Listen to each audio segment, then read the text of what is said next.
As the sole heir of the Lin clan in all of Cloudsea City, you possessed a 1 in 10,000 cultivation talent, having been cultivated with high hopes by your family for 3 years. Yet, on the day of your awakening, you only awakened as an alchemist, completely ruining your cultivation career. Not only did this disappoint the family elders, but you were also exposed as a fake young master on the day of your class awakening. Your parents, in a fit of rage, disowned you and kicked you out of the house. The moment you stepped down the stairs, a cold voice suddenly echoed in your mind. Ding! Detected host has awakened class user. Binding SSS rank talent, God's gift. Talent effect, gain 1 enhancement points per second. Strengthen and upgrade potions that can be crafted at the current level. Chapter 1, Awakening. Laughable, our school focused on cultivating Lin for 3 years, only for him to awaken as an alchemist? Who doesn't know alchemists are a life class user? He's completely hopeless now. I thought he could turn things around, but he's still a useless class user. Blue Star. Cloudsea City class awakening. Lin listened to the waves of mockery, his expression blank, but his clenched fists trembled slightly. Just now, as a transmigrator, he had completed the class awakening ceremony, awakening as an alchemist class user. He was clear about the alchemist's position in the class user system, an auxiliary class user, extremely resource dependent, unable to stand on their own in combat. A month ago, he was the sole heir of the Lin clan, a first-rate prominent family in Jiangcheng, but he was exposed as a fake young master, disowned, and kicked out of the house. Now, the only way to change his fate was class awakening, but he unexpectedly awakened as an alchemist class user. Lin, if you kneel and beg me, I can let you stay in the Lin clan as a guard dog, so you won't starve. Leo, standing below the stage, laughed loudly, his tone full of mockery. Leo was the son the Lin clan had just found, and on the day Lin was expelled, it was announced that he would become the heir of the Lin clan. During the class awakening ceremony just now, he even awakened the A-rank class user, Berserker, truly deserving of the title Heaven's Chosen. Who? Lin took a deep breath, turned, and walked off the awakening platform, not responding to anyone. The moment he stepped down the stairs, a cold voice suddenly echoed in his mind. Ding! Detecting host's class user awakening, binding SSS rank talent, God's gift.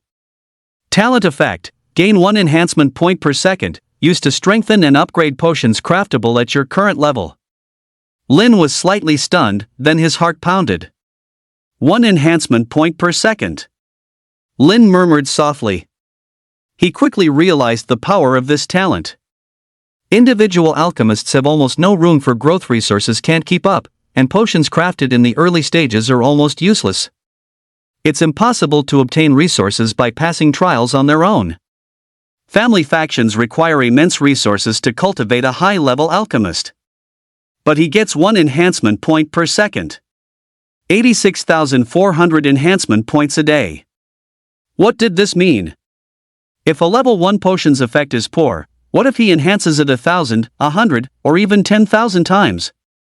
At this moment, Lin's heart no longer held a trace of disappointment. The corners of his mouth slowly lifted, revealing a playful smirk. It seems this class user, in my hands, will completely rewrite the rules. Lin suppressed the excitement in his heart and turned to leave the plaza. Upon returning home, he immediately opened his status panel. A clear data interface appeared in his mind. Host, Lin. Class user, Alchemist First Advancement. Level 1. HP 2020.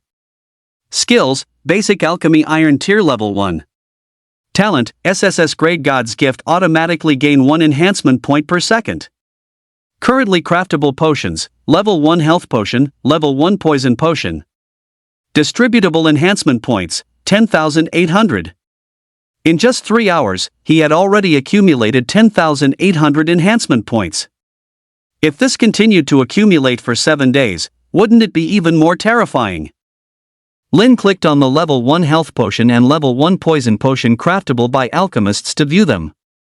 Required materials, Spirit Heart Grass 2, Purified Water 1. Craftable Potion, Health Potion. Effect, restores 5 HP per second for the target, lasting 5 seconds. Required materials: bone-piercing herb 2, purified water 1. Craftable potion, level 1 poison potion. Effect: after use, the target loses 5 HP per second for 5 seconds. Weak. Too weak. Restoring 5 HP per second, facing the monster attacks in the abyss, it's probably too late to take a potion one hit and you're gone. Looking at the level 1 craftable poison potion, it's completely useless, merely a tickle to the monsters for beginners in the abyss. But luckily, he could add points for enhancement. No more talking. Let's do it!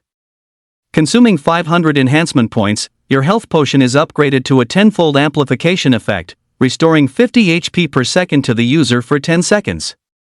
Consuming 2000 enhancement points, your basic health potion is upgraded to a 50-fold amplification, restoring 250 HP per second to the user for 10 seconds. Consuming 8000 enhancement points, your basic health potion is upgraded to a 100-fold amplification effect, restoring 500 HP per second to the user for 20 seconds. Terrifying. It took Lin a long time to recover his senses. He instantly became uncontrollably excited, exclaiming in a low voice, a level 1 health potion was originally just for support. Adding just 10,000 enhancement points, it's actually been amplified 100-fold, providing 500 HP per second. This is only a level 1 health potion. What if a level 1 poison potion is enhanced? Would it have the same efficacy? What if higher tier potions are enhanced in the future? He'd be invincible. Suppressing his excitement, Lin waited another 3 hours. This time, he put all his enhancement points into the level 1 poison potion. He kept adding points. On the template before him, the craftable level 1 poison potion continuously emitted a black glow of enhancement. The original pattern gradually deepened, transforming into the appearance of a skull. Success! Consuming 10,000 enhancement points, your level 1 poison potion is upgraded to a 100-fold amplification effect, causing continuous damage over time to enemies, losing 500 HP per second for 10 seconds. The level 1 poison potion also completed a leap forward evolution. It used to only deal 5 damage per second for 10 seconds, but now it directly deals 500 damage per second, a full 100x amplification effect. Terrifying. This is only with Lin being a level 1 alchemist, with a limited number of craftable potions. What if Lin were a higher level, capable of crafting more advanced potions, and then further enhance those potions? Lin couldn't even imagine what kind of enhancement effects would be produced then. Countless legendary potions, enhanced tens of thousands of times. One person can rival an army. One person can destroy a city. What a rank berserker, first-class families. All of you, take a seat. What if it's about destroying gods? He didn't hesitate, immediately opened his backpack, and began to craft potions. He placed the herbs and purified water into the alchemy furnace, infused spiritual power, and flames ignited as the liquid began to slowly fuse. Soon, 2 potions were crafted. A light green recovery potion and a pitch black poison potion. When Lin saw that the attributes of the potions were indeed strengthened after they were crafted, he was overjoyed. Although he started with an extremely strong advantage. However, relying solely on his own cautious development was still too slow.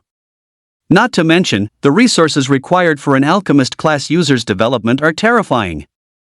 Relying on himself, he could never compete with the nation's cultivation. He must report to the nation. Reporting to the National Class User Management Bureau might be the best choice. It can not only provide me with protection but also fully unleash the potential of this talent. Lin stood up, his eyes filled with determination and anticipation. He already had a target in mind for the report. Since he was destined to be different, he would stand at the very pinnacle of the era. Chapter 2: The Rise of the Novice Dungeon. 12 noon. Cloudsea Academy Novice Training Ground. All novice class users from Cloudsea Academy were entering the training ground in groups. Lin was naturally among them before reporting. He needed to be fully prepared. And trials were the best choice. The dungeon was named Misty Valley Dungeon, an elementary dungeon specially opened by the school for novice class users. The mission objectives were to collect herbs, clear low-tier the abyss monsters, and kill the dungeon's boss. It's actually Lin? Didn't he awaken the useless class user alchemist? Ha, even a support class user who can't fight comes to the dungeon. Aren't you afraid of losing face? I thought he was so strong. No wonder he's the fake young master of the Lin clan, truly embarrassing. The taunts of others were endless, but Lin was unmoved. He knew that entering the dungeon today marked the beginning of his complete rise. What I want is not just to clear the instance, but to utterly astound everyone. As the light of the teleportation array flashed, Lin was teleported to the depths of the Misty Valley dungeon. Fresh spiritual energy mixed with the smell of blood permeated the air. Monsters ran rampant in the dungeon, but what attracted Lin even more was the abundance of medicinal resources hidden here. It was the perfect place for him to level up potions and accumulate enhancement points. Upon entering, Lin walked alone towards the depths of the dungeon. This action caused many to secretly shake their heads. Soloing a dungeon? Lin must be kidding. He's probably so desperate after awakening as an alchemist that he wants to die. Ha ha ha. Don't say it out loud. He's pitiful enough, otherwise, why don't you team up with him? No way. Even if he begged me, I wouldn't want to team up with a good-for-nothing like him. Lin paid no attention to these taunts. Teaming up would only drag him down and expose the true power of his potions. Not long after, Lin encountered a group of low-level the abyss monsters. These demonic rats had crimson eyes and exuded a putrid stench of decay. Each monster had 300 to 500 HP, and their main attack skill was biting. Behind these demonic rats were large patches of spirit heartgrass and bone-penetrating grass. Once harvested, they could be used to craft hundredfold recovery potions and hundredfold poison potions. But before that, Lin needed to deal with this group of demonic rats. Ordinary novice class users would struggle to kill them, but in Lin's eyes, these monsters were nothing more than mobile EXP. Lin didn't hesitate, taking out the hundredfold poison potion he had prepared. The pale green liquid was thrown at the demonic rats, instantly exploding. A green poisonous mist rapidly spread, and the giant mice let out agonizing shrieks. Their bodies quickly decayed under the erosion of the potent venom, and they fell in a heap within mere seconds. You killed 10 demonic rats, EXP plus 100. Awesome.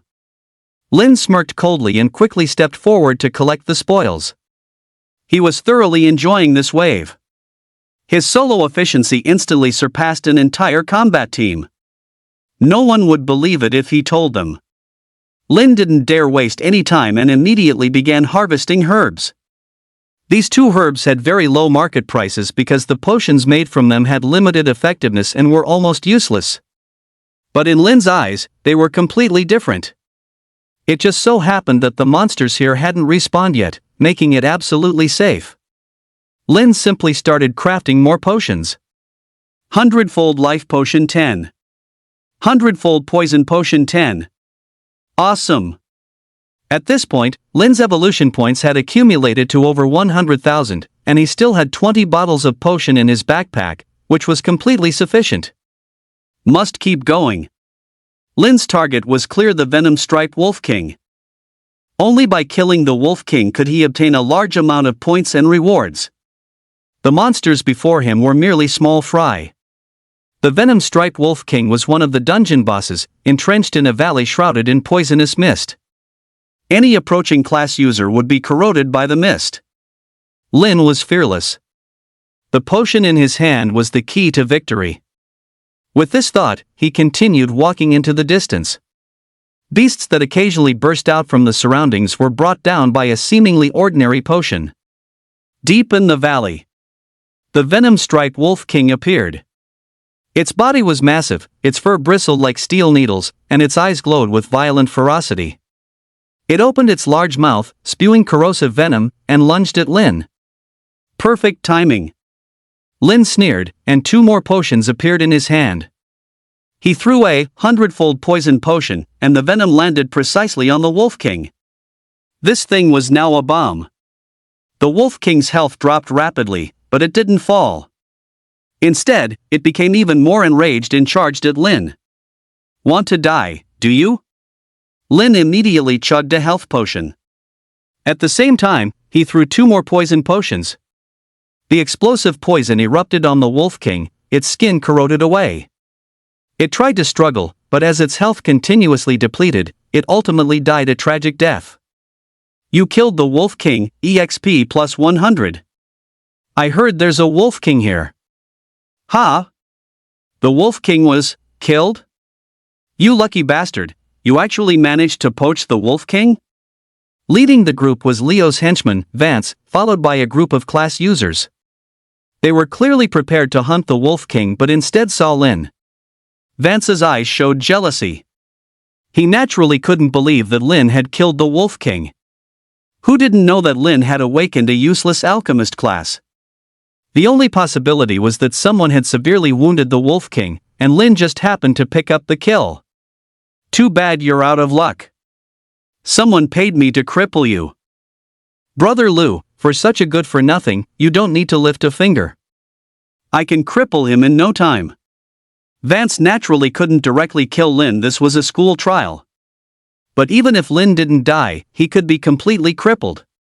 In their view, Lin was nothing more than a discarded member of his family, worthless, and an awakened alchemist class user was essentially doomed to grind away at the bottom of society like a donkey for a lifetime, posing no threat. So, crippling him was no big deal. Moreover, he had Leo's permission. This was a good opportunity to show loyalty. Since you're not afraid of death, don't blame me. Before he could finish speaking, Lin suddenly hurled potions at Vance and his squad. In an instant, green poisonous mist filled the air. Vance's squad screamed repeatedly. They had never expected Lin's potions to be so terrifyingly powerful. In moments, more than half of them fell. Vance knelt on the ground in terror, continuously begging for mercy. Lin. Leo made me do it, spare me, I'll never dare again. Lin looked at him coldly and slowly said, you're not realizing your mistake, you're just scared. With that, he turned and left, leaving the terrified Vance slumped on the ground. Everyone frantically consumed potions to replenish their health, but their HP continued to drop drastically, finally stabilizing at single-digit levels. At this moment, Vance and the others were filled with terror. We almost died. How can this guy be so strong? Terrifying beyond belief. Chapter 3, Rewards and Training Seeking Golden Tickets. Lin turned and left. He had to race against time to pass the trial and didn't have time to waste with these small fries. A general with a sword does not strike gnats. Bring up the status panel. He muttered in his heart. The familiar pale blue light screen appeared before his eyes. Host, Lin. Class user Alchemist Iron Tier. Level 2+1. HP 3030. Talent, SSS Grade God's Gift automatically gain 1 enhancement point per second. Potions craftable, Level 1 Health Potion, Level 1 Poison Potion, New, Level 1 Strength Potion. Distributable enhancement points, 135,920. Alchemy Skill Proficiency, Iron Tier Level 130%. Lin's gaze fell on the allocatable enhancement points section, and he nodded with satisfaction. The accumulated enhancement points, accumulating non-stop every second, have finally surpassed 130,000. He whispered to himself, feeling a surge of delight. As the biggest advantage brought by the God's Gift talent, 1 enhancement point per second means that even if he just sits idly, enhancement points will automatically increase. However, the true power of this talent lies in how these enhancement points are used to enhance potions. His gaze fell on the new potion in the status panel, Tier 1 Strength Potion. Level 1 Strength Potion. Effect, increases strength attribute by 10 points after use, lasts 30 seconds. Materials required, split claw grass 3, purified water 2. The basic effect is indeed ordinary, but after enhancement, it's completely different. Lin pondered for a moment, then decisively chose to enhance it. The enhanced strength potion's attributes were completely refreshed. 100-fold amplification strength potion. Effect, increases strength attribute by 1,000 points after use, lasts 30 seconds. Strength plus 1,000, this is enough for a novice warrior to possess the power to crush those of the same rank in a short time. A smile played on Lin's lips. Looking at the results on the status panel, Lin immediately used the pre-prepared medicinal ingredients to continue crafting strength amplification potions. His potions had already far surpassed the understanding of ordinary alchemists. Although he was currently at Iron Tier Level 1, their power could completely rival a Bronze Tier class user. With this, the odds of clearing the boss are even greater. Blazing Ripclaw Tiger, a mid-level The Abyss monster, boasts 4000 HP and possesses powerful tearing and burning abilities. For an ordinary class user, this monster requires a party of 5 or more to defeat, but for Lin, it's a perfect opportunity to showcase his strength. Under the system's blessing, the new potion's power is no less than a bomb. The Novice dungeon was about to become his exclusive battleground. Writing freely. 3 minutes later, Lin pushed through, clearing a large number of monsters with enhanced poison potion, and went straight for the kill, achieving a speed that broke everyone's cognitive limits. He prepared to quickly defeat the final trial boss now. As he continued to slay, Lin's EXP and enhancement points rapidly increased. By the time he reached the blazing Ripclaw Tiger's lair, his alchemy skills proficiency was almost maxed out for Iron Tier Level 1. The blazing Ripclaw Tiger's lair was filled with intense fiery aura, with burning cracks all over the rock walls, and the air was thick with scorching heat. Is this the boss? Lin's eyes were grave. He felt that this tiger looked quite terrifying. No wonder it had deterred so many novices. No one dared to come here at all. Roar! The blazing Ripclaw Tiger let out a deafening roar, its 4 limbs enveloped in scorching flames, pouncing towards Lin. Brother Tiger! You've picked a fight with the wrong person today. Lin quickly consumed a potion recovery potion and a strength enhancement potion. Popeye gets strong by eating spinach. He just needed to take potions. And they were all concocted by himself. Unlimited supply. Instantly, Lin's entire body underwent an extreme transformation. His physical defense became invincible, and he could even crush things with a single punch. Whoosh whoosh.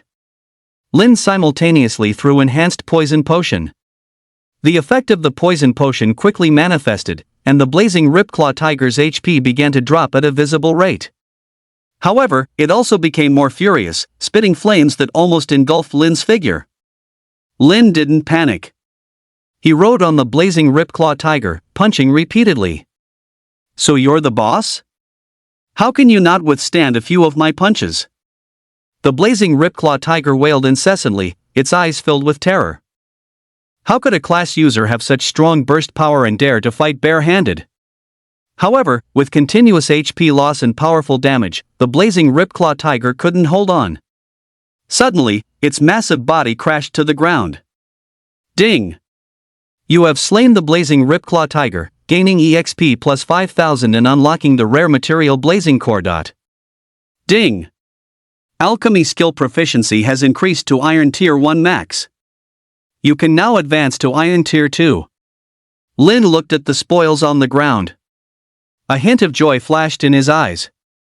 He not only gained a large amount of EXP and materials, he also reached the breakthrough point for his alchemy skill. Woohoo! Awesome! Meanwhile, with the defeat of the blazing Ripclaw Tiger, the dungeon was completely cleared. All novice class users left the dungeon, and Lin also exited. The leaderboard refreshed again, and the final results for all Cloud C Academy class users' ranking points were displayed. Lin's score was prominently ranked first. Trial record creator, Lin. An alchemist taking first place? What a joke! How could he, a support class user, speedrun the ultimate trial? Leo is an A-rank berserker, and he was actually suppressed?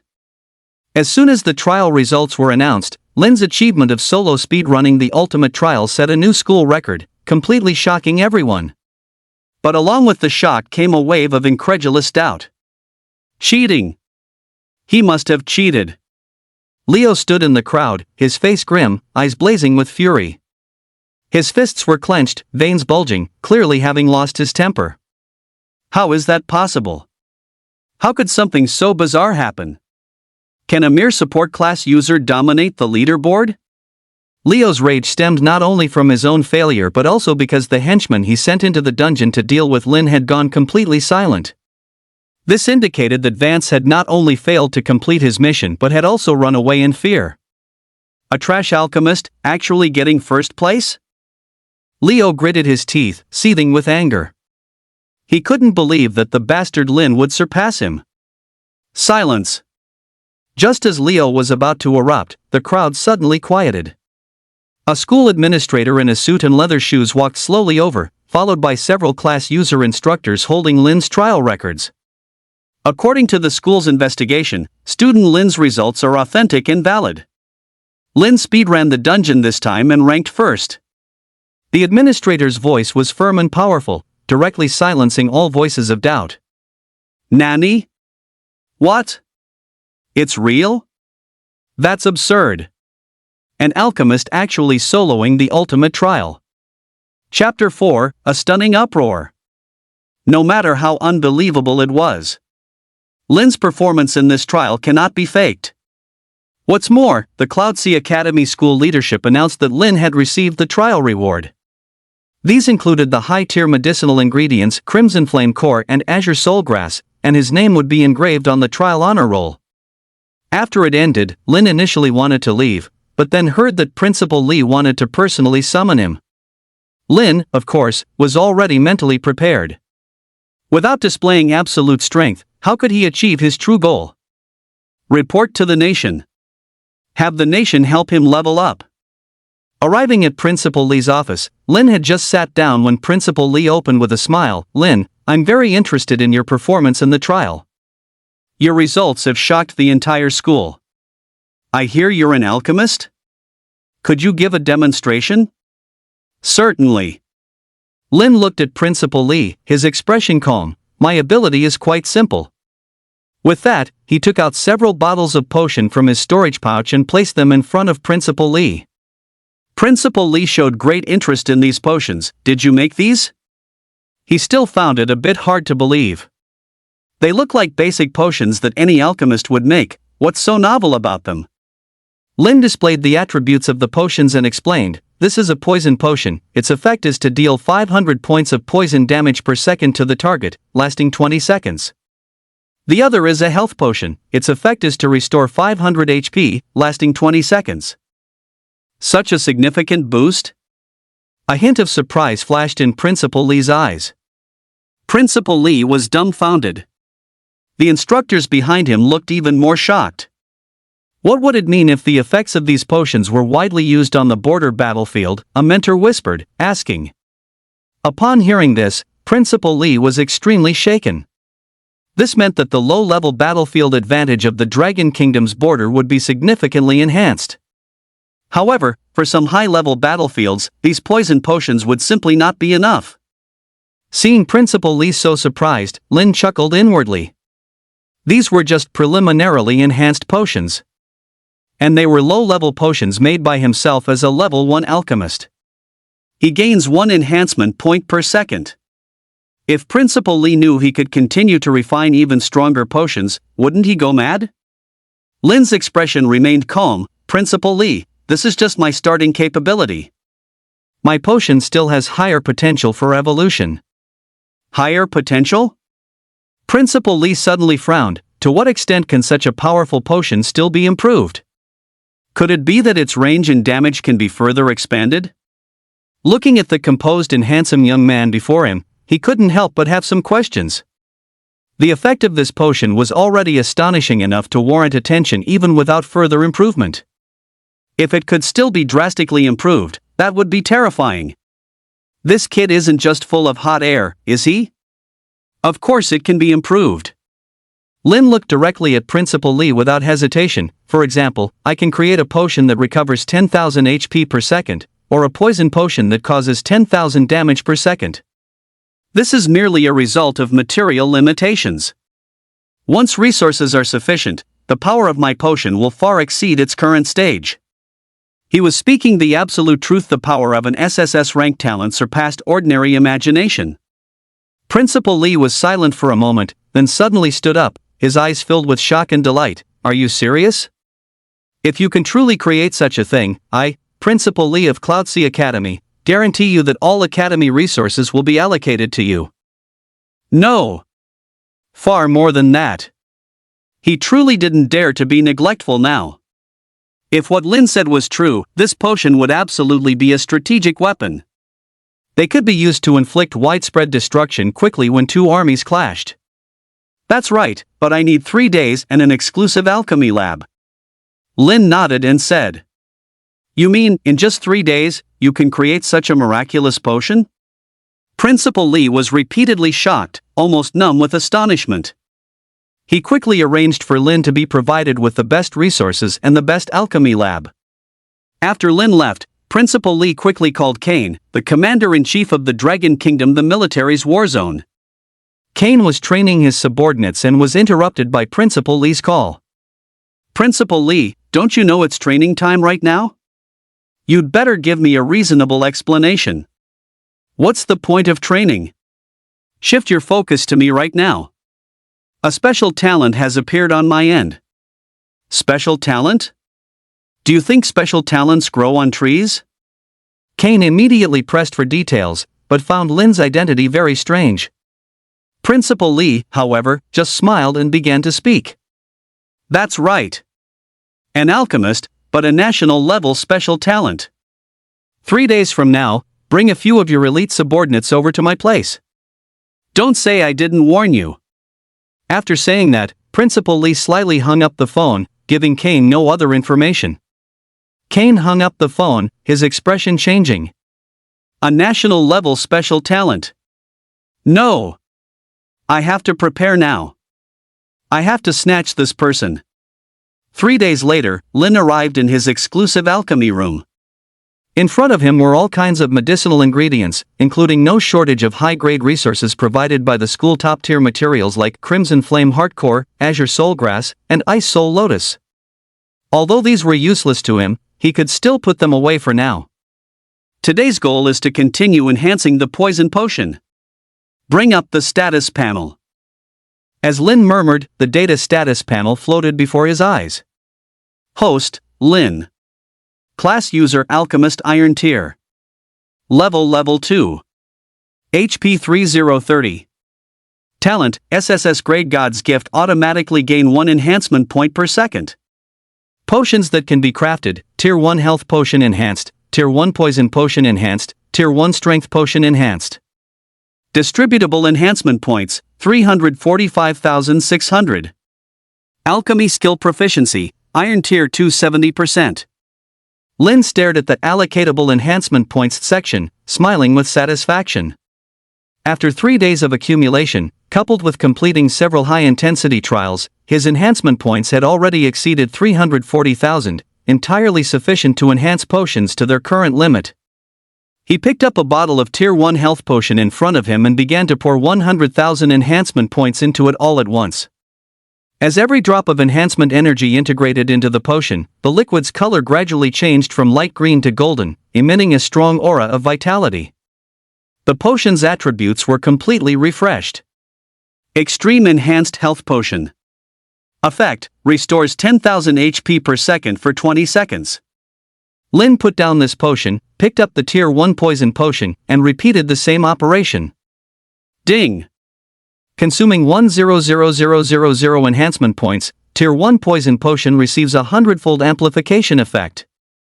The poison potion's toxicity had evolved to an unimaginable degree. Extreme Enhanced Poison Potion. Effect, deals 10,000 poison damage to the target per second, lasts for 20 seconds. 2 bottles of potion were sealed in the alchemy furnace, golden and pitch-black liquid shimmering in the transparent bottles, emitting a terrifying pressure. Lin nodded with satisfaction. Now, this potion truly deserves the title Extreme. His confidence grew even stronger. He was a one-man biochemical mobile tank. He'd take down anyone who dared to challenge him. Soon, under Principal Lee's arrangement, Lin was invited to participate in a high-level simulated trial. This trial was not only observed by high-ranking school officials but also attended by Kane, the commander-in-chief of the Dragon Kingdom Army, along with several elite class users he dispatched. The simulated trial ground was a desolate desert, surrounded by simulated abyss creatures. These simulated creatures were all close to mid-tier abyss creatures in strength, posing a significant threat. An ordinary team would require at least 10 bronze tier class users to pass. This place is pretty good for stretching my legs. As the trial began, Lin stood alone in the center of the arena. Before him were extremely terrifying mid-tier simulated abyss monsters. Although not real, they could inflict real damage. Even a level 20 warrior class user wouldn't dare to face them alone. Holy crap! He's alone? Is this a joke? There are mid-tier abyss monsters in the simulated trial. What can an alchemist possibly do? I wonder what Principal Lee is up to, letting someone like this participate. He's crazy, they're all crazy. Facing these doubts, Lin calmly pulled out a bottle of extreme enhanced poison potion and lightly tossed it towards the group of mid-tier abyss monsters in the distance. Ding! You used an extreme enhanced poison potion, dealing 10,000 poison damage per second to the target for 20 seconds. The moment the highly toxic liquid hit the ground, a black mist spread like a tide, engulfing nearly 100 simulated abyss creatures. The monsters in the poisonous fog struggled madly, but in less than 10 seconds, they collapsed one after another, turning to ash. A dead silence. This? 10,000 poison damage? How is this possible? How can an alchemist's potion have such power? Chapter 5, Military Scramble, Report to the Bureau of Education.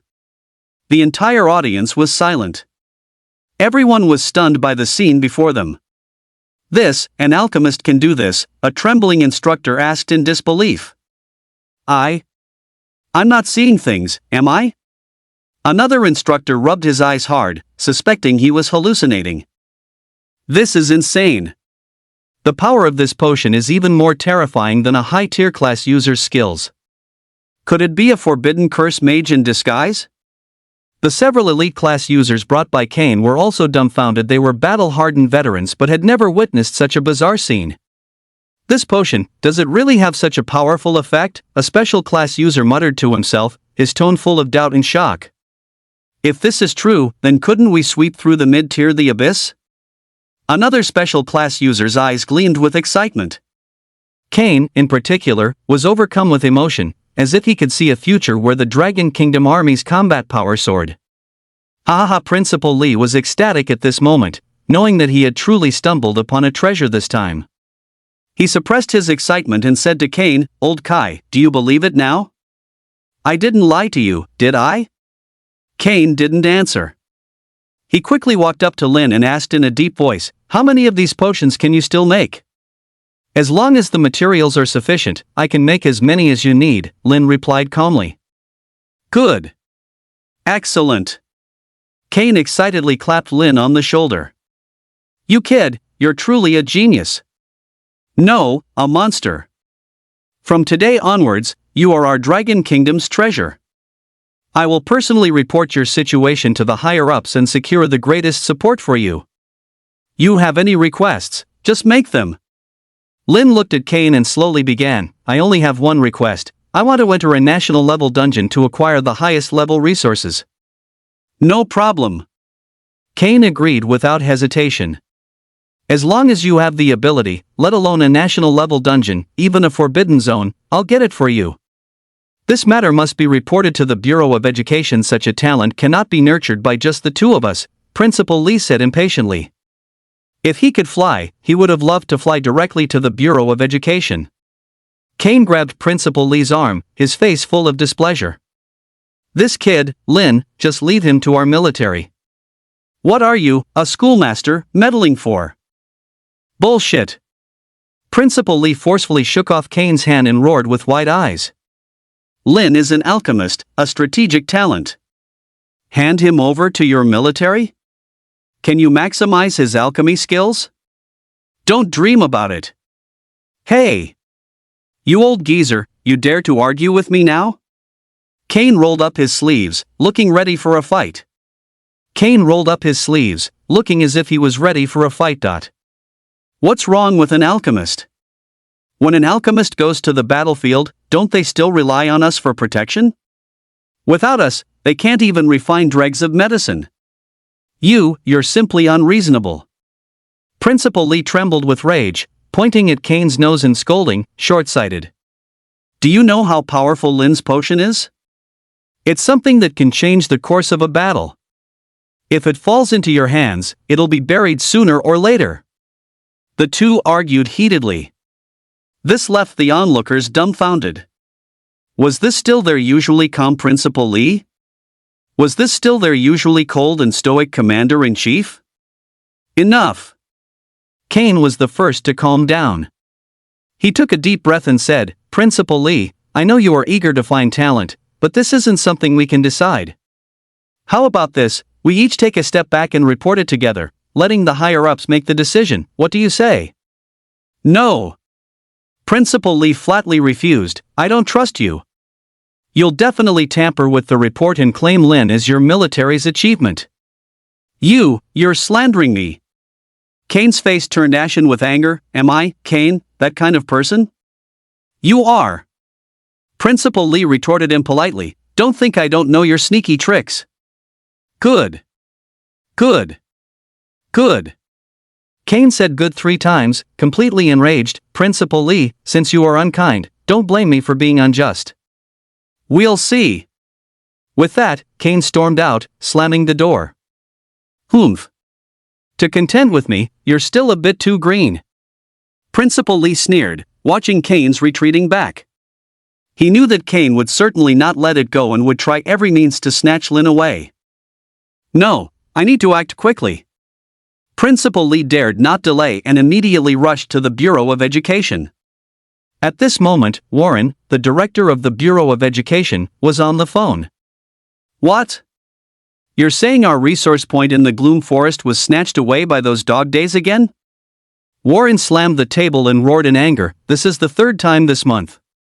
Are those people on the front lines just freeloaders? A helpless voice came from the other end of the line. Director, the island nation sent their ace unit, the Shadow Hunters, this time. We really couldn't hold them off. This time it seems like it's not just their country's team. I suspect they've allied with multiple countries, aiming to deliberately obstruct us. Warren's face was contorted with fury, looking as if he could devour someone. Recently, the Dragon Kingdom had been at a disadvantage in the competition for various dungeons, suffering heavy losses. If this continued, I'm afraid. Just then, there was a knock on the office door. Come in. Warren said irritably. Principal Lee pushed the door open and entered, seeing Warren's troubled expression. He couldn't help but ask, Old Pang, what's wrong? What happened? What else could it be? It's still about the dungeon contention. Warren sighed. Recently, we've suffered losses in various dungeons and lost quite a few resource points. Oh? That's serious? Principal Lee frowned, but a thought sparked in his mind. Isn't this the perfect opportunity? Old Pang, I came to see you today precisely about this, Principal Lee said directly. I've discovered a genius whose abilities might be able to change our current predicament. A genius? What kind of genius? Warren looked up, confused, at Principal Lee. An alchemist, a very, very powerful alchemist. Principal Lee said excitedly, his potions are so powerful you can't even imagine. An alchemist? Warren was stunned for a moment, then shook his head. Principal Lee, you're not joking with me, are you? What use could an alchemist be? You're not suggesting we can poison enemies to death with potions, are you? Of course we can. Principal Lee said decisively. His poison potion can poison a large group of mid-tier the Abyss creatures to death in 1 second. And his health potion can restore 10,000 HP in 1 second. What did you say? 10,000 points in 1 second? Warren thought he had misheard. Principal Lee, are you sure you don't have a fever? Do I look like I have a fever? Principal Lee grew anxious. I saw it with my own eyes, how could it be fake? This is impossible. Warren still didn't believe it. Where are potions that powerful? Did that kid trick you? Old Pang. Look at the time, and you're still arguing with me about this. Principal Lee was truly agitated. If you don't believe me, I'll take you to see it right now. Seeing is believing. Warren fell silent. Looking at Principal Lee's anxious demeanor, her heart also began to waver. Could there really be such a powerful alchemist? Good. I'll go with you and take a look. Warren finally made up his mind. If it's really as impressive as you say, I'll report it to the higher-ups myself. But if you're just exaggerating. Warren's eyes sharpened. Then I'll cut off my head and let you kick it like a ball. Principal Lee patted his chest and vowed. Let's go. Chapter 6. The combat effects are unbelievably exaggerated.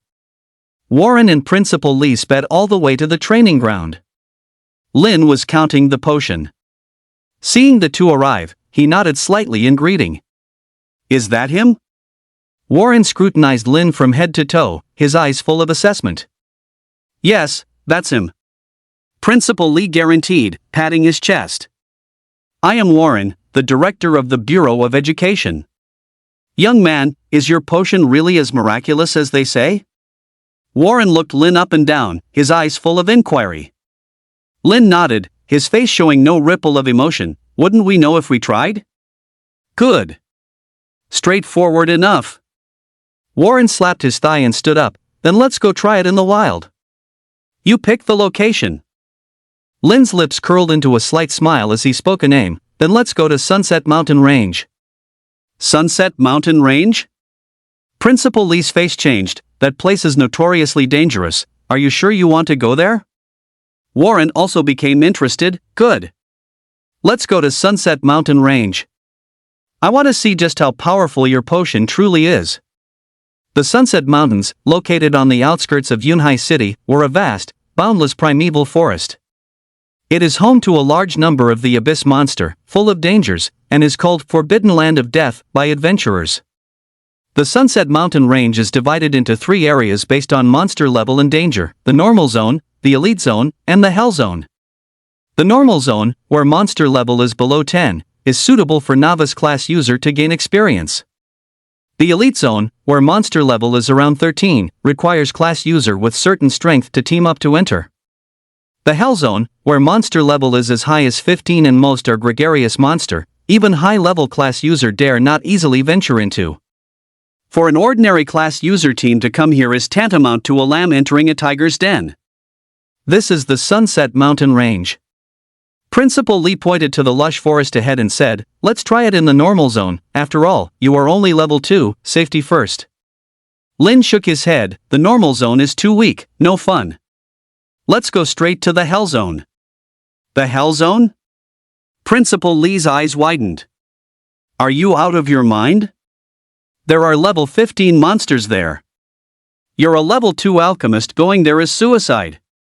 That's right, kid, don't be reckless. Warren also advised, safety first, it's better to play it safe. No matter. Lin waved his hand, an air of nonchalance about him. How can one catch tiger cubs without entering the tiger's den? You. Principal Lee was so exasperated by Lin's stubbornness that he was speechless.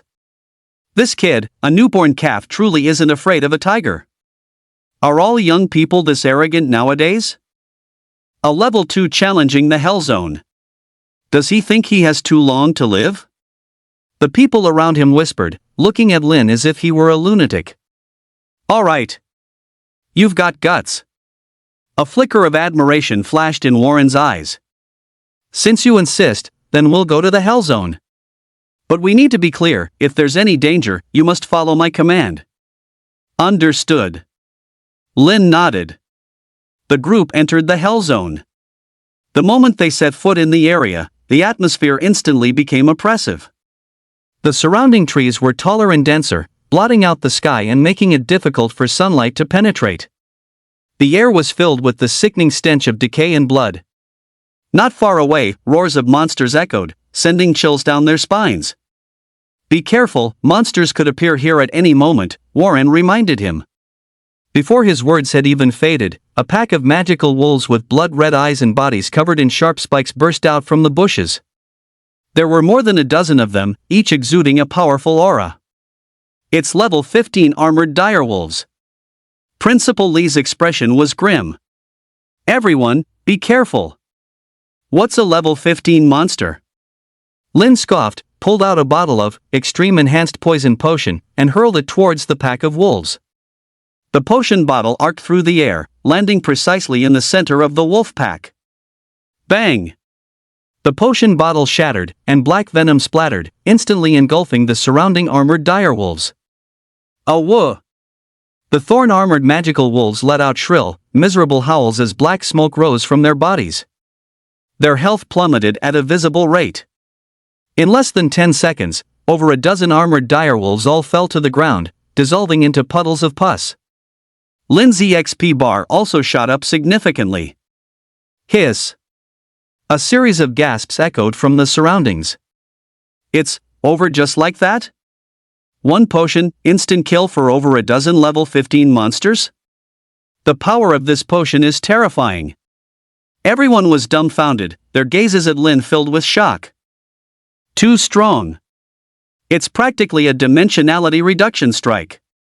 Warren was also stunned. He had initially thought Lin's potion was just stronger than ordinary potions, but he never expected it to be so outrageously powerful. Indeed, heaven blesses my dragon kingdom. Warren's eyes shone brightly. With a genius like Lin born in the dragon kingdom, in the future struggle for dungeons and resources, what was there to fear even if other nations banded together? Lin alone could stand against all nations. Lin put away the potion and turned to face the two of them. Director, I have even stronger potions, but my level is too low right now. I need a higher level to unlock them. Leave the materials to me.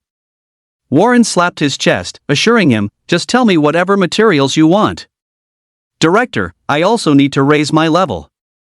Lin gently pulled his arm back. Currently, I can only make low-level potions. As my level increases, I'll be able to master more high-tier recipes. Level up? That's easy. Warren slapped his thigh and turned to Principal Lee, saying, Principal Lee, you personally take Lin to the Blood Moon Dungeon. That's the best leveling spot in our Cloud Sea city. Principal Lee's eyes lit up. Blood Moon Dungeon? The Blood Moon Dungeon is the best dungeon for new players to level up in Cloud Sea.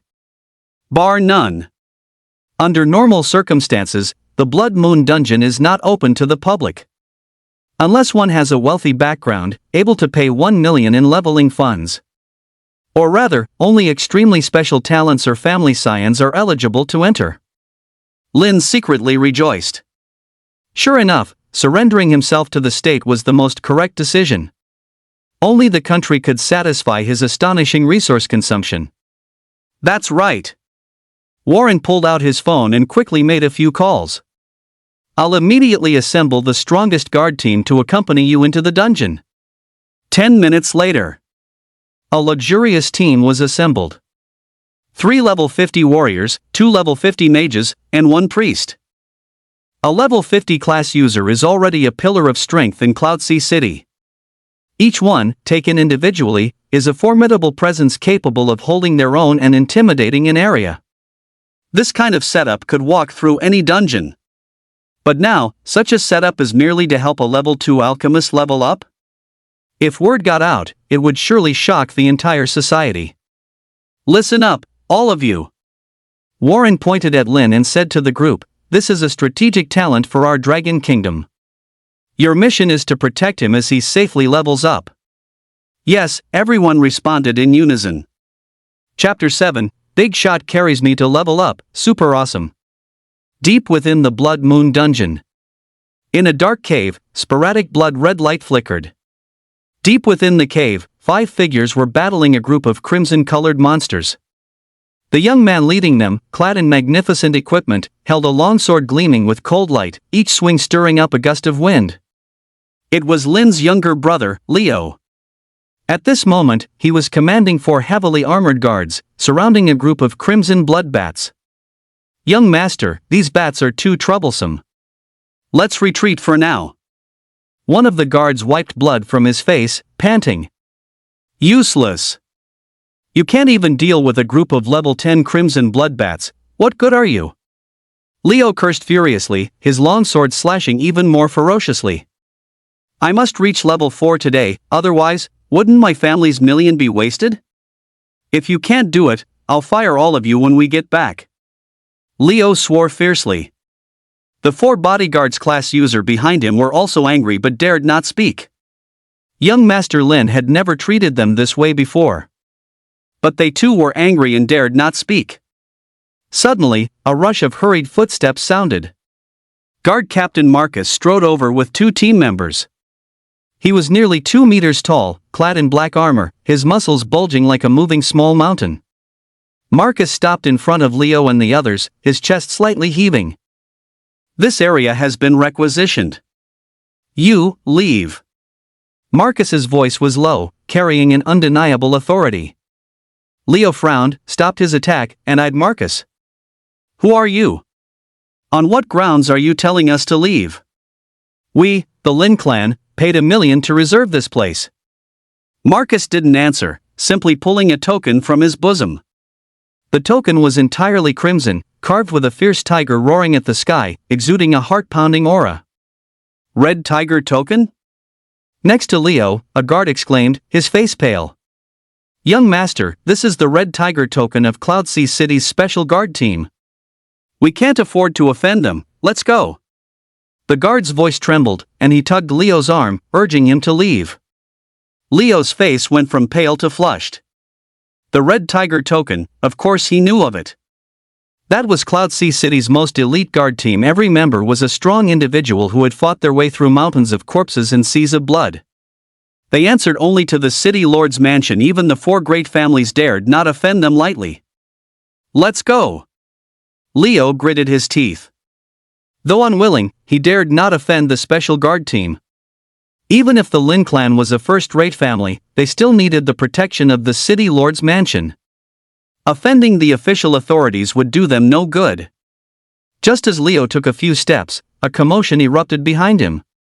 He turned to look back, his pupils suddenly contracting. Lin. It was Lin. He was surrounded by a group of people, walking slowly over. Those people were all from Cloudsea City's special guard team. And leading the way was none other than Marcus. Leo stared intensely at Lin, clenching his fist so tightly that his nails dug into his flesh. Why? On what grounds did he deserve the protection of the Red Tiger team? He was just a piece of trash abandoned by the family. A disgusting bug that could only hide in dark corners. What right did he have to enjoy such treatment? Leo's chest heaved violently, like a volcano about to erupt. Lin felt Leo's gaze, turned, and a playful smile appeared on his face. He stopped and waved at Leo. Isn't this young Master Leo? What a coincidence. Leo didn't speak, just stared fixedly at Lin, his eyes filled with venom. What, seeing me, makes you unhappy? Lin's smile widened. Get lost. Leo finally couldn't hold back and roared. TSK TSK TSK, still so short-tempered. Lin shook his head, no longer paying attention to Leo, and continued forward with the guard team. He himself was once the first heir of the Lin clan, ever since Leo was brought back. His so-called parents ruthlessly kicked him out of the Lin clan, and even made a huge fuss about it. He had suffered endless humiliation, and he would settle this score sooner or later. Leo stood rooted to the spot, watching Lin's retreating figure, his chest heaving violently. He didn't understand why a discarded son, abandoned by the Lin clan, could receive the protection of the Red Tiger Squad. And even level up with them in the Blood Moon dungeon? Even the city lord's son wouldn't receive such treatment. Leo felt extremely unbalanced. He didn't believe Lin could be better than him after leaving the Lin clan. He glared fiercely at Lin's disappearing back. Lin, just wait, you'll pay the price sooner or later. At the same time, deep within the Blood Moon dungeon, a crimson light enveloped the entire space. Marcus led the guard team, clearing the way ahead, while Lin followed unhurriedly behind. Spread out, and lure all the crimson bloodbats in this area. At Marcus's command, the guard team members immediately dispersed. Soon, swarms of crimson bloodbats were startled, letting out sharp screeches, and swooping towards everyone. Their wings were as crimson as if stained with blood, standing out starkly in the dim cavern. Mr. Lin, are you ready? Marcus asked, turning his head. Lin smiled slightly, and took out a potion glowing with a faint green light from his storage ring. As he tossed the potion into the air, the bottle shattered mid-air, and a green mist instantly diffused. All crimson blood bats that came into contact with the poisonous mist let out agonizing screams, falling like rain. System notification: killed crimson blood bats 47, gained EXP 470. Level up, level 2, level 3. Isn't this a bit too fast? A guard stammered, dumbfounded. This leveling speed was just insane. No wonder the captain didn't have Mr. Lin party up with them, but let him level up on his own. This monster killing speed was even more terrifying than when they were being led to level up. Marcus showed no sign of stopping, continuing to direct his team members to lure monsters. Although crimson blood bats were gregarious creatures, their distribution was still quite sparse. Luring them took a considerable amount of time. Wave after wave of crimson blood bats were continuously drawn over. Lin tossed out poison potion after poison potion, the green poisonous mist weaving into a net in the air, leaving nothing alive in its wake. Luckily, Principal Li provided him with enough resources that his poison potion could be continuously produced. Otherwise, such extravagant consumption would have been impossible. Another wave of crimson blood bats was wiped out. Lin's level finally increased. Level up, level 3, level 4. Host, Lin. Class user, Alchemist Iron Tier level 4. Level 4. HP 6060. Talent, SSS Grade God's Gift automatically gain 1 enhancement point per second. Assignable enhancement points, 346320. Alchemy Skill Proficiency, Iron Tier level 195%. This kid's potion is just too insane. Marcus couldn't help but exclaim, looking at the dead bats covering the ground, no wonder the director values him so much. Even Marcus, who had emerged from mountains of corpses and seas of blood, had to feel shocked. Mr. Lin, do you still have enough potion? Should we farm monsters for you? Marcus asked enthusiastically. No need, I estimate I'll unlock a new potion once I level up again. Chapter 8, Level 5, New Potion Recipe. As wave after wave of crimson bloodbats fell, Lin's EXP finally broke through again. Level up, Level 4, Level 5. Host, Lin. Class user, Alchemist Iron Tier level 5. Level 5. HP 8080. Talent, SSS Grade God's Gift automatically gain 1 enhancement point per second. Assignable enhancement points, 347500. Alchemy Skill Proficiency, Bronze Tier level 110%. New potion unlocked, Tier 1 Explosive Potion. New potion? Lin's eyes lit up, and he immediately checked its attributes. Level 1 Explosive Potion. Effect, creates an explosion when thrown, dealing 1000 damage to targets within the area. Required materials, Flame Grass 3, Sulfur Crystal 2, Crimson Flame Essence 1, 9 Nether Demonic Flame or Solar Essence 1. The base damage of this potion is good, but it still needs to be enhanced. Lin immediately invested 100,000 enhancement points. The potion's attributes were completely refreshed. 100-fold Amplified Explosive Potion. Effect, creates a super explosion when thrown, dealing 100,000 damage to all targets within a 50-meter radius and inflicting a 3-second stun effect. 100,000? Qin Yi was dumbfounded. And this was just the 100-fold amplification. The effect, if it were enhanced to its limit, was simply unimaginable. Mr. Lin, what effects does the new potion have? Marcus leaned over, his eyes wide as saucers, almost drooling. Lin smiled slightly and calmly explained the potion's attributes and effects. How much? 100,000? Marcus gasped, his jaw nearly hitting his feet. This is stronger than my ultimate move, damn it. The guards beside him were also dumbfounded, their mouths agape, wide enough to fit a goose egg. 100,000 damage. This concept completely shattered their understanding of the world. They had leveled up through arduous training in life or death battles, yet even their level 50 ultimate moves could barely inflict this much damage. A level 1 alchemist casually concocting a potion that deals 100,000 damage? How could the class users fighting for their lives on the front lines feel about that? Hiss. With this potion, you could just grab any random cat or dog and turn them into a super warrior? A guard gasped, his voice filled with envy, jealousy, and hatred. Isn't that the truth? If this were used on the battlefield, what would happen? One for each person, and the enemy would be crying for their mamas. Another guard chimed in, his eyes gleaming with fanaticism. Marcus snapped back to reality, slapping his thigh. Oh no! My mind! I was so busy being surprised, I forgot about the important stuff. He turned to Lin, his face fawning. Mr. Lin, your potion, hee, could you make a few for us too? Don't worry, we'll provide the materials, we absolutely won't let you suffer any loss. Lin looked at Marcus's greedy expression, chuckling inwardly, but keeping a poker face. The production of this potion requires special materials. Common flame grass and sulfur crystals are easy to find, but crimson essence is quite rare. Additionally, I need 2 extremely rare materials: 9 nether demonic flame and sun essence. We have plenty in the storeroom. Marcus patted his chest, brimming with heroic spirit. As for those 2 rare materials, I haven't actually heard of them. But rest assured, I'll report this to the director immediately, and with the director's capabilities, he'll definitely be able to get them for you. Then I'll trouble Captain Wang. Lin nodded. With these materials, he could mass-produce explosive potions. Then, 1 grenade for each person. The scene, just thinking about it, was exciting. You're welcome, you're welcome. Marcus nodded repeatedly, feeling delighted. If this potion were used on the battlefield, it would be a devastating weapon.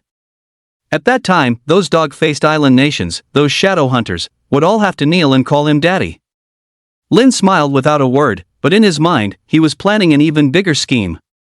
While this explosive potion was powerful, it was just the beginning. Once he strengthened the potion to its limit, that would be true world-destroying power. However, he didn't say these words for now. After all, taking too big a step could lead to trouble. Everything still needed to proceed gradually, slowly. Let's stop here for today. I need to go back and make new potions. Lin put away the potion, his eyes glinting with anticipation. All right, Mr. Lin. Marcus nodded in agreement, his eyes full of respect for Lin. This young man's power had already far surpassed his wildest imagination. Just as everyone was about to leave, the Blood Moon dungeon suddenly underwent an abnormality. The original. The already crimson sky turned an even deeper shade, as if it were about to drip blood. A rotten stench filled the air, making one want to retch. Crack! A crack suddenly appeared in the sky, like a shattered mirror, emitting a piercing sound. This is... Marcus's face changed dramatically. Everyone, be on guard. The guard members immediately formed a circle, shielding Lin in the center. They were all experienced warriors, but at this moment, they also felt a surge of unease. What a strange feeling, one of the guards swallowed nervously. It's like something is about to break through from the void. Captain, why do I smell sulfur? Another guard said with a frown. Something's wrong. Lin narrowed his eyes. This anomaly very likely foreshadows something dangerous about to descend. Retreat. Evacuate immediately. Marcus made a swift decision, leading everyone to quickly exit the Blood Moon dungeon. Back at school, Principal Lee and Director Warren were already waiting at the entrance. Seeing Lin return safely, both of them breathed a sigh of relief. How was it, Shaolin? What were your gains today? Principal Lee and Warren said simultaneously. Lin told them about the newly unlocked explosive potion effect, his tone flat, as if he were talking about a trivial matter. 100,000 points of damage? Principal Lee's mouth hung wide open, as if an egg could fit inside, and his glasses had slipped to the tip of his nose due to surprise, making him look somewhat comical. That kind of power, that's even more terrifying than a forbidden spell. If you were to throw one of those, wouldn't it blow everything to kingdom come? He had lived a long life and seen all sorts of storms. But at this moment, he was truly stunned. This was completely beyond his scope of understanding. Lin. You truly are a monster. Director Warren was also so excited he was incoherent. He tightly gripped Lin's hand, his eyes filled with fervent admiration. Whatever materials you need, just say the word. As long as it exists on Earth, I'll turn the world upside down to get it for you. As the director of the Bureau of Education, he had seen countless geniuses, but a monster like Lin was the first. Lin's appearance would bring earth-shattering changes to the Dragon Kingdom. Lin felt their fiery gazes, but his heart remained largely undisturbed. He simply listed the required materials one by one, finally emphasizing the rarity of the 9-nether demonic flame and the solar essence. After all, even a clever housewife can't cook without rice. Without the materials, his abilities were useless. 9-nether demonic flame? Principal Lee stroked his chin, his eyes deepening. I do know a place that might have that stuff. It's just that the old fellow there has a peculiar temper. I'm afraid this old bag of bones will have to risk his reputation for this. As he spoke, a trace of helplessness appeared on his face, as if he had recalled some unpleasant memory. Solar essence, huh? The director frowned slightly, lost in thought. I've never actually heard of that. But don't worry, I'll immediately mobilize the entire intelligence network of the Bureau of Education to search worldwide. I refuse to believe we can't find this one thing. Then I'll trouble both of you. Lin bowed slightly, a faint curve on his lips. It's great to have the state's help. He didn't have to worry about a thing. All he had to do was wait for his level up. Just then, Marcus rushed over, looking anxious, and reported the anomaly in the Blood Moon dungeon to the two superiors. Spatial rift? The smile on the director's face instantly froze, replaced by an unprecedented solemnity.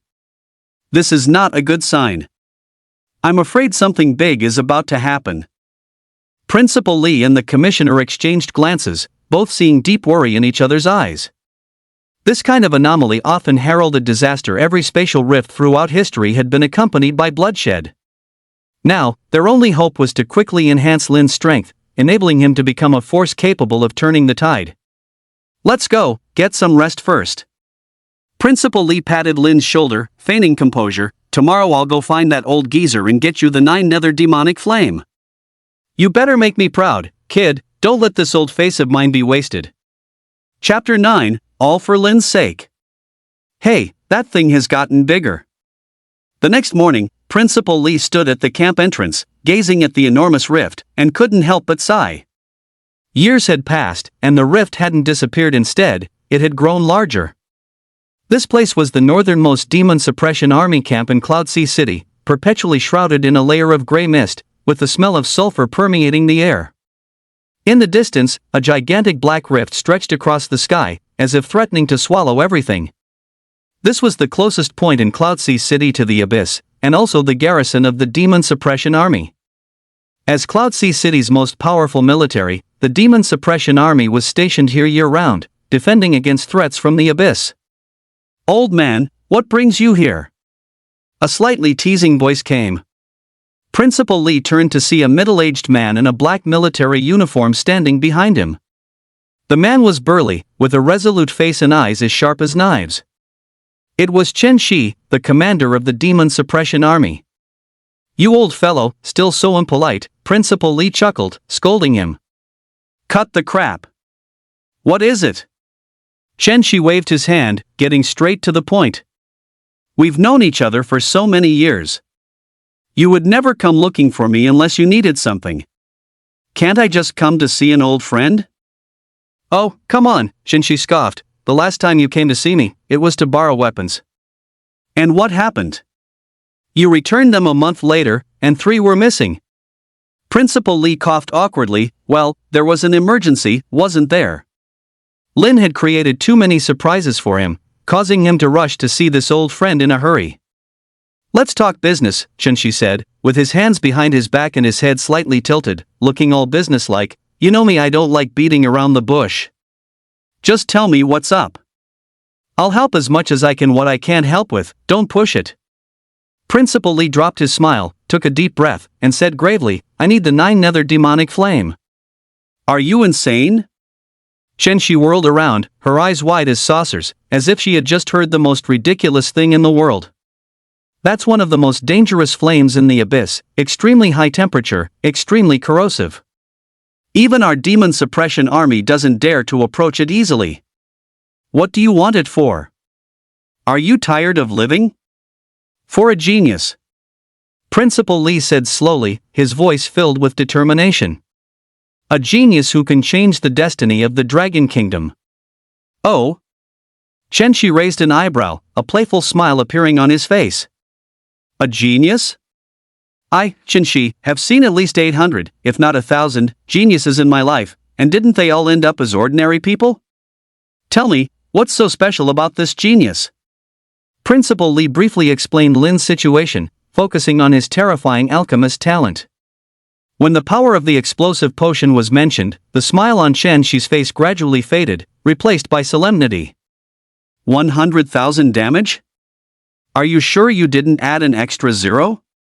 Chenshi's voice trembled slightly. He, too, had climbed out of piles of dead bodies and naturally knew what that amount of damage meant. Humph, do you think I'm like you, senile?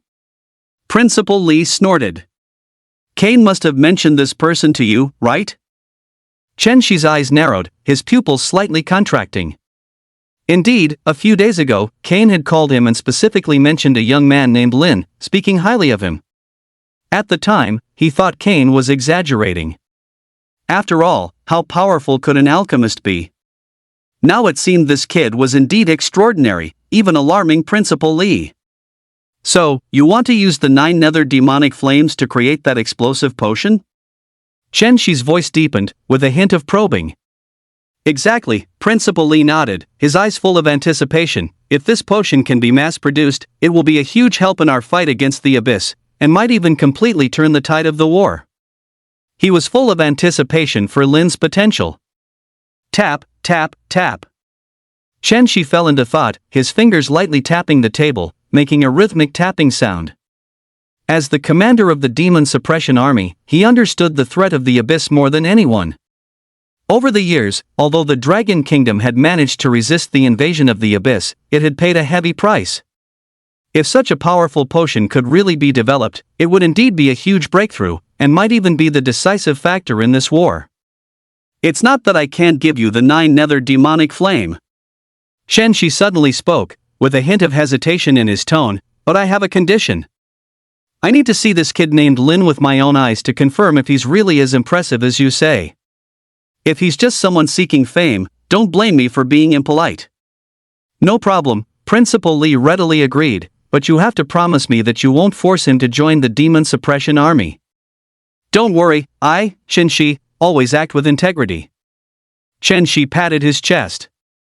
If he truly has the ability, I will naturally win him over with sincerity. Then it's settled. Principal Lee breathed a sigh of relief. Early the next morning, Warren called an emergency general meeting. Everyone from the Bureau of Education was required to attend. People quickly put down their breakfasts and rushed to gather, not knowing what had happened. Warren stood on the podium, his piercing gaze sweeping over the hundreds of high-ranking Bureau of Education officials below.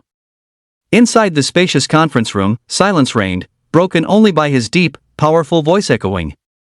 Ladies and gentlemen, this emergency meeting has only one agenda to spare no effort in searching for the solar essence. No sooner had his voice fallen than the conference room erupted in an uproar. What is solar essence? I've never heard of it. Where do we even look for that? Does such a material even exist? Has something gone wrong? This is not a request, it's an order. Activate all intelligence networks of the Bureau of Education.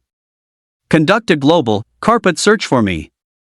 Don't miss any place that has even the slightest possibility. But Director, this will consume enormous manpower and resources. Cost? Warren sneered, compared to the threat of the Abyss, what is this small price? You may not know yet, but the Blood Moon dungeon has undergone an anomaly. The spatial rifts are expanding. Don't you understand what this signifies? Silence once again fell over the conference room. Everyone understood what spatial rifts meant. That was a harbinger of the Abyss's invasion. Now, we have a glimmer of hope. Warren's voice softened, a chance to change the tide of battle. But this requires solar essence as a crucial material. So, no matter the cost, we must find this item." He looked around, his eyes gleaming with determination. "From now on, this is the highest priority mission for the Bureau of Education. All other work must make way for this. I want you to mobilize every force you can, and use every means at your disposal." "Yes." Hundreds of people responded in unison, their voices shaking the entire conference room. Chapter 10, 9 Nether Explosive Potion. "Very good."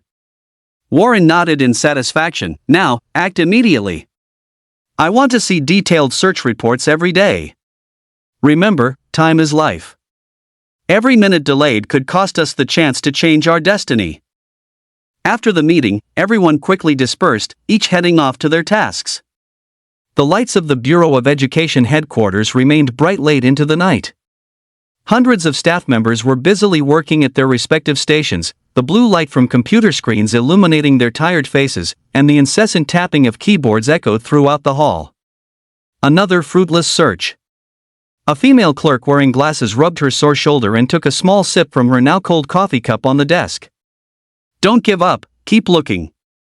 The director said this concerns the survival of the Dragon Kingdom." A colleague next to her handed over a steaming cup of tea, comforting her softly. At 3:05 a.m., a young man with gold-rimmed glasses suddenly jumped up from his seat, excitedly shouting, "Found it!" His voice instantly startled his dozing colleagues nearby, and all eyes immediately turned towards him. "Look at this ancient record." The young man's finger trembled as he pointed at the computer screen, his voice slightly shaking with excitement. Sun essence, a rare material formed from condensed fire elements. This news was like a stone dropped into a calm lake, creating ripples that quickly spread throughout the entire building. The staff, no longer sleepy, rose from their workstations and hurried to gather around the young man's computer. "Notify the director immediately." The department head grabbed the internal phone, his voice trembling with excitement. Less than 10 minutes later, Warren arrived at the scene in a hurry, his eyes intently fixed on the ancient texts displayed on the screen. According to the records, sun essence is only dropped by fire elemental creatures, and the probability is extremely low, about 1 in a million. The young man pushed up his glasses, carefully interpreting the data. 1 in a million? When everyone heard this number, they couldn't help but gasp. The probability was even lower than winning the lottery. Warren, however, showed a relieved smile. "It's good to have a clue. It's much better than searching for a needle in a haystack." A senior consultant with a head full of white hair stepped forward. "Director, I suggest a three-pronged approach. Firstly, immediately dispatch personnel to major trade guilds for acquisitions. There might be unexpected gains. Secondly, contact Captain Marcus and have the Scarlet Tiger Squad assist in hunting fire elemental creatures. Finally, issue a high-level quest through the Class User Alliance, offering a reward for solar essence." Warren's eyes lit up, and he waved his hand. "Good idea. Execute it immediately. Remember, time is of the essence." Trade Guild Liaison Team, depart at once. He rapidly assigned tasks, his voice strong and clear. Intelligence Team, compile a distribution map of all fire elemental creatures for me. Communications Team, contact Marcus immediately and tell him to lead a team to prepare for the hunt. Quest Issuing Team, draw up a reward scheme right away. Ensure the rewards are attractive enough. The entire Bureau of Education instantly buzzed with excitement. Everyone's fatigue vanished, their fighting spirit ignited by this hope. "Remember, this must be kept absolutely confidential." Warren's expression turned serious. "We must not let the Abyss forces detect our movements." "Yes." Hundreds of people responded in unison, their voices filled with determination. As the first ray of morning light streamed through the window, the first group of staff had already set out on their mission, embarking on the quest for sun essence. At the same time, inside the laboratory of Cloudsea City First Academy, sunlight streamed through the glass windows, illuminating rooms filled with potion bottles. Lin was focused on compounding medicinal materials when he suddenly heard a hurried series of footsteps approaching. "Shaolin, I've brought you something good." Principal Li pushed open the door, a wide smile on his face, holding a black jade box. As soon as the jade box was opened, a wave of intense heat rushed out, instantly raising the temperature of the entire laboratory by several degrees. 9 Nether Demonic Flame. Lin's eyes lit up. Inside the jade box, a cluster of pitch-black flames pulsed, emitting a heart-palpitating aura. Old Chen really went all out. This 9 Nether Demonic Flame is one of the most dangerous flames in the abyss. It's said to be able to burn even souls to ashes. Principal Li carefully placed the jade box on the lab bench, his eyes filled with both excitement and reverence. He gently stroked the jade box, as if it contained not a flame, but a rare treasure. Lin didn't speak, just nodded, his gaze completely captivated by the 9 Nether Demonic Flame in the jade box. He took a deep breath, suppressing the excitement in his heart, and cautiously opened the jade box. A cluster of pitch-black flame lay quietly in the center of the jade box. Although only fist-sized, it exuded a heart-palpitating aura. At the center of the flame, there seemed to be a black hole, devouring all surrounding light, sending shivers down one's spine. Lin stretched out a finger and lightly touched the edge of the jade box. A chilling cold instantly spread throughout his body. He couldn't help but shiver. This 9 Nether Demonic Flame truly lived up to its reputation. Be careful, this flame is not to be trifled with. Principal Li reminded him from the side, a hint of nervousness in his voice. Lin ignored Principal Li's warning, his attention entirely focused on the 9 Nether Demonic Flame.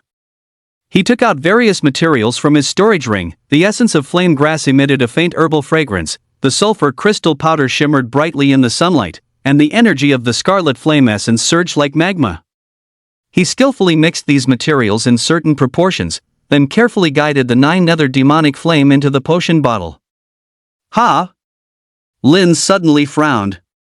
He noticed that while both the 9 Nether Demonic Flame and Sun Essence were fire attribute materials, their natures were completely different. The 9 Nether Demonic Flame was extremely yin and cold, while the Solar Essence was extremely yang and hot. If forcibly fused, it would likely result in an explosion. Although he had never seen Solar Essence before, there were relevant annotations in the material inventory. The 9 Nether Demonic Flame and Sun Essence seem to have two different effects. Their mechanisms of action are completely distinct. Principal Li's eyes lit up. He rubbed his hands together and said excitedly, "Doesn't that mean we can make two different types of explosive potions? This is great news. One extreme yin, one extreme yang, attacking from both sides, wouldn't the power be even greater?" He was as excited as a child, pacing back and forth in the laboratory, eager to see the finished product immediately. Lin nodded, saying nothing, and continued to focus on his experiment. He carefully injected the 9 Nether Demonic Flame into the potion bottle, continuously adjusting the proportions of various materials. Instantly, a burst of black fire erupted from the potion bottle. The originally transparent liquid turned into an airy dark purple, emitting a chilling aura. The temperature of the entire laboratory dropped several degrees, and a thin layer of frost even formed on the walls. Did it succeed? Principal Li's eyes widened. He felt a chill rise from his feet, making him shiver involuntarily. It's a success. Lin held up the potion bottle, carefully observing the ink-black liquid, a satisfied smile on his face. He could feel that this potion contained immense energy. Once unleashed, its power would be absolutely astonishing. Principal Li eagerly leaned closer, rubbing his hands, and asked excitedly, "How's the effect? Let me see quickly. What's this potion called? What are its special effects?" Lin displayed the potion's attributes. 100-fold 9 Nether Explosive Potion. Effect: throws to create a black flame explosion, dealing 100,000 damage, with an additional 3-second stun effect. 9 Nether Trait: inflicts an additional 3-second soul burn effect, dealing 10,000 damage per second. This is simply world-destroying. Principal Li's voice trembled with excitement. This potion is simply tailor-made for siege warfare. If we could get our hands on Solar Essence again, we might be able to research an even more powerful formula. Lin stroked his chin thoughtfully. Principal Li rubbed his hands excitedly. Excellent. Director Peng's side is already actively searching for Solar Essence. I believe there will be news very soon. Chapter 11, 10,000 alleys empty, for one person. Lin, the power of this potion needs to be thoroughly tested. Principal Lee rubbed his hands, his eyes gleaming. Let's go to the simulated training ground. Lin nodded, just what I wanted. I also want to see the true power of this 9 nether explosive potion. The two walked towards the simulated training ground. The usually bustling campus main road now appeared unusually deserted. Occasionally, they would encounter a few people, all marching briskly in formation, their faces etched with urgency. Emergency assembly. Hurry up, don't waste time. Director requires departure within half an hour. Scattered shouts echoed from a distance, reverberating through the empty campus. A student who was resting curiously poked his head out. What's going on? Why does it feel like the whole school is busy? I don't know, I heard the Bureau of Education held an emergency meeting overnight. Lin frowned slightly. Principal Lee, this is. Principal Lee smiled lightly. Do you remember saying you needed sun essence? Director Peng has mobilized the entire city's resources to search for it. At this moment, from the Chamber of Commerce to class users, from intelligence personnel to the Red Tiger Squad, everyone is working for you alone. Lin stood rooted to the spot, stunned. He looked up at the hurried figures in the distance, his lips trembling slightly. Each moving squad silently spoke of the nation's resolve. His eyes felt warm, like a traveler trudging through a cold night suddenly warmed by the lights of 1,000 homes. He clenched his fists, his knuckles turning white from the effort.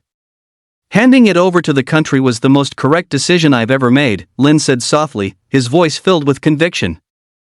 Principal Lee looked at Lin straight back and smiled with satisfaction. All right, no more lingering on that. Principal Lee patted Lin's shoulder. Let's hurry and test the new potion. If this nether explosive potion is really as powerful as you say, maybe it can give those the abyss monsters a taste of their own medicine. In the heart of Cloudsea City, a magnificent building rose from the ground, soaring into the clouds. This was the headquarters of the Lin Group Adventurers Guild, the most bustling area in all of Cloudsea City, and a longed-for sanctuary for countless adventurers. The Lin Group, one of the 3 major families in Cloudsea City, had deep roots and vast power. Even the Bureau of Education and the demon-suppressing army had to give them some respect. And the Lin Group Adventurers Guild was the leader of the entire adventurer industry in Cloudsea City, controlling countless resources and connections. At this moment, however, the guild was a scene of tense activity. The guild hall was resplendent, with various magic crystals embedded in the surrounding walls, emitting a soft glow. The usually bustling hall was eerily quiet now, with only hurried footsteps occasionally breaking the silence. All adventurer teams above a rank, assemble immediately. Ready and able to depart at any moment. Supply provisions are prepared.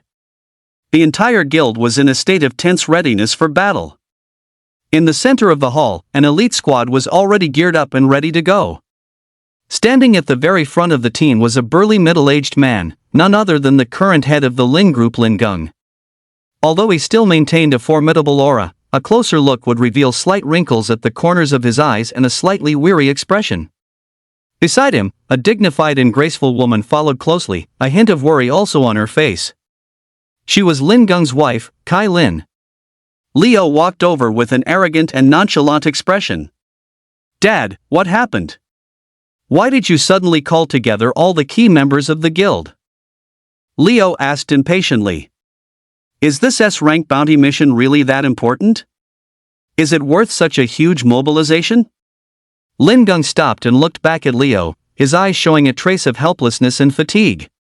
He sighed and said in a low voice, You don't understand. Our Lin clan is in big trouble now. If this S-rank mission doesn't succeed, our Lin clan might never recover. Lin Gung's face showed a rare weariness, and his usual decisive and resolute demeanor had dissipated considerably. Your dad hasn't closed his eyes for days because of family matters. Kai Lin looked at her husband's haggard face, a pang of pain in her heart. Leo, you should spend more time with your father. Look at how much he's lost weight recently from worrying about family matters. As the heir of the Lin clan, you should share more of the burden and stop always making your dad angry. Mom, when did I? Leo pouted. Aren't I concerned about family matters? He said that, but he didn't take it seriously in his heart at all. In his opinion, with the Lin clan's vast wealth and power, how could they possibly run into any trouble? Oh, by the way, Dad, I ran into that good-for-nothing Lin yesterday. Leo suddenly remembered something. How dare he steal my dungeon resources? He's practically asking for death. He embellished and recounted yesterday's events, naturally omitting the fact that he was the one who initiated the provocation, instead portraying Lin as an utterly heinous villain. You must teach him a good lesson, let him know the might of our Lin clan. Leo said through gritted teeth, and he actually dared to call you an old geezer. It's absolutely outrageous. What? Kai Lin's face instantly burned with rage upon hearing this. That little beast, Lin, how dare he treat you like that? That unfilial wretch, I've always said he was no good. We shouldn't have in the first place. How dare he speak about your father like that? I'll tear his mouth apart. She cursed loudly, completely losing her usual demeanor as a refined lady. Enough! Lin Gung suddenly roared, interrupting Kai Lin, is this the time for such talk? The family is in a critical situation, yet you two are arguing over such a trivial matter here. Although he was also very displeased with his rebellious son Lin's actions, now was clearly not the time to dwell on such matters. Lin Gung's angry shouts silenced the entire team. Kai Lin grudgingly shut her mouth, but anger still lingered on her face. Meanwhile, Leo lowered his head, feigning an apologetic look, but a smug, cold smile curled at the corner of his lips. In his opinion, any time was the right time as long as he could make Lin suffer. Just then, a scout hurried over. Patriarch, the entrance to the fire dungeon is straight ahead. Lin Gung took a deep breath, suppressing the irritation in his heart. Whole team, prepare yourselves. This mission allows for no mistakes. Gazing at the boiling fire dungeon before him, his eyes became resolute. Regardless of any internal family conflicts, the immediate priority was to complete this mission and resolve the current predicament of the Lin clan. As for Lin, let's deal with him after this crisis is over. Thinking of his good-for-nothing son, Lin Gung's brows furrowed again. He was utterly disappointed in his second son, but now was clearly not the time to deal with family matters. The team continued to advance, everyone's nerves taut. This S-rank mission would be a tough battle, but for the beleaguered Lin clan, they had no other choice. The scorching heat waves from the fire dungeon assailed them, as if foreshadowing the arduous challenges ahead. However, for the people of the Lin clan, compared to the danger of the mission itself, perhaps the invisible conflicts and disputes within the family were what truly needed worrying about. Chapter 12, The entire city is grinding monsters. What is this? As soon as he stepped into the fire dungeon, Lin Gung was stunned by the sight before him. The entire dungeon seemed to have transformed into a massive construction site, bustling with people and fervent activity. S-rank adventurer teams, usually a rare sight, were now as common as cabbages everywhere. Some wielded sharp blades, battling fire-type monsters. Others manipulated elemental magic, blasting monsters into smithereens. Still others were busy collecting various materials, their faces beaming with the joy of a good harvest. The gear these teams sported was luxurious, a uniform display of top-tier equipment that shone with a dazzling light. All sorts of rare potions and scrolls were being tossed out as if they cost nothing, leaving onlookers dumbfounded. Hurry! Everyone, get your heads in the game! A trace of anxiety flashed through Lin Gung's eyes as he roared, this mission will decide the very survival of our Lin Corporation's Adventurer Guild. We've succeeded. Our Lin clan will return to its peak and continue to dominate Cloudsea City. If we fail, we will lose everything and might even be swallowed up by other factions. Tell me, do you want to see the Lin clan fall? Lin Gung's voice echoed like thunder through the dungeon, each word striking heavily at everyone's hearts. No! Defend the Lin clan to the death. Charge! For the Lin clan! The guild members' emotions were instantly ignited, and one by one, they charged at the monsters like they were pumped with adrenaline, howling. For a moment, the entire dungeon boiled over. Lights of various skills intertwined, dyeing the sky a vibrant myriad of colors. The wails of monsters, the shouts of adventurers, and the clashing of weapons wove together into an inspiring battle anthem. The A-rank dungeon, which normally hosted only dozens of people, was suddenly flooded with tens of thousands on this day. They furiously hunted monsters, collecting various materials into their bags. The entire dungeon was filled with a strong smell of blood and potions. The scene was on a scale never witnessed before. These fire-type dungeon monsters are really unlucky, usually lording it over everyone, but today they're being ganged up on by so many people. I bet they've never seen a spectacle this grand in their entire lives. Ha ha ha, is this the legendary dimensionality reduction strike? Speaking of which, we've been fighting for so long, how come no one has gotten a solar essence to drop yet? The drop rate for this thing is way too low. It's harder than winning the lottery. Everyone chattered among themselves, their words filled with a mix of banter and resignation. After more than 10 straight hours of high-intensity combat, everyone was exhausted. But strangely, not a single person had obtained a solar essence. This made everyone begin to wonder if the solar essence truly existed. Damn, is this solar essence just an urban legend? We've been fighting for so long and haven't seen a single hair of it. This is ridiculous. Could it be that those guys from the Bureau of Education tricked us? It's possible. They've never been known to do anything decent. Sigh, all this work for nothing. What bad luck. Just as everyone was murmuring, a sudden cry broke the silence. I got it. I got a solar essence to drop. A member of the Lin's Guild held up a crystal emitting a dazzling light and shouted excitedly.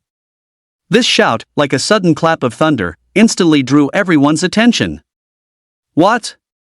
Lin Gung whipped around, staring intently at the crystal, his eyes filled with incredulous ecstasy. His withered face was now trembling slightly with excitement. He strode over, snatched the crystal, and examined it closely. It's really sun essence. It's really sun essence. Lin Gung's voice trembled as he clutched the crystal tightly, as if holding the hope of the entire world. His body shook slightly from the extreme excitement, his eyes filled with rapture and relief. This loud shout also attracted the attention of the class users who were busy grinding. When they saw the sun essence, their eyes filled with greed and aggression. Although Cloud Sea City had laws prohibiting private duels, no one would care about that in the face of immense profits. Moreover, most of the class users here were level 40 or 50, prominent figures in Cloud Sea City. Laws were merely for restraining the weak. Damn it! These hyenas! Lin Gung gritted his teeth. He had also noticed their greedy gazes. He stared deadly at the approaching figures, his heart filled with unwillingness and anxiety. Although their Lin family was large and influential, they couldn't stand against so many people here. How dare they target our Lin Corporation's Adventurers Guild? Do they really think we're a pushover? He cursed inwardly, each word seemingly squeezed from between his teeth, full of resentment and fury. This solar essence is our Lin clan's last hope. It absolutely cannot fall into their hands. A mad glint flickered in his eyes, as if he wanted to burn everything before him to ashes. Everyone else, stop them for me. Lin Gung spun around and roared at the guild members behind him, his voice hoarse and urgent, like the roar of a wounded beast. I'll leave first with the sun essence. I'm leaving this to you. After speaking, he ignored the others, turned, and ran. His panicked retreat had none of the dignity of a family head. Snatch it! Just then, a greedy cry, like a death knell, rang out in the dungeon, instantly igniting everyone's madness. Stop them! Don't let them get away! The sun essence is ours! Charge! Whoever gets it wins! The adventurers who had been hunting monsters now had bloodshot eyes. They abandoned their current prey and pounced on the members of the Lin group like hungry wolves. In an instant, the entire dungeon descended into chaos. The light of skills flashed one after another. The sounds of battle cries, agonizing screams, and clashing weapons intertwined, creating a chaotic and brutal scene. Although the members of the Lin Corporation fought desperately, they were soon forced into a steady retreat due to their numerical disadvantage. Blood stained the ground red. Severed limbs were scattered everywhere. The thick, nauseating stench of blood filled the air. Family head, run! A member of the Lin group blocked a fatal attack with his body. Blood gushed from his mouth, but he clung desperately to the enemy's legs, buying precious time for Lin Gung. Bastards! I'll take you down with me. Another member watched his companion fall, his eyes instantly turning bloodshot. With a furious roar, he charged directly into the enemy ranks and chose to self-destruct. Boom! A loud bang echoed, and a small mushroom cloud rose in the dungeon. The powerful shockwave sent all the surrounding adventurers flying. Such a sacrifice seemed so insignificant in the face of the massive number of enemies. Lin Gung sprinted forward without looking back. His heart was filled with terror. Once caught, the solar essence would be lost, and the Lin clan would completely lose its chance to recover. Faster. A little faster. He continuously pushed himself onward. His legs felt as heavy as lead, and every step seemed to drain all his strength. Stop. Hand over the sun essence. Just then, a 5-person squad suddenly charged out from the side, blocking Lin Gung's path. Every member of this squad radiated a powerful aura they were clearly not to be trifled with. It's the Dragon Slayers squad. Someone recognized the squad's origin and exclaimed in shock. What? It's actually them. The Lin clan is in trouble. Dragon Hunters is one of the top adventurer teams in Cloudsea City. It's said that their captain, Dragon Fong, is already level 69, a strong one among the strong. A true powerhouse. I'm afraid Lin Gung won't be able to escape this time.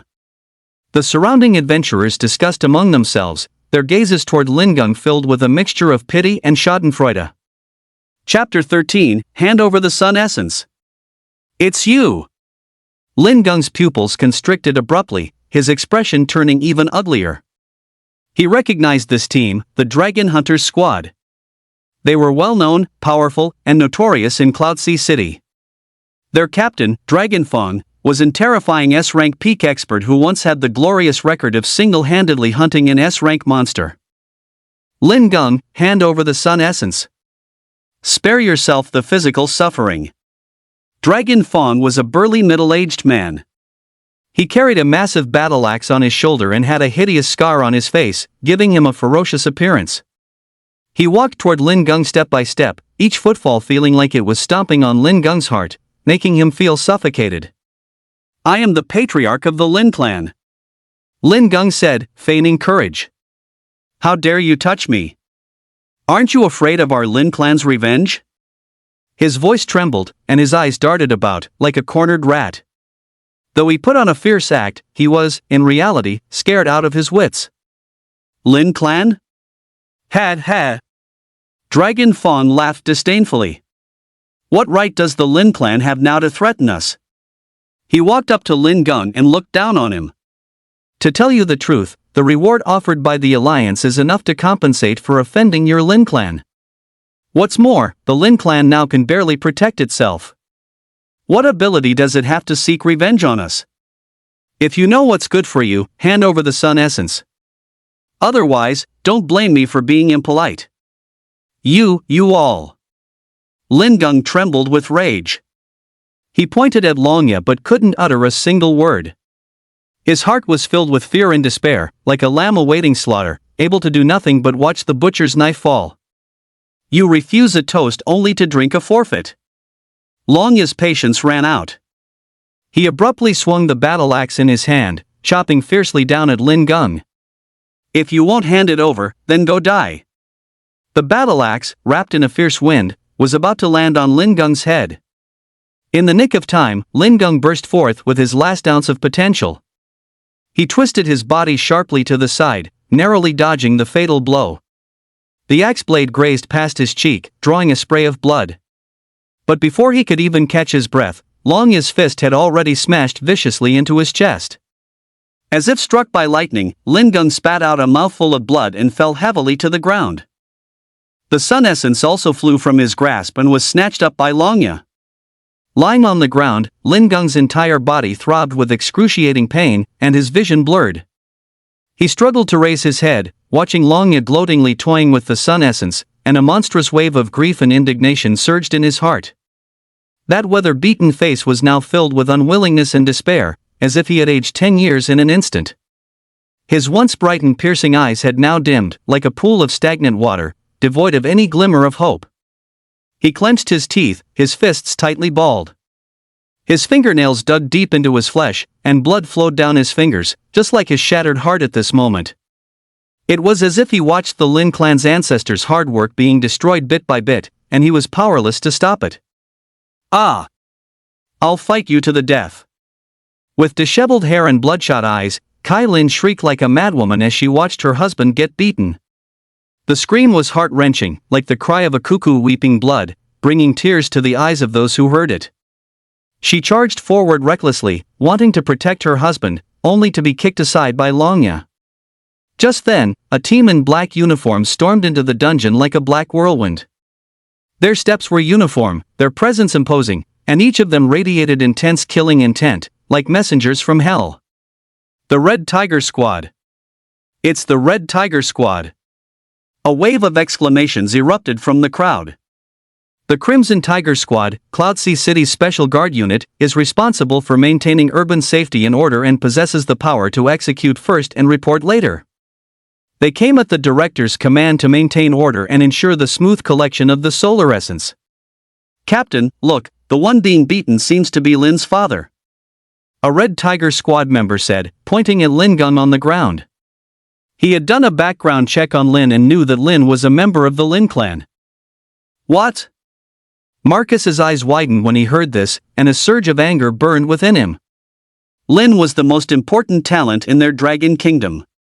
He was crucial to the future development of the Dragon Kingdom. Now, Lin's father was being targeted. Wasn't this clearly a sign of their Bureau of Education's incompetence? They couldn't even protect the family of a national strategic talent. Son of a bitch, how dare you bully Lin's family?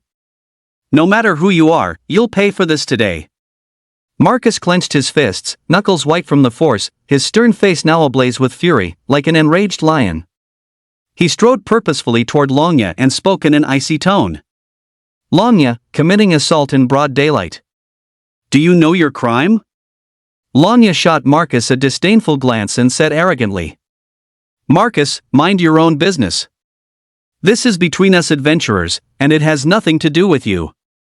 A cold glint flashed in Marcus's eyes as he sharply retorted, Cloudsea City prohibits private duels. This is an alliance rule. Do you dare defy it? Longya sneered, alliance rules? Here, I make the rules. Marcus is furious, laughed instead, what big talk. Do you really think our Scarlet Tiger team is to be trifled with?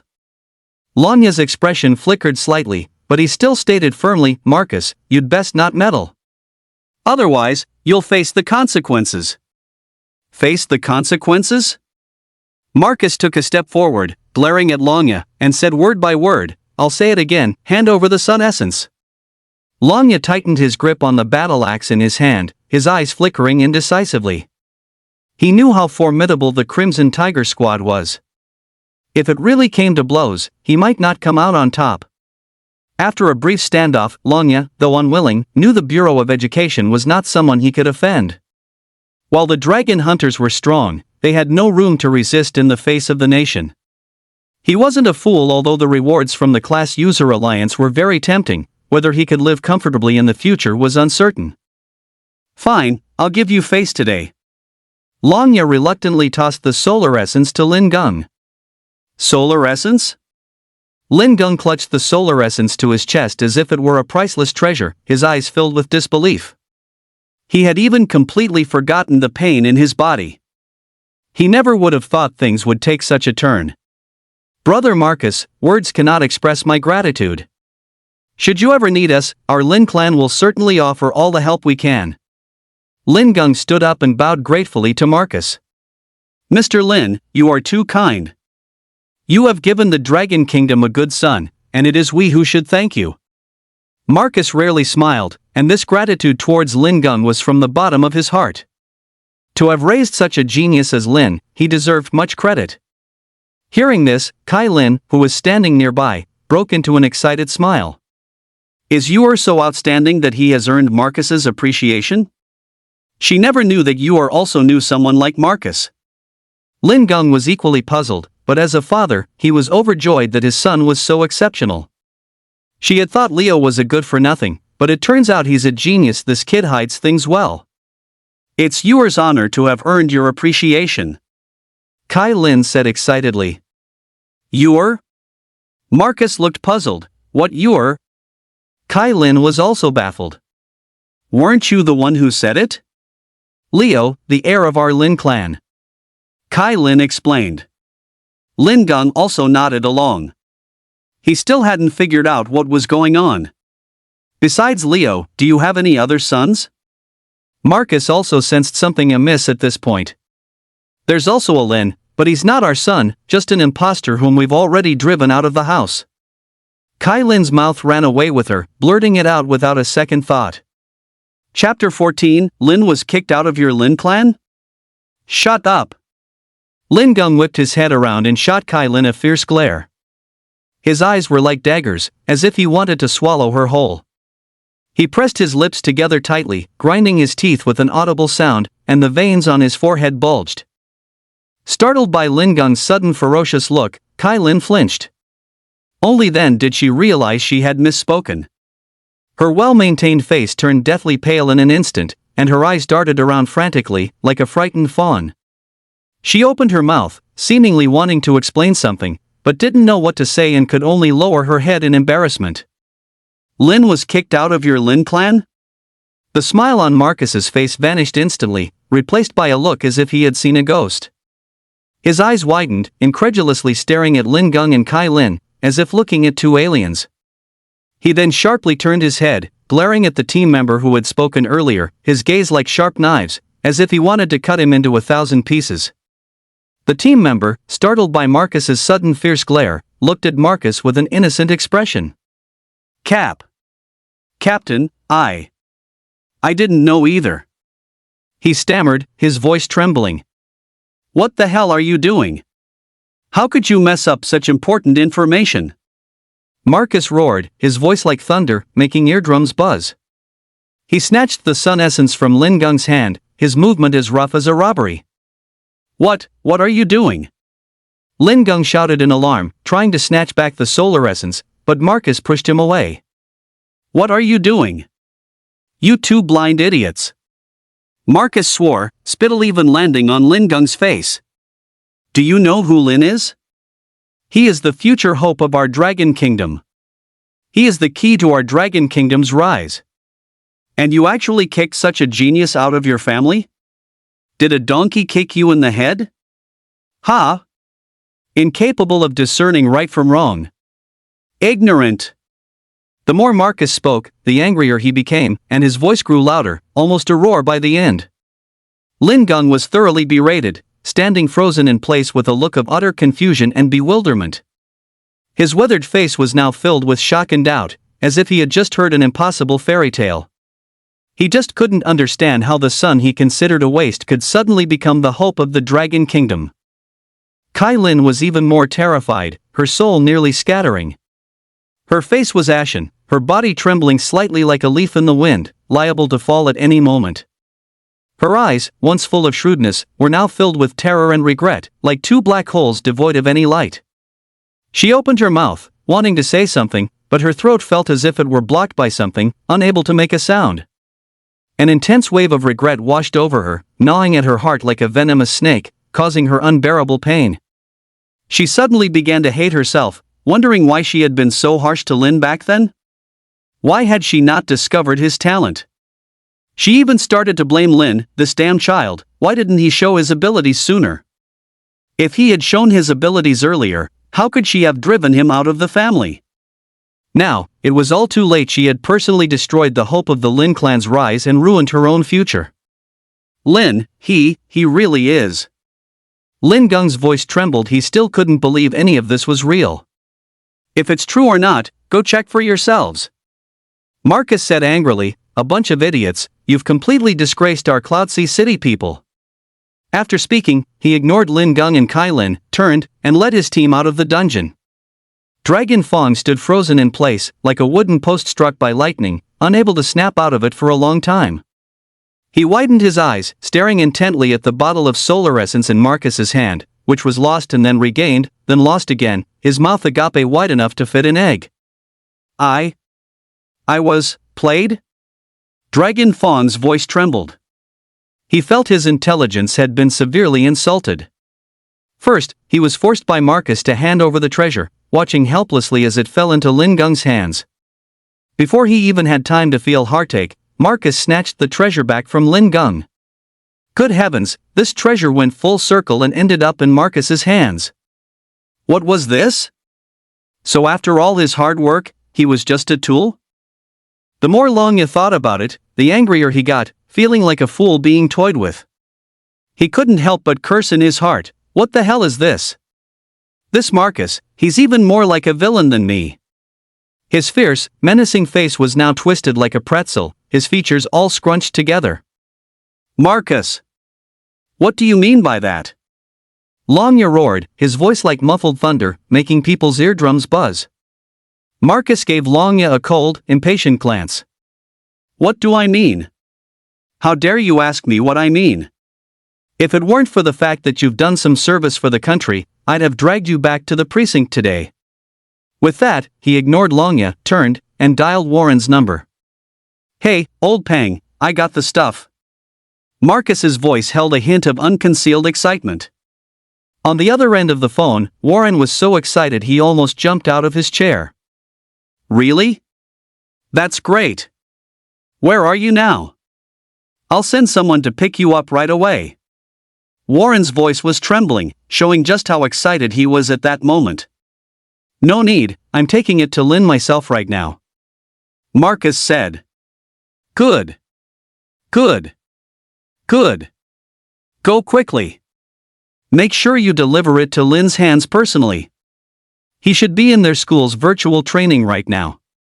Warren said good 3 times, which was enough to show how much he valued Lin. Hanging up the phone, Marcus turned and left, swift and decisive. He was now eager to return home, not wanting to waste a single moment. He rushed to the school in a hurry, speeding along the way, wishing he could sprout wings and fly. Lin and Principal Lee went to the virtual training room? Something good has come out? Marcus pondered silently, quickening his steps even more. Meanwhile, inside the virtual training room. Boom! With a loud bang, 10 bosses, each level 20, turned to ashes in black flames, leaving not even a speck. This is too abnormal, isn't it? Principal Lee stared dumbfounded at everything in front of him, hardly believing his eyes. Is this the power of the 100-fold 9 nether explosive potion? Lin smiled faintly, quite satisfied with the result. Level 30 boss, go! Principal Lee took a deep breath, suppressing the shock in his heart, and continued to issue commands. Boom! Another loud bang, and the level 30 boss struggled painfully in the black flames, but in the end, it couldn't escape its fate of being instantly killed. The entire process took less than a minute. Ha ha ha ha. Good. This is great. Principal Lee was so excited that tears streamed down his old face. Lin, you are truly the pride of our Cloud Sea City. You are the hope of our Dragon Kingdom. Principal Lee tightly clasped Lin's hand, his words jumbled with excitement. Principal Lee, you flatter me. Lin said modestly. He felt like he sounded like Versailles when saying this. Now looking at the current situation, the low-key development path was probably out of the question, so he might as well be high profile for a bit. This isn't flattery. It's the truth. Principal Lee's tone was resolute. With this 100-fold 9 nether explosive potion, our human race's chances of victory have increased significantly. Chapter 15, Sun Essence Obtained. The power of this 100-fold 9 nether explosive potion is already so astonishing. If it were fused with Sun Essence and 9 nether demonic flames, what terrifying level of power would it reach? Principal Lee stroked his beard, his eyes glinting with anticipation. He paused, then added, wouldn't that be defying heaven itself? Seeing this, Lin smiled faintly and nodded, I'm looking forward to it too, but Sun Essence is, after all, a legendary heavenly material and earthly treasure. Acquiring it would probably be as difficult as ascending to heaven. Indeed, but you don't need to worry. I refuse to believe that rallying the strength of the entire city won't be enough to find a small Sun Essence. Principal Lee guaranteed, patting his chest. Forget Sun Essence, even if Lin wanted the sun from the sky, they would find every possible way to get it for him. Such a talent deserved their utmost effort in nurturing. Just then, Marcus burst in, full of urgency. Lin! We got the sun essence! Marcus's voice arrived before he did, his tone carrying unconcealed excitement. What? Lin and Principal Lee exclaimed simultaneously. They exchanged glances, both seeing incredulous expressions in the other's eyes. You got it so quickly? Lin asked in surprise. He had initially thought this would take at least 10 days to half a month. He never expected Marcus to bring back the sun essence after only a few hours. If I had to find this myself, I probably wouldn't find it in half a year. Lin sighed with emotion. This was the benefit of having the nation's backing. His own arduous work for half a year was less effective than a single word from them. This feeling was truly exhilarating. He had to admit, the decision he made was incredibly wise. Alchemists naturally need vast resources after all, potions are single-use consumables. Once used up, they need to be remade, and the cost can be imagined to be extremely high. Although the explosive potion is powerful, materials like 9 nether demonic flames and sun essence are simply too rare. Of course. Who do you think was on the case? Marcus laughed proudly, patting Lin's shoulder. Quick, look. This is the sun essence. You, young man, are a treasure to the nation. Your matters are of paramount importance. Marcus carefully took out an exquisite jade bottle from his embrace and handed it to Lin. Who?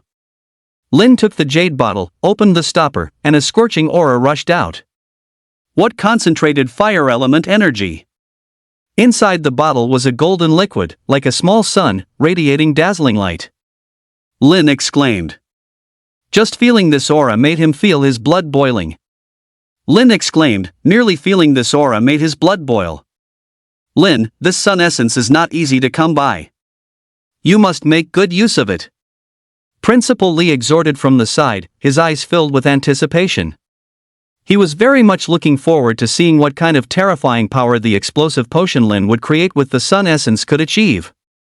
Don't worry, Principal Lee, I definitely won't let you down. Lin nodded solemnly. Principal Lee, Captain Wang, I need a quiet environment to research the sun essence, do you think? Lin said, a little embarrassed. He knew that Principal Lee and Marcus were doing it for his own good, but he really needed to be alone now to calm down and thoroughly study this sun essence. Oh. Right. Look at my brain, I almost forgot about this. Principal Lee slapped his forehead, suddenly realizing. Lin, you can research in peace. Marcus and I won't disturb you. If you need anything, just say the word. Marcus also nodded repeatedly. Yes, just tell us what you need. Even if it's the stars in the sky, I'll pluck them down for you. Lin, you are our Dragon Kingdom's precious treasure. There must be no mishaps whatsoever. Principal Lee and Marcus spoke one after another, clearly showing their high regard for Lin. To facilitate your research, this virtual training room will no longer be open to the public starting now. It will only be open to you. Inside, there's a dedicated research lab with all sorts of experimental equipment and materials. It's absolutely safe and absolutely quiet. Even if there's an explosion outside, nothing inside will be affected.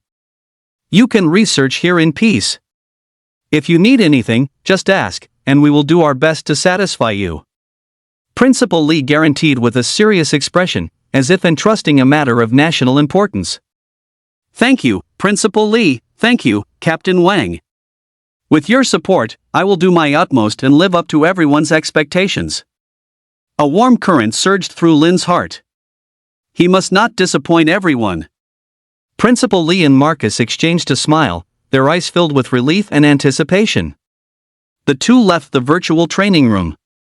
As soon as they stepped out, they received a call from Warren. Old Wang. Old Lu. Both of you, immediately.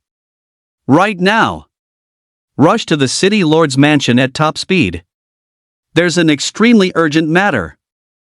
On the other end of the line, Warren's voice was unusually anxious, even trembling slightly, as if something earth-shattering had happened. What is it? Marcus and Principal Lee were startled, asking in unison. They had known Warren for so many years and had never seen him so flustered. What on earth had happened to make the usually calm as a mountain Warren so panicked? No time to explain. Hurry up and come.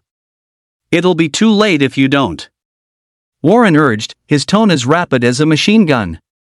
Good. We'll be right there. Marcus and Principal Lee didn't dare to delay.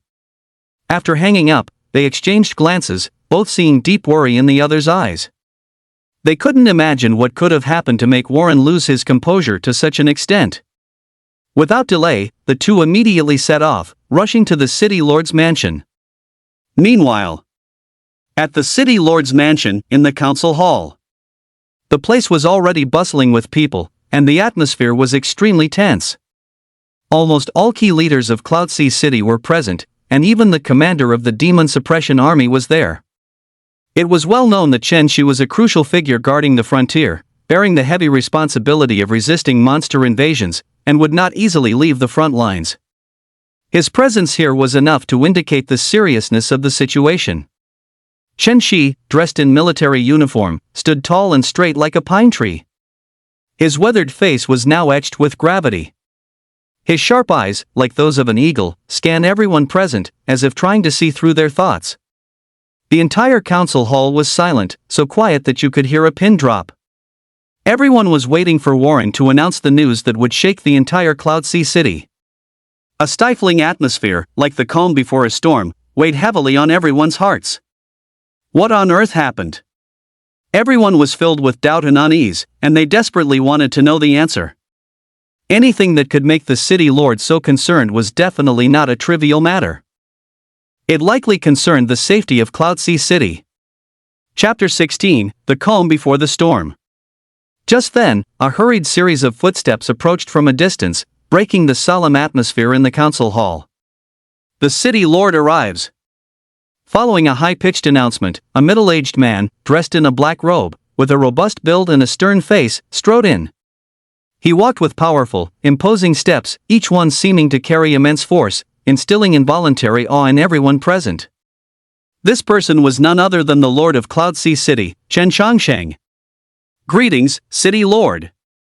Everyone shouted in unison, rising and bowing, their voices loud, echoing throughout the entire council hall.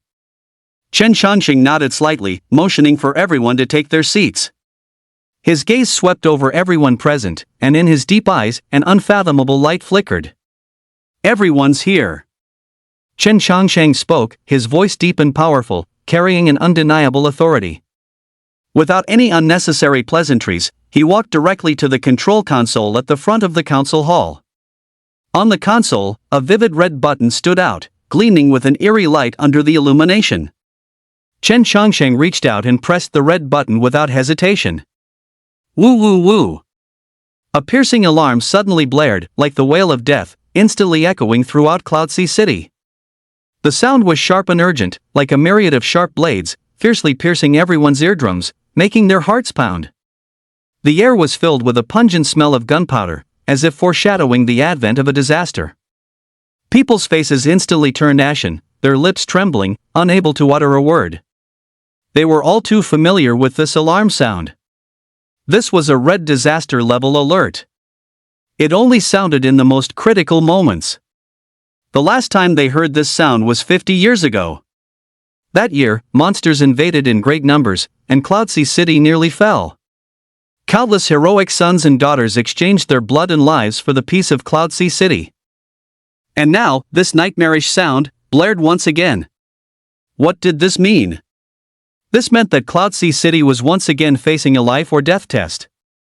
A red disaster level alert signified a beast siege, meaning a beast tide was coming. And it was a world-ending beast tide. A beast tide of this scale, once it erupted, would be enough to destroy everything. Cloud Sea City would be devastated, turned into ruins. This is a red disaster level alert? Principal Lee's face was pale, his body trembling slightly, his voice tinged with an unbelievable terror. How could this be? Marcus's eyes were also wide, his face full of shock, as if he had seen something incredible. Chen Shi and Warren exchanged glances, their expressions extremely grim. Chen Shi's brows were tightly furrowed, like two towering mountains, and his weathered face was now etched with worry. His sharp eyes were fixed intently on the distance, as if trying to pierce through layers of fog to discern the crisis hidden in the darkness. Warren tightly clenched his fists, his knuckles turning white from the force. His body trembled slightly, as if he was struggling to suppress his inner fear and unease. Could it be that? Principal Li suddenly turned to look at Chen Shi, his voice trembling as he asked, "Are you saying the beast tide has already broken through the demon-suppressing army's defenses?"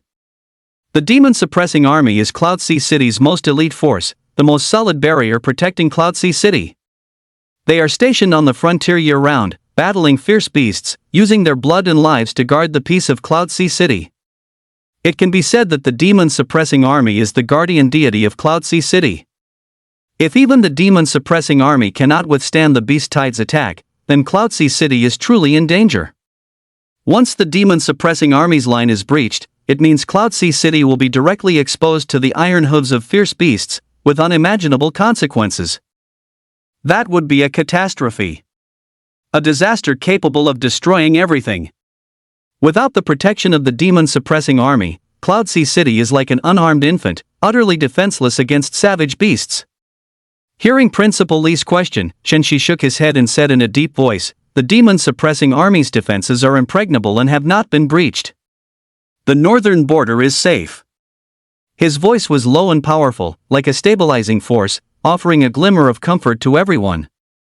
But then, he changed the subject, his tone becoming even more solemn, "But the real threat doesn't come from the north. It comes from within our Cloud Sea City." As soon as these words were spoken, they exploded like a bombshell among the crowd. What? Inside Cloud Sea City? How is this possible? Everyone was stunned. They couldn't believe that the impregnable Cloud Sea City would face a crisis from within. This was simply a fantasy. Chen Xiangxing took a deep breath and said in a deep voice, "I know this is hard to believe, but it is the truth. Just a short while ago, we detected a sudden rift appearing in the Blood Moon Dungeon." Blood Moon Dungeon. The Abyss Rift. Warren's face changed drastically as he exclaimed in shock. Everyone else also looked horrified, of course, they knew what that meant. Chen Xiangxing nodded and continued, "That's right, it's an Abyss Rift.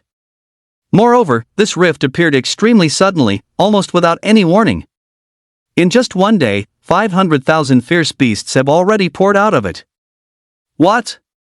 500,000? Everyone gasped. The number was simply too terrifying. Millions of fierce beasts pouring out in a single day. This was simply unheard of. "We have already dispatched 5 guard legions to hold the line, but..." Chen Xiangsheng paused, his voice choking slightly, "But the situation is very grim. The 5 guard legions suffered heavy casualties, almost completely wiped out. Currently, we can only barely maintain the defensive line, preventing fierce beasts from pouring into Cloud Sea City." Everyone fell silent. What did the 5 guard legions represent? Those are some of Cloud Sea City's most elite troops, each possessing powerful combat capabilities. But now, the 5 guard legions had been almost completely annihilated. This was enough to show just how serious this crisis was. Moreover, according to our monitoring, that Abyss Rift is constantly expanding. Chen Xiangsheng continued, his voice filled with worry. "It won't be long before it transforms into an Abyss Dungeon." The Abyss Dungeon. Principal Li gasped in surprise, his face growing even paler. "That's right, an Abyss Dungeon." Chen Xiangxing nodded and explained, "An Abyss Dungeon connects to the Abyss's main base. Once it forms, fierce beasts will continuously pour out from it, ceaselessly. Until the entire world is devoured." Hearing this, everyone felt a shiver run down their spines. They finally understood why Chen Xiangsheng was so nervous. The Abyss Dungeon. An existence even more terrifying than a beast tide. Once formed, the entire Cloud Sea City, and even the entire world, will face an existential disaster. "We don't have much time left." Chen Xiangsheng said in a deep voice, "According to our predictions, that span style equals font weight, bold the Abyss span rift will completely transform into span style equals font weight, bold the Abyss dungeon span in at most 1 more hour." At that time, the beast horde generated will be at least Tier 3. He was genuinely worried for Cloud Sea City. Tier 3 beast horde? Marcus exclaimed, his eyes filled with terror. Chapter 17, The Terrifying Level 3 Beast Tide. Yes, a Level 3 Beast Tide. Chen Changxing nodded, explaining, a Level 3 Beast Tide is enough to easily destroy a city. And a Level 5 Beast Tide can even destroy a country. Although our Cloud Sea City has the Demon Suppressor army guarding it, we definitely won't be able to escape a Tier 3 Beast Horde unscathed. What's more, this is just the beginning. Once span style equals font weight, bold, the Abyss dungeon span is completely stabilized, more and more ferocious beasts will emerge, and they will grow stronger and stronger. By then, let alone a Level 3 Beast Tide, even a Level 5 Beast Tide is not impossible. Hearing this, everyone felt a wave of despair. A Tier 3 Beast Horde alone would be enough to destroy Cloud Sea City. A Level 5 Beast Tide could even destroy a country. And now, what they faced was an existence even more terrifying than a Beast Horde. The Abyss Dungeon. Once it forms, the consequences will be unimaginable. The entire Cloud Sea City would be plunged into misery, turning into a ruin. Everyone will die, none spared. Report! A frantic shout tore through the heavy air of the council hall. A blood-soaked soldier stumbled in. He knelt on one knee, head bowed, voice hoarse. Reporting, City Lord. The span style equals font weight, bold, the Abyss span rift has fully transformed into span style equals font weight, bold, the Abyss dungeon span. The guard army, annihilated. The soldier's voice was like a heavy hammer, striking hard at everyone's heart. The air solidified. Pin drop silence. Everyone's heart was in their throat. What? Chen Changxing's eyes were bloodshot, veins bulging on his forehead. He grabbed the soldier by his collar, lifting him clear off the ground. Say that again. Chen Changxing roared, spitting saliva onto the soldier's face. The span style equals font weight, bold, the Abyss span rift, has completely transformed into span style equals font weight, bold, the Abyss dungeon span. The soldier repeated with difficulty, each word seemingly squeezed from his throat. Blood trickled from the corner of his mouth, staining the armor on his chest. The guard army, annihilated. Chen Changxing let go, and the soldier slumped to the ground, like a heap of mud.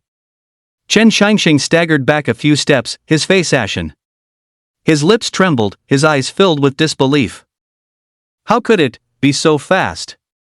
He muttered to himself, as if his soul had left him. He had originally thought there was still an hour of preparation time. Now, it seemed, there wasn't enough time at all. Chen Changxing clenched his fists, his fingernails piercing his palms, drawing blood. He forced himself to calm down. This was not the time for panic. He was the city lord of Cloud Sea City, he had to remain calm. Chen Changxing spun around abruptly, his gaze sharp. Deliver my command. He shouted loudly, his voice echoing in the council hall. The Demon Suppressor army will dispatch 70% of its forces immediately to assist its span style equals font weight, bold, Blood Moon dungeon span. At all costs, we must block the ferocious beasts within the span style equals font weight, bold dungeon span. Yes. Chen Shi immediately stood up. After speaking, he exited the council hall and immediately began to act. Warren. Chen Changxing looked at Warren. Immediately request assistance from the 3 surrounding cities.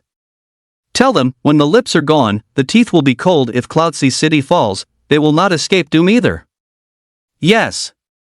Warren acknowledged the order and turned to leave. Wait. Chen Changxing called out to him. Forget it, you go yourself. Leave this place to me. Remember, you must be quick. Yes. Warren's heart sank. He understood the gravity of the situation. He dared not delay, turned, and sped away. Chen Changxing took a deep breath, his gaze sweeping over everyone present. Everyone. Cloud Sea City has reached a moment of life and death. Now, as the city lord of Cloud Sea City, I command you. Immediately organize manpower and prepare for battle. Defend Cloud Sea City to the death. Defend Cloud Sea City to the death. The crowd roared in unison, their voices shaking the heavens. Flames blazed in everyone's eyes. At this moment, they had only one thought. That was to fight. Fight to the very end. Go! To the city walls. As city lord, he had to lead by example. Moreover, this concerned the life and death crisis of Cloud Sea City. He had to be there. Only a few civil officials remained at the scene. All main class users and support class users chose to participate in the battle. Yes. Everyone walked out of the council hall side by side, heading towards the city wall. Span style equals font weight. Bold Blood Moon Dungeon span was near the east city wall of Cloud Sea City. This naturally became the first line of defense. As long as the city gates held, the people inside the city would be safe. At this moment, Cloud Sea City was in utter chaos. On the streets, terrified people ran everywhere. Cries and screams filled the air. The city walls were densely packed with class users.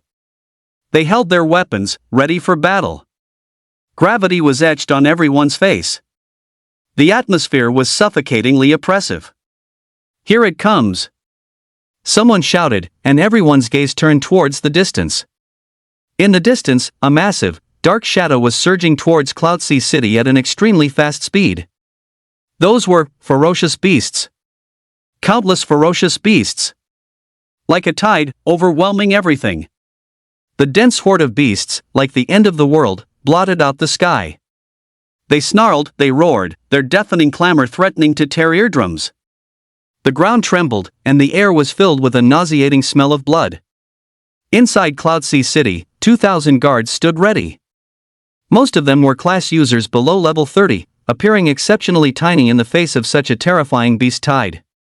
The demon-suppressing army, located 1,000 miles away, would take at least an hour to arrive. This hour felt like an eternity for Cloud Sea City. The massive information gap plunged the city's residents into the abyss of despair. Is this really a level 3 beast tide? Don't be afraid. We are the guardians of Cloud Sea City. But can we really hold them back?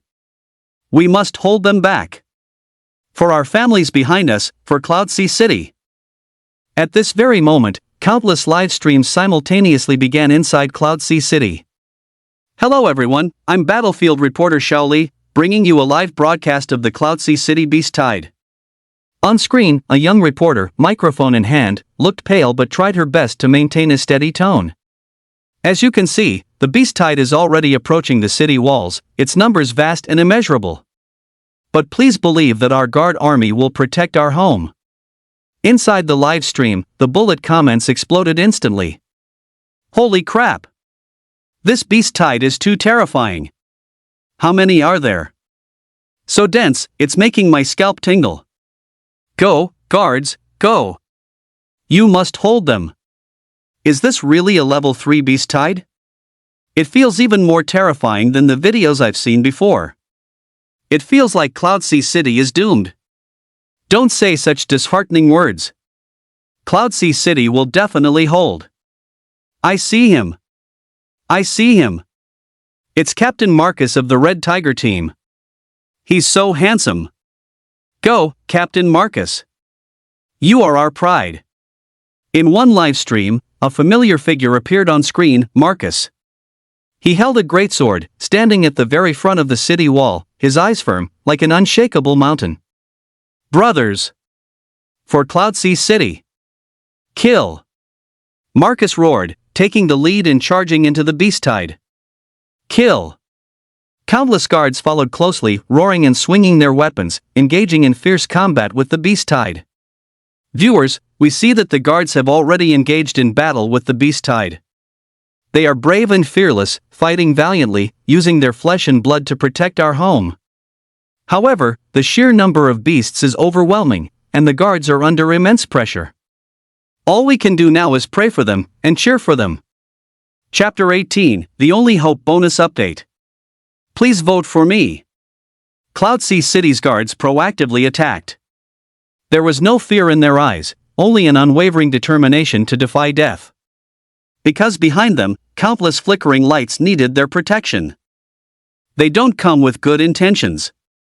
Chen Changsheng stood atop Cloud Sea City's towering city walls, his brows deeply furrowed as he watched the tsunami like beast tide. The guard army numbered only about 20,000 soldiers, most of whom were around level 30. Facing a million-strong horde of fierce beasts, could they truly hold out until the demon-suppressing army arrived? Chen Changsheng's heart was filled with worry, but soon those negative emotions were cast aside. He immediately summoned a set of silver-white divine armor, intricately carved with ancient runes, faintly radiating a soft golden glow. Chen Changsheng's class user was a Holy Knight, a top-tier expert at level 70. A Holy Knight was also a very comprehensive class user. Not only did it possess powerful melee capabilities, but it could also heal comrades and enhance defenses with the power of Holy Light. Chen Changsheng immediately joined the battlefield. With his level 70 strength, he could certainly reduce the pressure on the guard army. Chen Changsheng was like a fierce wolf charging into a sheepfold. Each swing of his sword carried divine power where the blade passed, the air seemed to be purified, and even the beast's roars were suppressed by a few degrees. But these fierce beasts seemed endless. Rumble. The ground began to tremble, and on the distant horizon, a dense, dark mass of fierce beasts surged forward once again like a tide. They were massive in size, their faces grotesque, fangs bared, and their bloodthirsty eyes filled with savagery and a lust for slaughter. Most of these fierce beasts were powerful existences around level 30. Their hides were as tough as iron, making it difficult for ordinary arrows and magic to inflict fatal damage upon them. Fire! At the commander's order, a rain of arrows poured down like locusts, the whistling sound of arrows piercing the air sharp and piercing. However, most arrows only shallowly penetrated the beasts' hides, with only a few beasts falling. More beasts continued to roar and charge forward. Mages! Attack! The commander ordered again, and colorful magical lights bloomed in the sky. Fireballs, ice arrows, lightning. Various spells rained down into the beast horde like drops, explosions erupting one after another, blood and flesh flying everywhere. However, the sheer number of fierce beasts was overwhelming. Even such dense attacks could not stop their advance. Melee class users. Prepare! Chen Changsheng shouted, his voice filled with determination. He charged into the beast tide once again. His figure weaved through the horde of fierce beasts, cutting through them with ease as if slicing melons and vegetables. The beast's blood splattered on his armor, yet it could not obscure the divine radiance emanating from him. Seeing Chen Changsheng's bravery, the soldiers' morale surged, and they rushed out of the city walls to battle the fierce beasts. Amidst flashing blades and flying swords, blood and flesh flew, and the entire battlefield instantly transformed into a living hell. However, the number of fierce beasts was simply too great. Even Chen Changsheng, powerful as he was, could not withstand such a massive beast tide alone. His stamina rapidly depleted, his sword swings gradually slowed, and the holy light began to dim. City Lord! This can't go on. Marcus, covered in blood, rushed to Chen Changsheng's side, shouting anxiously. His armor was damaged, and his body was covered in wounds, but his eyes remained resolute. Yes, City Lord, we must find a way. Principal Li also hurried over, his magic robe already stained with blood, and the staff in his hand trembled slightly, clearly indicating his magic power was close to depletion. Chen Changsheng gritted his teeth, fine beads of sweat seeping from his forehead. He knew very well that this couldn't go on, but he had already given his all and yet still couldn't turn the tide of the battle. Report! Just then, a messenger stumbled over, his face filled with anxiety. City Lord! Superintendent Peng's message. Reinforcements won't arrive for at least 3 hours. 3 hours? Chen Changsheng gave a bitter laugh, a hint of despair flashing in his eyes.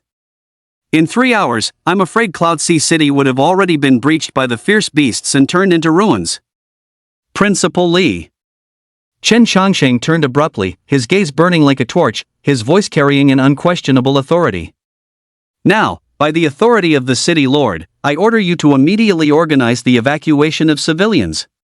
His words were sharp as blades, every single one etched with the heavy responsibility in his heart. Prioritize the evacuation of the students from the schools. They are the future of Cloud Sea City, the hope of the Dragon Kingdom. Principal Li trembled all over. He saw in Chen Changxing's eyes the responsibility of a city lord, a determination to protect his city with his life. Grief churned in his chest. Principal Li took a deep breath, nodded heavily, understood. He turned and rushed away, the setting sun casting a long shadow behind him, a shadow filled with the tragic heroism and unwavering commitment of an educator.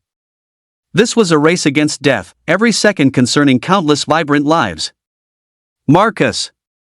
Chen Changxing's voice was tinged with exhaustion, yet it remained as tough as steel. You will lead the Red Tiger Squad to defend the city walls to the death, at all costs, to buy time for the people to evacuate. His gaze swept over the warriors fighting in blood, their faces weary, but their eyes still firm as iron.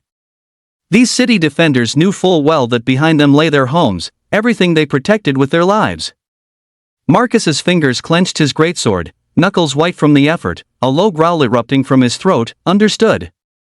He turned and charged towards the city walls, his figure standing tall like an iron tower, with only one belief in his heart, to hold this city, to protect every life within it.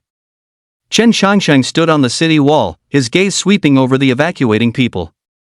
Their faces were filled with fear, yet a flicker of hope shone in their eyes. Just then, Principal Li suddenly stopped, a strange glint flashing in his eyes, as if he had grasped a lifeline. City Lord! He whirled around abruptly, his voice trembling with excitement. I thought of someone. Lin! That genius alchemist! His potion might be able to help us. This name struck Chen Changxing's heart like thunder. He recalled the young man he had underestimated but whom Marcus had strongly recommended. That's right. Lin! Marcus also became excited, his eyes sparkling with delight. His potions are incredibly powerful, they might be able to help us resist the beast tide. Lin! Chen Changxing muttered to himself, then turned excited. Good, good, good, is that the genius who recently emerged? Alright, you go find Lin first and ask for his opinion. If he says he can, then please ask for his help. If not, you must ensure Lin's safety. Such a talent is not only the hope of our Cloud Sea City but also the hope of the entire Dragon Kingdom. The scale of this beast tide is very likely to have reached level 4. Do not put too much pressure on Lin. This catastrophe is destined for Cloud Sea City to experience. Whether we can get through it depends on fate. Chapter 19, Fusion Successful. Annihilation Flame Born. Lin took a deep breath, calmed his excited emotions, and slowly walked towards the experimental table. On the table lay 2 heavenly materials and earthly treasures emitting terrifying auras, the 9 nether demonic flame and the essence of the sun. One mass was as black as ink, pulsating with eerie black flames, distorting the surrounding space as if scorched, emanating a terrifying aura of destruction. The other mass glowed golden brightly, like a miniature sun, releasing scorching light that made one dare not look directly at it, as if it would melt everything. Lin carefully picked up the vessel holding the 9 nether demonic flame. This was a tray crafted from deep-sea cold iron, intricately engraved with dense runes to insulate against the terrifying temperature of the 9 nether demonic flame. Hoo-hoo! He took a deep breath and, following the potion recipe in his mind, began to carefully extract the 9 nether demonic flame. Under his control, the black flame transformed into a tiny fire snake, slowly flowing into an adjacent crucible. Immediately after, Lin picked up the jade bottle containing the essence of the sun. This jade bottle was carved from supreme quality suet jade, capable of preserving the activity of the sun's essence to the greatest extent. He opened the stopper, and a scorching aura rushed towards him. The golden liquid in the bottle pulsed as if alive. Lin held his breath and slowly poured the sun's essence into the crucible. The 2 vastly different energies met in the crucible, but instead of merging immediately as Lin had imagined, they distinctly occupied opposite sides of the crucible, repelling each other and being incompatible. Lin frowned slightly, this was within his expectations. The 9 nether demonic flame was extreme yin and extreme cold, while the essence of the sun was extreme yang and extreme heat. Their properties were completely opposite, and fusing them together would be no easy task. He carefully controlled his mental power, guiding the 2 energies to slowly approach each other. Just as the 2 were about to make contact, a violent energy fluctuation suddenly erupted from the crucible. Boom! With a loud bang, the crucible vibrated violently, almost cracking apart. Lin's expression changed, and he quickly increased his mental power output, forcibly suppressing the two energies. No, this isn't going to work. Fine beads of sweat seeped onto Lin's forehead. He knew that forced fusion would only be counterproductive. He had to find a balance point, one that would allow the two energies to coexist harmoniously. Lin closed his eyes, and countless potion recipes, along with the properties of various rare herbs and treasures, flashed rapidly through his mind. Time passed minute by minute, and Lin's frown deepened. I got it. Suddenly, Lin's eyes snapped open, a sharp glint flashing in them. He picked up a nearby flame grass, one of the materials for crafting a level 1 explosive potion. He tossed the flame grass into the crucible. The moment it touched the 9-nethered demonic flame and the sun essence, it immediately combusted, turning into a ball of crimson flame. This ball of flame became a bridge between the 9-nethered demonic flame and the sun's essence, connecting the two. Seeing this, Lin quickly added sulfur crystals and crimson flame essence. These two materials could further enhance the power of the explosive potion. Under Lin's control, the three materials gradually merged, and the energy fluctuations in the crucible also gradually subsided. The black flames of the 9-nethered demonic flame intertwined with the golden light of the sun essence, forming a strange, dark golden flame. This dark golden flame possessed both the destructive aura of the 9-nethered demonic flame and the searing energy of the sun essence, exuding a terrifying pressure that made one's heart palpitate. Merge! Lin let out a low cry, injecting the last bit of mental power into the crucible. Buzz! A soft hum emanated from the crucible, the dark golden flame slowly retracted, finally condensing into a dark golden potion.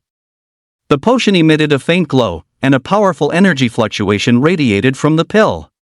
Finally successful. Lin let out a long sigh of relief, a relieved smile appearing on his face. I'll call you Annihilation Flame. Lin murmured to himself, naming this new potion. Flame of Annihilation Tier 1.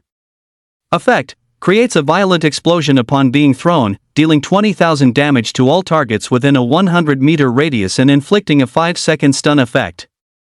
Annihilation property: inflicts a 5-second soul burn effect, dealing 2,000 damage per second, and deals splash damage to other targets within 5 meters for 50% of the original effect. Excellent, a level 1 effect is already so explosive. If this were to increase 100-fold, its effect would be twice that of the 9-nether explosive potion. The most crucial thing is this splash effect. It's practically a great weapon for group battles. The more fierce beasts there are, the more terrifying the effect. Lin looked at the attributes of the Flame of Annihilation, his eyes sparkling with excitement. This splash effect could stack. For example, if there are 100 fierce beasts, and these 100 fierce beasts all receive the potion effect simultaneously, the splash effect will occur 100 times. The denser the demonic beasts, the more times it would splash, stacking the damage infinitely. It was no exaggeration to say that if used properly, a single bottle of this Tier 1 Flame of Annihilation could kill hundreds, even thousands, of level 20 demonic beasts. Most importantly, even a child could wield this thing and deal effective damage.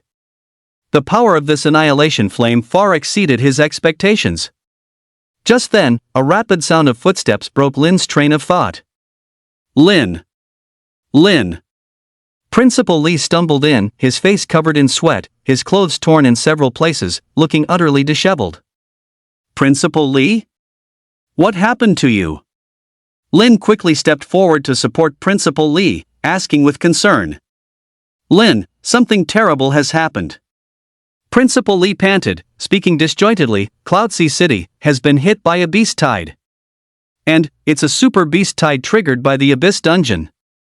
The Abyss Dungeon has formed, countless fierce beasts are pouring out from it, the guard army has been completely annihilated, and Cloudsea City is in imminent danger. What? Lin's face changed drastically when he heard that. He was very clear about the terror of the Abyss Dungeon. Once it formed, the entire Cloudsea City would be plunged into misery, turning into ruins. Your new potion, how's the research coming along? Principal Li, suppressing the fear in his heart, looked at Lin with anticipation. He knew that Lin was their only hope. Just finished. Lin handed the Annihilation blaze in his hand to Principal Lee. This is... Principal Lee took the Annihilation blaze, examining the dark golden potion carefully. He could feel the powerful energy contained within the potion, but the effect of the Annihilation blaze made his heart sink. Lin, the power of this potion. Principal Lee hesitated for a moment before asking. He knew Lin had done his best. This beast tide consisted of fierce beasts above level 30. This potion would barely scratch them. Although the splash effect was monstrously powerful, it still wasn't enough. Don't worry, the power of this Annihilation blaze will definitely exceed your imagination. Lin said confidently. Good. I believe you. Principal Lee nodded. He chose to trust Lin. But... Lin, although the power of this potion is strong, against such a massive beast tide, it's probably just a drop in the ocean. Principal Lee sighed, a hint of despair flashing in his eyes. Cloud Sea City's situation is very critical. You should leave here quickly. He didn't want to undermine Lin's confidence. But only by truly experiencing a beast tide could one immediately understand its horror. Principal Lee patted Lin's shoulder and said earnestly, "You are the hope of our Cloud Sea City. You cannot have anything happen to you." Principal Lee, Lin was about to say something but was interrupted by Principal Lee. Say no more, Lin. I know you want to stay and fight, but your most important mission right now is to live. Principal Lee said unequivocally, "Only if you live, do we have hope. I will arrange for someone to escort you out of Cloud Sea City. Rest assured, I will safely get you to a secure place." After Principal Lee finished speaking, he turned to leave. Principal Lee, wait. Lin quickly stopped Principal Lee. You've misunderstood, I'm not trying to escape. Lin explained, this Annihilation flame can still be strengthened. Strengthen? Principal Lee was stunned for a moment, then reacted, you mean? Exactly. Lin nodded, as long as you give me enough enhancement points, I can strengthen the Annihilation flame to a higher level. At that time, its power will be even more terrifying. Really? Principal Lee was instantly excited upon hearing this. That's great. Lin, you are truly the savior of our Cloud Sea City. Principal Lee tightly clasped Lin's hand, his words jumbled with excitement. Chapter 20, 100-fold amplification. 1,000-bottle reserve. Strengthen. Lin murmured inwardly, his consciousness sinking into his personal status panel, his gaze fixed on Annihilation Flame Level 1. In an instant, the massive number of allocable enhancement points on the personal status panel poured out like flowing water. It took a full 500,000 enhancement points to upgrade the Annihilation Flame. Now, he had less than 10,000 enhancement points left. Flame of Annihilation Level 1. Flame of Annihilation 100-fold. An indescribably powerful force instantly surged into the dark gold potion in Lin's hand. The potion vibrated violently, emitting dazzling light, like a small sun, making it impossible to open one's eyes. As the light dissipated, Lin looked at the potion in his hand again. The originally dark gold potion had now turned pitch black, with strange dark red light flowing on its surface, emitting a heart-palpitating aura of destruction.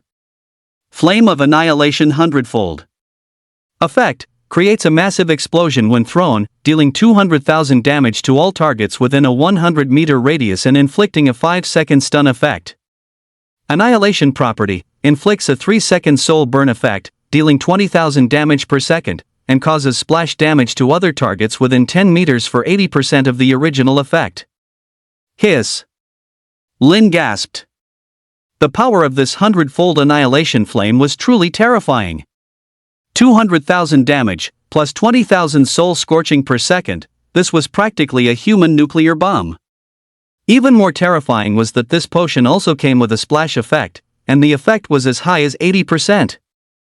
This meant that as long as one potion exploded, all targets within 5 meters would take 80% of the original damage, and this splash effect could be stacked infinitely. If this potion were thrown into a swarm of fierce beasts, it would simply be a unilateral massacre. This. Principal Lee trembled as he took the potion from Lin's hand and carefully checked its attributes. When he saw the terrifying stats of the Flame of Annihilation 100-fold, his eyes widened, and his jaw dropped open wide enough to swallow an egg. 200,000 points of damage? Principal Lee's voice changed pitch. With a trembling finger, he pointed at the potion's attributes, stammering, This is simply tailor-made for the beast tide.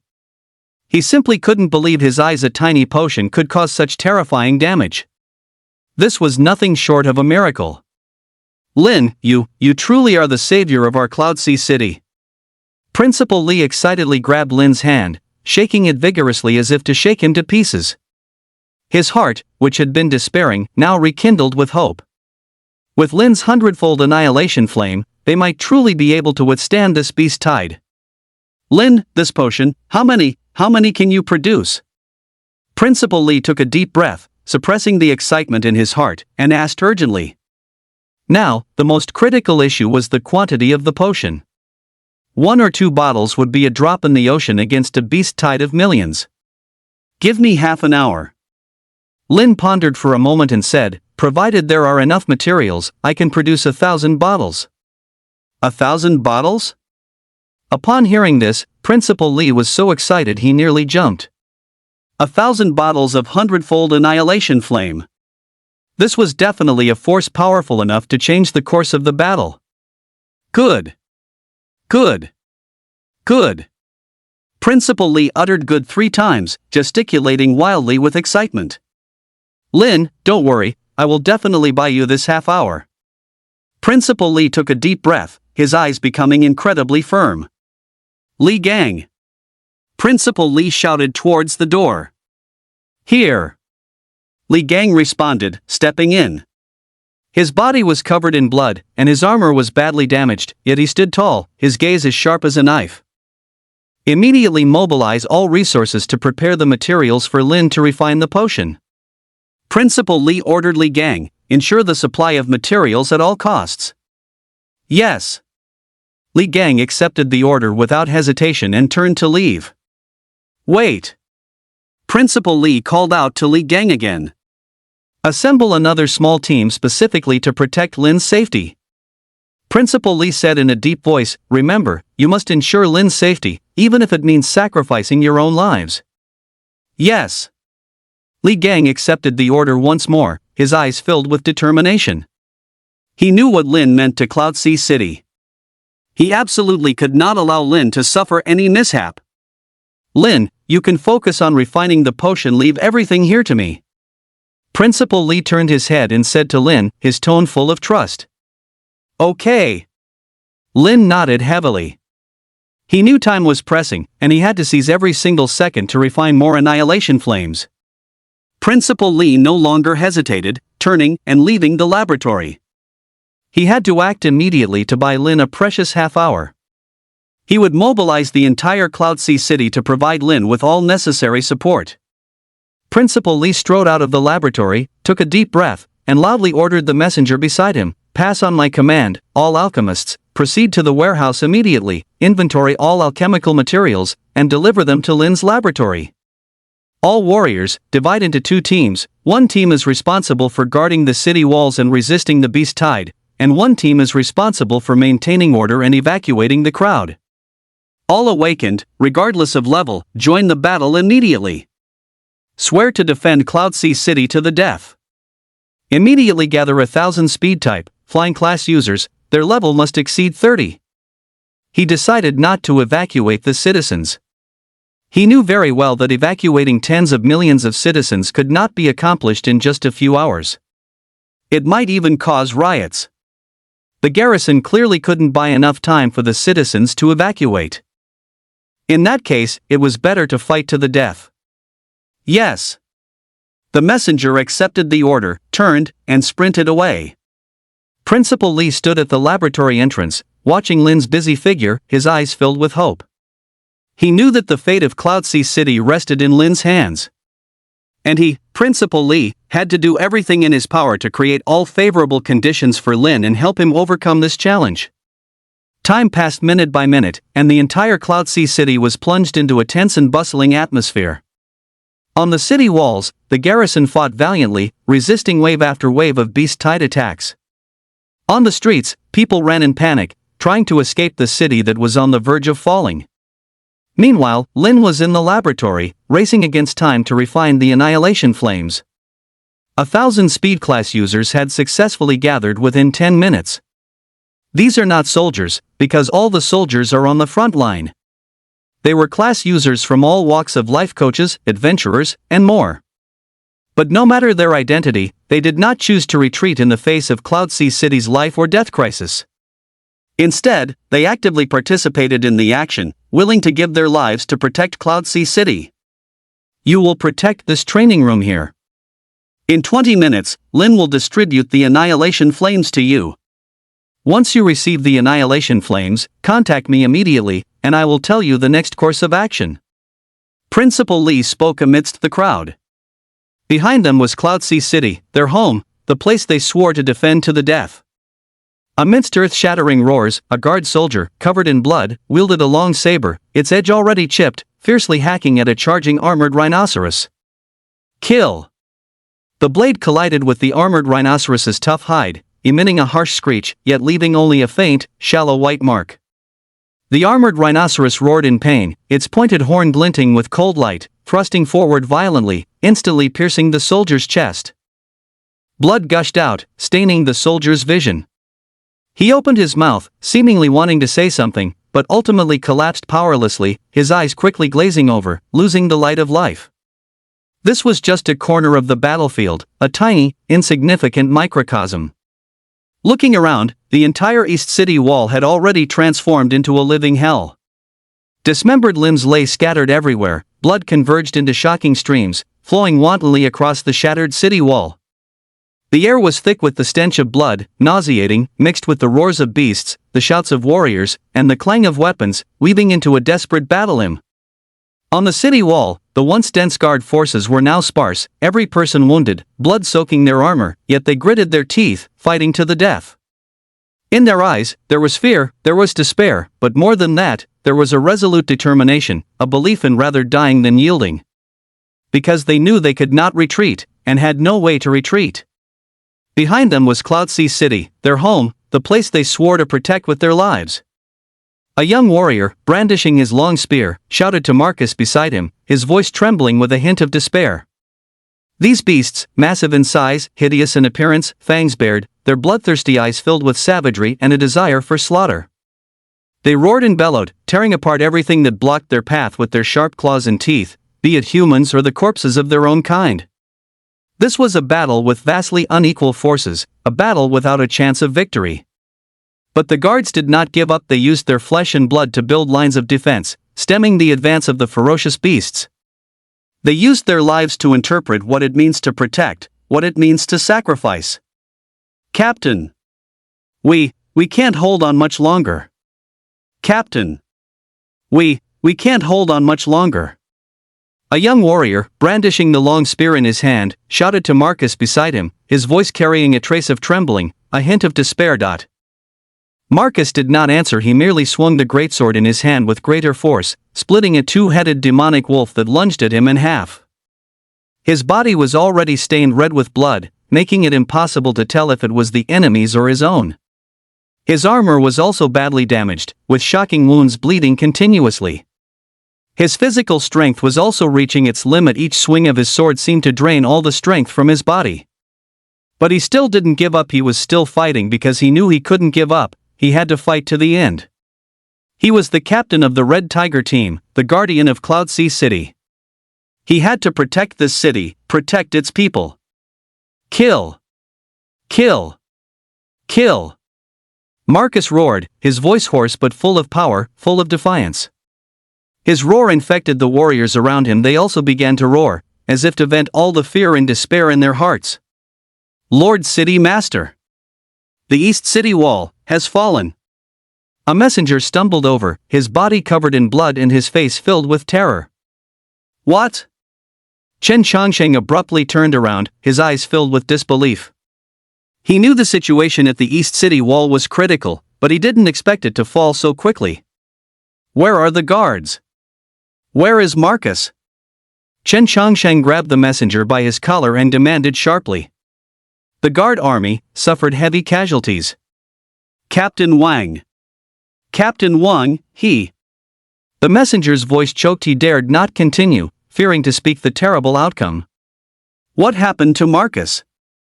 Chen Changqing's heart sank sharply, and an ominous premonition surged within him. Captain Wang, he's still fighting, but... Tears streamed from the messenger's eyes. He could no longer speak. Chen Changqing released the messenger and staggered back a few steps, his face instantly turning ashen white. He knew that Marcus was likely in grave danger. How could this happen? How could this happen? Chen Changqing muttered to himself, his eyes vacant, as if he had lost his soul. He stood on the city wall, looking at the doomsday-like scene in the distance, his heart filled with despair. The fall of the East City Wall meant that Cloud Sea City had lost its first line of defense. The beasts would advance unimpeded, and the entire city would be exposed to their fangs. He could imagine what a tragedy would follow. Lord City Master, what do we do now? A general walked up to Chen Changqing and asked in a low voice. His voice, too, carried a hint of trembling, a trace of despair. Chen Changqing didn't answer. He just stared blankly into the distance, as if he hadn't heard the general's words. Lord City!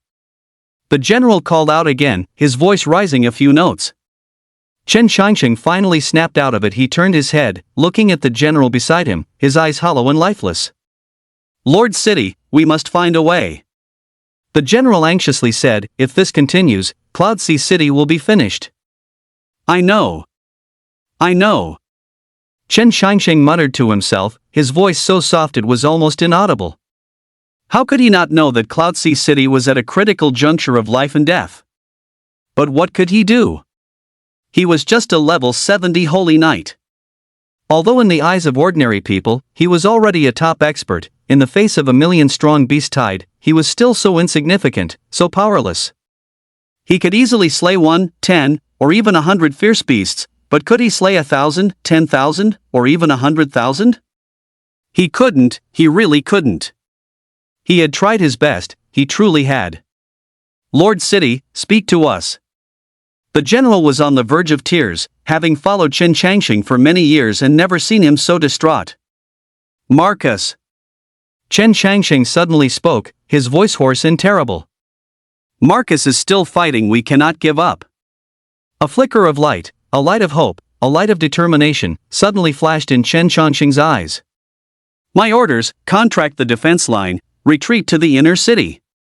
Chen Changqing spun around sharply and shouted to the general beside him. Gather all social class users and establish a second line of defense in the central plaza. Protect the people at all costs. Yes. The general received the order and sped off. Chen Changqing looked into the distance again, his eyes firm. He knew this might be Cloud Sea City's last hope. He had to fight to the end, even if it meant death. He would guard this city and its people. Marcus, you scoundrel, don't you dare die. Chen Changqing murmured, a slight choke in his voice. Marcus was ordered to contract the defense. He fought and retreated, leading the remaining guards back towards the inner city. Along the way, he saw countless bodies, guards, civilians, and fierce beasts. Their faces were filled with terror, despair, and reluctance. Marcus's heart ached as if being torn by a knife. He hated his own incompetence, hated that he couldn't protect them. Captain, the Lord City wants us to rendezvous at the central plaza? A young soldier asked, running alongside him. Chapter 22, Disaster Strikes. Beast Tide escalates. Cloud Sea City. In the central plaza. Marcus led the last 20 members of the Red Tiger team, stepping towards the center of the plaza. Though their figures were weary, an unyielding flame burned in each person's eyes. Every step was like an echo on steel, reverberating in everyone's heart. City Lord. Marcus's voice came from a distance, a little hoarse but still firm. When Chen Changqing saw Marcus, his heart trembled. That long-lost excitement and relief made him take a deep breath. This iron tower-like man's face was covered in blood. But his eyes still showed an iron-like determination, like an indestructible wall, standing in front of everyone. Marcus! Chen Changqing exclaimed excitedly, his voice filled with unconcealed joy, as if a long-lost relative had returned. You're alive, that's great! His eyes were slightly moist, his voice a little choked, as if the emotions overflowing from his heart could no longer be suppressed. Marcus looked at Chen Changsheng, revealing a bloody smile, like a large cat baring its sharp fangs. "Lord of the city, I'm not dead, even the king of hell wouldn't dare take me." Chen Changsheng hugged Marcus tightly, patted his blood-stained back, his tone tinged with gratitude and helplessness. "You fellow, you're really tough." After a brief reunion, Chen Changsheng quickly regained his composure and directed the team's defensive efforts. "Everyone, listen up. With the central plaza as the core, establish a second line of defense. Mage core, construct a magic barrier. Warrior core, guard the barrier nodes. Archers, provide long-range fire support. Assassin core, free hunting." Just as everyone was busy, Principal Li rushed over with a team of people, their footsteps hurried and urgent. When Chen Changsheng saw him, his face instantly darkened, and anger almost made his voice crack. "Principal Li!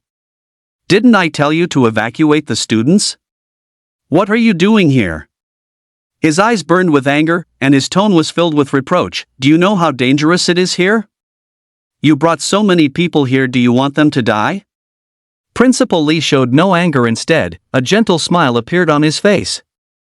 "Lord of the city, please don't be angry yet. I'm here to bring good news." "Good news?" Chen Changsheng was taken aback, then grew even angrier. "At a time like this, do you still have the heart to joke?"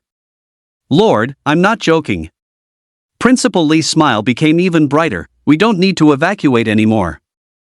"Don't need to evacuate?"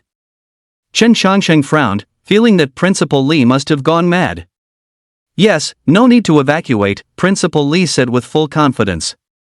"As long as we hold on for another 10 minutes, there's hope for victory." 10 minutes? Hope for victory? Chen Changsheng's eyes widened. He felt his mind couldn't keep up. "Principal Li, have you been scared senseless?" Chen Changsheng asked. "What good stuff does that kid Lin have again?" Marcus suddenly interjected, his eyes gleaming with excitement. "Marcus, you know?" Chen Changsheng looked at Marcus. "Hee, I guessed." Marcus scratched his head. "He developed a new type of potion, incredibly powerful," Principal Li said excitedly. "As long as he's given enough time, he can concoct a large number of potions, and then we'll be able to turn the tide." "A new type of potion?" Chen Changsheng was skeptical. "Is it really that potent?" "More potent than you can imagine," Principal Li stated emphatically. "The beast tide is coming." A dull rumble approached from afar, like the footsteps of death, beating against the heart of Cloudsea City. The ground began to tremble, the intensity increasing, as if an ancient beast was stirring beneath the earth. The class users braced themselves, gripping their weapons tightly, their eyes fixed on the end of the distant street. Fear spread through the crowd, as contagious as a plague. Some began to swallow, their throats making dry sounds. Others clutched tightly to their companions' clothes, their fingertips turning white from the force. Some even found their legs trembling uncontrollably, their teeth chattering without end. It was a fear born from the instinct for survival, the purest despair that tiny humans could feel in the face of an irresistible cataclysm. But no one retreated. Everyone stood their ground like nails hammered into place. Even though their bodies trembled, their gazes remained resolute. This was the final line of defense. Once it was breached, the entire Cloudsea City would be exposed to the iron hooves of the beast tide. In little more than an hour, the entire Cloudsea City would become an inferno. So they could not retreat, nor did they dare to. Finally, the figures of the beast tide appeared at the end of the street. It was a dense, dark mass of beasts, like a bursting flood, surging forward and blotting out the sky. The roars of the ferocious beasts merged, forming a deafening wave of sound that threatened to shatter one's eardrums. A thick, nauseating stench filled the air, the mixed odor of countless ferocious beasts, the breath of death and decay assaulting the senses. The beast tide had arrived. Like a black tidal wave, it instantly submerged the street, rushing towards the central square. The thundering of beastly hooves striking the ground created a heaven-shaking roar, as if the apocalypse had come. "Kill! Chen Changsheng roared, holy light enveloping his body, and was the first to charge into the beast tide. Other class users also charged forward fearlessly. Chen Changsheng brandished his holy sword, each slash taking the lives of several ferocious beasts. Blood splattered, dyeing his armor red, but it could not halt his advance. However, the sheer number of fierce beasts was overwhelming, and their levels far exceeded his expectations. To his surprise, he discovered that level 50 ferocious beasts had appeared in the tide, and there was more than one. These beasts were enormous and astonishingly powerful. Every one of their attacks made him struggle. How can this be? Horror filled Chen Changsheng's heart, and the speed of his holy sword slowed. He even saw that the levels of several beasts were already close to 60. He completely panicked, his heart filled with despair. Why did the beast tide's level suddenly increase so much? He even began to blame Principal Li for not evacuating the students. Even with Lin's potions, they would absolutely not be able to withstand this beast tide. A level 4 beast tide was far beyond what a single city could fend off. Could it be that Cloud Sea City is truly doomed? Chen Changsheng's heart was filled with unwillingness. He desperately swung his holy sword, wanting to carve a bloody path out. However, the number of savage beasts was simply too great, he couldn't possibly kill them all. His stamina was rapidly draining, and the holy light began to dim. Just then, an even more terrifying aura emanated from the depths of the beast tide. A colossal figure slowly emerged from within the tide of beasts. It was a 70th level giant demonic ape, standing over a dozen meters tall. Its body was covered in black fur, and its eyes glowed with a blood-red light. With every step, the ground trembled violently as if it were about to crack open. The terrifying aura it emitted made Chen Changsheng feel like he was suffocating. Looking at the giant demonic ape, Chen Changsheng's despair reached its peak. A level 70 boss? Marcus and Principal Li also noticed the presence of that demonic ape. At that moment, the last shred of hope in everyone's heart died. A level 70 boss. Even the city lord at his peak might not be an opponent. Cloud Sea City is truly doomed. Chapter 23, Lin returns. Primed and ready. Dear viewers, I am a frontline reporter. I am currently located in Cloud Sea City's Central Plaza, which is also the last line of defense for Cloud Sea City against the beast tide. Just now, when everyone thought Cloud Sea City still had a glimmer of hope, a terrifying boss, reaching level 70, appeared on the battlefield. Level 70. What does this represent? Absolute destructive power, meaning Cloud Sea City's last hope is also about to be shattered. We can see that the boss is enormous, like a moving small mountain. Just standing there, it radiates a suffocating sense of oppression. The guard soldiers, the class users, they are still fighting valiantly, still resisting desperately, but their efforts, in front of a level 70 boss, seem so minuscule, so powerless. Is Cloud Sea City truly doomed? Perhaps the outcome is already set, and the time left for Cloud Sea City is running out. The reporter's words were filled with pessimism. But he couldn't be blamed for it. It wasn't just him, people across the country felt that Cloud Sea City had no hope. A level 70 boss has appeared? Damn it, how can we fight this? Cloud Sea City should just surrender, don't make futile sacrifices. It's over, it's completely over. A level 70 boss, who can stop it? The city lord is only level 70, right? He probably can't even win a one-on-one fight. This reporter is being too pessimistic. At least try to offer some encouragement. But honestly, I also think Cloud Sea City is finished. Sigh, poor citizens of Cloud Sea City. They finally had some hope, only for a level 70 boss to appear again. What is this if not despair? Waiting for Cloud Sea City to fall. The officials should quickly organize an evacuation. Save whoever can be saved, don't expect to hold it. It's impossible.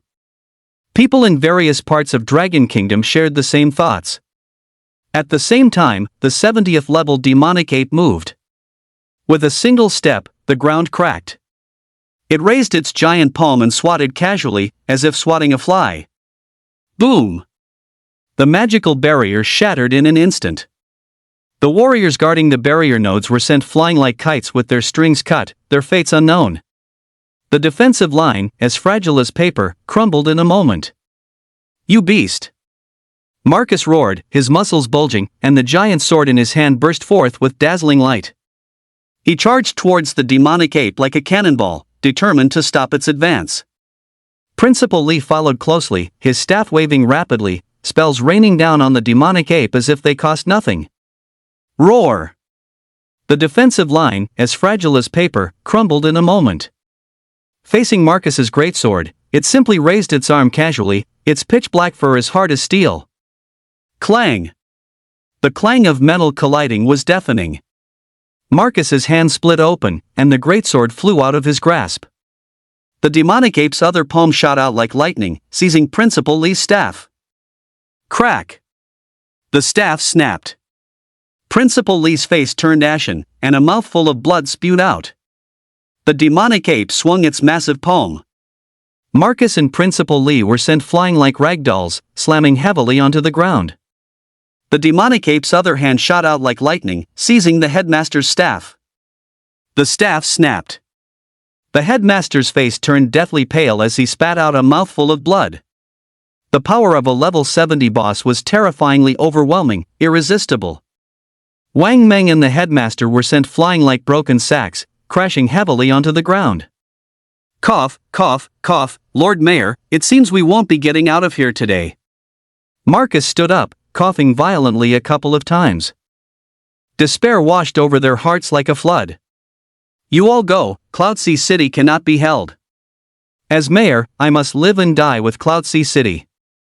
Even Chen Changshang had been defeated at the hands of that demonic ape. Go? Go where? I'm not going anywhere. The longer we hold on here, the more citizens can escape. Marcus roared. I'll message Lin now and tell him not to come. A level 70 boss, even a 100-fold annihilation flame can't deal with him. Principal Lee was in despair now. Without this level 70 boss, they indeed would have had a fighting chance. Go? Go where? I'm not going anywhere. Every second we hold on here means one more citizen can escape. 1,000 speed-type class users, like arrows released from a bowstring, streaked in from all directions, their figures leaving afterimages in the air, incredibly fast. Some of these class users rode flying swords, soaring elegantly. Some had wings on their backs, flapping them to glide swiftly like the wind. Others rode mounts, dashing at full speed, unstoppable. In each of their hands, they clutched a bottle of pitch-black potion, its surface glowing with an eerie dark red light, exuding a heart-pounding aura of destruction. Lin was among them, riding on the back of a giant thunder eagle. The thunder eagle's wings, spanning over 10 meters, were covered in feathers that shimmered with dazzling lightning, and as it flew, thunder rumbled, its presence awe-inspiring. Just at this critical juncture, a sudden rush of whooshing sounds broke the tense atmosphere on the battlefield. Is that Lin? Principal Lee's heart, which had been filled with despair, suddenly trembled at the sight of Lin, and his eyes erupted with unbelievable light. Lin! You, what are you doing here? Principal Lee struggled to his feet, shouting at Lin, his voice filled with anxiety and worry. It's dangerous here. Get out of here, quickly. He knew that Lin's potion was incredibly powerful, but against a level 70 demon ape, it would still be a drop in the bucket. He didn't want Lin to risk it, didn't want the hope of Cloudsea City to be buried here. Leave? Why should I leave?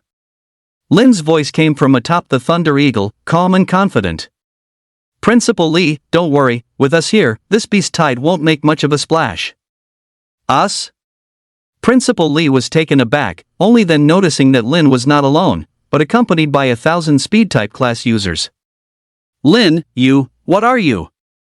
Principal Lee looked at Lin, then at the 1,000 class users holding 100-fold annihilation flames, and a strange mix of emotions welled up in his heart: excitement, shock, and worry.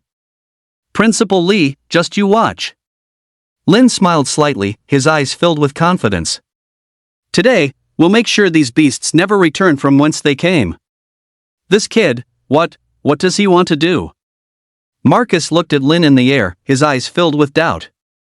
Does he really think that potion can deal with a level 70 demonic ape? How is that possible? Lin, don't be reckless. Chen Shangsheng also grew anxious, shouting, "That's a level 70 boss, not something you can handle." Ha ha ha, so what if it's a level 70 boss? Lin laughed uproariously, his voice full of boldness and unrestraint. Today, I'll show you what true power is. Inside the livestream room, countless viewers stared at the figure standing mid-air on the screen, watched his confident smile, and listened to his arrogant words, all utterly stunned. Damn, who is this kid? So arrogant? A level 70 boss dares to provoke? Is he tired of living? Is this guy perhaps an idiot? Does he really think he is invincible? Sigh, young people are still too young, they don't know the immensity of heaven and earth. Now it's over.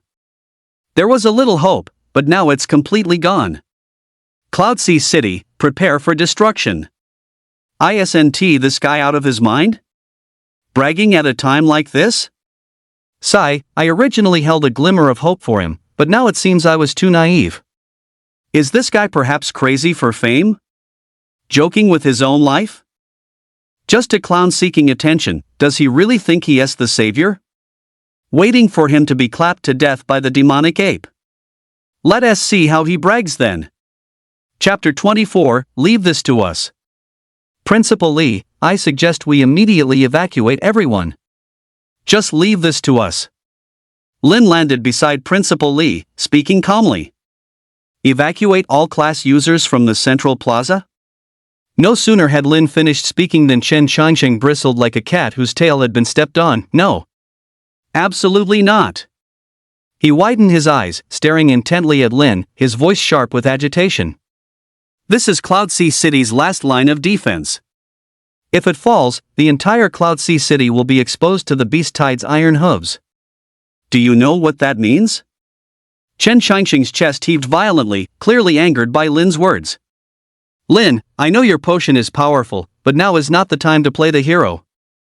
Principal Li also frowned, his tone grave. That's a level 70 demonic ape. Even if your potion is incredibly strong, it can't threaten it. Lin, listen to me, get out of here quickly. Marcus also tried to dissuade him. Although he believed in Lin's strength, the level 70 demonic ape was simply too powerful, far beyond what they could contend with. Lord, Principal Li, you've misunderstood. Lin calmly explained, looking at the three agitated people. I asked everyone to evacuate, not because I'm afraid of that demonic ape, but because the potion I'm about to use is too powerful, and I'm afraid it might harm innocent people. Too powerful? Chen Shangsheng was taken aback, then scoffed. Lin, I know you're strong, but don't be too arrogant. What do you think your potion is? A nuclear bomb? Can it really harm innocent people? Exactly, Lin, you're bragging too much. Marcus couldn't help but retort. Today wasn't an ordinary situation, a slight misstep could cost millions of lives.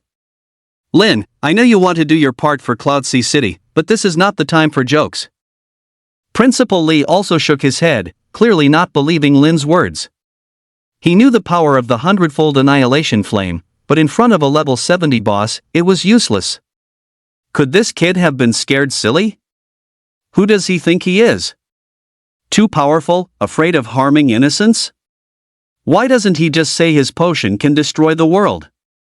Sigh, young people are still too young, they don't know the immensity of heaven and earth. Now it's over. There was a little hope, but now it's completely gone. Cloudsea City, prepare for destruction. In the live stream, viewers also expressed their opinions, filled with doubt and ridicule towards Lin. Lord, Principal Li, I know you don't believe me. Lin looked at everyone, took a deep breath, and slowly said. But please, trust me one last time. The potion in my hand truly possesses the power to destroy everything. With that, Lin took a bottle of potion from his embrace. This potion was entirely black, with a strange dark red glow flowing on its surface, emitting a terrifying aura of destruction. Unlike the previous 100-fold annihilation flame, this potion's color was deeper, and its glow more eerie, as if it contained an even more terrifying power. This is... Principal Lee's pupils sharply contracted as he looked at the potion in Lin's hand. He could feel that the energy contained in this potion was several times stronger than the previous 100-fold annihilation flame. This is the extreme annihilation flame. Lin's voice echoed in everyone's ears. Its power is 10 times that of the 100-fold annihilation flame. Aside from the original damage and soul scorching, it also possesses a special ability Annihilation Field. Within the Annihilation Field, all matter will be completely annihilated, turning into nothingness. What? Hearing Lin's words, everyone was stunned. 10 times the power of the 100-fold annihilation flame? Annihilation Field? How is this possible? Lin, are you sure you're not joking? Chen Changsheng asked with a trembling voice, feeling his worldview being completely overturned by Lin. Lord, do you think I would joke about something like this? Lin retorted. Chen Changsheng fell silent. He knew that Lin was not someone who liked to joke. And from the potion in Lin's hand, he indeed felt a world-destroying power. All right. I'll trust you this once. Chen Changsheng took a deep breath and said in a deep voice. But if you dare to deceive me, I will absolutely not let you off. Mayor, rest assured, I will not disappoint you. Lin smiled faintly, his eyes filled with confidence. Extreme Annihilation Flame. Effect, causes a violent explosion upon throwing, dealing 2 million damage to all targets within a 1,000-meter radius, and inflicts a 10-second stun effect. Annihilation Trait, inflicts a 10-second soul-burning effect, dealing 200,000 damage per second, and causes splash damage to other targets within 100 meters, with an effect equivalent to 100% of the original. Annihilation Domain, after the explosion, an Annihilation Domain is formed that lasts for 30 seconds. Within the domain, all matter will be completely annihilated into nothingness, dealing 500,000 points of annihilation damage per second to all targets inside. This is the terrifying attribute of the Extreme Annihilation Flame. 2 million points of damage, coupled with 200,000 points of soul burning per second, and 100% splash damage, this is already enough to instantly kill any fierce beast below level 60. What's more, there's that terrifying Annihilation Domain. A 30-second duration, 500,000 annihilation damage per second. This is simply the ultimate weapon tailor-made for beast tides. Just throwing this extreme annihilation flame into the beast tide would undoubtedly clear out a large area instantly. Hiss! When they saw the effect of the extreme annihilation flame, they all gasped. They even forgot they were still on the battlefield. Lin, your achievement will save all the people in the city.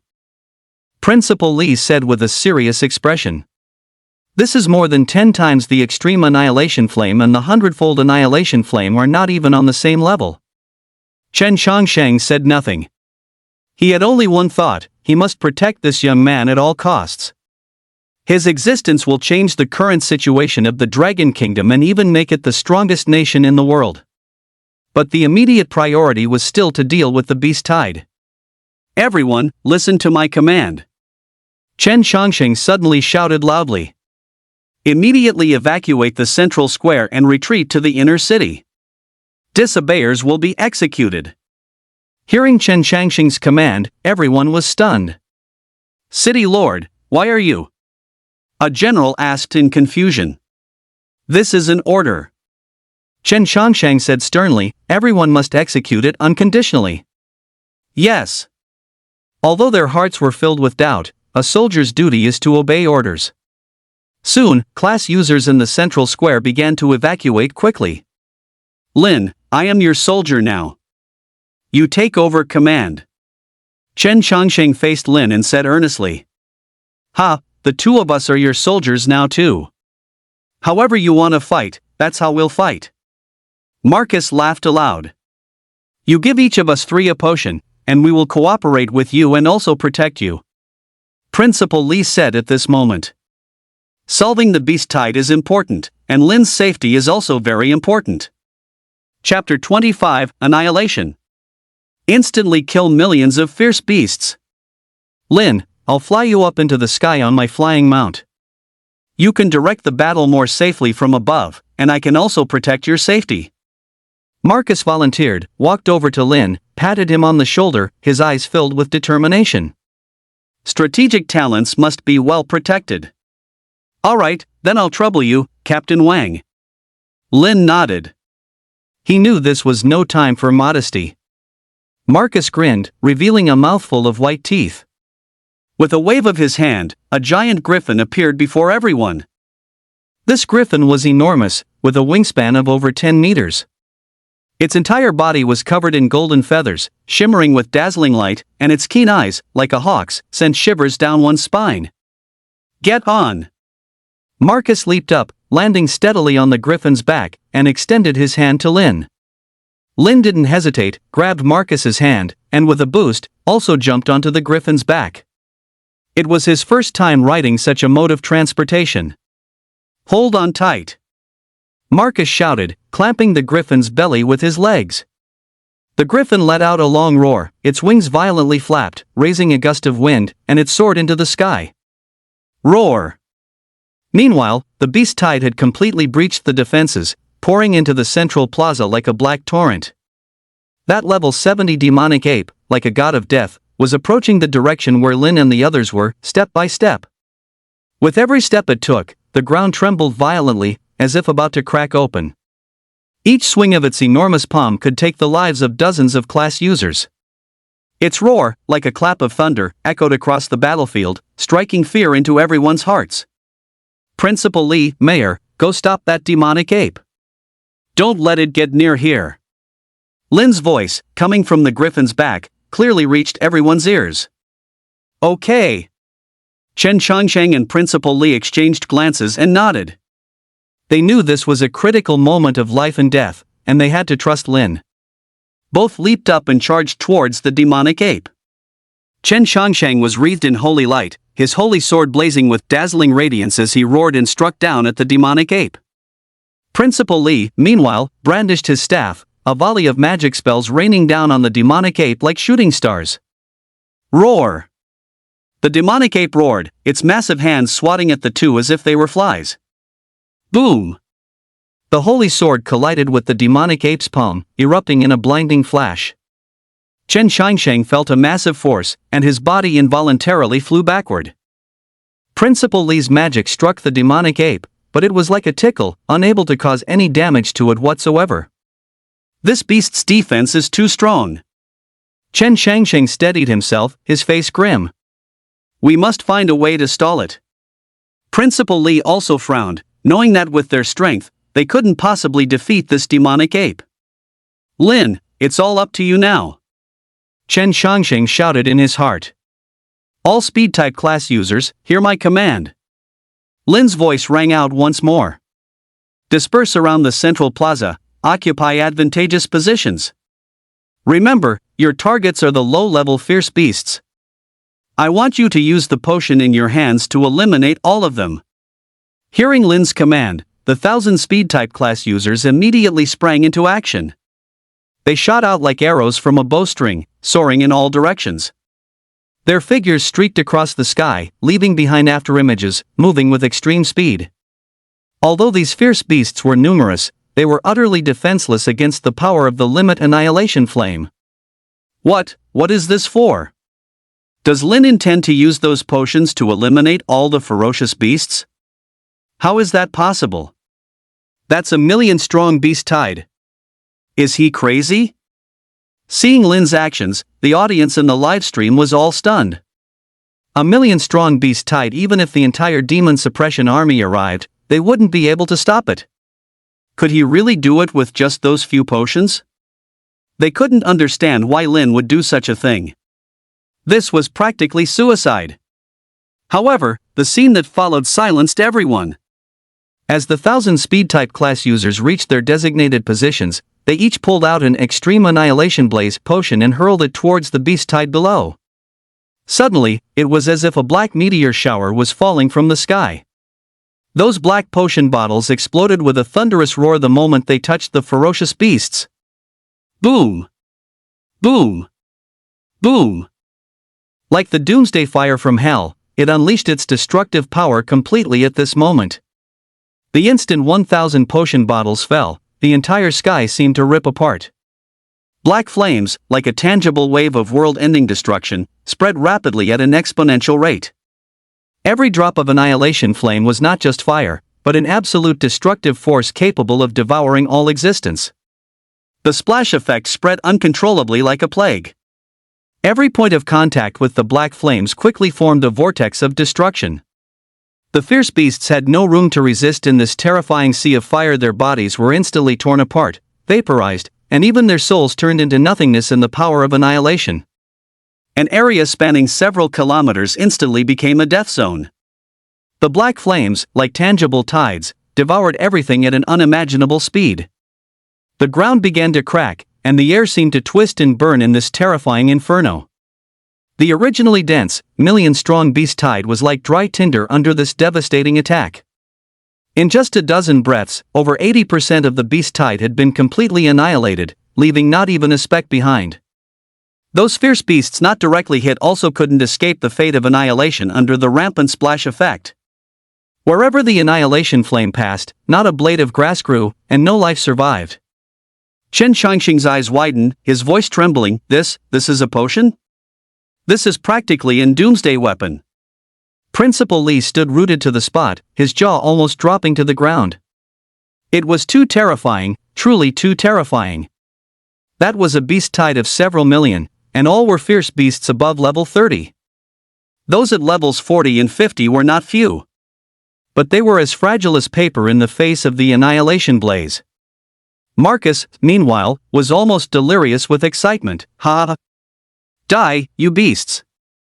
Marcus immediately charged towards the demonic ape, pulling Lin along with him.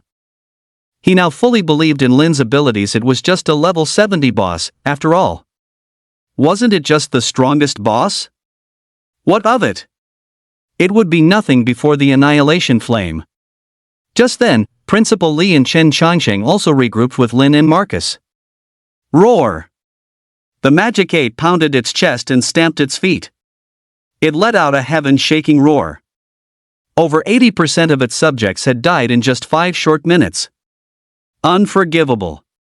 Absolutely unforgivable. Insignificant humans, you must pay the price for your actions. The magic ape actually spoke human language. Its aura surged, its crimson eyes fixated on Lin. Clearly, it had already figured out that this guy's arrival was what had ruined its plans. Chapter 26, To Catch a Thief, First Catch the King. Please support with gold tickets. Human, die. The demonic ape roared, its sound waves deafening, as if tearing the air, each syllable heavily striking the hearts of Cloud Sea City's survivors. Its mountain-like body exuded an overwhelming pressure. Every step was like the precursor to an earthquake. The ground, unable to bear the weight, cracked and spread, sending rubble flying. A giant palm that blotted out the sky, carrying a black aura of utter destruction, slammed down like Mount Tai crashing from above. Lin, be careful! Marcus roared hoarsely, his eyes bloodshot and swollen, almost bursting. In that life or death moment, he made an astonishing move, forcefully kicking off the griffin's back. With a mournful cry, the Mount's massive body plummeted. Yet, Marcus, propelled by the recoil, shot forward like a cannonball, resolutely charging towards the crushing giant palm. His muscles bulged, blue veins popping like coiled dragons. The power in his body erupted like a volcano as he cast aside all thoughts of life and death, all to buy a sliver of a chance. Captain Wang! Lin gasped, his heart seized by an invisible hand, a suffocating pain instantly spreading through his entire body. He never expected Marcus to be so resolute, to face the demon ape's fatal blow with his flesh and blood. This bond of friendship was heavier than 1,000 pounds. The magic ape's roars grew even more frenzied as its giant palm, wreathed in the aura of death, slammed down without mercy. Boom! An earth-shattering roar, mountains crumbled, the ground split.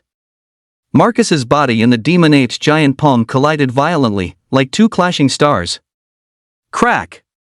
The bone-shattering sound, grating and sickening, clearly reached everyone's ears, like the whisper of death. Marcus grunted, blood gushing from his mouth, his body sent flying backward like a torn sack struck by a giant hammer, tracing a tragic arc in the air. Marcus! Chen Changsheng and Principal Li's hearts nearly burst from their chests, crying out in grief, eyes wide with horror, desperately rushing towards where Marcus fell. Cough, cough. I'm not dead yet. Marcus struggled to his feet, blood streaming from the corner of his mouth, his face deathly pale without a trace of color. Yet, he still stared intently at the demon ape, his eyes burning with indomitable defiance and towering rage. "Human, you are quite impressive, to actually withstand a blow from me." The demon ape loomed over Marcus, its voice rumbling like thunder, carrying a hint of surprise, a touch of appreciation, but more overwhelmingly, a bloodthirsty cruelty. "But an ant is still an ant. You will still die.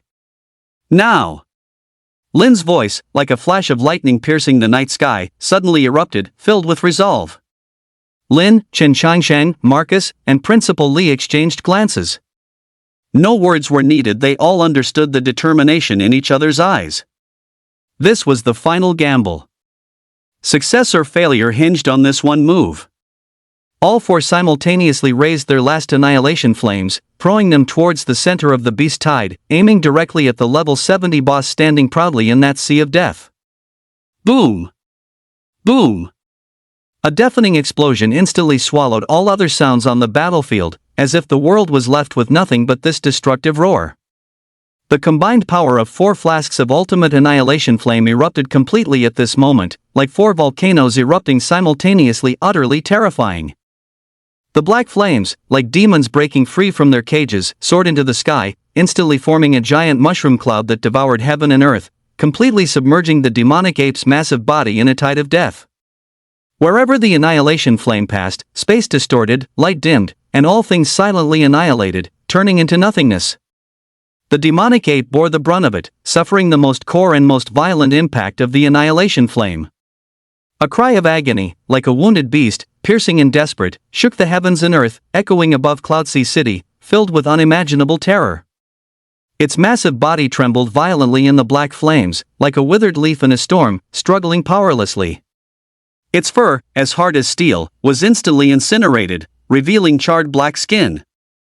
Beneath the skin, flesh and blood were a mangled mess, and one could even clearly see the stark white bones, a shocking sight. The demonic ape's health bar plummeted like a bursting dam, the numbers dropping at a speed visible to the naked eye. 95%. 90%. 85%.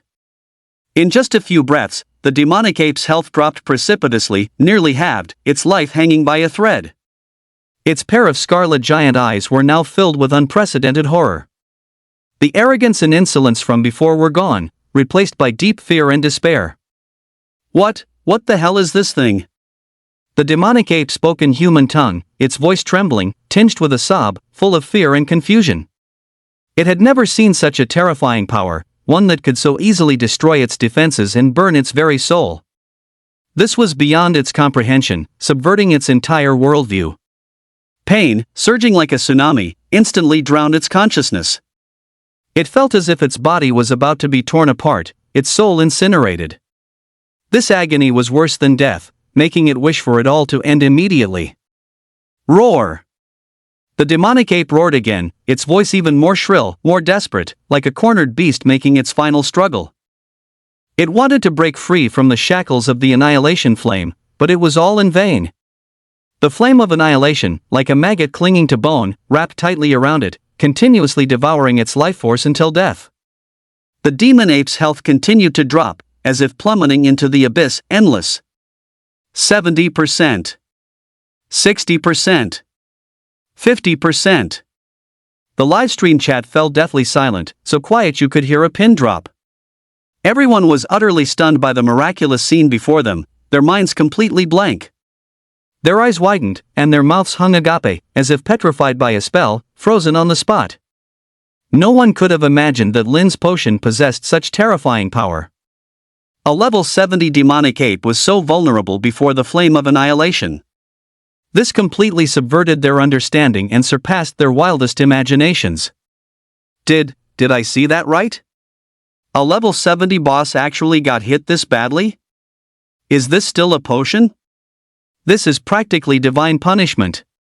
This kid must be a celestial descending to the mortal realm. Terrifying. This power is simply heaven-defying. My mom asked me why I'm watching the stream on my knees. Cloudsea City is saved. Our dragon kingdom is saved. Lin, the great god, you are eternal. After a brief, dead silence, the livestream chat instantly erupted. Countless comments flooded the screen like a tidal wave, expressing their irrepressible shock and excitement. Their utterly despairing hearts were rekindled with burning hope. Lin had once again created a miracle, turning the tide in a desperate situation. On the battlefield, the power of the flame of annihilation continued to erupt. The raging black flames were like the Grim Reaper's scythe, harvesting all life. The demonic ape's health was already below 30%. It was on its last breath, its aura weak and listless. Gone was its former arrogance and aggression, replaced only by endless fear and unwillingness. Humans, you. The demonic ape spoke intermittently, its voice weak, filled with unwillingness and resentment, but even more so with helplessness and despair. You are still foolish. My health is endless. I cannot be killed. The demonic ape's unwilling voice rang out. Even now, it did not believe that human power could kill it. But its thinking was clearly foolish. The power of the ultimate flame of annihilation had long since surpassed its scope of understanding. In an instant, the black flames surged again, like a volcanic eruption, completely engulfing the demonic ape. With the demonic ape at the center, an area with a 100-meter radius was instantly enveloped by the black flames. A massive black domain appeared out of thin air, like a vortex of death from hell. Annihilation domain. After the explosion, an annihilation domain is formed that lasts for 30 seconds. Within the domain, all matter will be completely annihilated into nothingness, dealing 500,000 points of annihilation damage per second to all targets inside.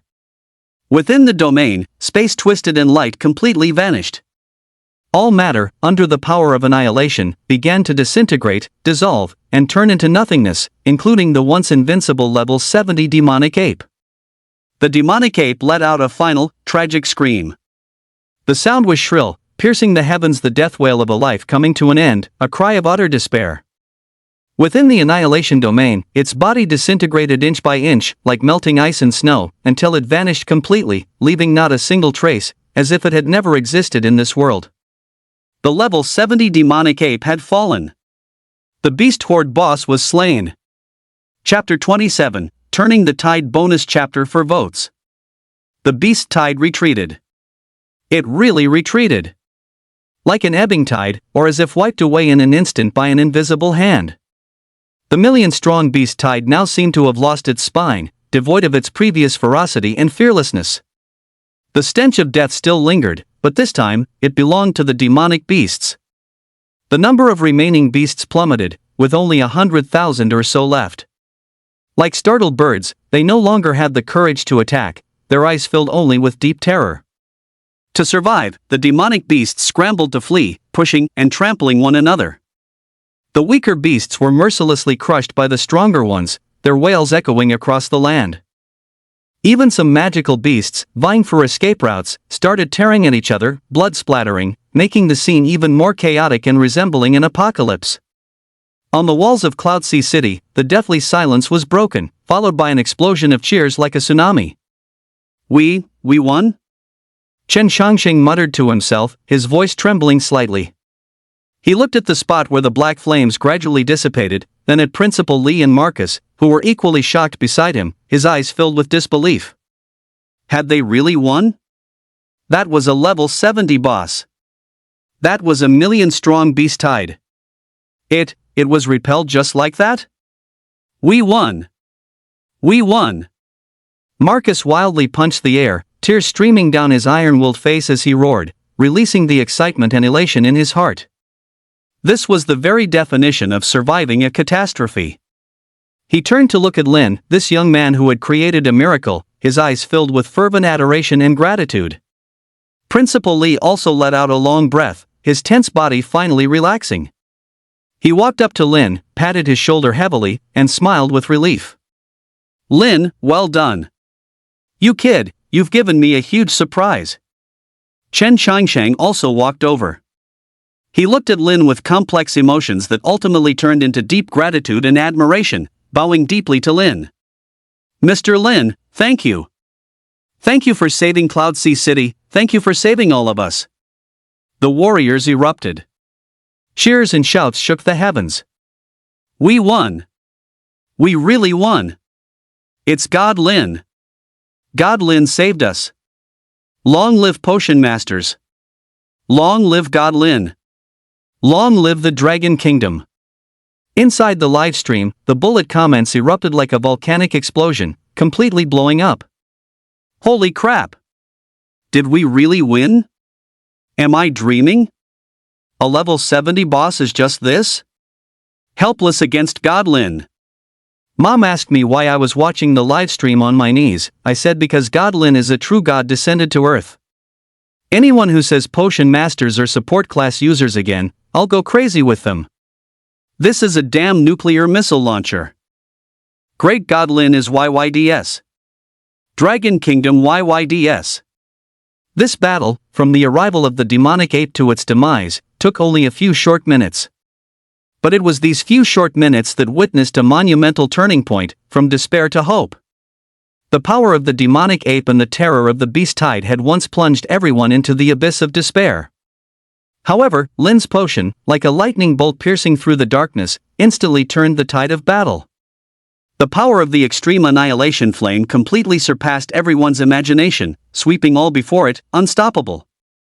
The level 70 demonic ape, before it, was like paper, instantly reduced to ashes. This is the power of potion. This is Lin's power. Brothers! It's time to fight back. Marcus roared, his voice like a resounding bell, echoing across the battlefield. He was the first to charge out, his warblade pointed towards the direction the beast tide had retreated, his eyes burning with fervent battle fire. Red Tiger Squad, charge with me. Kill! The warriors, their morale soaring, followed closely behind Marcus, like fierce tigers descending from the mountain, launching a counterattack against the fleeing beast tide. At this moment, offense and defense changed places. Humanity began to pursue and hunt down the beast tide in reverse. Charge! Kill all these beasts! Marcus roared, leading the charge. The members of the Scarlet Tiger team followed closely, like arrows released from a bowstring, charging with vengeful fury towards the fleeing beast tide. The Cloud Sea City guards also erupted in earth-shattering roars. They had been suppressed for too long, desperate for too long, and now the moment for a counterattack had finally arrived, their fighting spirit gushing forth like a volcano. Kill! The shouts of battle shook the heavens, echoing into the sky. However, just as everyone was brimming with passion and ready to wreak havoc, a peculiar sight attracted everyone's attention. Among the crowd, 1,000 speed class users, like specters, instantly surged to the very front of the formation. Their movements were agile, their speed like lightning, almost leaving trails of afterimages. Instead of wielding weapons and charging like others, they scattered green potions like sowing seeds, their arms waving as they precisely hurled bottle after bottle. The potions cut green arcs through the air, landing accurately within the beast tide. Bang bang bang! The sound of shattering potions was continuous, as dense as popping beans. Green liquid splashed everywhere, instantly spreading and forming patches of green mist. Any demon beast covered by the green mist stiffened instantly in place, as if under a paralysis spell. Immediately after, a chorus of agonizing screams rose one after another. The demon beasts enveloped by the green mist began to rot at a visible rate, their flesh putrefying and emitting a nauseating stench. In just a few breaths, the monsters had dissolved into puddles of green pus, completely vanishing. Poison potion, terrifying indeed.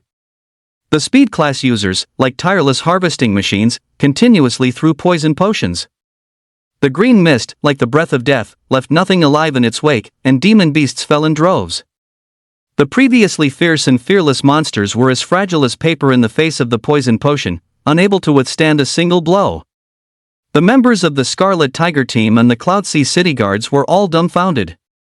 They wielded their weapons, bravely charging and killing, but found that their speed in eliminating enemies was far inferior to that of the 1,000 potion-throwing speed class users. Are these even humans? This is simply a group of humanoid gas bomb launchers. Holy crap! What's going on? How are those speed class users so powerful? What kind of potion are they throwing? The power is too terrifying. My god, this efficiency is simply unbelievable. I feel like us charging forward is just redundant. The Potion Master is the MVP. Speed class user plus Potion Master is simply an invincible combination. This is a true weapon of war. The destructive power is absolutely explosive. I feel like I've been playing fake games before. This is the true combat style of a Potion Master. In the livestream, the bullet comments once again scrolled furiously, and all viewers were completely shocked by the scene before them. They had initially thought that the retreat of the Beast Tide was due to Lin's Annihilation flame. But now, it seemed those 1,000 speed class users were the true heroes behind the scenes. Their potions were simply the nightmare of the Beast Tide. The Beast Tide's retreat speed grew faster and faster, but the speed class users' pursuit speed was even greater. Like maggots on a bone, they clung tightly to the tail of the Beast Tide, continuously throwing poison potions. The green mist spread, like a plague, rapidly devouring the vitality of the Beast Tide. The number of the Beast Tide rapidly decreased at a visible rate. Soon, they chased out of Cloud Sea City's range, arriving outside the city walls. Looking out, the once dense mass of the Beast Tide now only had a scattered few tens of thousands left. These demon beasts had long lost their former ferocity. Their eyes were filled with terror, only wanting to desperately escape this hellish place. Just then, a deafening roar came from a distance. The ground began to shake violently, as if a mighty army was thundering towards them. Marcus and the others' faces changed, and they quickly looked in the direction of the sound. In the distance, dust billowed and banners fluttered. A massive army, like a steel torrent, was rapidly approaching Cloud Sea City. At the very front of the army, two huge flags fluttered in the wind, embroidered with a giant character Jin, meaning guard suppress, and Alon, meaning dragon respectively. Chapter 28, Demon-Slaying Army arrives. Where are the ferocious beasts? Demon-Suppressing Army. Dragon Kingdom, the military. It's the Demon Suppression Army and the military. Marcus and the others were instantly energized, their faces showing pleasant surprise. Reinforcements had finally arrived. However, when the Demon Suppression Army and the military approached Cloud Sea City and saw the scene before them, they were all stunned.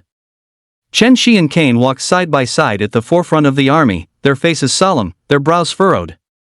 They had prepared themselves for a fierce battle. According to the messages received earlier, Cloud Sea City had been besieged by a million-strong Beast Tide, and the situation was extremely critical. They led 2,000 Demon Suppression Army soldiers, traveling day and night to rush to support, precisely to turn the tide and prevent the Beast Tide from breaking through Cloud Sea City. However, when they arrived outside Cloud Sea City, what they saw was a chaotic battlefield, and a Beast Tide in full retreat. The massive Beast Tide, like dogs with their tails between their legs, was frantically fleeing into the distance, with a group of humans following behind, chasing them down like herding cattle. What is happening here? The Beast Tide retreated? And they're being chased by humans?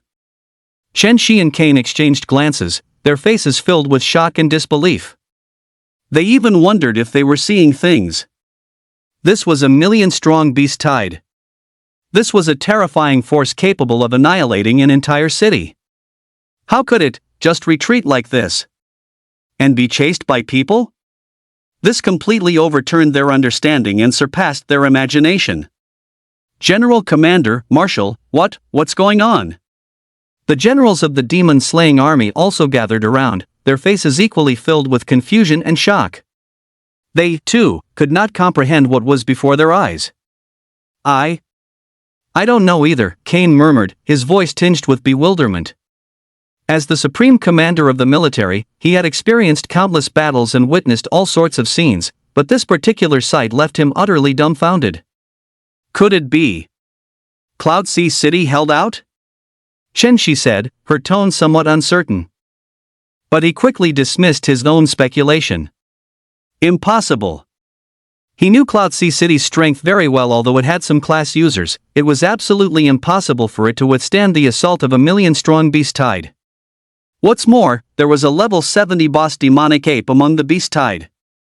Cloud Sea City absolutely could not have held out. Quick, send someone to ask what exactly happened. Chen Shi immediately ordered. Just then, a figure sprinted from a distance, moving incredibly fast, and arrived before Chen Shi and Kane in the blink of an eye. Reporting to the General Commander, reporting to the Marshal. The beast tide has been defeated. The newcomer was a Cloud Sea city guard, his face filled with excitement and exhilaration, his voice trembling slightly. What? What did you say? The beast tide was defeated? Kane's eyes widened, his voice raising by 8 octaves, as if he had heard something utterly fantastical. Yes. The beast tide has been defeated. The level 70 boss demonic ape has also been slain, the guard exclaimed excitedly. How is this possible? Chen Shi was also stunned, an expression of disbelief on his face. The level 70 boss demonic ape has been slain? This is practically a mythical tale. It's true. It's true. A potion master, sir, concocted an incredibly terrifying potion that instantly killed the demonic ape and routed the beast tide, the guard continued. A potion master? Chen Shi and Kane were stunned again. Potion master. A potion master, of all people, routed a 1,000,000-strong beast tide? This is too outlandish. Aren't potion masters support class users? When did they become so powerful? Could that person be Lin? Kane and Chen Shi blurted out simultaneously. You're absolutely right, it's that kid Lin. Just then, Marcus, covered in blood, walked over, laughing heartily. Calm. Commander Chen Shi, calm. Commander-in-Chief Kai. Marcus ran up close, his voice trembling with excitement. He first gave them both a standard military salute, then eagerly said, "You didn't see it." That scene was simply incredible. In all my life, Marcus, have never seen anything so explosive. Chen Shi looked at the burly man in front of him, covered in blood but excited like a child, and asked with some doubt. "Captain Marcus, what exactly happened? Was the beast tide repelled by you all?" "Repelled? It was more than just repelled. It was a one-sided slaughter. An overwhelming defeat. Do you even know what an overwhelming defeat means?" Marcus waved a fist, spittle flying as he spoke. Commander-in-Chief, I'm telling you, the only reason we could defend Cloudsea City this time was all thanks to Lin. You would never believe it, the potion he concocted, it was an act of divine power. Captain Marcus, tell us in detail. Chen Shi pressed on, a hint of urgency in his tone. This guy is really annoying, still being so reserved at a time like this. He truly wanted to know how terrifying the potion Lin made could be to repel a 1,000,000-strong beast tide. Marcus took a deep breath, trying to calm his excited emotions, then spoke in a tone filled with immense admiration. Commander Chen Shi, do you remember that black flame that appeared on the city wall earlier? Chen Shi nodded. He had also noticed that sudden black flame, and its power was indeed astonishing. That's the potion Lin concocted. Marcus raised his voice, his tone full of shock. That potion is called Annihilation Flame. I'm telling you, its power is simply indescribable. Indescribable? Kane raised an eyebrow, a hint of doubt in his voice. It's truly indescribable. Marcus nodded vigorously and continued, when that annihilation flame explodes, an area of 100 meters instantly becomes a vacuum zone. Those magical beasts, they die if they touch it, they perish if they brush against it. The level 70 boss demonic ape, you know it, right? That's a level 70 boss. And what happened? In front of that annihilation flame, not even a speck of dust remained. It was directly blasted into nothingness. Marcus spoke with increasing excitement, gesticulating wildly, as if he had personally witnessed a miracle. His description was full of exaggeration and shock, yet it made one unable to resist believing. Chen Shi listened to Marcus's description, her expression gradually turning serious. A level 70 boss demonic ape, instantly killed in one blow? 100-meter radius, utterly barren? Was this really something a potion master could achieve? This power was simply more terrifying than strategic weapons. And what else? What else? Chen Shi urgently pressed for more, feeling as if he were listening to a fantastic tale, yet unable to stop himself from wanting to hear the rest. And get this. That Lin, he has more than one kind of powerful potion. Marcus continued, look at those green mists, did you see them? Those are also poison potions refined by Lin. As soon as those demonic beasts touched even a bit, they immediately turned into pus, falling down in swathes. It was just like mowing grass. The speed at which our Scarlet Tiger team and the Cloudsea City Guard army combined killed enemies wasn't even as fast as those speed class users throwing potions. This efficiency is simply unbelievable. Marcus's description made Chen Shi and Kane's expressions change completely. They had initially thought it was a miracle that Cloudsea City could hold out. But now, it seemed this wasn't a miracle at all, but a one-sided slaughter. And all of this was actually caused by a young potion master. The Dragon Kingdom's good fortune. Chen Shi murmured to himself, his tone filled with emotion and admiration. As the commander of the Demon Suppression Army, he had seen countless geniuses, but a genius like Lin, capable of single-handedly turning the tide of battle, even changing the course of war, he was seeing for the first time. Kane gave Chen Shi a deep, meaningful look. Chen Shi immediately understood Kane's intent.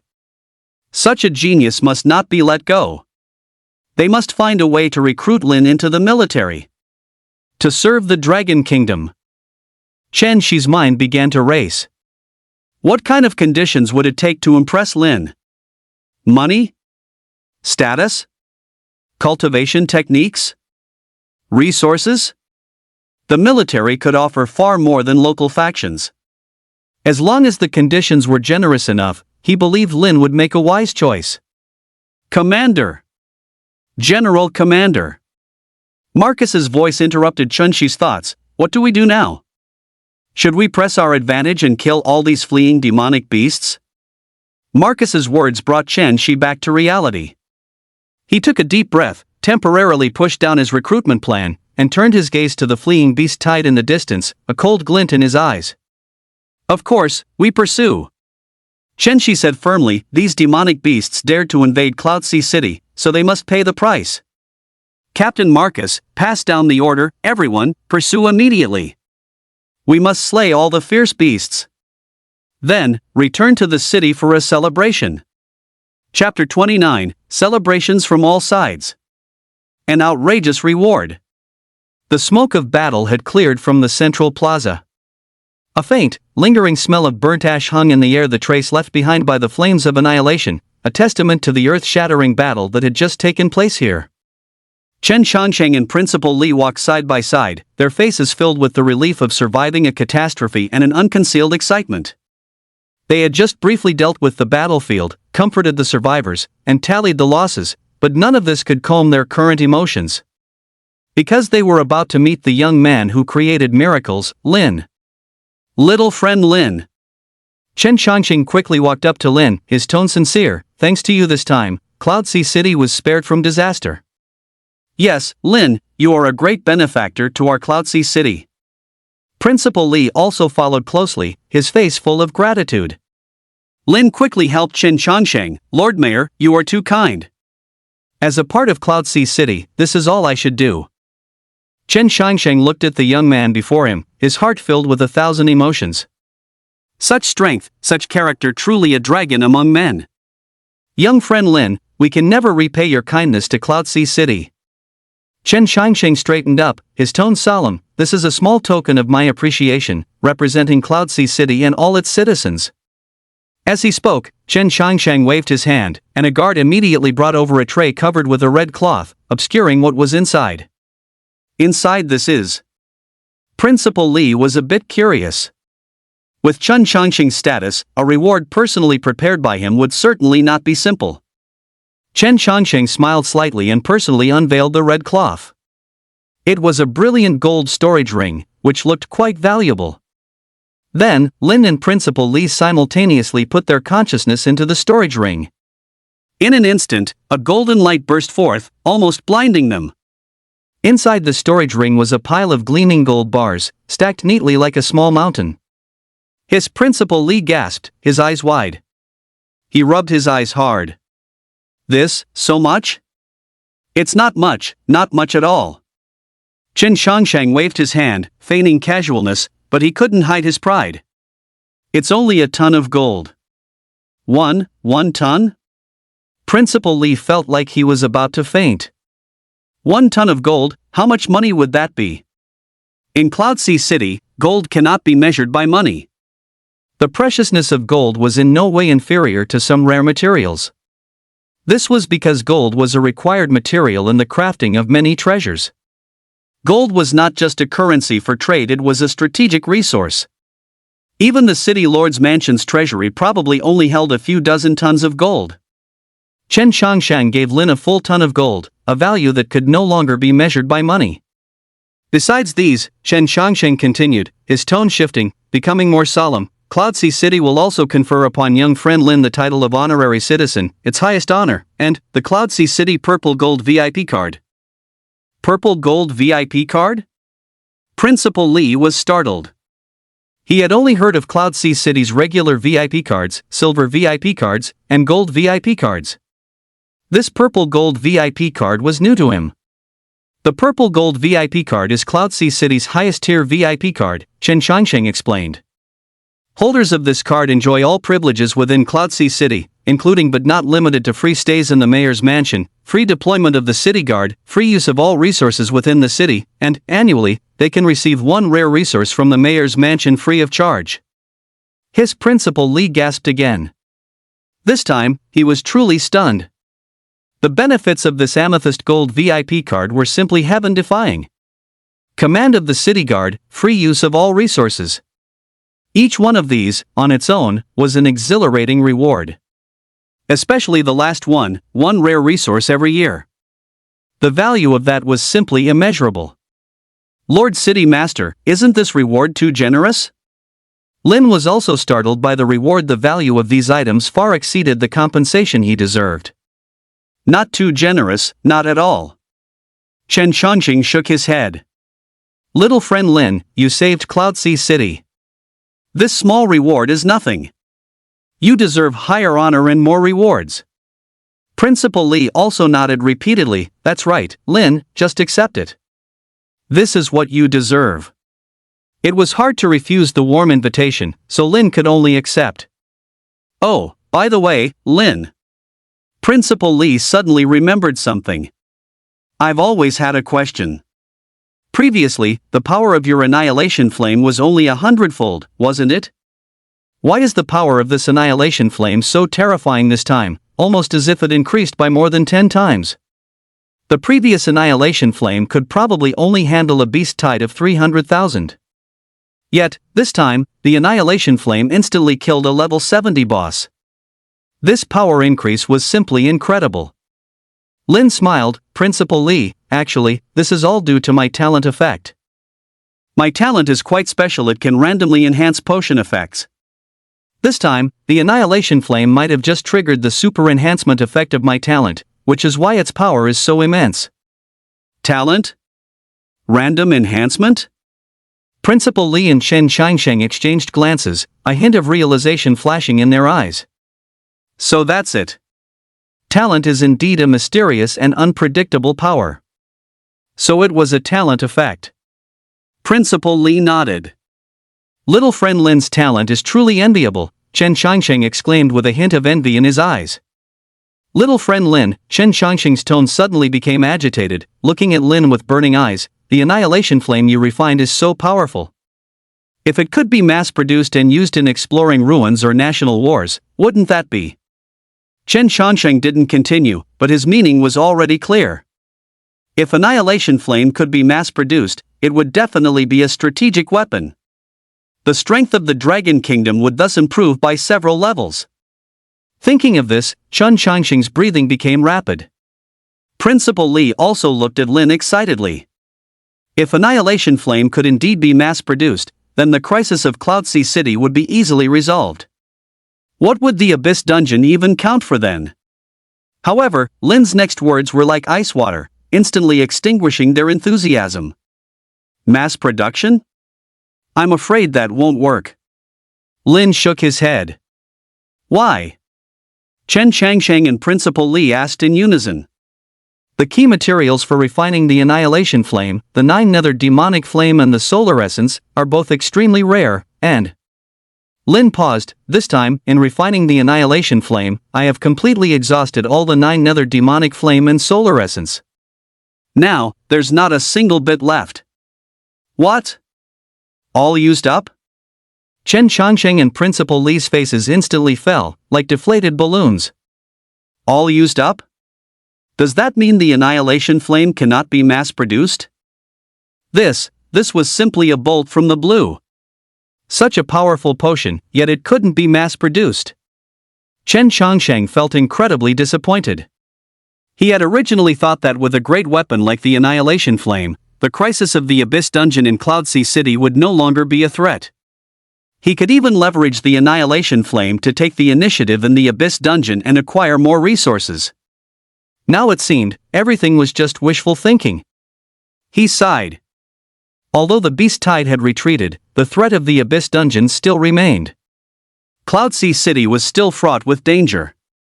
Without a trump card like the Annihilation Flame, the future would remain full of unknowns. Thinking of this, Chen Changsheng's heart grew even heavier. What a pity! The beast tide has receded, but the Abyss Dungeon is still there, and Cloudsea City is still under the threat of the Abyss. Chapter 30, Post-War Inventory.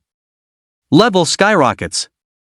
As long as the Abyss Dungeon is not eradicated, Cloudsea City will never have peace. Chen Changsheng frowned, clearly still regretting that the Annihilation Flame could not be mass-produced. He was silent for a moment, then suddenly seemed to remember something, and abruptly looked up at Principal Li, asking eagerly, "Principal Li, for a material like solar essence, we might still be able to find a way to search for it in ruins or dungeons, try our luck, and perhaps even farm some out. But this 9-nether demonic flame..." Chen Changsheng paused, a hint of hope in his tone. Is there no other way to acquire this 9-nether demonic flame? For example, through drops from some special monsters, or from some hidden locations. Upon hearing this, Principal Li gave a bitter smile and shook his head, shattering Chen Changsheng's last illusion. Lord City Lord, the rarity of the 9-nether demonic flame far exceeds your imagination.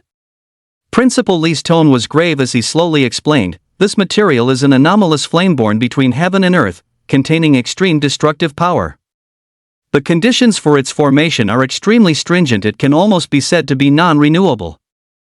As far as I know, within Cloudsea City, and indeed the entire Dragon Kingdom, there is only one known 9-nether demonic flame. Principal Li looked at Chen Changsheng with complex eyes, and that 9-nether demonic flame was obtained by Commander Chen Shi, who ventured deep into the abyss at the risk of his life back then. The voice, like a cold wind, extinguished the last spark of hope in Chen Changsheng's heart. To obtain a second 9-nether demonic flame is simply as difficult as ascending to heaven. Hope is slim. Hearing Principal Li's words, the last glimmer of hope on Chen Changsheng's face completely shattered, his eyes dimming, like a flickering candle in the wind. His once straight back seemed to stoop a little, and a deep sense of loss emanated from him, like a puppet drained of its essence, standing still, motionless. The atmosphere became oppressive and dull, as if the air itself had solidified. Just then, Lin, who had been silent, suddenly spoke. "Lord City Master, Principal Li, actually, there's no need to be overly pessimistic." Lin's voice, neither high nor low, was like a pebble suddenly dropped into a calm lake, instantly breaking the silence. Chen Changsheng and Principal Li both froze simultaneously, abruptly raising their heads, their gazes fixed on Lin, a spark of hope rekindling in their eyes. "Little friend Lin, what do you mean by that?" Chen Changsheng asked anxiously, like a drowning man grasping a straw, fearing that hope would once again slip away. "That's right, Lin, do you have a solution?" Principal Li also stared intently at Lin, his eyes filled with anticipation, as if seeing a ray of dawn in the darkness. Lin smiled slightly, his tone calm and confident. "You two don't need to worry. Although the 9-nether demonic flame and solar essence are temporarily unobtainable, as long as my level increases, I might be able to acquire new potion recipes." New potion recipes? Chen Changsheng and Principal Li were first stunned upon hearing this, their minds a blank. Then, they seemed to be struck by a bolt of lightning, an unprecedented look of surprise erupting in their eyes, like two flashes of lightning, instantly illuminating the entire room. Little friend Lin, are you saying that you can refine even more powerful potions? Chen Chongqing's voice trembled slightly, unable to contain his excitement. He stared intently at Lin, afraid he had misheard. This hope came too suddenly, too precious, making it hard for him to believe. Principal Li's breathing also quickened, his gaze fixed on Lin, awaiting his affirmative answer.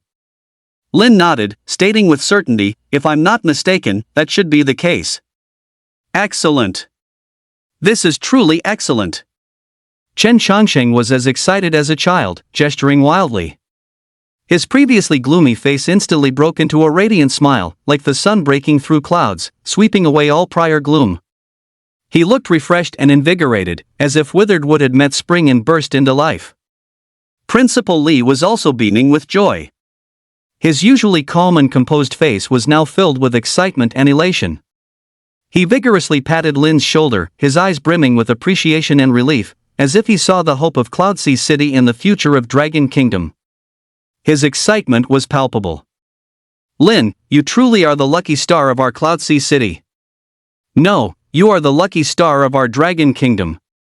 Principal Li exclaimed excitedly, his voice choked with emotion, a sincere expression of gratitude and joy. Lin, the annihilation flame you used this time was incredibly powerful. It must have brought you a lot of EXP, right? Principal Li suddenly remembered something and asked curiously, with a hint of anticipation in his tone. Chen Chongqing, who was standing beside them, also suddenly woke up. That's right, such a powerful potion, killing millions of fierce beasts, the EXP must be astonishing. He looked at Lin with burning eyes, filled with anticipation, wishing he could immediately know how many levels Lin had gained. Hearing this, Lin smiled slightly. With a thought, he quickly checked his attribute status panel. Just then, a colossal torrent of EXP, like a burst dam, instantly surged into his body. The reason the EXP was only credited now was that the number of fierce beasts killed this time was simply too massive. The system backend required time for massive data statistics and settlement before such a colossal amount of EXP could be awarded. Killed level 30 fierce beast elite demonic ape level 70, gained EXP, 50 million. Killed level 30 fierce beast, gained EXP, 30,000. Killed level 35 fierce beast, gained EXP, 35,000. Killed level 40 fierce beast, gained EXP, 40,000. Dense EXP notifications, like a waterfall, frantically scrolled across the screen, dazzling Lin and leaving him speechless, his heart almost stopping. This. Lin gasped, completely shocked by the EXP values before him. He felt as if he had been hit by a mountain of gold. The happiness came too suddenly, too intensely, catching him off guard. This EXP, it's just too exaggerated. Roughly estimating, the EXP he gained from this battle was probably enough to propel him directly to level 30. Lin quickly checked his personal status panel. Level up, level 5, level 10. Host, Lin. Class user, Alchemist Iron Tier level 10. Level 10. HP 1000 Talent, SSS rank God's Gift automatically gains 1 enhancement point per second. Allocatable enhancement points, 123,500. Alchemy skill proficiency, Bronze tier level 2 14%. I actually leveled up directly to level 10? Lin's eyes widened, his face filled with an incredulous expression. He felt like he was on a rocket, his levels soaring rapidly. He had originally thought he might only gain 2 or 3 levels at most. He hadn't expected to shoot up directly to level 10. However, upon closer thought, it made sense. After all, this time he had killed millions of ferocious beasts, including a level 70 boss demonic ape. Such a massive amount of EXP was enough to make his level skyrocket. However, what puzzled Lin was why his level stopped at level 10 and didn't continue to rise. Could it be? Lin's heart stirred, and he thought of a possibility. After a class user's level reaches level 10, class awakening is required. Only after successful class awakening can one continue to gain EXP and raise their level. It seems he has now reached the critical point for class awakening. Chapter 31, Class Awakening Quest, Potion God Craftsman. I think I've reached level 10. Lin said to Chen Changsheng and Principal Li. Chen Changsheng and Principal Li were stunned at first.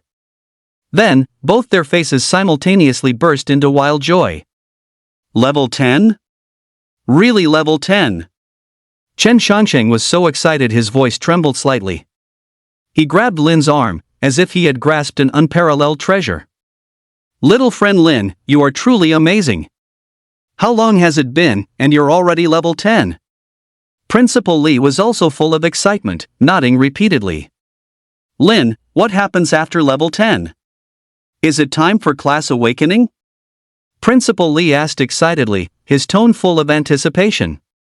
After class awakening, a class user's abilities will undergo a qualitative leap. How powerful would an alchemist become after class awakening? They simply couldn't imagine. Yes, it should be time for class awakening. Lin nodded, his heart also full of anticipation. What new abilities would he gain after class awakening? New potion recipes? More powerful talent skills? Excellent! This is truly excellent! Chen Changsheng rubbed his hands excitedly, pacing back and forth, his face unable to hide his excitement. Little friend Lin, once you complete your class awakening, the potions you refine will definitely be even more powerful. Perhaps you'll even be able to refine a potion that can truly resolve the crisis of the abyss. Principal Li was also full of anticipation. That's right, Lin, the future of Cloud Sea City depends on you. Lin felt the immense hopes placed upon him by the two, and a heavy sense of responsibility settled in his heart. He took a deep breath and said with a firm voice, Lord Mayor, Principal Li, I will do my best. Good. Good. Good. Chen Changsheng repeated good 3 times, his excitement overflowing. Little friend Lin, the class awakening temple is in the city center. I'll go with you. Principal Li volunteered. The class awakening task is of paramount importance, there's no room for error. I'll personally take you there, so I can be more at ease. Chen Changsheng also nodded, it is indeed safer with Principal Li personally going. Then I'll trouble Principal Li, Lin said gratefully. Don't be so polite, this is what I should do. Principal Li waved his hand, a smile on his face. Little friend Lin, without further ado, let's depart now. Okay, Lin nodded. Chen Changsheng looked at the two of them, his eyes full of expectation and hope. Little Lin, I won't go. There are still many matters to attend to in the city. Although the beast tide has receded, there's still a lot of subsequent pacification and reconstruction work. May your class awakening be smooth. Don't worry, Lord Mayor, Principal Li said with a smile, with me there, I guarantee Lin's class awakening will be successful. Chen Changsheng nodded, watching Principal Li and Lin leave. His eyes were filled with hope. The future of Cloud Sea City, the future of the Dragon Kingdom, might truly rest on this young man.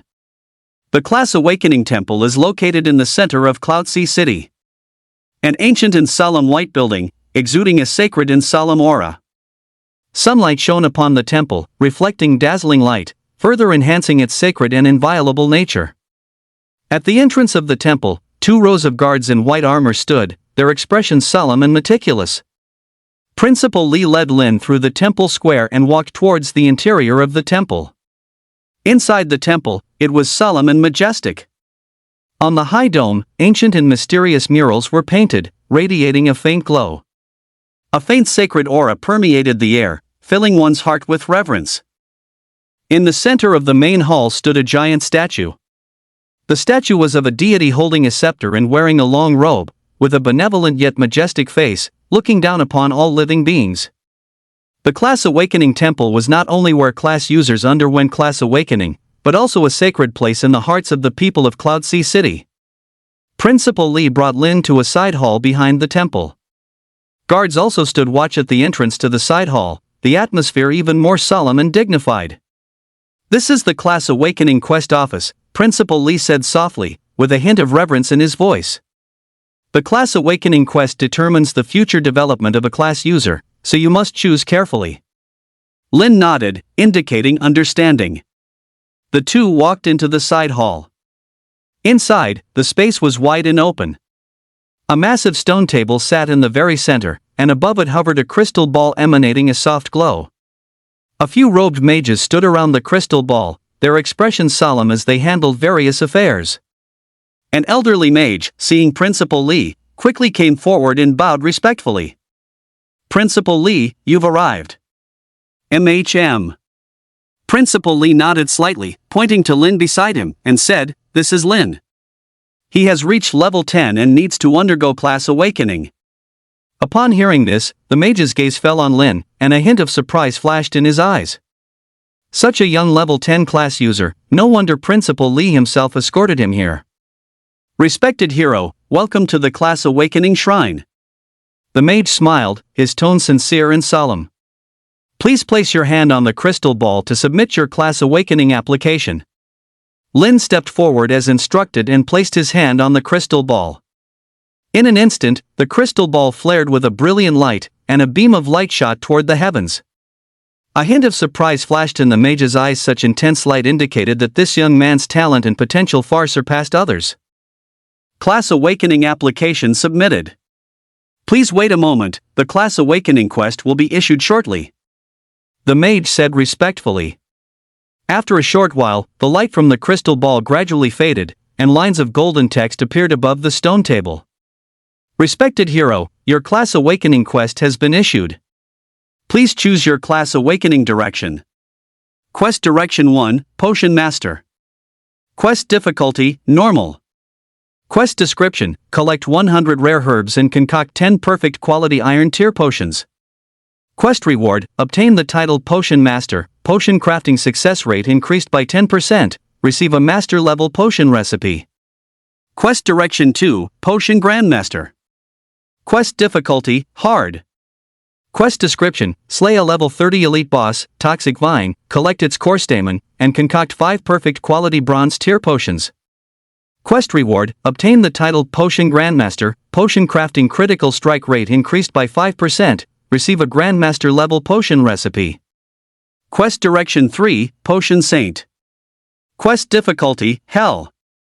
Quest Description, venture alone into the Swamp of Death, collect the herb, Holy Spirit Flower, and concoct 1 perfect quality silver potion.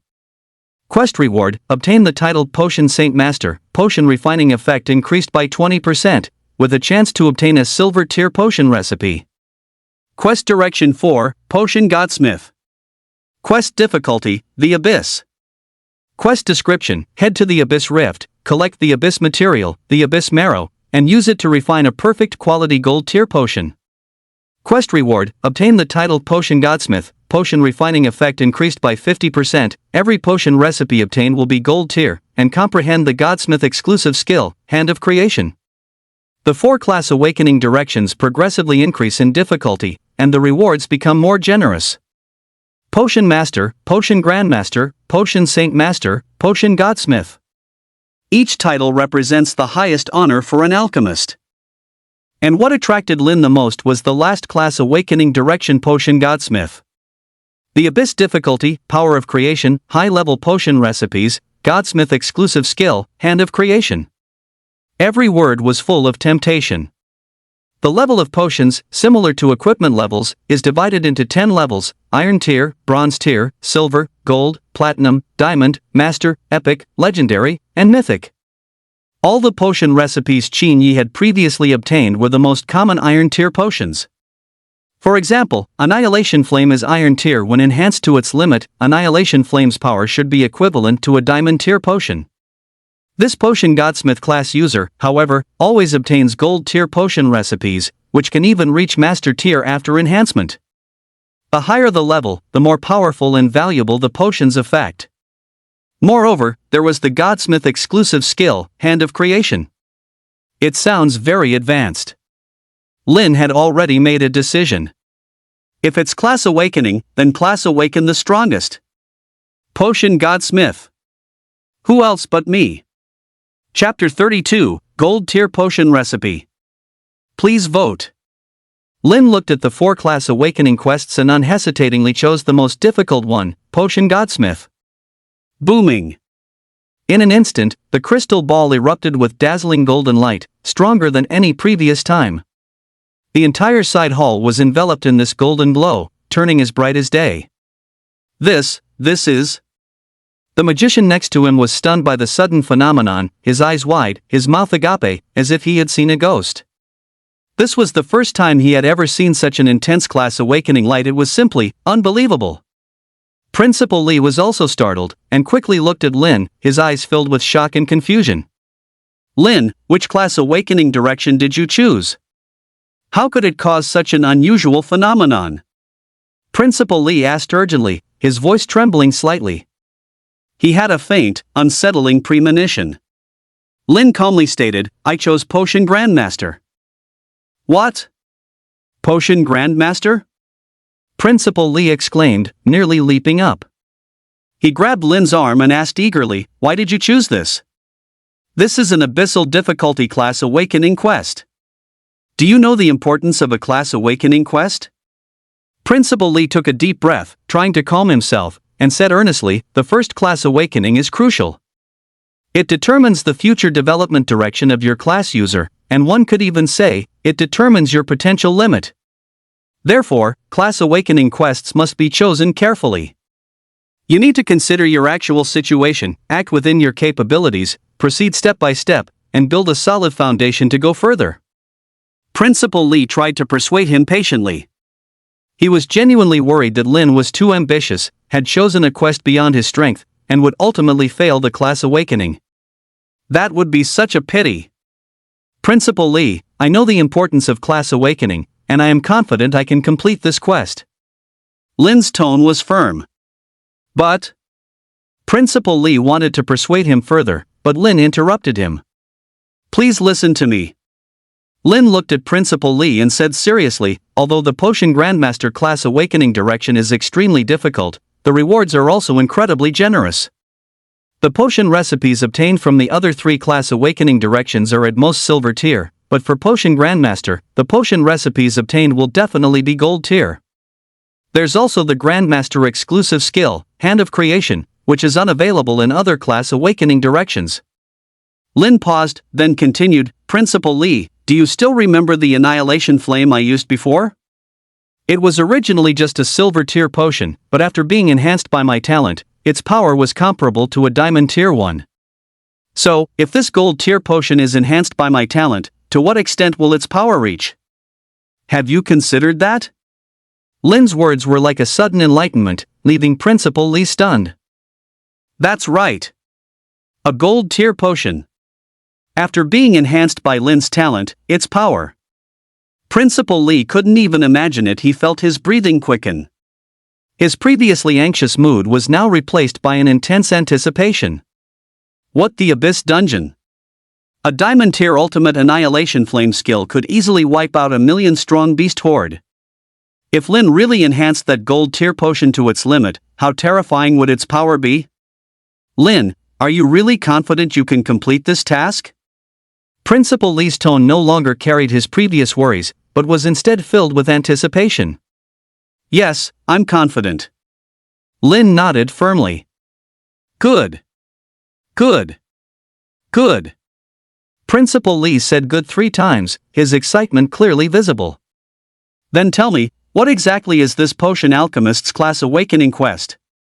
Principal Lee asked impatiently. He now only wanted to know the content of this the Abyss difficulty class awakening quest. The quest requires going to the Abyss Rift, collecting the Abyss material, the Abyss Marrow, and using it to refine a gold tier potion. Lin slowly explained. What? The Abyss Rift?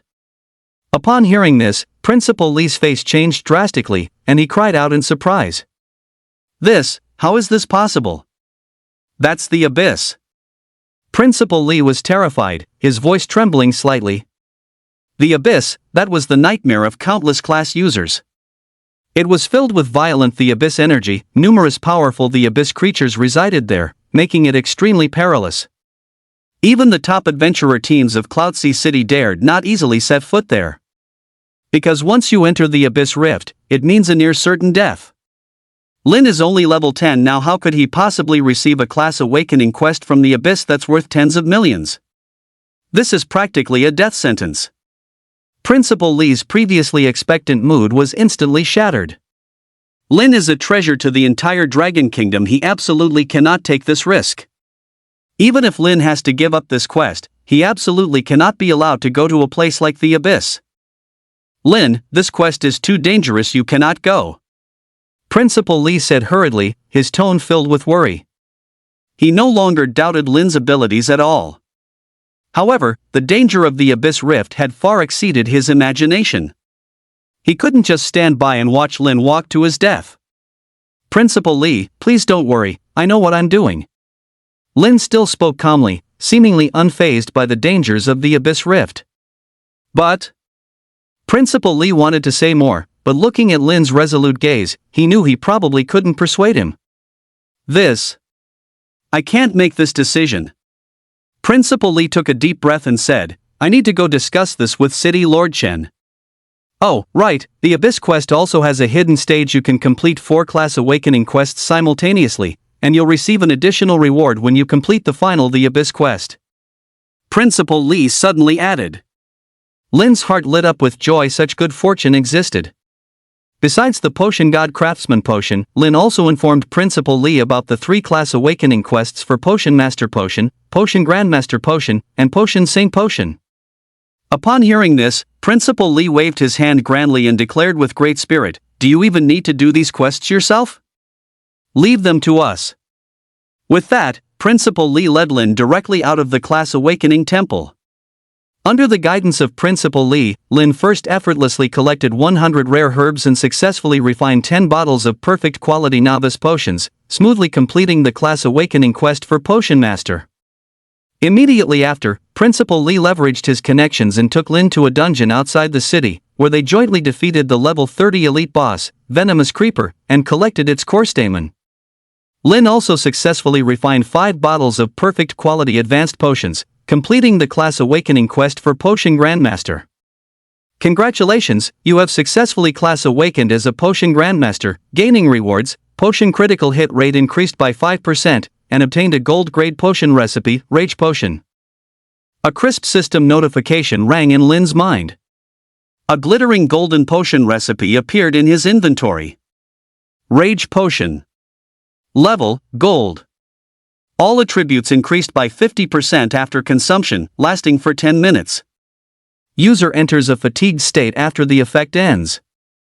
It's actually a gold-grade potion recipe. Lin was delighted. The effect of this rage potion was incredibly powerful. A 50% increase in all attributes. If this were further enhanced by his talent, wouldn't it be heaven-defying? Most importantly, the Abyss quest required him to craft a perfect quality gold-grade potion. He was originally worried about where to get a gold-grade potion, and now here it was.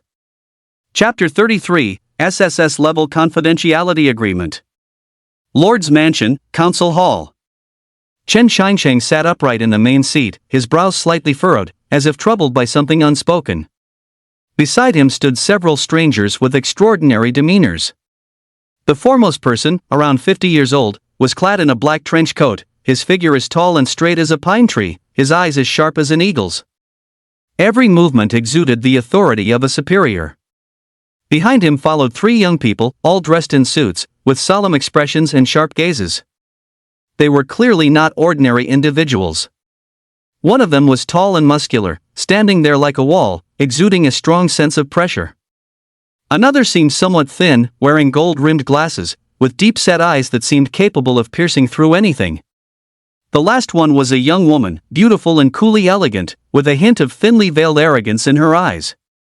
These 4 stood there, forming an aura of their own, out of place with their surroundings, like cranes among chickens, impossible to ignore. Just then, Principal Lee rushed in. He had originally come to discuss Lin's class awakening quest with Chen Changsheng, but as soon as he entered, he saw these strangers. Principal Lee was stunned at first, then as if something clicked, his pupils suddenly constricted, and a look of shock appeared on his face. He recognized these people. The one leading them was Li Tiangang, the director of the Dragon Kingdom's Special Intelligence Bureau. A general-level existence, an ultimate-class user above level 70. That was a true big shot, someone whose stomp could shake the entire Dragon Kingdom 3 times. The 3 behind him were also high-ranking officials of the Special Intelligence Bureau, each possessing immense power and formidable strength.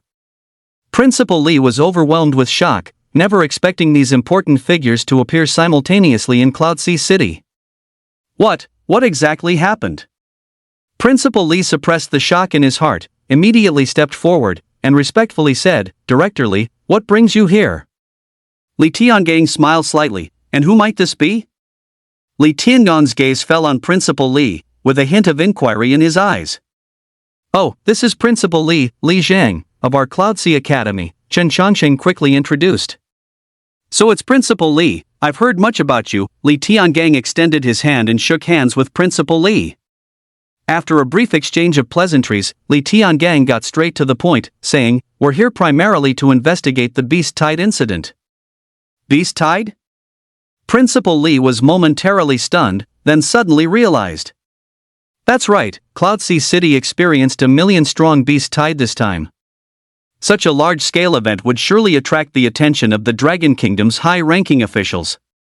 Mayor Chen, we've watched the live broadcast, but the footage wasn't clear, and many details were indistinguishable.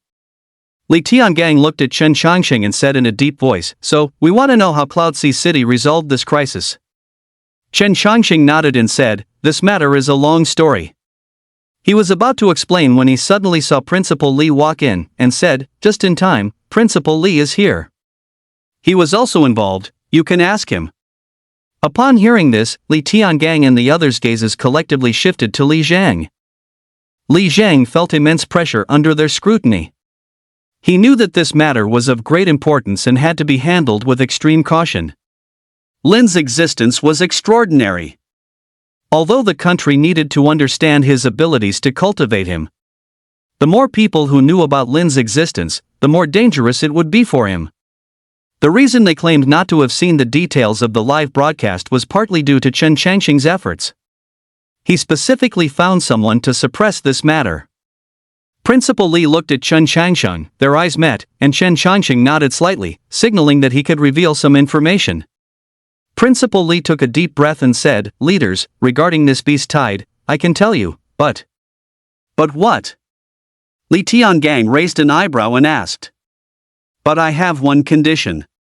Principal Lee said firmly, "You must sign a non-disclosure agreement, guaranteeing that you will not leak anything you hear today." Non-disclosure agreement? Li Tiangang and the others exchanged glances upon hearing this, a flicker of surprise in their eyes. It was the first time they had heard of needing to sign an NDA just to understand a situation. What exactly was going on? Could there be some astonishing secret hidden within this? Principal Lee, what do you mean by this? Li Tiangang asked in a deep voice, is there some unspeakable secret involved? Indeed. Li Zhang nodded and said, this matter is of great importance, and I must treat it with caution. If you don't agree to sign the non-disclosure agreement, then I'm afraid I have nothing to say. Principal Li's attitude was exceptionally firm, leaving no room for negotiation. Li Tiangang and the others exchanged glances, seeing shock and confusion in each other's eyes. They couldn't fathom what could be so secretive. Could it be even more astonishing than a million-strong beast tide? Li Tiangang and the others looked at each other, their eyes filled with doubt and bewilderment. They really couldn't understand what kind of matter would require signing a non-disclosure agreement. And judging by Li Zhang's tone, this non-disclosure agreement seemed to be quite extraordinary. They couldn't fathom what could be so secretive. Could it be even more astonishing than a million-strong beast tide? Principal Lee, why don't you tell us first, what kind of non-disclosure agreement is it exactly? Li Tiangang pondered for a moment before asking. He wanted to see what trick Li Zhang had up his sleeve. It's an SSS-level non-disclosure agreement. Li Zhang said slowly, his tone calm, yet it struck everyone's ears like a clap of thunder. What? SSS level? Behind Li Tiangang, the tall man exclaimed, his eyes wide, as if he had seen a ghost. Are you sure it's an SSS-level non-disclosure agreement? The man wearing gold-rimmed glasses couldn't help but ask, his voice full of doubt. Even the cold and elegant woman was moved at this moment, a hint of surprise flashing in her eyes. An SSS-level non-disclosure agreement, the highest level of confidentiality. Only a handful of people in the entire Dragon Kingdom are qualified to sign it. They never expected Li Zhang to bring out an SSS-level non-disclosure agreement. This was simply too exaggerated. Principal Li, you're not joking, are you? Li Tiangang also found it hard to believe. Once an SSS-level non-disclosure agreement is violated, it will be considered treason against the Dragon Kingdom, and the violator will be hunted down by the entire Dragon Kingdom. No one could bear such consequences. Basically, only a select few matters were eligible to apply for an SSS-level non-disclosure agreement. It wasn't something that could be used for just anything. Li Zhang nodded, calmly stating, "But I still want to say, if you want to know the truth, you must sign this agreement."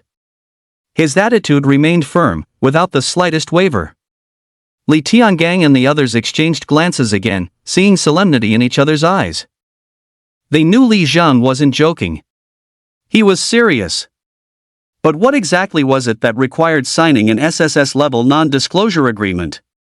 This was simply inconceivable. Principal Li, there are only a few SSS-level non-disclosure agreements in the entire Dragon Kingdom. Your secret had better be worth it. Li Tiangang took a deep breath and slowly said, "You know what the punishment will be if the content doesn't match." He became serious. An SSS-level non-disclosure agreement was not some common item. As the director, he naturally had the authority to be responsible for it. Chapter 34, Making Such a Fuss, All for One Student? I know. Li Zhang nodded again, saying, "Don't worry, this matter is absolutely worth this agreement." Li Tiangang was about to say something else, but Li Zhang interrupted him. "Director Li, I know what you're worried about." As Lin's principal Li Zhang knew quite a lot. He looked at Li Tiangang and said seriously, "But I can stake my life on it, this matter is absolutely worth you signing this agreement. I believe that after you learn the truth, you will all be glad you signed this agreement." Li Zhang's words were powerful and resonant. "Oh?"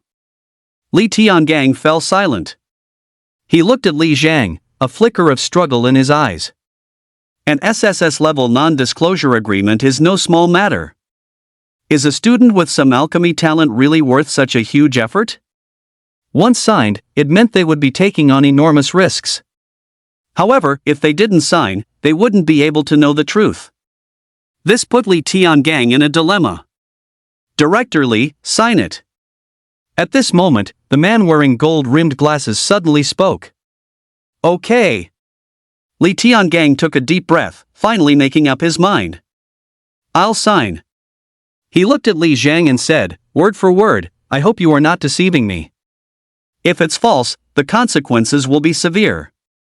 You, this middle school principal Li, will definitely be removed from your position. And I won't be able to escape responsibility. I swear by the name of Cloudsea Academy Principal Li, I will absolutely not deceive you." Li Zhang said solemnly. "Okay." Li Tiangang nodded and said, "Bring the agreement." Li Zhang took out 4 documents from his storage ring and handed them to the 4 people, including Li Tiangang. "Oh?" Li Tiangang took the documents and read them carefully. The documents were densely filled with various clauses, each one extremely stringent. The more Li Tiangang read, the more startled he became. He hadn't expected this SSS-level confidentiality agreement to be so strict. It was simply 10, even 100, times stricter than any agreement he had signed before. "Sign it." Li Tiangang took a deep breath. He was the first to sign his name on the document. The other 3 also signed one after another. Li Zhang carefully put away the 4 documents, then looked at Li Tiangang and said, "Now, I can tell you the truth. The truth about this beast tide." Li Tiangang and the other's spirits were invigorated, and they looked at Li Zhang with burning eyes. They had been waiting for this moment for a long time. Actually, this beast tide was resolved by one person. Li Zhang's tone was calm, yet filled with admiration. "Alone?" Li Tiangang was stunned. "Yes." Li Zhang nodded and said, "His name is Lin, and he is a student at our Cloudsea Academy. He concocted a potion called Flame of Annihilation, which single-handedly wiped out a million-level beast tide." "What?" Upon hearing this, Li Tiangang and the others were immediately shocked. They had never imagined that the one who resolved this beast-tide crisis was actually a single person. And he was just a student. This was simply too incredible. Mobilizing so many people, all for one student? Principal Lee, are you sure you're not joking? Li Tiangang couldn't help but ask, his tone full of doubt. I'm not joking. Li Zhang shook his head and said, this is true. If you don't believe me, you can ask City Lord Chen.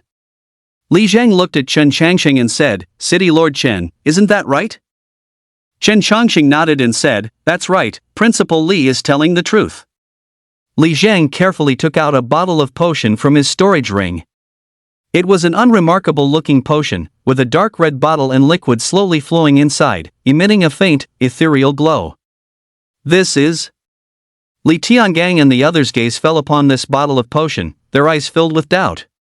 This is the flame of annihilation concocted by Lin, and it's the last bottle. Li Zhang said slowly, a hint of reluctance in his tone. This is the flame of annihilation? Behind Li Tiangang, the tall man's eyes widened, his face full of disbelief. Doesn't look like anything special. The cold and glamorous woman pouted, a hint of disdain in her voice. You'll know once you see its attributes. As Li Zhang spoke, he displayed the attributes of the flame of annihilation. Extreme flame of annihilation. Level, unknown. Effect, causes a violent explosion upon throwing, dealing 2 million damage to all targets within a 1,000-meter radius, and inflicts a 10-second stun effect. Annihilation trait, inflicts a 10-second soul-burning effect, dealing 200,000 damage per second, and causes splash damage to other targets within 100 meters, with an effect equivalent to 100% of the original. Annihilation domain, after the explosion, an annihilation domain is formed that lasts for 30 seconds. Within the domain, all matter will be completely annihilated into nothingness, dealing 500,000 points of annihilation damage per second to all targets inside. Hiss. This. My heavens! How is this possible? Instantly, gasps of cold air echoed through the council hall. Li Tiangang and the other three stared at the Annihilation Flame's status panel, their eyes wide as saucers, their faces filled with shock, as if they had witnessed something incredible. The tall man's mouth hung wide open, almost big enough to fit an egg. He rubbed his eyes vigorously, seemingly unable to believe what he was seeing. The man wearing gold-rimmed glasses had eyes flashing with horror behind his lenses. He pushed up his glasses, carefully examining the flame of annihilation's attributes, as if trying to engrave every word into his mind. The woman, too, had shed her arrogance, her eyes now filled with shock. She pursed her lips tightly, seemingly struggling to digest this astonishing information. Li Tiangong's body trembled slightly, his eyes filled with disbelief as he stared intently at the flame of annihilation, as if trying to see through it. This was really refined by a student? Li Tiangong's voice trembled slightly as he turned to look at Li Zhang, his eyes full of skepticism. Principal Li, are you sure this isn't a product of a hidden dungeon? That Lin made this? His tone carried an undisguised hint of suspicion. A student solving a million beast tide? And even created such an amazing special potion? Unbelievable. I'm certain. Li Zhang's face showed a proud expression, and he straightened his back, as if filled with inexhaustible energy. This was personally refined by Lin, no doubt about it. He said emphatically, his tone filled with pride. This. Li Tiangang and the others fell silent again. They simply couldn't connect the terrifyingly powerful potion in front of them with a mere student. City Lord Chen, can we see the combat footage from back then? Li Tiangang looked at Chen Changsheng, making a request. All right. Chen Changxing nodded, took out his phone, and pulled up the combat footage from that time. In the footage, a bottle of potion was thrown, and immediately, it unleashed destructive energy, instantly engulfing everything. Especially when they saw the annihilation flame instantly kill a level 70 boss demonic ape, everyone was stunned. This is too terrifying. The tall man exclaimed, his voice cracking slightly. This power, it's practically comparable to some forbidden spells.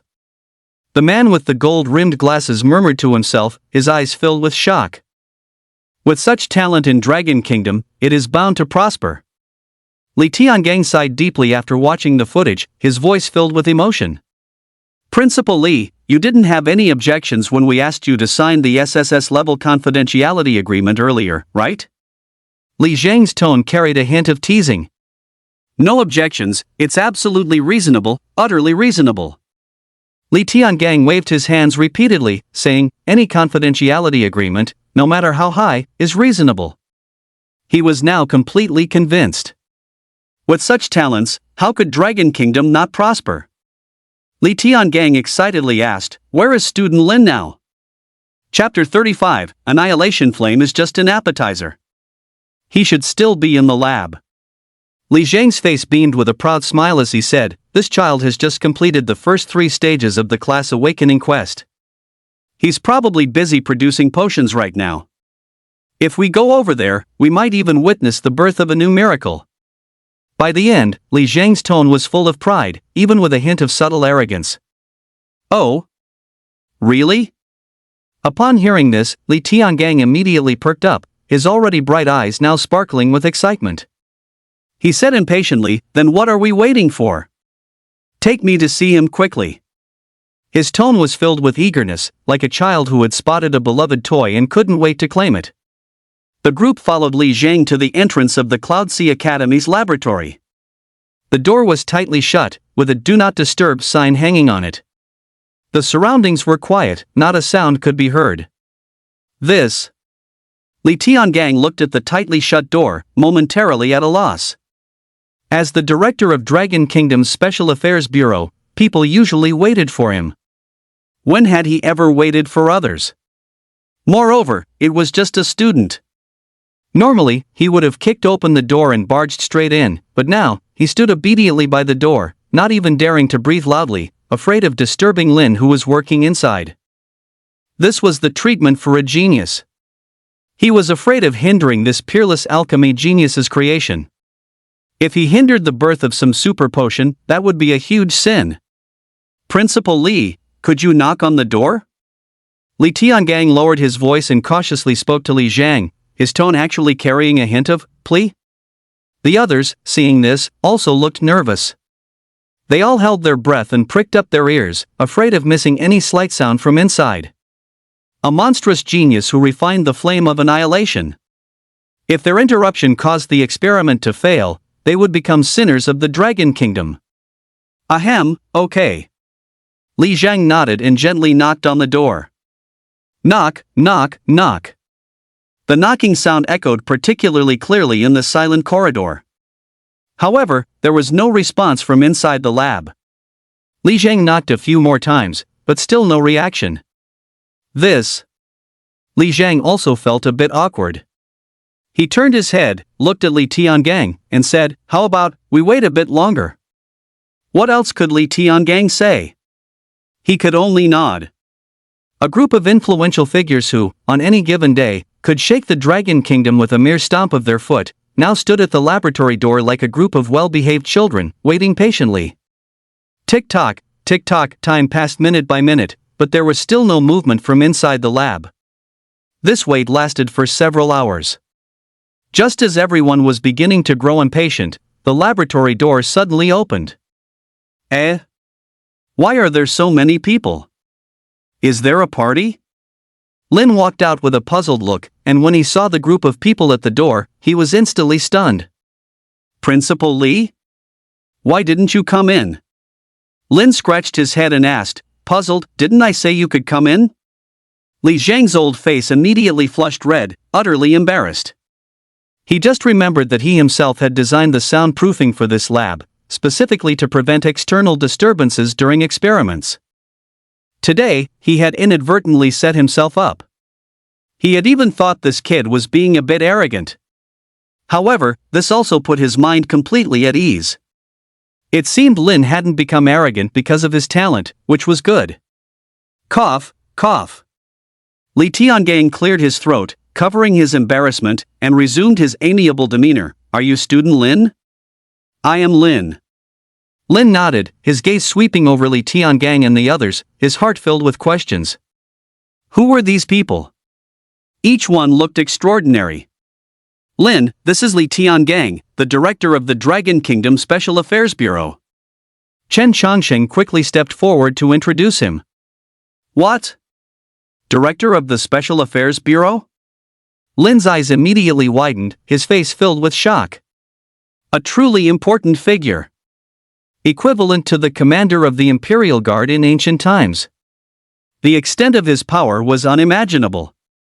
He never expected to meet him here today. Lin quickly straightened his posture and stood at attention, saying, "Hello, Director Li. You alone produced the Flame of Annihilation? And killed a level 70 demon ape?" Upon seeing the handsome young man, Li Tiangong's eyes widened. He still found it incredible, each word seemingly squeezed from his throat.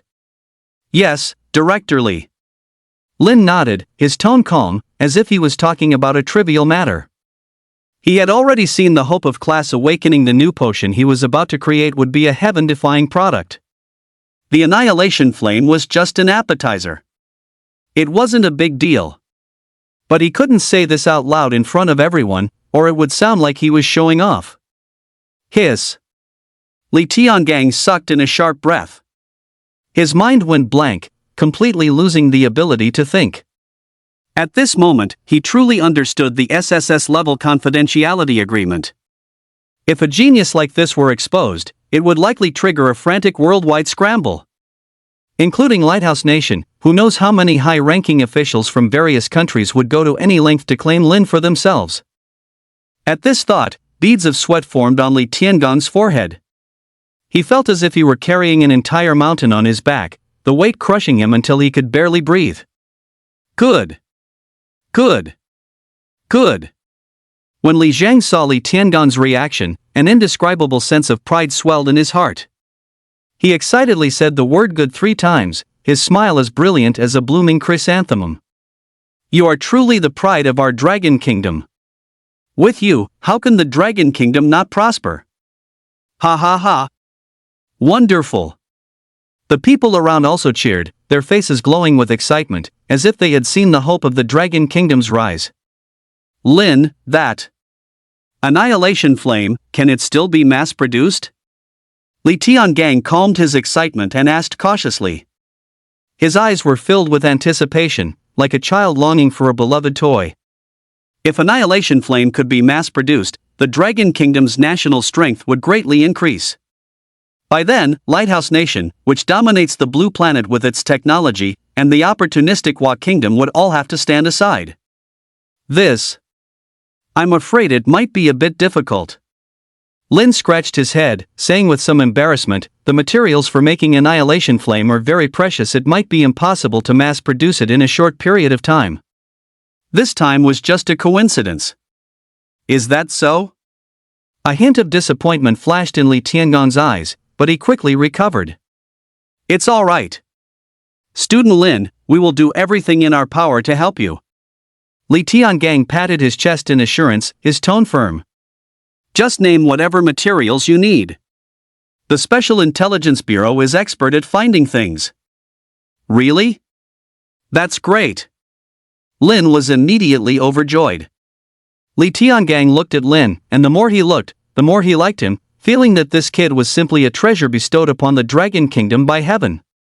With that, he glanced at his Rolex watch and said instinctively, "Time waits for no one. This matter must be reported to the higher-ups.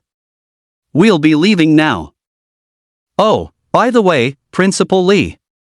Li Tiangang walked a few steps, then suddenly stopped, turned around and said to Li Zhang, "I heard Lin is going to do a class awakening quest?" Chapter 36, Requesting Expert Assistance Bonus Chapter, please vote. "Yes, Director Li, he is preparing for the 4th stage." Li Zhang quickly replied, "He needs to enter the abyss. You know that rift, it's been getting bigger and bigger since it was discovered, and there are more and more fierce beasts. Lin's level is too low right now, going alone." "I understand." Li Tiangang interrupted Li Zhang, saying, "I will apply to the higher-ups for expert assistance. Student Lin's safety is the top priority." "Thank you, Director Li." Li Zhang was instantly overjoyed. "Don't be so formal. This is what we should do." Li Tiangang laughed heartily, then led the crowd away from Cloudsea Academy. They came and went quickly, leaving only Li Jiang and Lin standing there, their hearts filled with emotion. Night fell, and the city lights began to glow. The Special Intelligence Bureau headquarters was brightly lit, with figures bustling about. Li Tiangang and his team returned, travel-worn. A trace of fatigue was on everyone's face, but their eyes glinted with an excitement that could not be concealed. They had just witnessed the birth of a miracle capable of changing the destiny of the Dragon Kingdom. Li Tiangang didn't even have time to rest before calling an emergency meeting without delay. In the conference room, the atmosphere was solemn and grave. Around a large oval conference table sat the top figures from all walks of life in the Dragon Kingdom. Warren, dressed in a Zhongshan suit, his hair neatly combed, exuded an air of scholarly elegance. At this moment, his sharp eyes were full of anticipation, as if waiting for some important news. Chen Shi stood tall and straight like a pine, his bronze face etched with chiseled lines that portrayed a soldier's steadfastness and sternness. His deep eyes gleamed with a sharp light, as if capable of seeing through everything. Chen Changsheng, the city lord of Cloudsea City, wore a black robe, his demeanor composed, sitting there like a majestic mountain. These powerful figures, who could make the Dragon Kingdom tremble with a mere stomp of their foot on any given day, were now gathered in one place, all for one person, Lin. Besides these heavyweights, there were also high-ranking officials from other departments present in the conference room. They didn't know the specific agenda of the meeting, they had simply received an urgent notice and rushed over. "It's so late, what's so important that you called us all here?" A corpulent man with an oily face said, wiping sweat from his forehead with a handkerchief, his eyes full of complaint. Such a rush, without even a proper notification. Next to him, a man wearing gold-rimmed glasses pushed them up his nose, a glint flashing in his eyes. "I heard it's about a student?" An old man in a suit with graying hair frowned and spoke. He scanned the people present with a skeptical look, seemingly incredulous at the news. What a joke! So many important people wasting time here for a student? Ridiculous. For a moment, officials from various regions showed a hint of displeasure. They couldn't understand why a mere student could cause such a big stir. Bang! Suddenly, there was a loud bang. Chen Changsheng slammed his hand on the table and roared, his eyes wide, "Whoever speaks another word, get out!" His voice boomed like thunder through the conference room, making everyone's ears ring. The entire conference room fell silent, so quiet you could hear a pin drop. Everyone was startled by Chen Changsheng. They had never seen the usually gentle and refined city lord lose his temper like this. Everyone looked at each other, not daring to speak again. Chen Changsheng took a deep breath, calming himself. "Director Li, please proceed." Li Tiangang nodded, stood up, and surveyed everyone present. "Today, we investigated the truth behind the Beast-Tide incident in Cloudsea City. This time was fiercer than any before, even featuring a level 70 boss demonic ape. At the critical juncture when Cloudsea City was on the verge of falling, a student named Lin stepped forward and single-handedly killed the level 70 demonic ape with a self-made potion flame of annihilation, saving the entire Cloudsea City." Li Tiangong's voice was powerful and resonant, each word like a heavy hammer striking the hearts of everyone present. "What? Annihilation flame? Isn't that the legendary forbidden potion?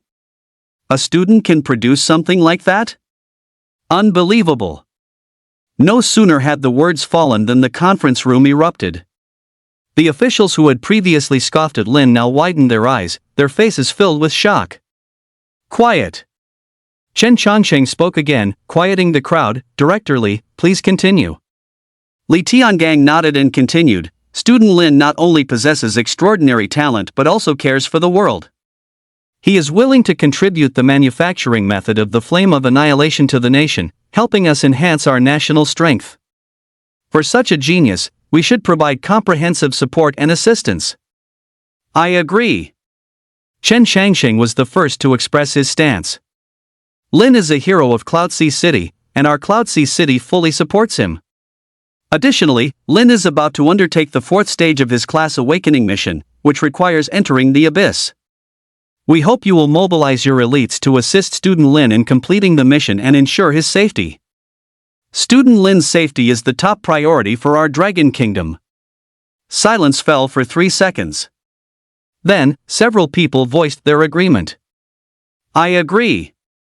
I agree too. Seconded. For a moment, the conference room was filled with sounds of approval. Those officials who had previously been dismissive of Lin now also expressed their willingness to fully support him. Lin's value far exceeded their imagination. If he can receive the full support of the nation, he is sure to become a pillar of the Dragon Kingdom in the future. Then it's settled. Li Tiangang made the final decision, a relieved smile spreading across his face.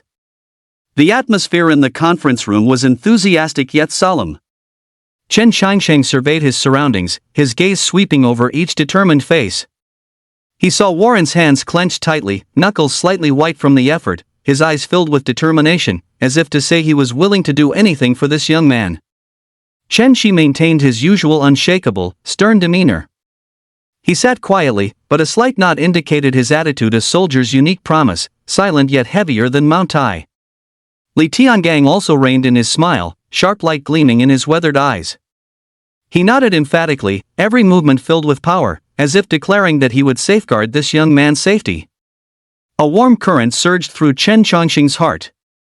All their hearts were tightly bound together.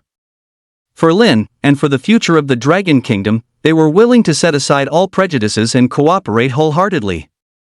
Since everyone agrees, let's discuss how exactly we can help Lin. Chen Changsheng spoke, his voice steady and powerful. First, we must ensure Lin's safety. Li Tiangang spoke first, his tone serious. Chapter 37, 1 million? Is this girl's family rich? Lin has already attracted outside attention, and it's hard to guarantee that some ill-intentioned forces won't try to harm him. We must be fully prepared to prevent any unforeseen incidents. They might even choose to directly eliminate Lin, to prevent future troubles. Li Tiangang added, his voice filled with worry. I agree. Chen Chongsheng nodded. I will personally select 50 elites to form a guard squad to protect Lin, accompanying him throughout his class awakening. It's not enough. Warren said, there are many masters among the populace as well. We can issue a recruitment order to gather them and protect Lin together. That's a good idea. Li Tiangang agreed. For a genius like Lin, no amount of attention is too much. The 4th class awakening mission requires entering the Abyss Rift, which is full of dangers. We must be fully prepared. Besides safety, we also need to consider how to help Lin complete the mission faster. Choosing suitable teammates is crucial. The class user of his teammates should ideally complement Lin, so as to maximize combat effectiveness. Warren added. Furthermore, equipment is also an important factor that can elevate Lin's strength. The equipment should be alchemist exclusive, to provide Lin with the greatest help. We must ensure Lin's safety and also help him grow faster. Chen Chongsheng stated. Inside the conference room, discussions erupted. Every suggestion was for Lin. Every plan was for the future of the Dragon Kingdom. At this moment, they were no longer high-ranking officials, but comrades fighting for a common goal. The meeting lasted until late into the night. By the time the last person left the conference room, it was already early morning. However, no one felt tired. Their hearts were filled with hope and fighting spirit. To escort the rise of a peerless genius. To contribute to the future of the Dragon Kingdom's alchemy community. All of this was for Lin. The next day. The morning sun filtered through the gaps in the curtains, scattering light across Lin's face. After a simple wash-up, he ate some bread and went out. Ding dong. A message from Li Tiangang popped up on his phone. It asked him to go to the Special Affairs Bureau after eating, saying there was an urgent matter. Phew, the wind today is quite refreshing. Lin walked along the streets of Cloud Sea City, feeling the slightly cool air of the morning. He noticed that the streets were unusually busy today. There were more class users on the streets than usual. Amidst the bustling crowd, one could occasionally spot class users in tight-fitting attire and powerful auras hurrying past. Their eyes were sharp, their strides agile, presenting a stark contrast to the leisurely pedestrians around them.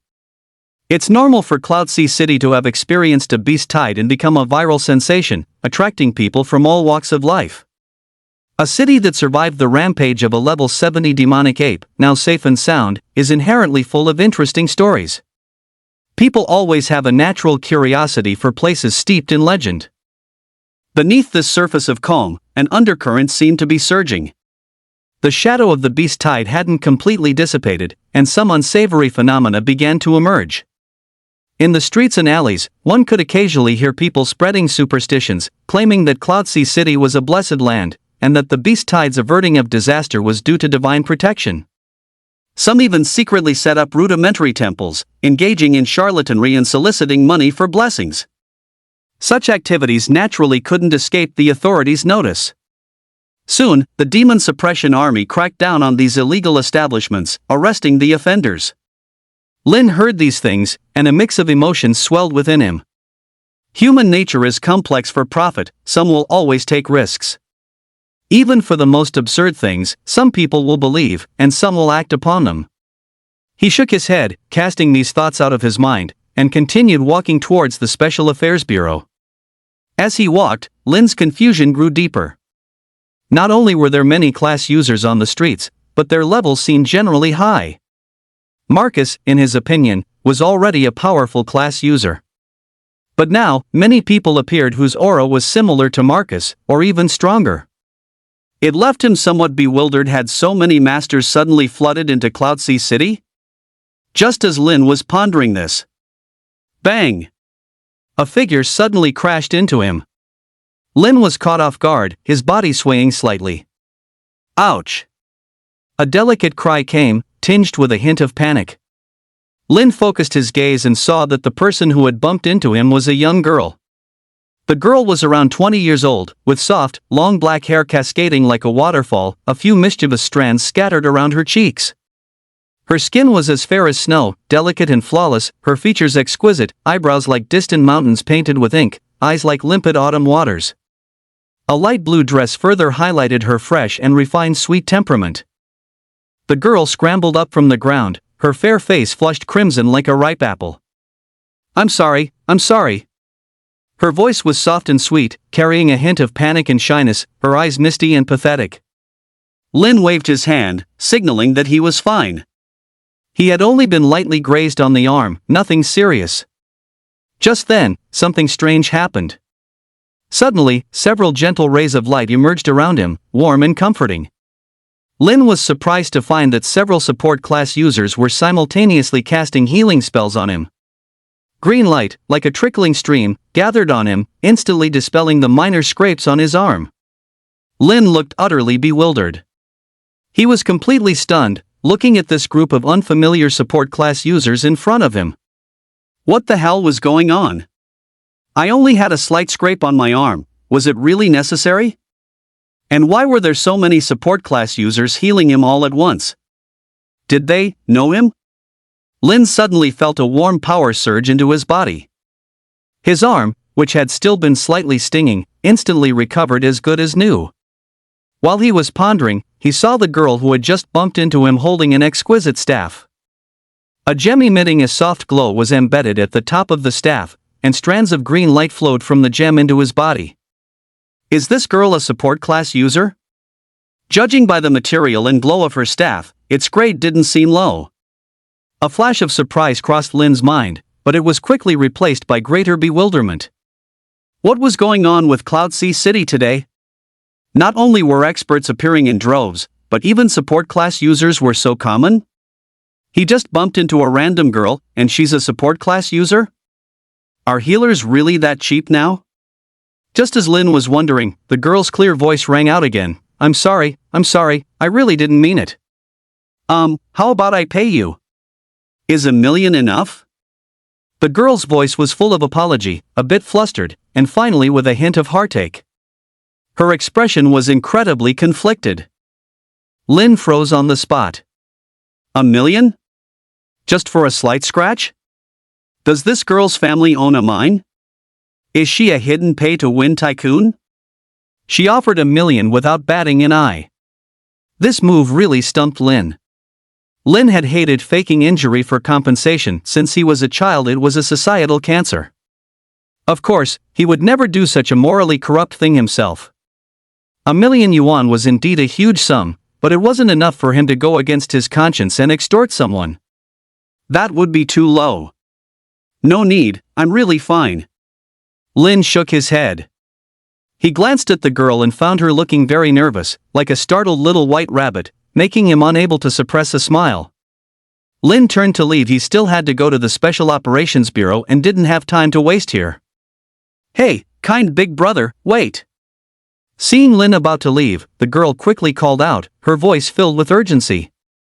She ran a few steps to catch up, her beautiful eyes sparkling with anticipation, as if she had discovered a new continent. Can you take me somewhere? I think I'm lost. Chapter 38, huh? Rich, naive sweetheart falls for me? Sure. Lin looked at the girl, his eyes full of question marks. Where do you want to go? Let's see if it's on our way. His tone carried a hint of helplessness. I don't know either. The girl's voice grew softer and softer, and she lowered her head, looking exactly like a little wife who had done something wrong. Lin was completely exasperated. What in the world is going on today? First, experts appeared in droves, like a martial arts convention. Then, support class users were running rampant everywhere. And now, a lost rich young lady? This plot is even more unbelievable than a TV drama. The girl saw Lin was silent and thought he was angry. She quickly explained, I really got lost. I definitely wasn't trying to trick you. Ouyang Shui was filled with regret at that moment, wishing she could find a hole to crawl into. How could she be so stupid? Her first mission was already off to a bad start. What was she going to do now? It was a total public humiliation. She couldn't exactly say, I was sent to secretly protect you, could she? Lin looked at the girl, who was on the verge of tears from anxiety, and didn't think she was intentionally teasing him. After all, her acting skills clearly showed she was an amateur. He had encountered countless people in his time: green tea, red tea, white tea types. He'd seen them all and could usually tell what was what at a glance. This girl was clearly the latter, pure-hearted, a naive ingenue who hadn't experienced the harsh realities of society. Where to? Lin watched Ouyang Shui hem and haw for a long time. Forget it, I'm in a hurry. Lin turned and walked in the direction of the Special Affairs Bureau. He had barely taken 2 steps when he heard a rush of hurried footsteps behind him. Ouyang Shui had caught up again, panting, her face flushed as if she'd just run an 800-meter race. WH? Where are you going? She asked, out of breath. Special Affairs Bureau. Lin didn't even turn his head, coolly dropping 3 words. I need to go to the Special Affairs Bureau too. When Ouyang Shui heard the words Special Affairs Bureau, her voice instantly rose 8 octaves, filled with surprise, as if she had grabbed a life raft. Lin immediately stopped, turned around, and his eyes scanned Ouyang Shui up and down. Could this girl really be a stalker? Are young girls nowadays really so bold with their tactics? He muttered to himself, but his expression remained calm. He had to stay composed, not panic. What are you going to the Special Affairs Bureau for? Lin asked, narrowing his eyes, a hint of probing in his tone. I'm looking for someone.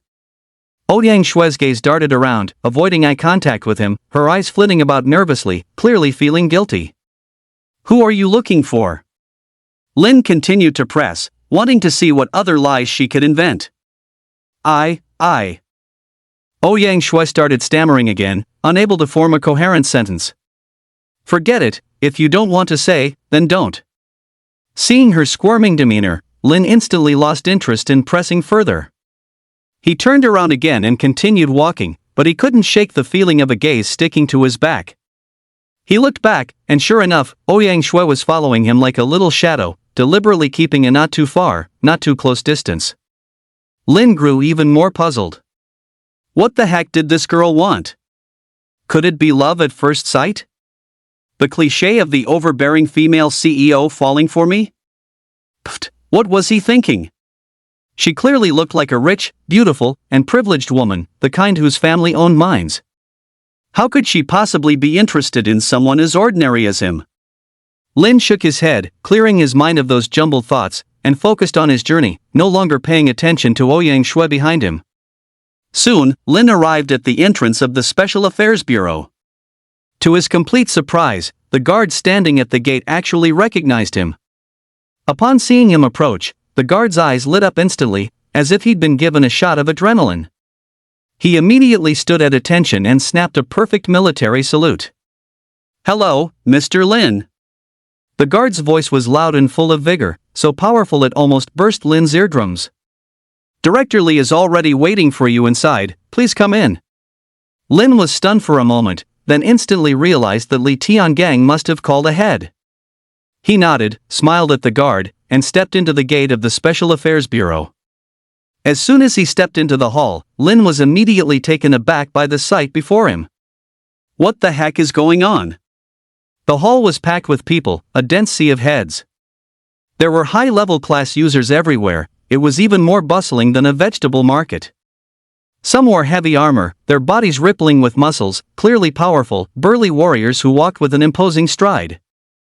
Others wore leather armor, their eyes sharp as eagles, agile assassin bigwigs who clearly weren't to be trifled with. And still others were clad in elaborate robes, holding staves, surrounded by elemental fluctuations, clearly high-tier mages. Many were dressed in priestly robes, holding thick holy scriptures, emitting a sacred light. They were definitely support class users, and judging by their demeanor, their rank was certainly not low. Lin roughly scanned the hall. There were at least 100 high-level class users, and the lowest level seemed to be above level 50. This setup. What big event were they planning? Lin was deeply shocked. It was his first time seeing so many masters gathered together, just like a main city in a game, dazzling and overwhelming. Where's the support priest Ouyang Shui? Hasn't she arrived yet? Just as Lin was dazzled, a loud voice echoed through the hall, instantly interrupting his thoughts. That voice sounded a bit familiar. Lin followed the sound. The speaker was indeed Li Tiangang, standing in the center of the hall, calling out to the crowd. "Here!" A crisp voice came through, tinged with a hint of panic and coquettishness. Lin looked again at the sound, only to see Ouyang Shui trotting in from the doorway, tightly clutching the delicate staff in her hands, panting heavily, her chest heaving wildly, making one dizzy. "Take your place." Li Tiangang shook his head helplessly. Lin suddenly understood. So her name was Ouyang Shui, a support priest. What a small world. Ouyang Shui also saw Lin in the crowd, her eyes instantly flustered, her small face suddenly flushing red like a ripe apple, utterly adorable. She clearly hadn't recovered from the fender bender incident earlier and hadn't expected to meet him again so soon, especially in such a setting. Li Tiangang walked up to Lin, his face beaming with smiles, and said warmly, "Elites gathered from various places will assist you in completing your class awakening task. The right teammates are crucial. Take a look, see if anyone catches your eye." Lin finally reacted completely. These people were all found by Li Tiangang to help him complete his class awakening. A wave of warmth surged through him. He hadn't expected the country to value him so much, mobilizing so many experts for one class awakening. Lin was just about to say some words of thanks. Li Tiangang waved his hand, smiling, and said, "You don't need to worry about anything. Feel free to pick whoever you fancy. After all, your next mission is to enter the Abyss Rift. A slight mishap could lead to eternal damnation, so you must be fully prepared." Lin took a deep breath, calming his agitated emotions. He began to carefully observe everyone in the hall, hoping to find a few reliable teammates. Chapter 39, Eve of Action. The strongest bodyguards assemble. Holy crap! Lin looked around. Warrior, mage, priest, assassin, paladin. Wow, the variety of class users is dazzling and comprehensive. Director Li truly spared no expense for him to choose his teammates. Those warrior-type guys, their muscles were like cast iron, and just standing there, they exuded an overwhelming sense of intimidation, as if they had keep out written across their foreheads. The mage-type big shots, on the other hand, appeared mysterious, with magical energy fluctuating around them, making it seem like they could conjure a fireball at any moment. Every gesture they made carried the power of the elements. They were clearly high-level players. The priest class was much gentler, with holy light effects radiating from them, exuding an air of peaceful tranquility. As for the assassin class, even more astonishing. Where are the others? Oh, they've gone invisible in the crowd. Lin took a quick glance. Good heavens, these people are all at least level 50. Director Lee must have emptied out the entire Special Affairs Bureau's coffers, right? So many experts, a sea of people as far as the eye could see. For a moment, Lin was completely bewildered. How was he supposed to choose? His choice paralysis immediately kicked in. Just as he was agonizing so much his hair was about to fall out, suddenly, a voice so alluring it melted bones reached his ears. Little brother, looking around so much, am I not pretty enough, big sister? Lin flinched, looking towards the voice. A bombshell of a woman was seductively winking at him, her flirtatious gaze almost like high-voltage electricity. Her tight leather outfit, TSK, was practically a crime.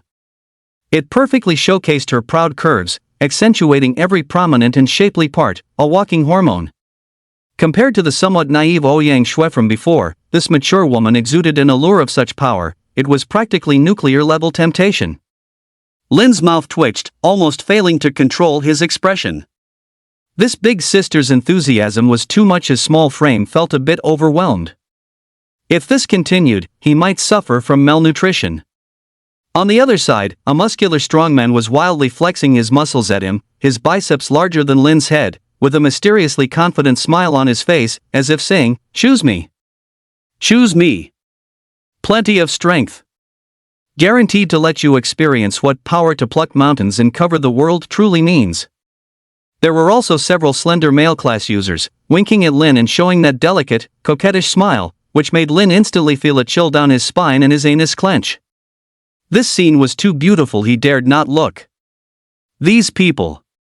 Are they really here to help? Not to perform some kind of performance art? Why do they all seem so peculiar? Is the selection criteria for this Special Affairs Bureau a bit off? Lin felt his scalp starting to tingle. It was more suffocating than the college entrance exam. After choosing for a long time, Lin only felt dizzy, his head buzzing, like he was shopping at a wet market, but instead of picking vegetables, he was picking teammates, and all of them were oddballs. He simply gave up thinking and walked up to Li Tiangang, raising his hands in surrender. Director Li, why don't you help me choose? Lin looked helpless, feeling like a socially awkward youth forced into a blind date by his parents. Upon hearing this, Li Tiangang burst out laughing, a hearty, resonant laugh, as if he had anticipated this moment all along. I knew it, you kid would definitely be dazzled. Director Li patted Lin on the shoulder, with an expression that said, this young man is teachable. Don't worry, I've already picked out the best for you, guaranteed to be top-notch, no tricks. Then he waved his hand, signaling Lin to follow him. Lin followed closely, his gaze sweeping over the class users before him, a hint of expectation in his heart. Soon, Li Tiangang stopped in front of a curvy, mature woman, raising his hand to introduce her, Manlin, a level 90 fire mage. She's a damage powerhouse. Ha! Upon hearing that, Lin's gaze fell on Manlin. Isn't this the big sister who was just winking at him? Manlin noticed Lin's gaze, her lips curving slightly, a hint of playfulness in her smile. Little brother, we meet again. Manlin's voice was enchantingly seductive, as if carrying an electric current that made one tingle all over. Hello. Lin's mouth twitched, and he nodded politely, a customary greeting.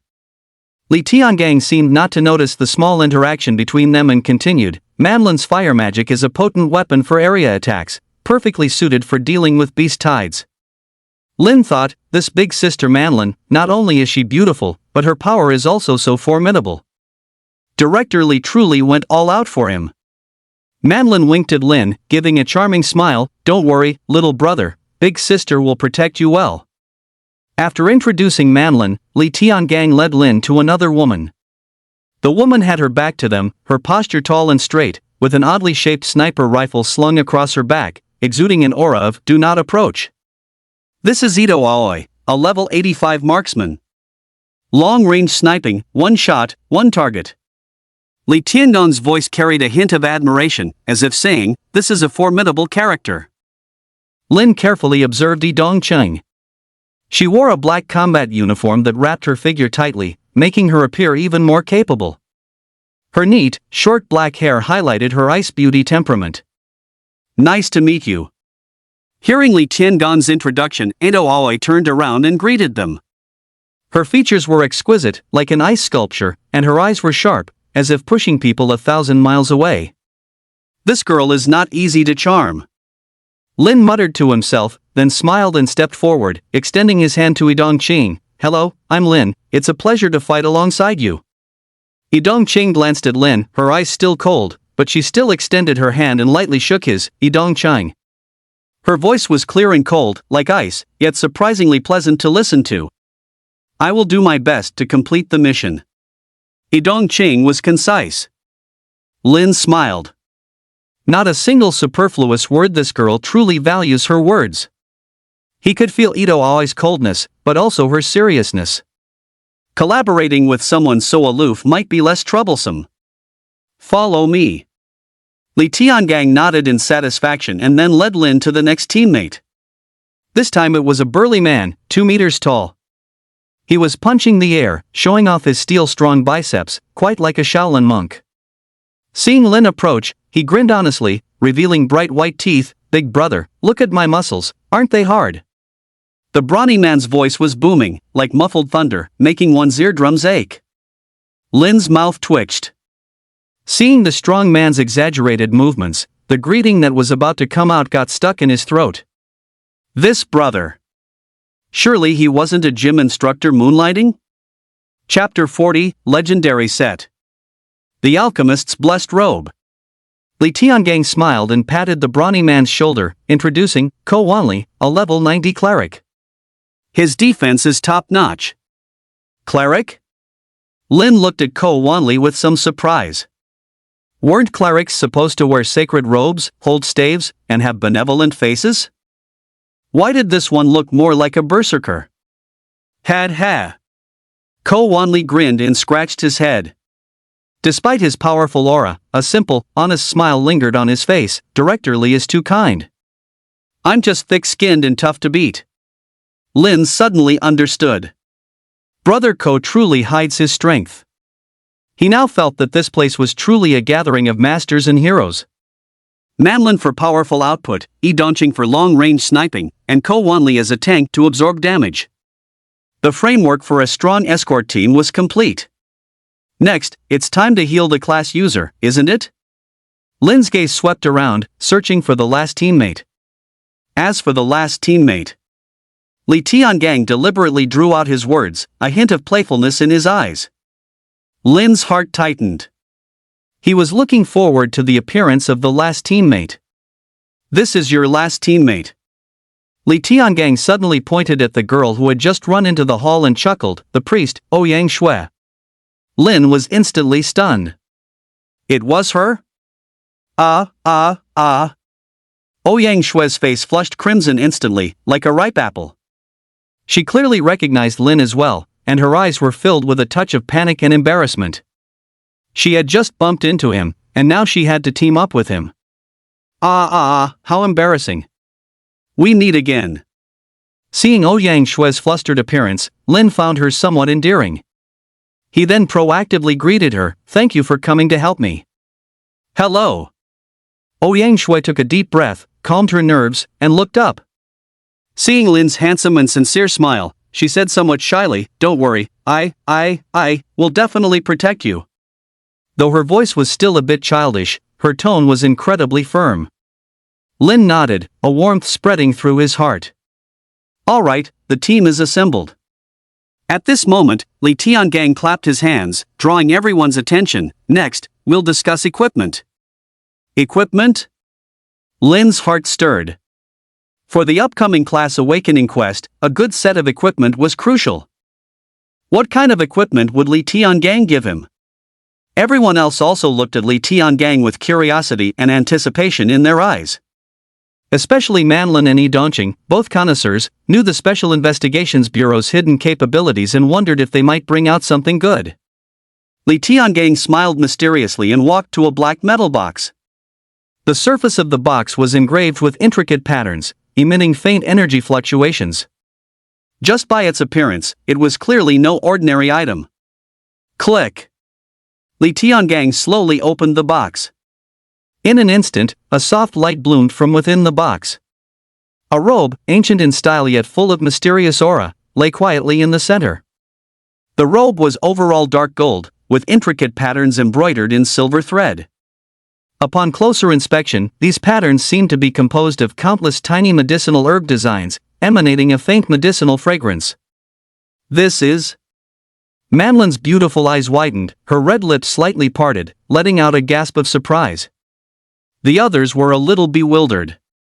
Meanwhile, Li Tiangang picked up a robe and turned to hand it to Lin. This is what the Special Operations Bureau prepared for you. Alchemist Munjin's robe? Holy cow! Lin's heart jolted, his eyes filled with shock and disbelief. He had seen this equipment in ancient texts. It was said to be a supreme artifact personally crafted and blessed with divine power by an incredibly powerful alchemist named Munjin. It possessed extremely strong defense and could significantly boost an alchemist's success rate in concocting medicines and the potency of their concoctions. This robe was extremely rare, almost existing only in legends. He never expected to see the real thing today, and for himself, no less. What a treasure! Facing everyone's envious gazes, Lin excitedly took the robe. It was heavy in his hands, and a warm sensation emanated from it, as if it had a life of its own. The robe's attributes also appeared before his eyes. Alchemist Munjin's robe. Type, armor. Level 10. Material, leather armor. Defense, plus 100. Intelligence, plus 100. Strength, plus 80. Ancient record. I'm not crazy, I'm about to refine a divine medicine that will change the world. Mengen. Lin took the jade bottle, opened the stopper, and a scorching aura rushed out. Lin took a deep breath, trying to calm his excited heart. He looked at Li Tiangang and said gratefully, "Directorly, this is too precious, No need to be polite." Li Tiangang waved his hand, interrupting Lin, "The contributions you've made to Dragon Kingdom far outweigh the value of this equipment." A warm current surged through Lin's heart. He knew that the country truly valued him. This trust and expectation made him feel an even heavier burden on his shoulders. "Directorly, I heard that this robe can be part of a set?" Lin suddenly remembered something and asked. "A set?" Manlin and Yi Dongqing looked at Li Tiangang in shock. If Mengen's robe was rare enough, a complete set was simply a legend among legends. Li Tiangang smiled and pointed to the other boxes behind him. "They are all here." Boom! It was as if a clap of thunder exploded in everyone's ears. Everyone, including the Special Affairs Bureau elites behind Li Tiangang, was completely stunned. The Mengen set, it actually existed, and it was right before their very eyes.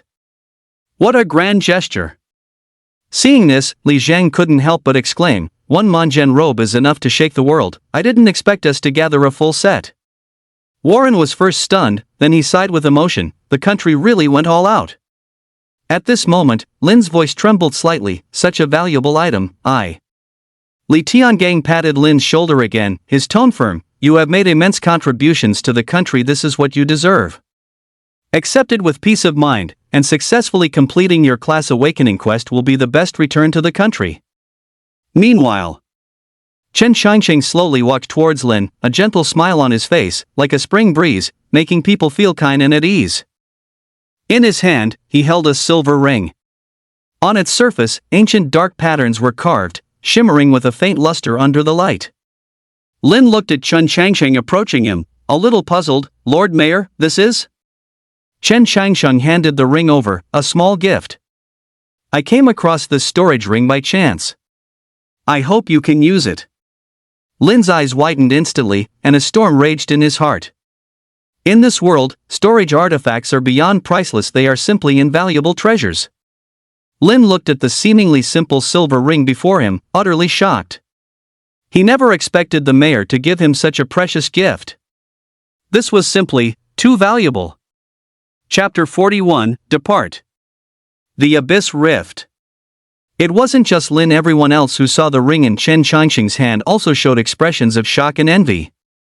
Manlin's red lips parted slightly, her beautiful eyes filled with disbelief. Heavens, the city lord is just casually giving away a storage ring. It is indeed a fine item. A rare trace of emotion appeared on Yi Dongqing's face, a flash of envy in his sharp eyes. Ko Wanli's eyes were as wide as bronze bells as he murmured, "A storage ring. That's a real treasure." Li Zhang couldn't help but exclaim, "A storage ring. Lord City Lord actually." Warren also gasped. The elites of the Special Affairs Bureau erupted into a clamor, exclaiming one after another. "A storage ring. It's really a storage ring. This is the first time I've seen a real storage ring. The city lord is so generous. Isn't this gift too precious?" Everyone was stunned by Chen Changxing's grand gesture. Lin took the jade bottle, opened the stopper, and a scorching aura rushed out. Lin took a deep breath, took the ring with both hands, and said with gratitude in his voice, "Thank you, Lord City Lord. This gift is too precious, Chen Changxing smiled and waved his hand, interrupting Lin, "Don't mention it. Having a genius like you is an honor for our Dragon Kingdom." Chen Changxing's words, full of sincerity and expectation, instilled a strong sense of responsibility in Lin. He gripped the storage ring in his hand, his eyes firm. "All right, the equipment is all set. Let's get ready to move out." With Li Tiangong's command, everyone composed themselves, and the team, led by Captain Manlin, headed towards the Abyss Rift. Lin walked at the very back of the team, feeling both excited and nervous. This was his first real combat experience, and a crucial step in his class awakening quest. He took a deep breath, trying to calm his racing heart, and focused his attention on the impending battle.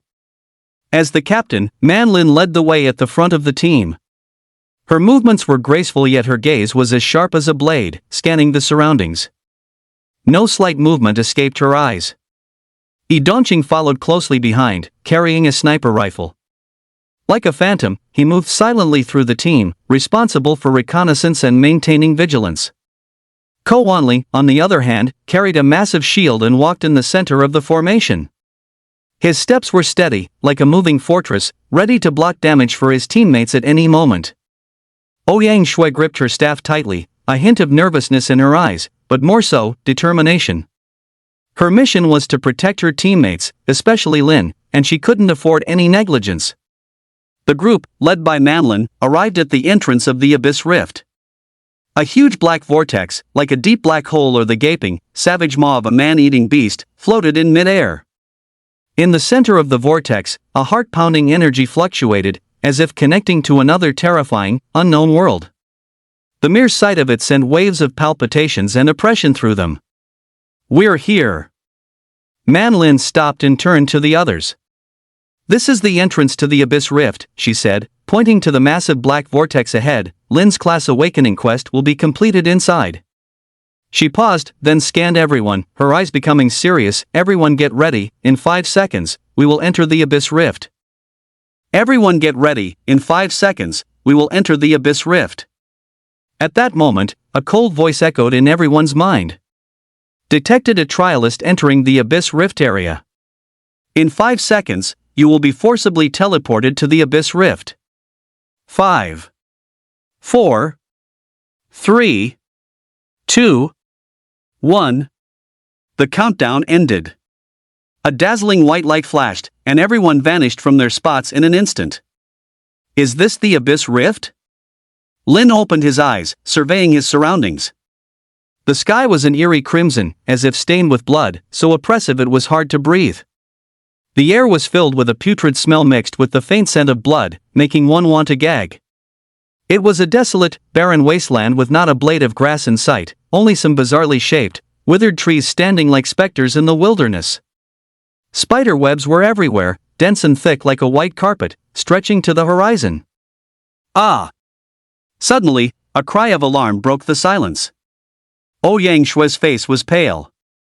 Pointing at her feet, she stammered, what is this?" Everyone followed Ouyang Shui's finger and saw a piece of white bone scattered by her feet, looking particularly jarring against the dim ground. Upon closer inspection, it was a human skull. The empty eye sockets and open jaw seemed to be screaming silently, telling of the pain and despair it had suffered in life. On the skull, some dark red bloodstains remained. Though already dried, they were still shocking and sent a chill down one's spine. Watch out! Lin's expression changed, and he quickly pulled Ouyang Shui behind him. It's not safe here. Everyone, stay alert. Manlin also frowned and said in a low voice, "It seems this place is even more dangerous than we imagined." Yidongqing said nothing, but she had already raised her sniper rifle, her sharp eyes scanning the surroundings for potential threats. Ko Wanli, on the other hand, held his shield in front of him, protecting Ouyang Shui. His honest face also showed a solemn expression. Hiss hiss. Just then, a low hissing sound came from the distance. Everyone looked in the direction of the sound and saw a giant spider slowly crawling over from afar. This spider was over 2 meters tall, its 8 legs like sharp sickles, glinting with a cold light. Its body was covered in a thick carapace, which was full of sharp barbs, making it look incredibly ferocious. It's a demonic spider. Manlin's face darkened, and she said in a low voice. Everyone be careful, this is a monster on the first layer of the Abyss Rift. The demonic spider's compound eyes gleamed with bloodlust. Its 8 eyes fixed on Lin and the others, emitting a low growl from its mouth. Its sharp chelicerae opened and closed, as if issuing a threat, warning them not to approach another step. What do we do, Captain? Ko Wanli's voice held a hint of tension, but more so, an eagerness to try. What else can we do? Manlin's lips curled slightly, revealing a charming smile, but a sharp killing intent flashed in her eyes. Of course, we kill them. Dongqing, you're responsible for long-range sniping. Wanli, you're responsible for drawing fire. Shui, you're responsible for healing. At Manlin's command, everyone immediately sprang into action. Yidongqing quickly found a vantage point, set up his sniper rifle, and aimed at the demonic spider. Ko Wanli, on the other hand, raised his shield and charged towards the demonic spider. Ouyang Shui stood by Lin, ready to provide healing for her teammates at any moment. Bang! A muffled gunshot ripped through the dead silence. Chang pulled the trigger, and a bullet accurately struck the demonic spider's head. However, the demonic spider's carapace was exceptionally hard, and the bullet merely left a shallow white mark on its surface. Hiss! Hiss! The demonic spider hissed sharply in pain, its 8 legs flailing rapidly as its massive body lunged at Chang like an arrow shot from a bowstring. Watch out! Ko Wanli roared, his large body instantly blocking Chang. Clang! The demonic spider's sharp forelegs slammed into Ko Wanli's shield, creating a deafening clang of metal. Ko Wanli was knocked back several steps, and a deep scratch was left on his shield. Such immense power! Ko Wanli was startled. The demonic spider's strength far exceeded his expectations. Fire Dragon Spell! Manlin cried out, quickly forming hand seals. A fire dragon appeared out of thin air, carrying a scorching aura as it swept towards the demonic spider. Boom! The fire dragon slammed into the demonic spider's body, and the flames instantly engulfed it. Hiss! Hiss! The demonic spider let out a painful roar, its massive body struggling violently in the flames.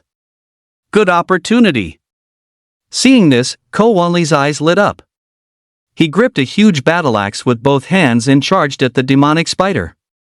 He roared, and the battle axe, carrying a fierce gust of wind, mercilessly slashed at the demonic spider. Put! The battle axe accurately struck the demonic spider's abdomen, and green ichor gushed out. The spider let out a mournful shriek, and its massive body crashed to the ground. Phew, finally dealt with.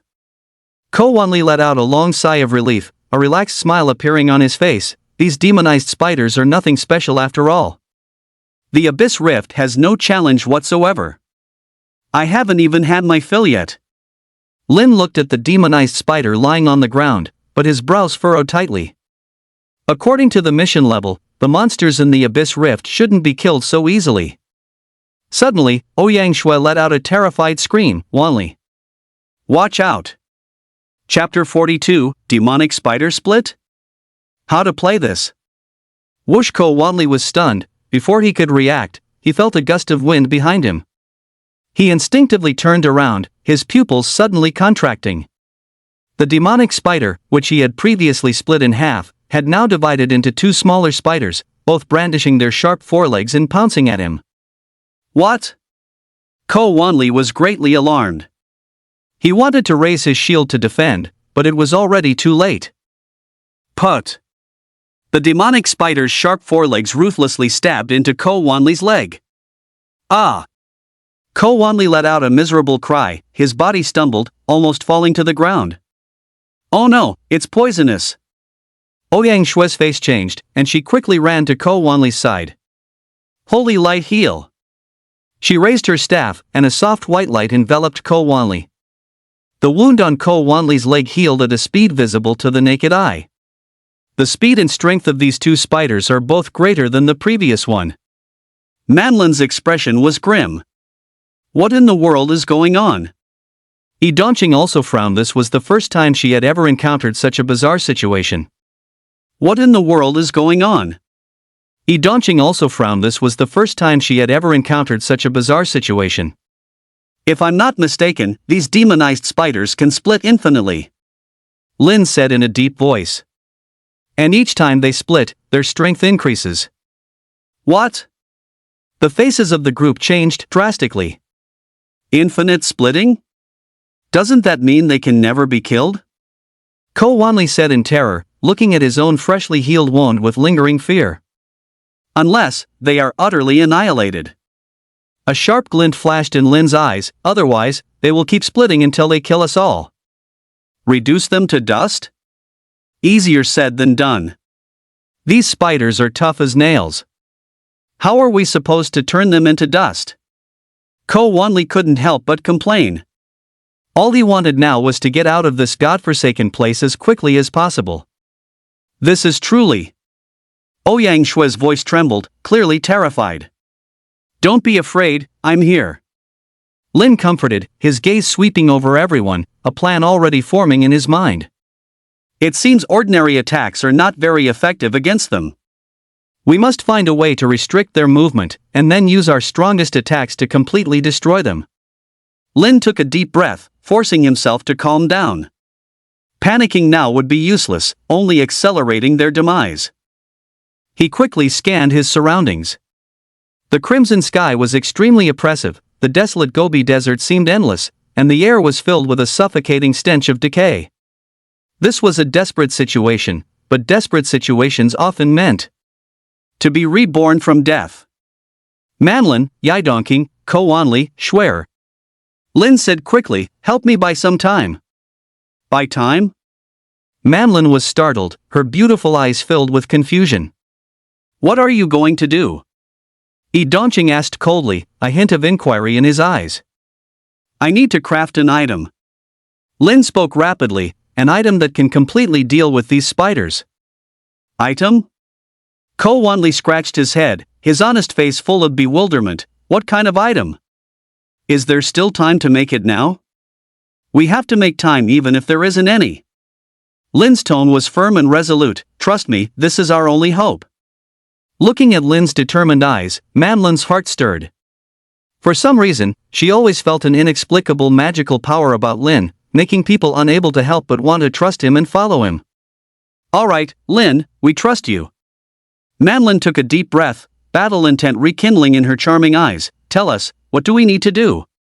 Ko Wanli, you're responsible for drawing their fire head on, use your shield to block their attacks. Lin quickly laid out the tactics. Manlin, use your fire dragon spell to restrict their movements, try not to attack directly to avoid further splitting. Yi Dongqing, find opportunities for long-range sniping. Target the spider's eyes, that's their only weakness. Shuer, protect yourself and also keep an eye on Ko Wanli and sister Manlin's health, heal them in time. As for me... Lin's eyes narrowed as he looked at the silver ring in his hand. I need to open this ring and craft an item. Now. Manlin's eyes widened, her voice slightly altered. Here? Open the storage ring now? Time is short, there's no other way. Lin said in a deep voice, trust me, I'll finish it in the shortest possible time. But... Manlin wanted to say something else, but Lin cut her off. Trust me. Lin emphasized again, his tone carrying an undeniable determination. Manlin looked at Lin, and finally nodded. Okay, we trust you. Manlin gritted her teeth, a flicker of resolve in her beautiful eyes. Everyone listen up, we must buy Lin time at all costs. Understood. Ko Wanli roared, raising his shield, and charged towards the two demonic spiders like a tank. Don't worry, Lin, leave it to us. Ito Ching said coldly, her figure flashing as she disappeared from the spot, searching for the best sniping position. Brother Lin, I'll protect you. Ouyang Shui clutched her staff tightly, her eyes fixed on Lin with determination. Manlin took a deep breath, her enchanting face now filled with a killing aura. Fire Dragon Spell. Manlin shouted, her hands quickly forming seals. Two fire dragons roared out again, circling the demonic spider, their scorching flames distorting the surrounding air. Lin took a deep breath, no longer hesitating.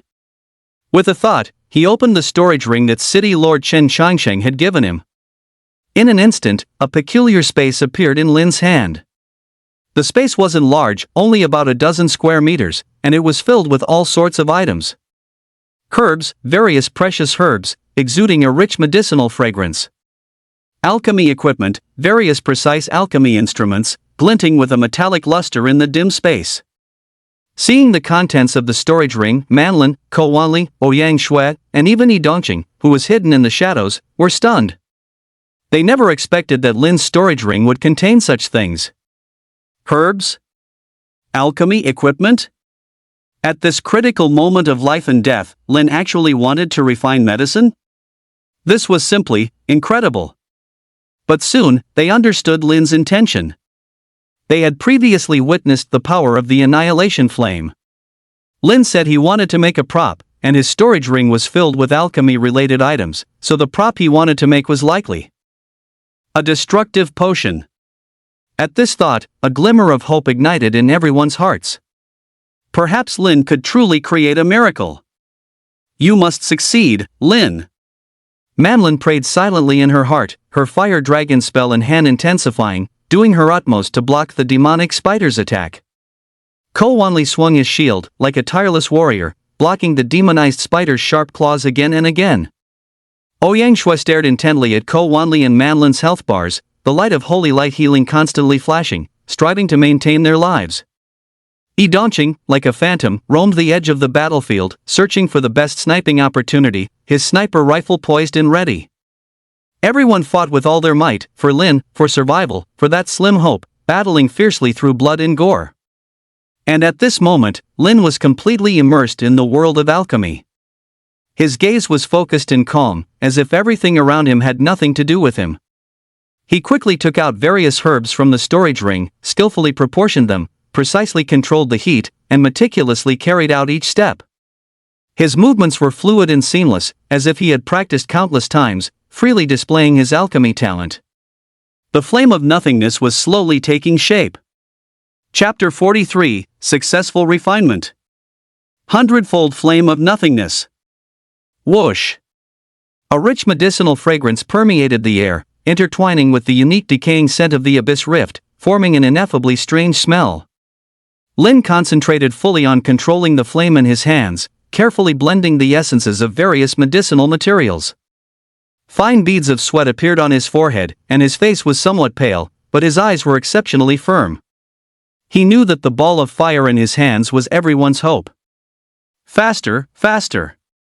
Lin continuously urged himself in his mind. He could clearly sense that Ko Wanli was on the verge of collapse. Bang! Another demon spider was sent flying by Ko Wanli, but at the same time, a new, shocking wound appeared on his body. Fresh blood stained Ko Wanli's heavy armor red. Holy light heal! Ouyang Shui anxiously waved her staff, and streaks of white light fell upon Ko Wanli, barely sustaining his life. But the number of demon spiders was simply too great. After several divisions, the initial 2 had already become 8. And each one was stronger and more ferocious than the last. Ko Wanli's movements as he swung his shield grew slower and slower, and the wounds on his body multiplied. Although Manlin's fire dragon spell was powerful, it seemed inadequate against such a large number of demon spiders. She could only manage to restrict the spiders' movements but couldn't inflict fatal damage upon them. Damn it, why are there more of these spiders the more we kill? Man Lin gritted her teeth, her beautiful eyes filled with anxiety. Ito Chang remained silent, but her sniper rifle never stopped firing. Bullet after bullet precisely struck the demon spider's eyes, but with little effect. The demon spider's life force was simply too tenacious. Even without their eyes, they could continue to attack on instinct. Put! One demon spider broke through Ko Wanli's defense, its sharp forelimb viciously stabbing into his shoulder. Ah! Ko Wanli let out a blood-curdling scream and staggered, nearly collapsing to his knees. Wanli! Ouyang Shui cried out in alarm, wanting to rush to his aid, but another spider blocked her path. Get out of the way! Man Lin roared in fury, and a fire dragon shot out, knocking back the spider that was in the way. But more demon spiders took the opportunity to pounce on Ko Wanli, their sharp claws glinting with a cold light, about to tear him to shreds. Now! Lin's eyes narrowed, and he decisively pulled out a bottle of potion from his storage ring, throwing it towards Ko Wanli. Ko Wanli, catch! Ko Wanli instinctively caught the potion, and before he could react, Lin's voice echoed in his ear. Drink it! Without any hesitation, Ko Wanli directly pulled out the stopper and drank the potion in one gulp. In an instant, a violent power erupted within his body. He felt as if he had transformed into a primeval behemoth, his entire being filled with endless strength. Roar! Ko Wanli roared at the sky, his voice deafening.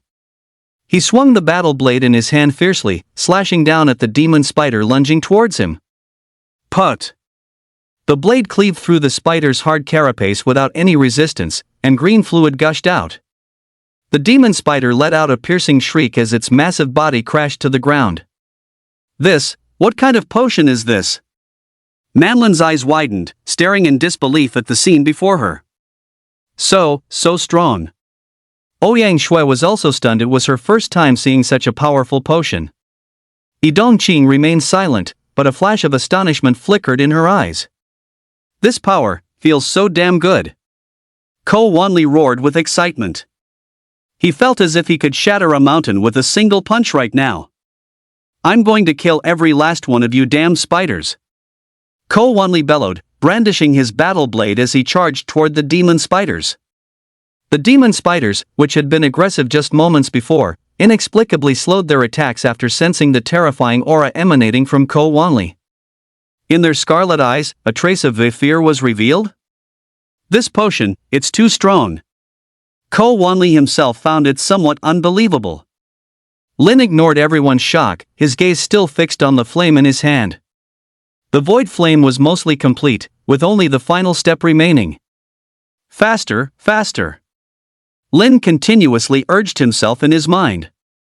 He knew that while the extreme enhancement strength potion was powerful, it could only temporarily alleviate the crisis. To completely deal with these demon spiders, he had to rely on the void flame.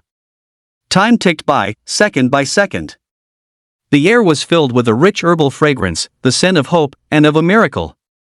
Lin's eyes became increasingly focused, and his movements grew faster and faster.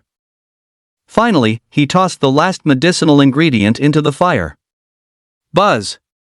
With a soft hum, the flame suddenly expanded before rapidly contracting, finally coalescing into a palm-sized, dark black flame. The surface of the flame flickered with an eerie light, as if it contained world-destroying power. The void flame was finally complete. Buzz! The flame of nothingness quietly hovered in Lin's palm, the dark flame flickering slowly, casting an eerie glow on everyone's faces. Ding! The status panel appeared before Lin's eyes. 100-fold void flame. Level, silver. Effect, a black hole-like flame. Upon use, it creates a devouring effect within a 1,000-meter radius. Everything will struggle to escape until it is reduced to nothingness.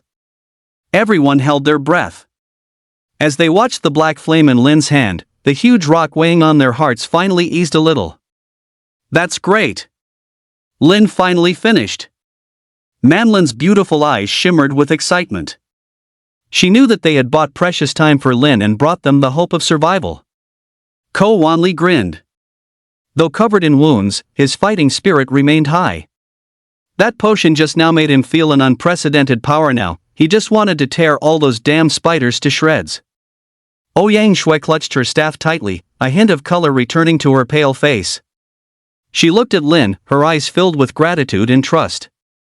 Dongqing was still silent, but the hand she used to grip her sniper rifle trembled slightly.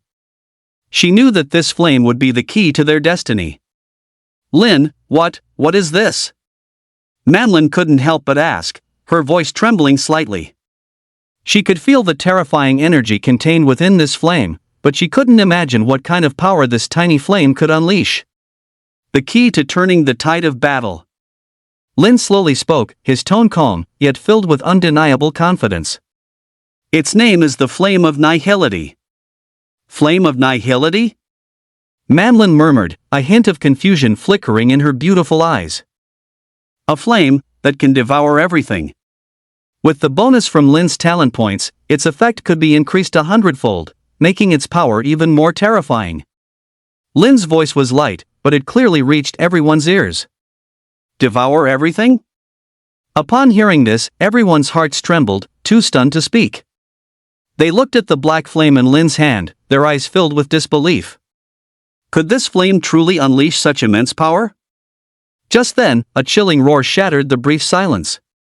Hiss! Hiss! An unusually massive demon spider slowly emerged from the darkness. Its carapace was thicker, its barbs sharper, and its crimson eyes gleamed with a cruel, bloodthirsty light. It walked towards Lin and the others step by step, each step seemingly trampling on everyone's hearts, bringing an immense sense of oppression. Humans, all of you, shall be buried here. The demon spider let out a low growl, its voice hoarse and unpleasant, like a demon from hell. This is the Spider Emperor. Dongqing's face changed, her voice tinged with a tremor. She recognized this demon spider. This Spider Emperor should be the ruler of the Abyss Rift. Its strength far surpassed all the demon spiders they had encountered before. Perhaps our chances today are slim. Dongqing didn't say the rest, but everyone understood her meaning. Against such a powerful Spider Emperor, did they still have a chance to win? Ouyang Shui's face was pale, her body trembling slightly. Although she had experienced many battles, she was still awed by the terrifying oppressive force emanating from the Spider Emperor. Her eyes were filled with despair. Hiss! As everyone was lost in thought, a demon spider suddenly burst forth, pouncing towards Ouyang Shui. Chapter 44, The Might of the Mon and Set. Its speed was like lightning, instantly reaching Ouyang Shui. Its sharp claws gleamed with a cold light, about to tear Ouyang Shui to shreds. Ah! Ouyang Shui's beautiful eyes widened, immersed in fear. Faced with this sudden attack, she had no time to react. Watch out! Schwerer!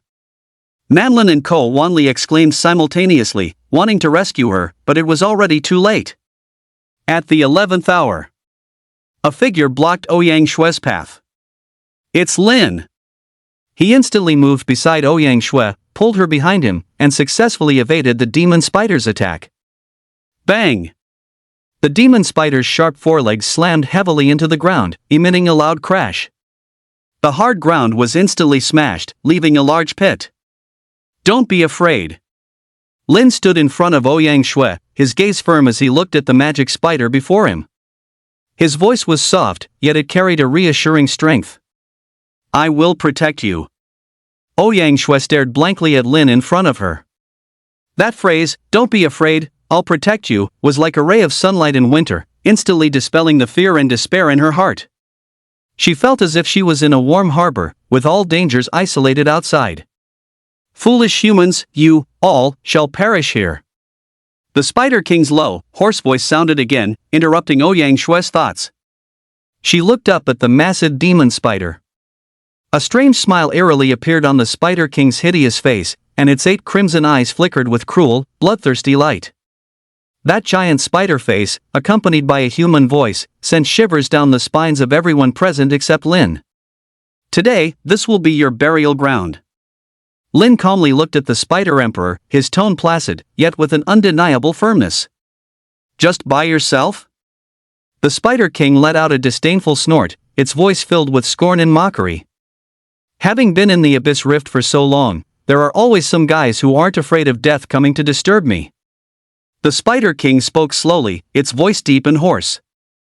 You're not the first to declare you'll kill me, nor will you be the last. Its scarlet eyes stared at Lin, as if looking at a dead man. Humans, you are always so arrogant and ignorant. The Spider King sneered, the price of your arrogance is your lives. Is that so? Lin's lips curled into a faint smile, I'd like to try. His eyes were calm, without a hint of fear. Arrogance. The Spider King roared, its voice deafening. It violently raised its forelegs and slammed them heavily into the ground. In an instant, a powerful evil force erupted from its body, converging into a massive dark black light mass in front of it. The surface of the light mass flickered with eerie light, emitting a suffocatingly terrifying aura. Everyone was stunned by this scene. A wave of despair spread through their hearts. Manlin's face was pale, and the hand gripping her staff trembled slightly. She knew that this dark black light mass contained incredibly terrifying power. Once unleashed, the consequences would be unimaginable. Even the usually taciturn Yi Dongqing couldn't help but gasp at this moment. Her eyes were filled with gravity and worry, and her sniper rifle also trembled slightly. Such an attack, can it really be blocked? Ko Wanli stared at the massive, dark black ball of light, his heart filled with doubt and unease. Although he was a defense-oriented paladin with powerful defensive capabilities, he had no confidence whatsoever in the face of such a terrifying attack. Ouyang Shui was even more terrified, her face pale and her body trembling uncontrollably. She felt as if she were trapped in a giant vortex, in danger of being swallowed at any moment. Am I too useless? Ouyang Shui murmured to herself, her voice filled with self-blame and regret. She gripped her staff so tightly that her knuckles turned white from the force. I clearly promised to protect Lin's safety, but now, there's nothing I can do. Her staff slipped from her hand, clattering to the ground. She felt so useless, so utterly useless. Everyone, listen to my command. Lin suddenly shouted, his voice loud and echoing through the Abyss Rift, everyone retreat 1,000 meters. His teammates were stunned. They stared blankly at Lin.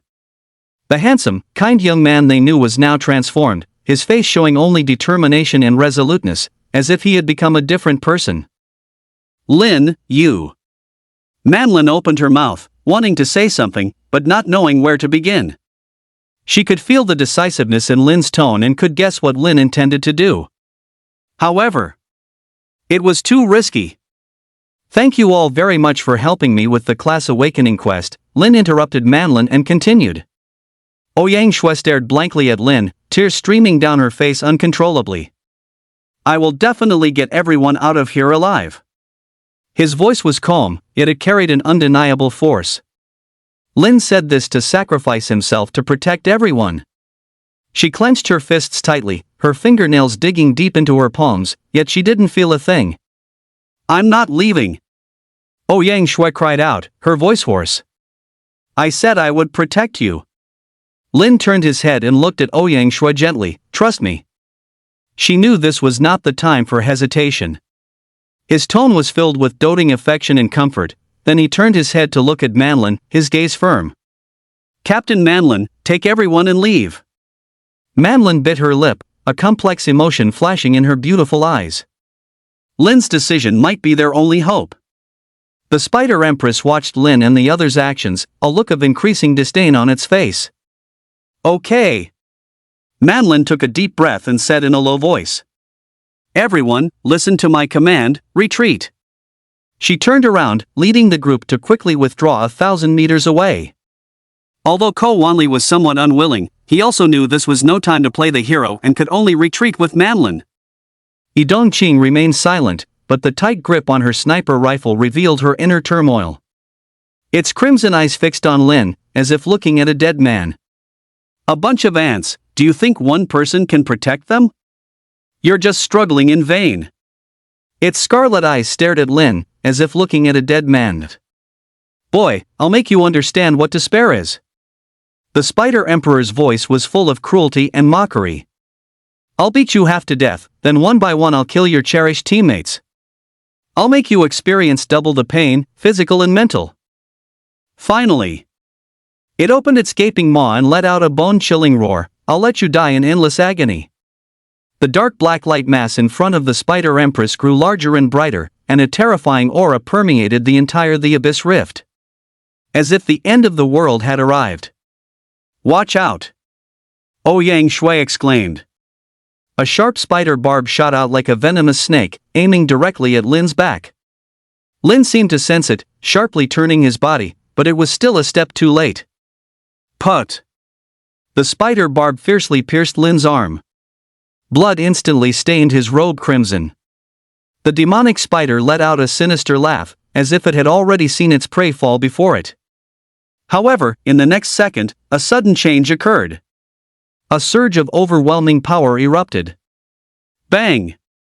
The demonic spider that had launched the sneak attack was sent flying backward like a kite with a broken string, crashing against the rock wall with a dull thud and dying on the spot. Even more shocking was that the wound on Lin's arm healed at a visible speed, his skin restoring to its original state as if he had never been injured. How is this possible? The Spider Empress's crimson compound eyes widened, letting out an incredulous roar. How can an alchemist have such astonishing recovery? Ouyang Shui's suspended heart finally settled. She looked at Manlin with a face full of questions. Captain, Lin, his wound? Manlin was also bewildered and was about to speak. Idong Qing, whose gaze was sharp, said in a deep voice, "It's the effect of the Enhancement." Chapter 45, The Abyss Cleared. Promoted to Bronze Tier Alchemist. Enhancement?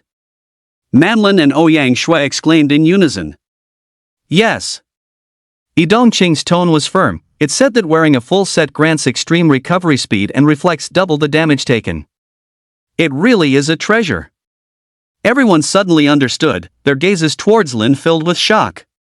In the center of the battlefield, Lin stared coldly at the bewildered Spider Empress, a cruel arc forming at the corner of his mouth. For the dying, knowing too much is meaningless. Roar! The Spider Empress was consumed by rage, letting out an earth-shattering roar, as if she wanted to devour Lin alive. The dark ball of light before the Spider Emperor's eyes had already taken form. Anger completely engulfed its reason. Amidst its roars, the ball of light, condensing with terrifying power, shot out towards Lin, as if to completely engulf him. 1,000 meters away, Manlin and the others felt their hearts leap into their throats. A powerful sense of despair exploded in everyone's mind. Everyone's face turned deathly pale. Ouyang Shui's eyes filled with tears. Staring at the oncoming black light, only a single voice screamed in her heart. No! I don't want Lin to die. I said I would protect him. It was at this critical moment. A faint smile, imperceptible, flashed across Lin's lips. The void flame in his hand suddenly began to expand. What was originally just a palm-sized black flame instantly grew larger and larger. Like a black hole, it devoured everything. The dark light mass flying towards Lin, upon contact with the void flame, was easily swallowed as if a clay ox entering the sea. The Spider Emperor's scarlet compound eyes were instantly filled with terror. How could this be? Impossible. Absolutely impossible. No need to rush. Lin smirked disdainfully. Your turn is coming soon. The void flame continued to expand. The space within a 1-kilometer radius began to twist and tremble. Swarms of demonic spiders, upon sensing that aura of utter destruction, let out desperate screeches. They fled frantically but were completely unable to escape the devouring range of the void flame. One by one, the demonic spiders rushed toward their deaths in despair, instantly consumed by the black flames, not even a speck of ash left behind. The Spider Emperor's massive body began to tremble. Its scarlet compound eyes revealed a deep unwillingness to accept its fate. I won't accept this. I won't accept dying like this. It screamed with all its might. I will kill you. However, its final roar was also devoured by the merciless black flames. The void flame completely erupted, turning an area within 1 kilometer into nothingness. Lin's eyes were cold as he looked in the direction where the void flame dissipated, speaking calmly. Next lifetime. The flames dispersed. Lin's figure slowly appeared in everyone's sight. Within a 1,000-meter radius around him, everything had been turned to nothingness. All the demonic spiders, including that powerful spider emperor, had vanished without a trace, not even a speck of ash remaining. Inside the arena, only Lin remained, standing proudly. He thought to himself, thankfully he was protected by the Meng divine armor. Otherwise, under this terrifying flame of nothingness, he would have likely been reduced to ashes. Is this the power of the flame of nothingness? 1,000 meters away, Manlin and the others stared dumbfounded at the scene before them, the shock in their hearts beyond words. If they had previously harbored any doubts about the power of this black flame, then now, all the doubts in their minds had vanished completely. This flame could truly devour everything. Lin! Lin! Ouyang Shue's voice broke the brief silence. She shouted as she ran towards Lin. Manlin, Ko Wanli, and Ito Cheng also snapped back to their senses, following closely behind. Lin turned around, looking at his teammates running towards him, a faint smile on his face. He opened his arms, signaling that he was all right. Lin, are you all right? Ouyang Shui ran in front of Lin, looking at him with teary eyes, her voice trembling as she asked. She stared intently at Lin, afraid that any new wounds might appear on him. I'm fine. Lin said softly, his tone full of comfort. In the future, don't face such dangerous things alone again, okay? Ouyang Shui could no longer hold back her tears, and they streamed down her face. She choked out the words, her voice filled with self-blame and worry. I promise to protect you well, but there's nothing I can do. Lin looked at Ouyang Shui crying, a warm current welling up in his heart. He reached out and gently wiped the tears from her face. Silly, didn't I say? I will lead everyone out of here alive. Lin's voice was soft, yet carried an undeniable strength. We were supposed to be protecting you, but who knew that after all this time, we'd still need you to protect us? Ko Wanli scratched his head, looking embarrassed. That flame you refined is way too powerful. The more he thought about it, the more awkward he felt. As a paladin with astonishing defense, he had thought he would shine in this mission. The result was no help, and in the end, Lin had to save them. Lin, I'm sorry, I didn't protect you. Manlin walked up to Lin and said with an apologetic expression. As the team leader, she felt guilty for failing to fulfill her responsibility of protecting her teammates. Captain Manlin, were all teammates saying things like that makes us strangers? Lin smiled and said. Instead, I should apologize to everyone for putting you all in danger by helping me complete the class awakening quest. His voice was calm, yet it carried a sincere tone. Let's not lower our guard just yet. There might be other dangers nearby. Ito Ching's voice pulled everyone back from the joy of victory to reality. She scanned the surroundings, her gaze as sharp as ever. Ching is right. We should be careful, Manlin nodded in agreement. Lin responded, but his gaze fell upon a spinal cord not far away. The spinal cord emitted a faint, dark glow, making it exceptionally conspicuous in the surrounding void. This is... Lin walked over, bent down, and picked up the spinal cord. The Abyss Demon Marrow. He recognized the item at a glance. This was precisely the material dropped by the Spider Queen. Lin, what exactly is your class awakening quest? Mandarin couldn't help but ask. Her heart was filled with curiosity. Lin's class awakening quest had attracted such a powerful monster, which was truly baffling. Yeah, Lin, tell us about it. Ko Wanli also chimed in, a gossipy look on his face. There's nothing I can't say. Lin smiled and showed them the Abyss Demon Marrow in his hand. My class awakening quest is to refine a gold tier potion using the Abyss Demon Marrow. Gold tier potion? Manlin, Ko Wanli, and Ouyang Shui were all stunned. Although they weren't alchemists, they knew the preciousness and difficulty of refining gold tier potions. Even if one's level climbed to 30 or 40, it would be absolutely impossible without a certain level of skill, let alone for a young man just about to class awakening. Lin, can you really refine a gold tier potion? Ouyang Shui's eyes widened, her face full of disbelief. Let's try it. Lin shrugged, speaking in a relaxed tone. To him, refining a gold tier potion was merely a trivial matter. Just then, a notification sound echoed in everyone's minds. Congratulations to all adventurers for successfully defeating the Abyss Rift boss, the Abyss Spider Queen. Rewards obtained, EXP plus 5,000, free attribute points plus 100. Congratulations to Adventurer Lin for completing the quest challenge of the Abyss Spider Queen. Additional rewards obtained, EXP plus 10,000, free attribute points plus 150. Wow! So many rewards! Ouyang Shui exclaimed, an excited smile spreading across her face. We really hit the jackpot this time. Ko Wanli couldn't help but sigh in admiration. Faint smiles also appeared on the faces of Manlin and Yi Dongqing. Ding! Ding! Ding!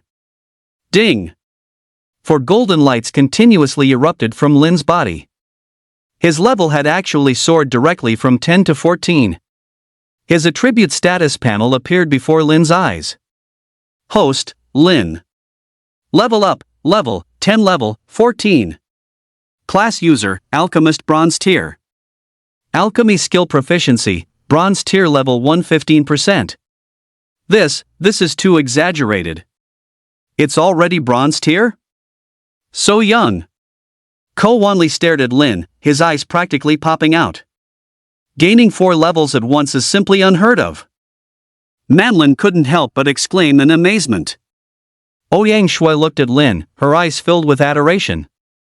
Lin smiled, saying nothing. He opened his storage ring, preparing to place the Abyss Demon Marrow inside. Suddenly, his gaze was drawn to an object next to the marrow. It was a spider leg, shimmering with a dark light. Ha! What's this? Lin's heart was filled with doubt. Logically, the spider sovereign had been completely consumed by the flame of oblivion. It shouldn't have left anything behind. Where did this spider leg come from? He bent down, picked up the spider leg, and examined it closely. Ding! Just then, a system notification chimed in his mind. Special item discovered, key to the land of eternal night. Item description, a key that leads to another dungeon, capable of opening the land of eternal night. Chapter 46, A Sudden Change. The Phantom Skeletons Attack. Key to the land of eternal night? Lin's heart stirred. This was actually a key. And a key to another dungeon, no less. What a pleasant surprise. He carefully put the spider legs into his storage ring. Lin looked up at the deep night sky. Just one last step. He murmured to himself, his voice soft yet filled with a hint of anticipation. As long as he refined a gold tier potion from the Abyss Demonic Marrow, his class awakening quest would be completely finished. Li Zheng had told him before that after clearing the Abyss dungeon, there would be a dedicated teleportation channel to send them away. But why hadn't he received any notification yet? Could it be that merely killing the Spider Empress wasn't enough, and he had to successfully refine the potion to leave? Of course. Lin had another hypothesis in his mind. Could this dungeon have a hidden quest? If that were the case, it would be troublesome. It would mean the danger was not over. Thinking of this, Lin turned his head to look at his teammates behind him. Everyone, I need your help. He said in a deep, serious voice, next, I'm going to refine a gold tier potion, and I'll need your protection.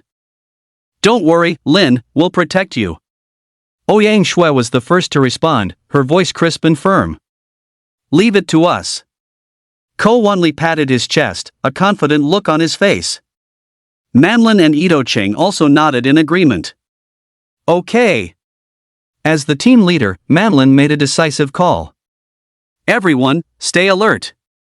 Watch your surroundings carefully. If you see anything unusual, sound the alarm immediately.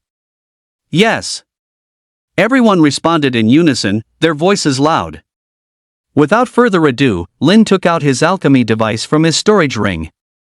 A set of exquisite utensils was placed before him. He took a deep breath, calming his excited heart.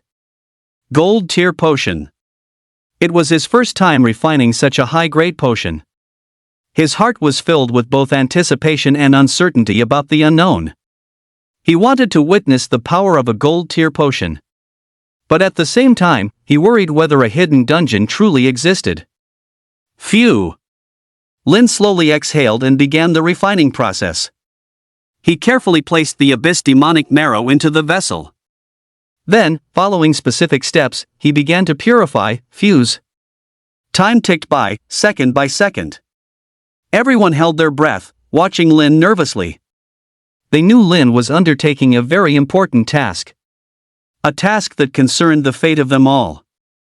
What they failed to notice, however, was that in a patch of shadows not far away, a pair of crimson eyes was staring fixedly at them. Those eyes were filled with greed, cruelty, and hatred. A blood-red full moon hung high in the sky, casting an eerie hue over the entire abyss. The surroundings were terrifyingly silent, as if something ominous was about to happen. Lin's level had risen to 14, and his alchemy skill proficiency had also increased, reaching bronze tier level 115%. His hands flew between the various medicinal herbs, his movements as smooth as flowing water, executed in a single, fluid motion. Despite this, a strong sense of unease lingered in his heart. He only wanted to complete his class awakening quest as soon as possible and leave this eerie dungeon. Ah! Suddenly, Ko Wanli let out a blood-curdling scream. His back had been viciously stabbed by something, and blood instantly gushed out, dyeing his robes red. The sudden turn of events stunned everyone. They looked around but found no trace of any enemy. Wanli, what happened to you? Ouyang Shui rushed to Ko Wanli's side, asking anxiously. To the others, it was as if Ko Wanli's wound had been self-inflicted, an extremely strange sight. This is too strange. The crowd was terrified, the fear in their hearts exploding in an instant. If the previous Spider Empress had brought them a terror they could anticipate, then this unknown attack brought them an indescribable fear. They couldn't see the enemy, yet they had already been harmed. It was simply spine-chilling. Ouyang Shui immediately cast a healing spell to stop Ko Wanli's bleeding. However, a thick shadow was cast over everyone's hearts. Shadows! Look at your own shadows! Lin suddenly shouted, breaking the deathly silence. Hearing Lin's warning, everyone looked down at their own shadows. In the next second, something bizarre happened. Each person's shadow, as if it had gained its own consciousness, began to twist and deform. Ko Wanli's wound was inflicted by his own shadow, stabbed with a dagger that appeared out of thin air. What in the world is going on? The group was completely flustered, their inner fear reaching its peak. They had never encountered something so strange and were at a complete loss, not knowing how to react. These shadows can kill people? Ko Wanli clutched his injured back, looking at his own shadow in disbelief. That shadow was actually holding a dagger, maintaining the posture of having just stabbed him. Everyone, be careful. There's something wrong with these shadows. Manlin's face was deathly pale. She had never seen such a bizarre scene. Lin, be careful. Yi Dongqing's voice trembled slightly. Her shadow actually raised a gun, its dark muzzle pointed directly at Lin. Everyone's shadow seemed to have come to life, assuming an attacking stance. A chill shot from Lin's feet straight to the top of his head. He could clearly feel himself locked onto by a strong killing intent. The Mengyan divine armor had just been used and was still on cooldown. What should I do? I won't let you hurt Lin. Ouyang Shui suddenly stepped in front of Lin, spreading her arms. Her eyes were misty with tears, yet she glared steadfastly at Yi Dongqing's shadow. Ouyang Shui, get away! Lin panicked and yelled. You can't withstand this kind of attack. He knew these shadow attacks were bizarre, unpredictable, and impossible to defend against. Ouyang Shui, a cleric, stood no chance at all. However, Ouyang Shui acted as if she hadn't heard him, stubbornly standing her ground. I said I would protect you. She murmured to herself, her voice choked with emotion. I don't want to see you get hurt again. Lin's heart gave a sudden tremor. This silly girl. Jia. A sinister, horrifying laugh suddenly echoed from the darkness. A figure slowly walked out. It was a skeleton. A skeleton reeking of decay, with rotting flesh still clinging to its bones. In its eye sockets, 2 crimson flames burned, fixated on Lin and his companions. The skeleton wore a strange mask, obscuring its expression. But the aura emanating from it was enough to send shivers down one's spine. Phantom skeleton. Lin's pupils suddenly constricted. He recognized this monster. This is an extremely rare monster, possessing the ability to manipulate shadows. The earlier attack that injured Ko Wanli, and the attack from Ito Aoka's shadow, were all it's doing. The eerie shadow skeleton said nothing. It just quietly watched Lin and her party, the flames in its eyes flickering more and more intensely. Those flames were filled with greed, cruelty, and hatred. As if it shared an irreconcilable feud with Lin. What kind of monster is this? Ko Wanli asked in terror. His voice trembled. Shadows can actually kill people. Nanlin's face was as white as a sheet. She gripped her staff tightly, her palms slick with sweat. Ito Aoka's expression was also grim. She struggled to control her own body, trying to prevent her shadow from doing anything more extreme. But she could feel her body slipping from her control. Lin. Ouyang Shue's voice was tinged with tears. She was terrified. But she did not back down. She knew she couldn't retreat. She had to protect Lin. Chapter 47, Holy Light Blessing pleading for a barrage of votes. Meanwhile, at the headquarters of the Special Affairs Bureau, Li Tiangang was like an ant on a hot pan, pacing back and forth in the command room with such urgency he nearly wore a hole in the floor. Ever since Lin and her party entered the Abyss Rift, the Special Operations Bureau's communication facilities suddenly went on strike as if they were cursed. They were completely unable to use their equipment to see what Lin and her team were encountering inside the Abyss Rift. It felt like sending your own child into a wolf's den, only to be able to do nothing but watch helplessly. Are communications restored? Can we see what's happening on site?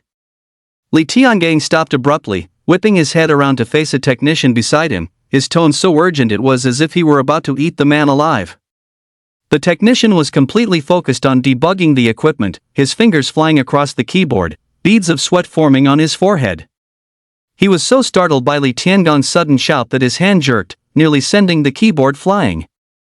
At first, he was so engrossed in his own world that he hadn't heard what Li Tiangang was saying at all. It wasn't until Li Tiangang asked again that he snapped back to his senses. Phew! The technician let out a long sigh, saying with immense relief, "It's done, Director. Quick! I want to see the live feed." Li Tiangang darted to the screen in a single bound, his eyes glued to it, staring so intensely it seemed they might pop out.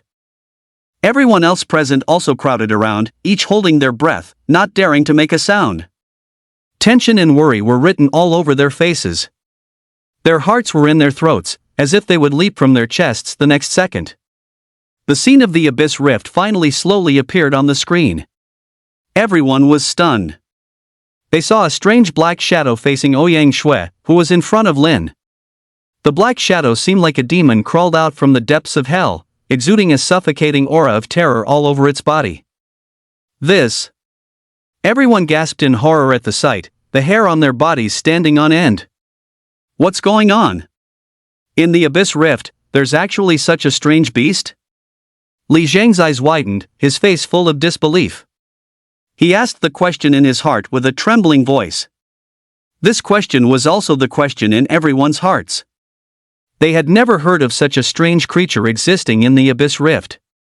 This completely surpassed their understanding. Li Tiangang was shocked at first, but soon, he forced himself to calm down. He carefully scrutinized the skeletal figure on the screen, his brows furrowed, his eyes sharp as an eagle's.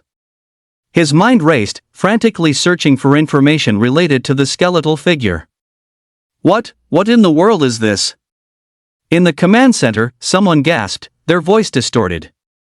Li Tiangang stared intently at the screen, his face ashen, veins throbbing on his forehead. He recognized this monster. Shadow Wraith Skeleton. It's actually a shadow wraith skeleton. Li Tiangong's voice trembled slightly, but more than that, it was filled with disbelief. Principal Li, do you know this thing? Warren asked urgently. He could feel that Principal Li's emotions were very wrong. Li Tiangang took a deep breath, trying to calm the shock within him.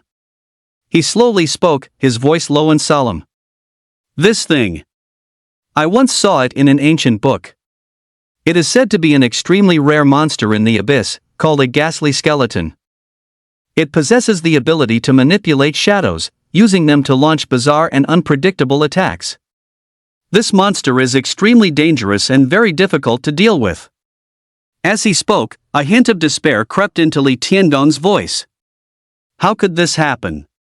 Li Zhang's body trembled slightly. He could not accept this fact. Lin was a once-in-a-century genius of their Dragon Kingdom.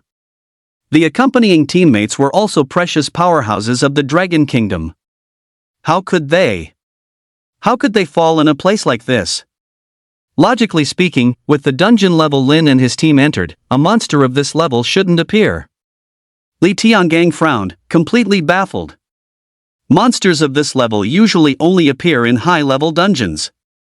How could Lin and his team encounter it? Warren also realized the seriousness of the problem. He looked at Li Tiangang and asked anxiously. Principal Li, quickly think of a solution. Lin is the hope of our Dragon Kingdom, he cannot be harmed. Li Tiangong's face was terrifyingly grim. How he wished he could save Lin. But he was powerless. Dungeons have strict entry mechanisms, we simply cannot intervene. Li Tiangong's voice was filled with helplessness and bitterness. Now, they can only rely on themselves. The command room fell into a deathly silence. Everyone's heart sank to the bottom. They could only watch helplessly, watching Lin and his party fall into despair. This sense of powerlessness was suffocating. Just then, on the screen, a sudden change occurred.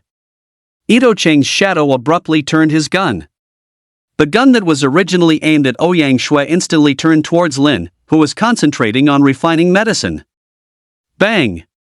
A gunshot shattered the dead silence of the night sky. The bullet, carrying the stench of death, whistled out. It went straight for Lin's back. At that moment, everyone's heart seemed to stop beating. Inside the Special Intelligence Bureau's command room, there was dead silence. Everyone's eyes were wide, staring fixedly at the screen as if to burn every detail of the scene into their minds. Li Tiangong's fists were clenched so tightly they creaked, his nails digging deep into his palms, drawing blood. But he didn't seem to notice. In his eyes, there was only the bullet flying towards Lin. Li Zhang's body trembled violently, his lips quivering, but he couldn't make any sound. He couldn't accept it, couldn't accept Lin dying like this. Warren's eyes were bloodshot, and he let out a desperate roar, no. He wanted to rush into the screen to save Lin. But there was nothing he could do. He could only watch helplessly as the bullet got closer and closer to Lin. Inside the abyss rift. Watch out! Yi Dongqing's shriek was heart-wrenching. She wanted to stop her shadow, but it was already too late. Lin! Manlin and Ko Wanli cried out in terror at the same time. Their voices trembled. Holy Light's blessing! Just at this critical moment, Ouyang Shui's voice rang out like a sound from heaven. A soft white light instantly enveloped Lin and herself. The bullet pierced through Lin's body. The phantom skull said nothing, merely watching the scene unfold with cold indifference, its entire being exuding a chilling aura. The flames in its eye sockets flickered even more intensely. It was as if it had already foreseen Lin's demise. However, the next second, something miraculous happened. Lin did not fall. He remained standing in place, his hands flying as he continued the steps of alchemy. There were no wounds on his body. Instead, Ouyang Shui, who stood protectively in front of him, trembled violently and spat out a mouthful of blood. She collapsed to the ground, her face as pale as paper. What's going on? Ko Wanli was stunned. He rubbed his eyes, thinking he was hallucinating. Manlin and Yi Dongqing were also frozen in place, their faces etched with disbelief. It's the priest's class user skill. Ouyang Shue's voice broke the dead silence. A priest can transfer the damage an ally receives to themselves. Only then did everyone understand. It turned out that Ouyang Shui had used her own body to shield Lin from that fatal blow. Ouyang Shui. Lin whirled around, looking at Ouyang Shui lying on the ground. His eyes were filled with shock and heartache. Cough, cough. Ouyang Shui coughed violently, blood continuously trickling from the corner of her mouth. A large, bloody hole had been torn through her chest by the bullet. The blood stained the front of her clothes red. I'm fine. Ouyang Shui tried hard to force a smile, wanting to comfort Lin. But her voice was so weak it was almost inaudible. She wanted to be a strong person who could protect everyone. Heal. Enduring the intense pain, Ouyang Shui began to heal herself. A soft white light enveloped her body, and her wounds began to slowly heal, but her face remained as pale as paper. Silly girl, why did you do that? Lin's voice carried a hint of a tremor. His heart felt as if it were being squeezed by a giant, invisible hand, the pain so intense he could barely breathe. I promised to protect you. Ouyang Shui's voice was broken and intermittent, but her gaze was resolute. I want to protect everyone. Priests can also be a reliable arm, and a strong person who shelters teammates from the wind and rain. And I don't want to see you get hurt again. Lin's heart gave a sudden tremor. This silly girl.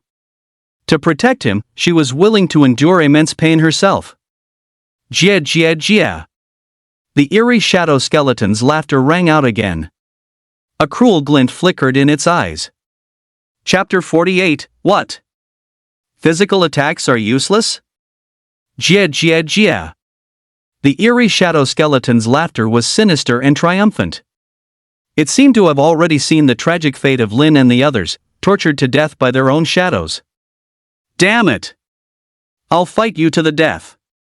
Ko Wanli roared, his eyes bloodshot, like a frenzied beast. He raised the greatsword in his hands and charged recklessly toward the eerie shadow skeleton, the blade gleaming with a cold light. Phew! The greatsword whistled through the air, fiercely chopping toward the eerie shadow skeleton's skull. Yet, the eerie shadow skeleton stood its ground, motionless, without a single trace of expression on its face. It just watched Ko Wanli quietly, the flames in its eyes dancing even more intensely. Watch out! Lin yelled, trying to warn Ko Wanli. But it was too late. Ko Wanli's shadow suddenly moved. With even greater speed, it raised the dagger in its hand. Put! A muffled thud. The dagger plunged viciously into Ko Wanli's arm. Blood spurted out instantly. Ah! Ko Wanli let out a pained cry and staggered backward. A wound so deep the bone was visible had appeared on his arm. If he hadn't reacted in time, his entire arm might have been chopped off by his own shadow. Wanli! Ouyang Shui cried out in alarm, diverting some of her focus to heal Ko Wanli. Damn it! Man Lin cursed, and the staff in her hand began to glow with a dazzling fiery light. Everyone, listen to me! Lin suddenly shouted, his voice loud and firm. His voice silenced everyone. Now, everyone, follow my command. Lin's tone was beyond question. His gaze, as sharp as a falcon's, swept over each person. Manlin, quick, use a spell to send everyone into the sky. Keep your distance from your own shadow. Lin's voice clearly reached everyone's ears. Okay. Without any hesitation, Manlin immediately began to chant a spell. Her staff emitted an even more dazzling light. Phew! A powerful magical force surged from the staff, lifting everyone up and slowly raising them into the air. Humph, a futile struggle. The phantom skull, which had been silent all this time, finally spoke. Its voice was hoarse and low, like a whisper from hell. This is indeed a method. However, it merely delays death. The phantom skull's voice was filled with mockery and disdain. None of you will escape today. You will all die. Its voice grew higher and higher, more and more crazed. Bang! Another gunshot rang out. Itosei's shadow once again turned its gun, aiming at Lin. I'd like to see how long you can last. The Phantom Skull's voice was like the Grim Reaper's verdict. It reveled in the pleasure of torturing people. Bang! Another gunshot sounded, exceptionally piercing in the silent space. The bullet whizzed through the air again.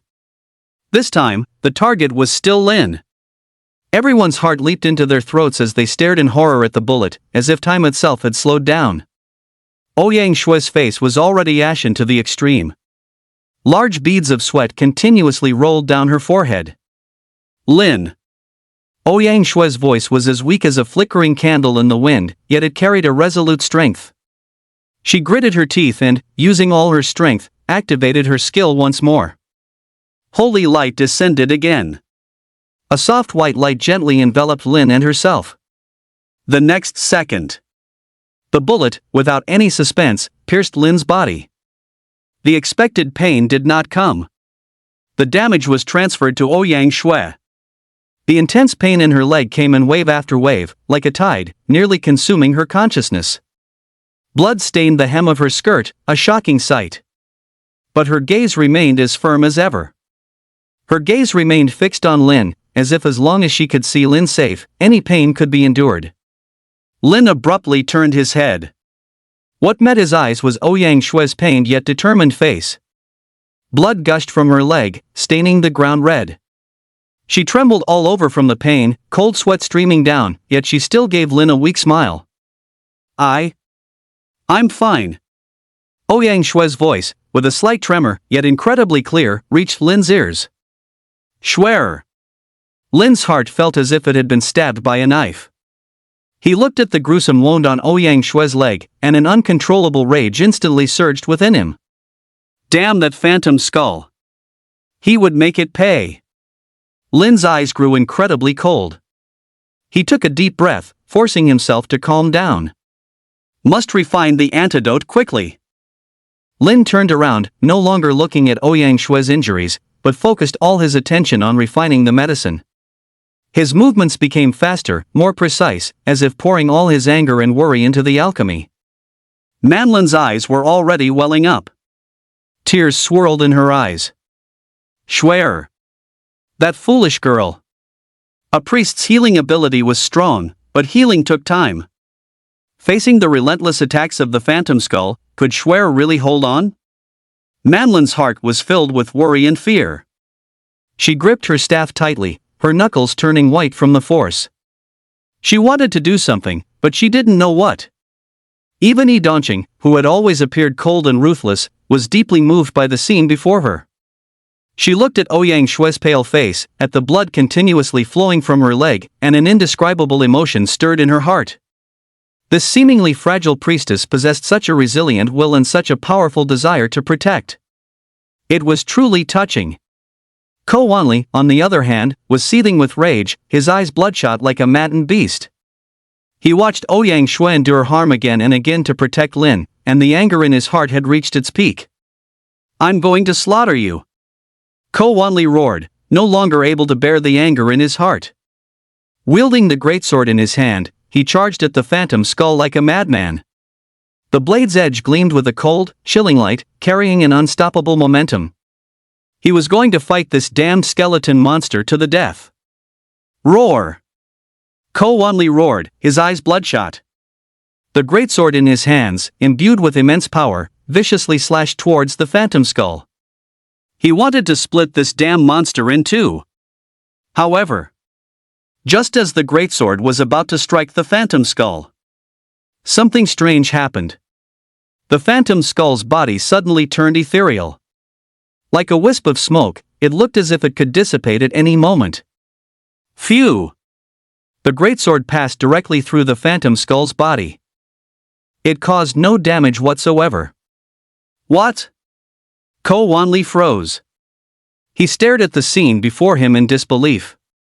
His attack had actually missed? What's going on? Manlin was also stunned. She rubbed her eyes, thinking she was hallucinating. This thing, can it be immune to physical attacks? Dongqing's voice trembled slightly. Her face had become incredibly pale. Immune to physical attacks. Ko Wanli's brows furrowed tightly. He looked at the phantom skull's ethereal body, a sense of foreboding rising in his heart.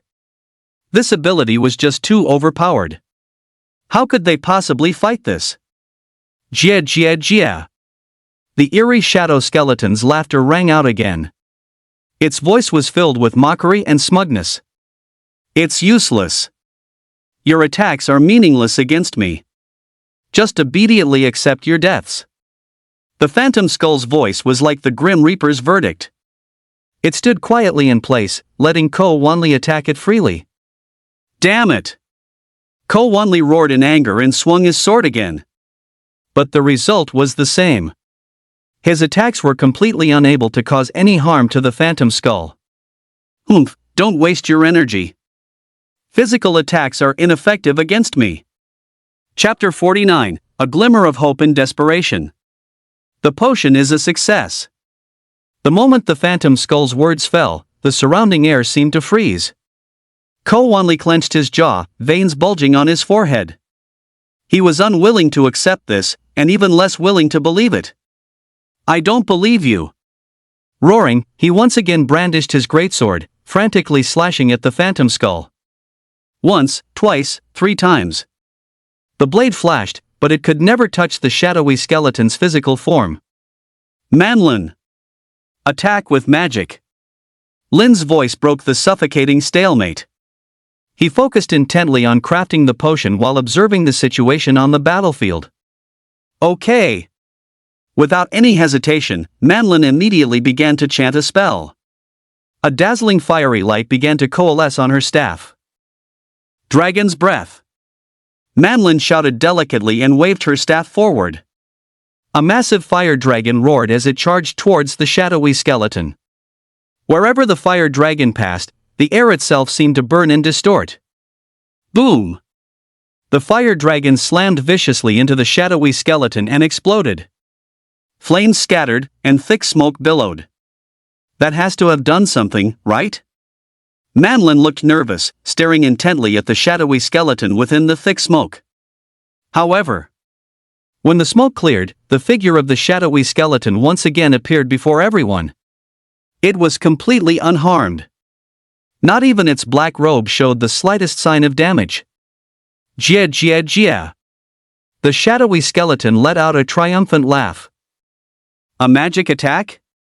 This one is somewhat useful. A pity, it's too weak. Its voice was filled with mockery and disdain. Your attacks are like tickling to me. Give up. You can't defeat me. The shadowy skeleton's words struck everyone's hearts like a heavy hammer. Everyone's expression turned incredibly grim. Manlin's face, in particular, was etched with despair. Her full power fire spell had no effect on the shadowy skeleton whatsoever.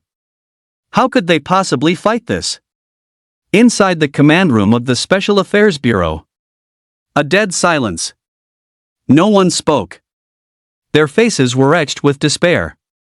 Li Tiangang clenched his fists tightly, his nails digging so deeply into his palms that they drew blood. But he didn't seem to notice. His eyes were fixed only on the unyielding shadowy skeleton.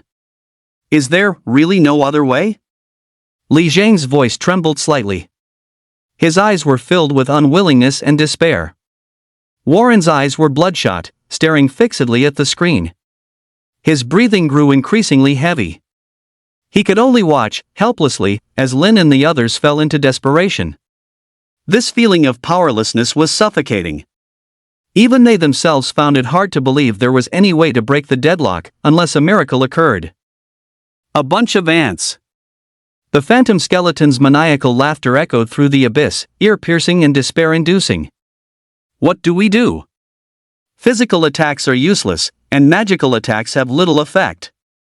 Everyone present was frantic, like ants on a hot pan, but they were at their wits' end. Manlin's expression was also as grim as it could be. Her dragon's breath spell was already the most powerful attack spell she had mastered. If even that couldn't harm the Spectre Skull, what else could they do? Could it be, are we really going to die here today? Manlin's voice trembled slightly, and a sense of despair began to spread through the team. No!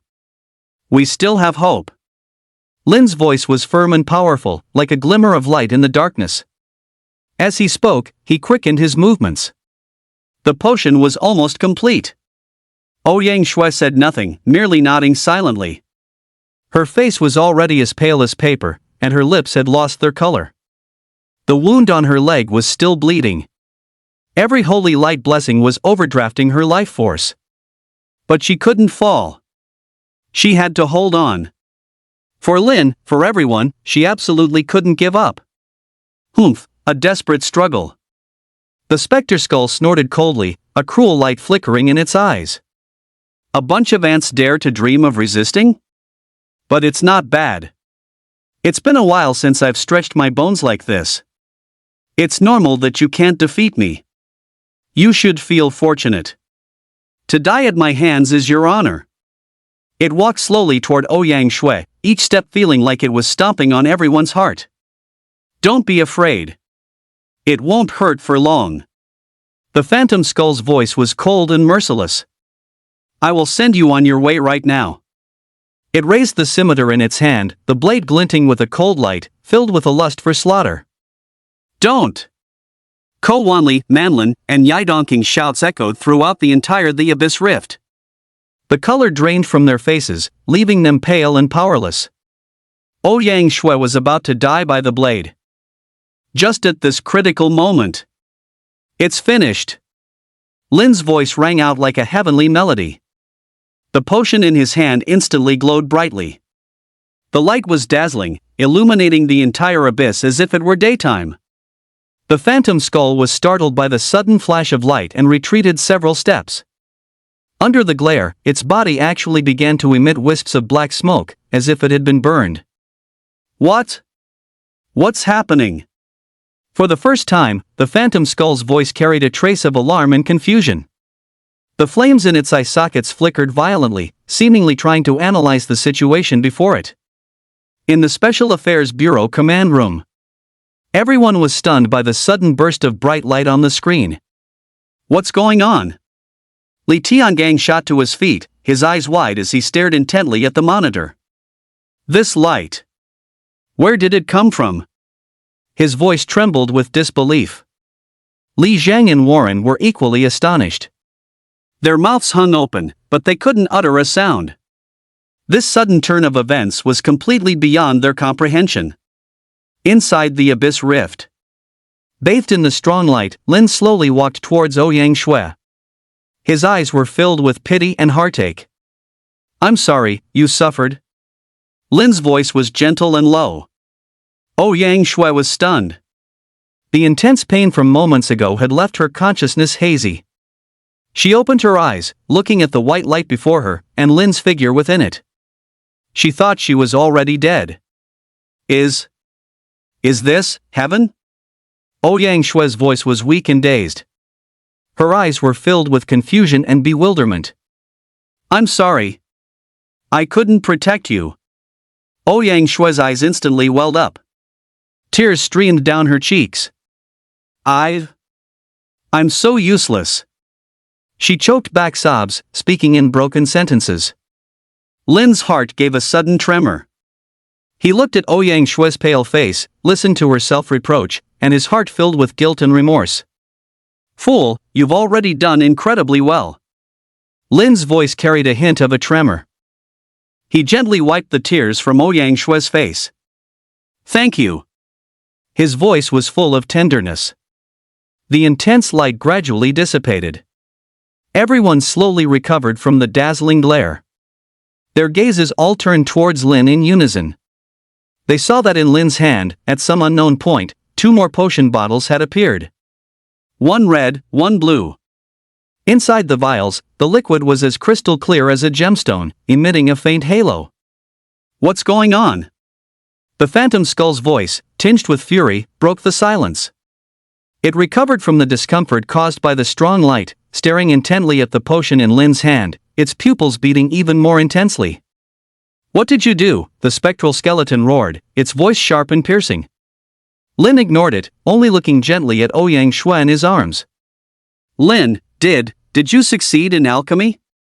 Manlin asked in surprise, seemingly realizing something as she watched the scene unfold.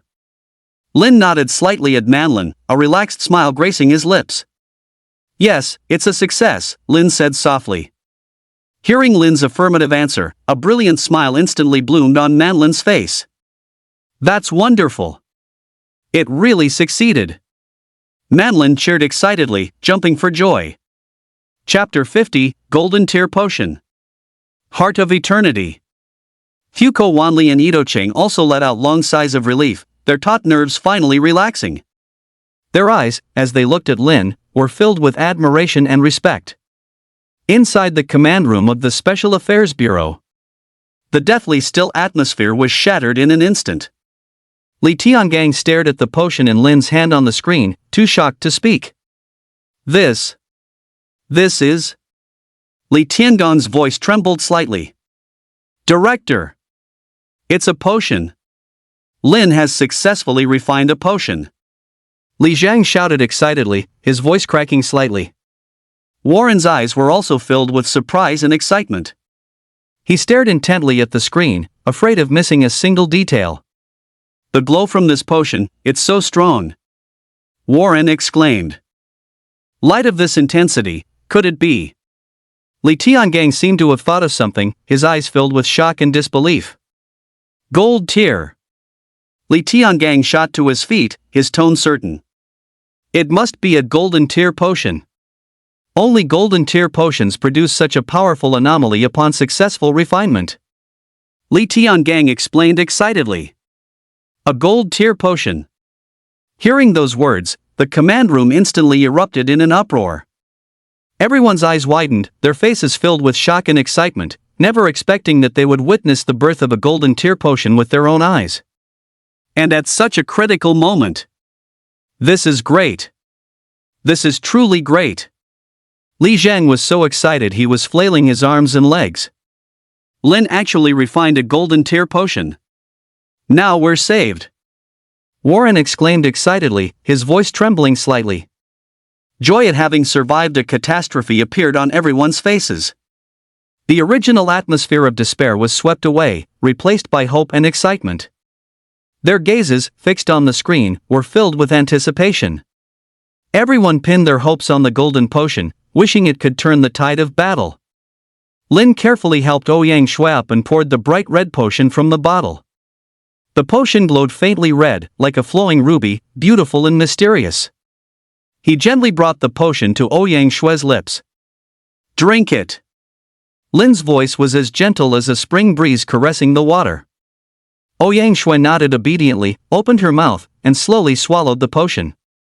Upon entering her mouth, the potion instantly transformed into a warm current, flowing through her entire body. Ouyang Shui felt as if she were in a hot spring, warm and comfortable. The wounds that had been agonizingly painful were now no longer hurting. An indescribable sense of ease spread throughout her body. She couldn't help but let out a comfortable moan. This is... Ouyang Shui's eyes widened in surprise as she felt the changes in her body. Jia jia jia. The phantom skull's laughter, harsh and grating, interrupted this warm scene. And here I thought it was something impressive. The phantom skull's voice was filled with disdain and mockery. So, it's just an ordinary recovery potion. It shook its head, seemingly amused by Lin's actions. Do you think saving her will solve anything? The phantom skull's tone turned cold and cruel. So naive. All that awaits her is death. As the controller of this abyss, the ghostly skeleton could clearly see everyone's remaining HP. In its eyes, a bright red number hovered above Ouyang Shui's head to 100. This was her remaining HP. A single light blow would be enough to completely obliterate her. It's useless. The phantom skull's voice was like the Grim Reaper's verdict. In my domain, your fates are already sealed. It slowly raised its hand, pointing at Ito Ching's shadow. Kill her. The phantom skull's voice was cold and merciless. Ito Ching's shadow began to move. The gun in her hand slowly rose, aiming at Ouyang Shui. The dark muzzle of the gun exuded an aura of death. Swear, watch out! Manlin screamed in terror. Ko Wanli's eyes were wide with fury. He wanted to rush over and stop it, but he was held down firmly by the phantom skull's power. No! He let out a desperate roar. Ito Ching's face was filled with struggle and pain. Bang! Bang! Bang! Gunshots rang out. Each bullet, carrying the stench of death, whistled toward Ouyang Shui. Everyone's heart was in their throat. Their eyes were filled with despair. However, there was no trace of panic on Lin's face. He just stood there quietly, watching the approaching bullets, a contemptuous smile playing on his lips. The first bullet accurately pierced Ouyang Shui's body. The phantom skull's pupils flickered with excitement. It saw it.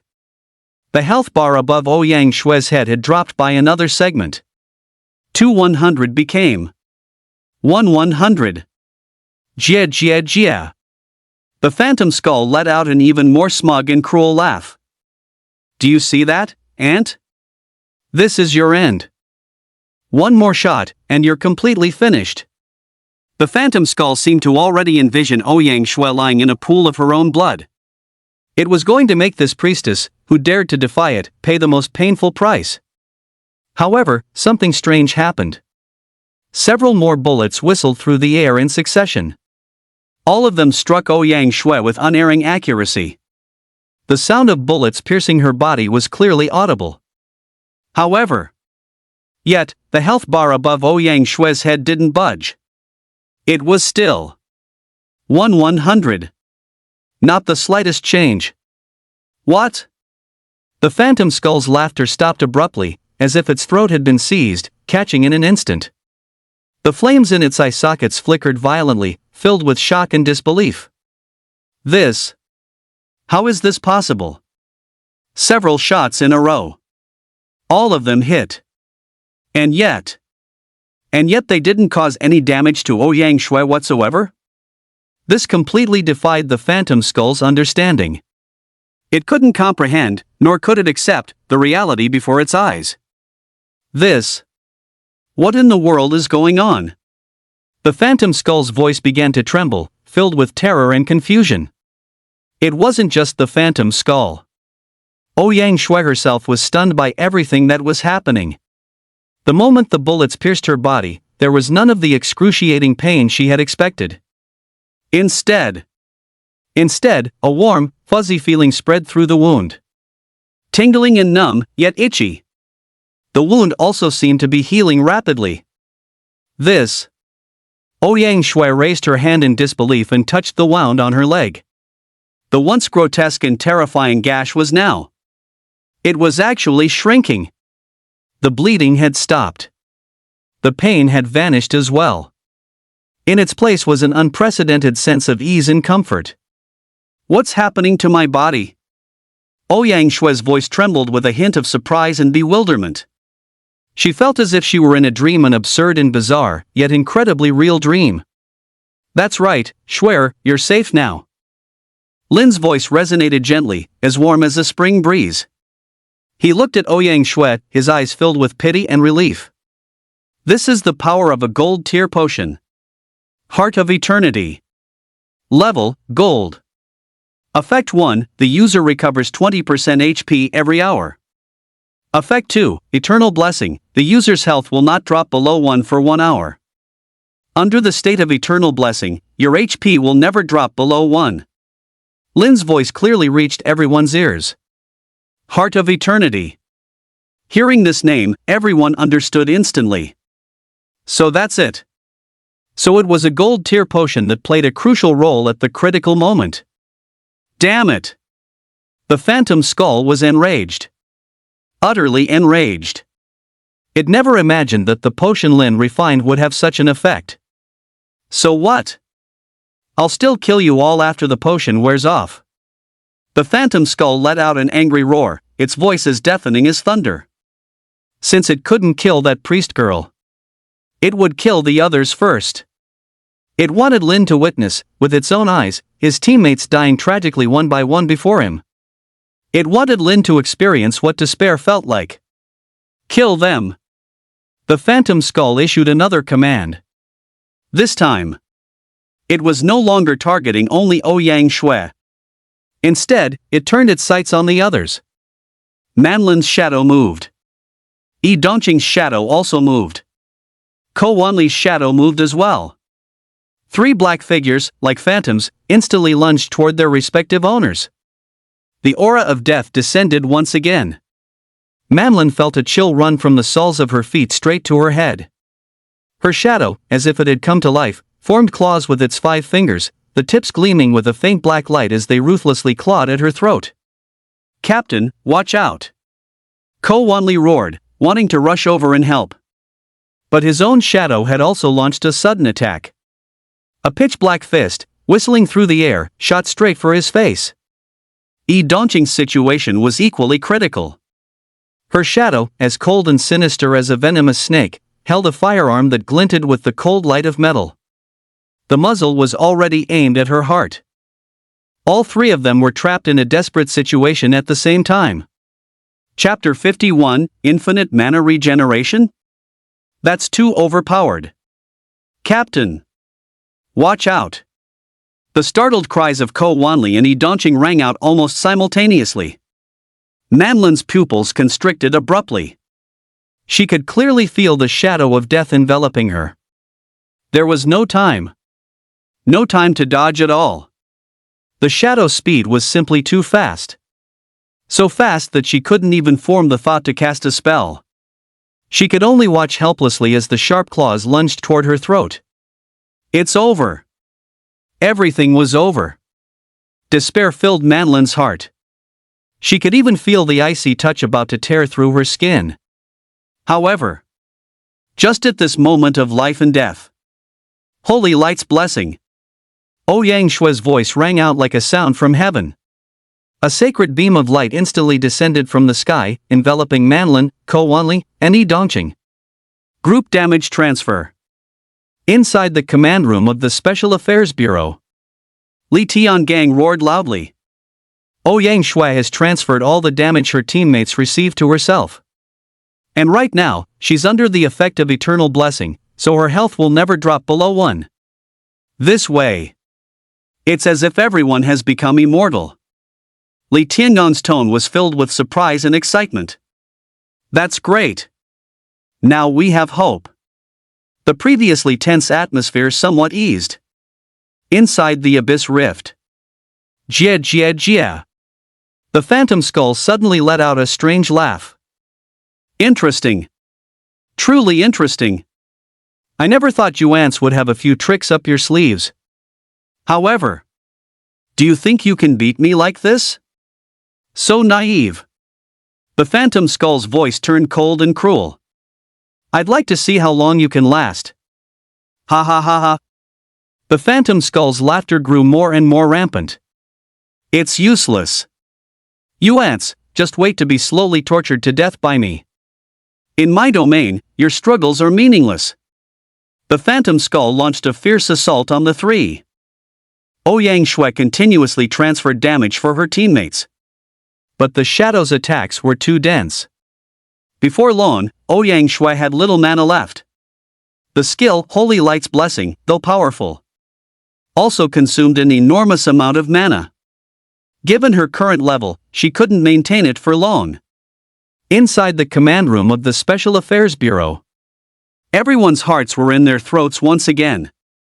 Director, this can't go on. Li Zhang said anxiously. Ouyang Shui's mana is about to run out. Once her skill fails, everyone will be in danger. Warren also frowned. That's right. We must find a way to break this stalemate. Li Tiangong's expression was also extremely grave. He stared at the screen, his heart burning with anxiety. Damn it! Is there really no other way? He clenched his fists tightly, his nails digging deeply into his flesh.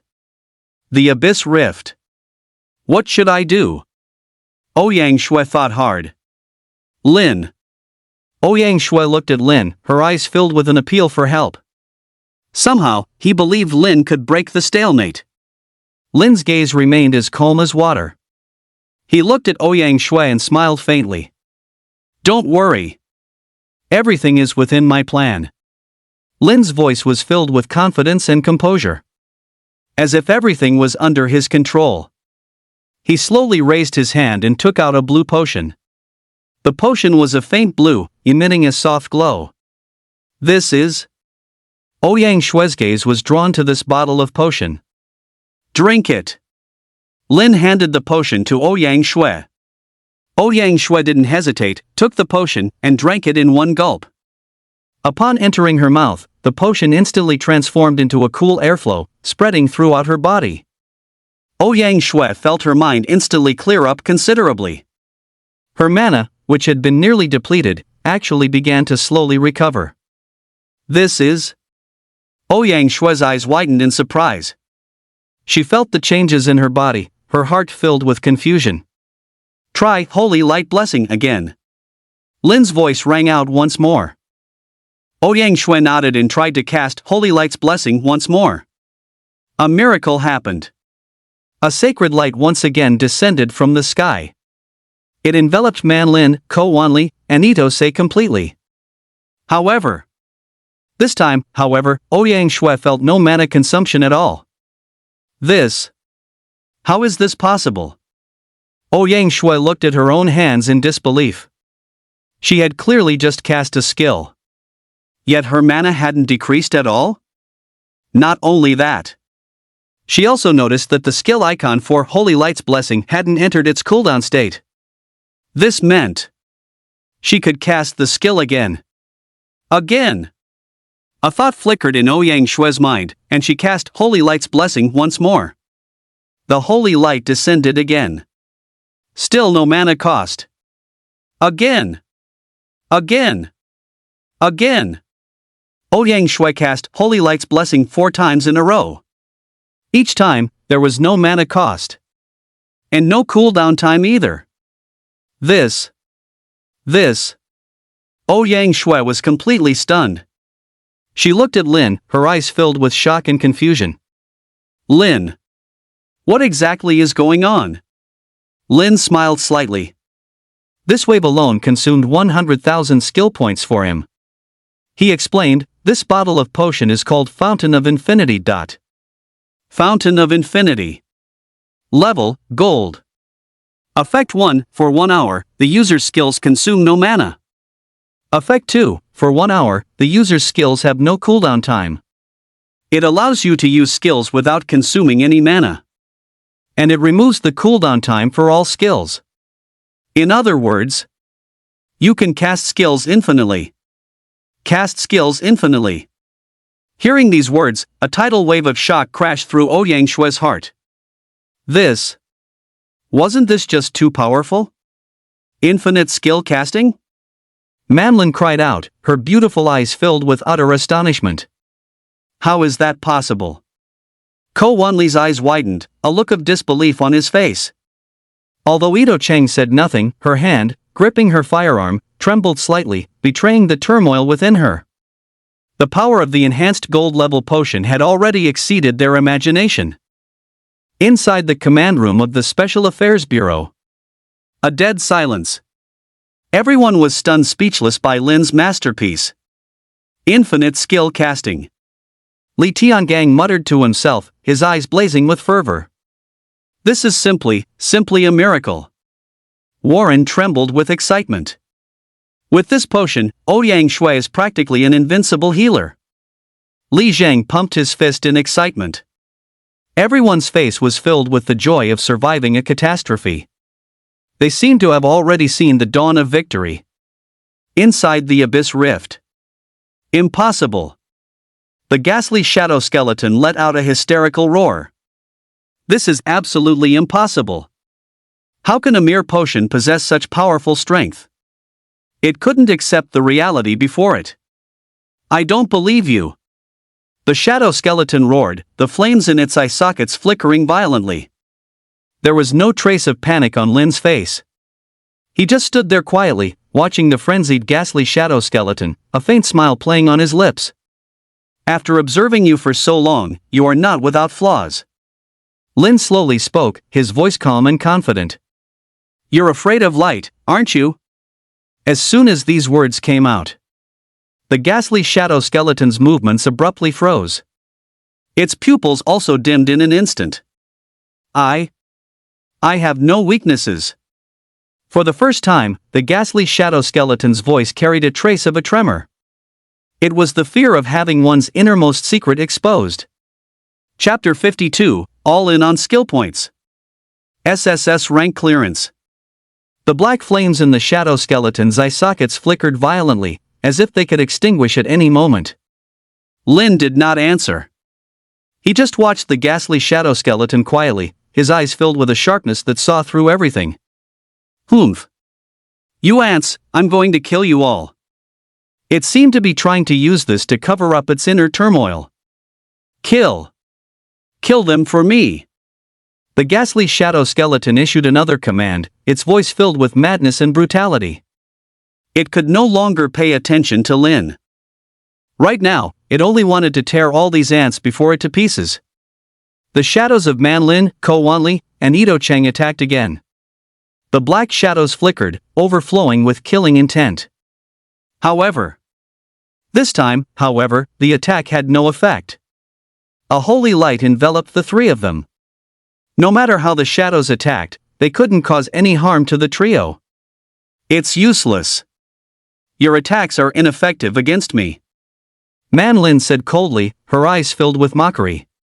Ko Wanli and Ito Chang were also expressionless. With Ouyang Shue's support, they were fearless. Damn it! The ghastly shadow skeleton let out a furious roar, its voice filled with unwillingness and despair. It tried all sorts of methods, yet it couldn't inflict any damage on the three of them. This feeling of powerlessness drove it to the brink of madness. I don't believe you. I refuse to believe that you ants can truly defy the heavens.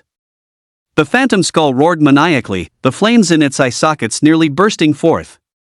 It couldn't accept that it was being forced into such a predicament by a group of ants. Lin looked at the frantic shadow skeleton, a slight smirk playing on his lips. It seems my guess was correct. You truly are afraid of light. Lin's voice was calm and indifferent. As the potion was successfully refined, the shadowy skeleton was burned by a strong light. He had noticed that. In that case, Lin's eyes instantly sharpened. He had already thought of a countermeasure. He would use the most powerful beam of light to utterly destroy the eerie skeleton before him. Lin slowly raised his hand. In his palm, an orb appeared. Flames burned on the orb's surface, emanating an aura of destruction. Annihilation flame.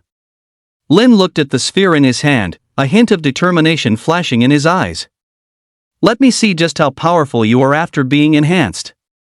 Lin quietly glanced at his remaining skill points. 605,000 points. Inject them all. The next second. Buzz. The annihilation flame spun wildly in Lin's hand. The fireball, originally only the size of a fist, now expanded to resemble a small sun. The scorching temperature caused the surrounding air to distort. The entire Abyss Rift seemed to transform into a massive furnace. What is this? Manlin watched the fireball in Lin's hand in horror, her voice trembling. She had never seen such horrifying energy fluctuations. Such terrifying power. Ko Wanli couldn't help but swallow, fine beads of sweat forming on his forehead. Idong Ching gripped the firearm in her hands tightly, her palms already soaked. She could feel the destructive power contained within that fireball. No, impossible. The phantom skull let out a desperate roar. The flames in its eye sockets flickered wildly, as if trying to escape. But it was too late. Lin's gaze was cold and resolute. With a gentle wave of his hand. Go! The flame of annihilation shot out like an arrow loosed from a bow, flying towards the phantom skull. Its speed was so fast that it surpassed the limits of what the naked eye could capture. No! The phantom skull let out a final, wretched scream. Its voice was filled with unwillingness and terror. The next second. The flame of annihilation slammed viciously into the phantom skull's body. Boom! An earth-shattering explosion echoed throughout the Abyss Rift.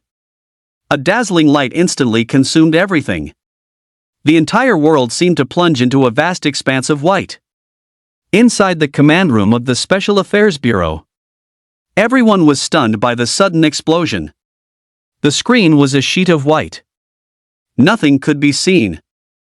What's going on? Li Zhang's voice trembled slightly. Could it be, did Lin fail? Warren also stood up nervously, staring intently at the screen. Li Tiangong's face was terrifyingly grim. He clenched his fists so tightly that his nails dug deep into his flesh. No. I believe in Lin. He will definitely succeed. Li Tiangong's voice was low and firm, as if cheering himself on, or perhaps praying. Inside the abyss rift, the light gradually dissipated. The scene reappeared before everyone's eyes. The originally eerie and terrifying the abyss rift had now become a wasteland. The ground was covered with massive craters. The rocks had been turned to dust. The air was filled with the smell of scorched earth. And the phantom skull. It had vanished without a trace. Only a pile of pitch-black ashes remained, scattered on the ground. Did we succeed? Manlin's voice held a trace of uncertainty. She looked at the scene before her, still finding it hard to believe. We won? Ko Wanli also said dazedly, his face a mask of bewilderment. Dongqing said nothing, merely putting away her firearm in silence. A complex emotion flickered in her eyes. Ouyang Shui looked at Lin, her eyes filled with adoration and admiration. After experiencing so many adventures and hardships, she had come to a profound understanding of the principle that the strong are revered. She decided to slowly change her soft-hearted and tear-prone nature, to become a true powerhouse. A powerhouse like Lin. Lin. SUC, successful. The corners of Lin's mouth curved slightly upwards. Yes, it's over. Inside the command room of the Special Affairs Bureau, when the image on the screen cleared up again, everyone saw the scene of utter ruin. The phantom skull was nowhere to be seen. We won! We won! Li Zhang leaped up in excitement, pumping his fists. That's great! Lin succeeded! Warren also shouted excitedly, a joyful smile on his face. Li Tiangang let out a long sigh of relief, his tense nerves finally relaxing. He looked at Lin on the screen, his eyes filled with relief and pride. Good lad! Well done! The entire command room erupted in cheers. Ding! A crisp system notification sound echoed in everyone's ears. Congratulations, trial takers, for successfully slaying the phantom skull and completing the hidden instance. Hidden boss, shadowy skeleton defeated. Dungeon, the Abyss Rift hidden dungeon successfully cleared. Clearance rating, SSS rank. Beginning settlement of dungeon clear EXP reward. Reward acquired, EXP plus 500,000, gold plus 100,000, free attribute points plus 50. The generous rewards brought surprised smiles to everyone's faces. An SSS rank rating. Oh my god, we actually got an SSS rank rating. Man Lin jumped up excitedly. Ko Wanli also grinned, revealing 2 rows of white teeth. We really hit the jackpot this time. Although Ito Chang remained expressionless, the slight upturn of her lips betrayed her inner joy. Ouyang Shui looked at Lin with adoration, her eyes sparkling like little stars. Lin, you're amazing. Ding! Lin heard the notification sound again. Congratulations, Trialist Lin, for completing the Hidden Class User Potion Grandmaster Class Awakening quest. Lin let out a long breath. It's finally done. His gaze fell upon his personal status panel. Host, Lin. Class User, Potion God Craftsman. Level 17 Bronze Tier. Talent, God's Gift automatically gain 1 skill point per second. Distributable skill points, 2,400. Alchemy skill proficiency, Diamond level 130%. Skill, Hand of Creation can greatly increase the quality of potions produced. Although this class awakening was perilous, it was also incredibly rewarding. Lin secretly exclaimed with satisfaction. Despite being bronze tier level, he possessed diamond level proficiency. He then walked towards the spot where the phantom skeleton had vanished. Among the pile of pitch-black ashes, a bone glowing with a faint light was particularly conspicuous. This is... Lin stepped forward and bent down to pick up the skeletal remains. The bone felt icy cold in his hand, radiating a subtle chill. Land of Eternal Night. Key shard? Lin looked at the skeletal remains in his hand, pondering to himself. Then, he took out another key shard from his backpack. It was a spider leg, obtained from a giant spider. The two key shards, one black and one white, were different in shape but subtly emitted the same aura. It seems these two key shards can indeed be combined into a complete key. Lin thought to himself. He placed the two key fragments together. Crack! With a soft clang. The two key fragments merged perfectly. They transformed into a black key that emanated a faint, ghostly light. Key to the Land of Eternal Night. Level, Special. Effect, can open the hidden dungeon Land of Eternal Night. It worked, just as I thought. Lin mused. At that moment, a pillar of light descended from the sky, engulfing the entire the Abyss Rift. This is... Manlin looked at the pillar of light, a hint of surprise flashing in her eyes. The teleportation channel to leave the Abyss Rift opened. Chapter 53, Transcendent Alchemy. Diamond Tier Potion unveiled. We really have you to thank this time. Manlin walked up to Lin and Ouyang Shui, offering her heartfelt thanks. None of us expected the Phantom Skull to be this powerful. If it weren't for you two, we would have been in real danger this time. Ko Wanli also scratched his head, smiling honestly. Yi Dongqing remained expressionless, but a trace of gratitude showed in his eyes. Don't mention it.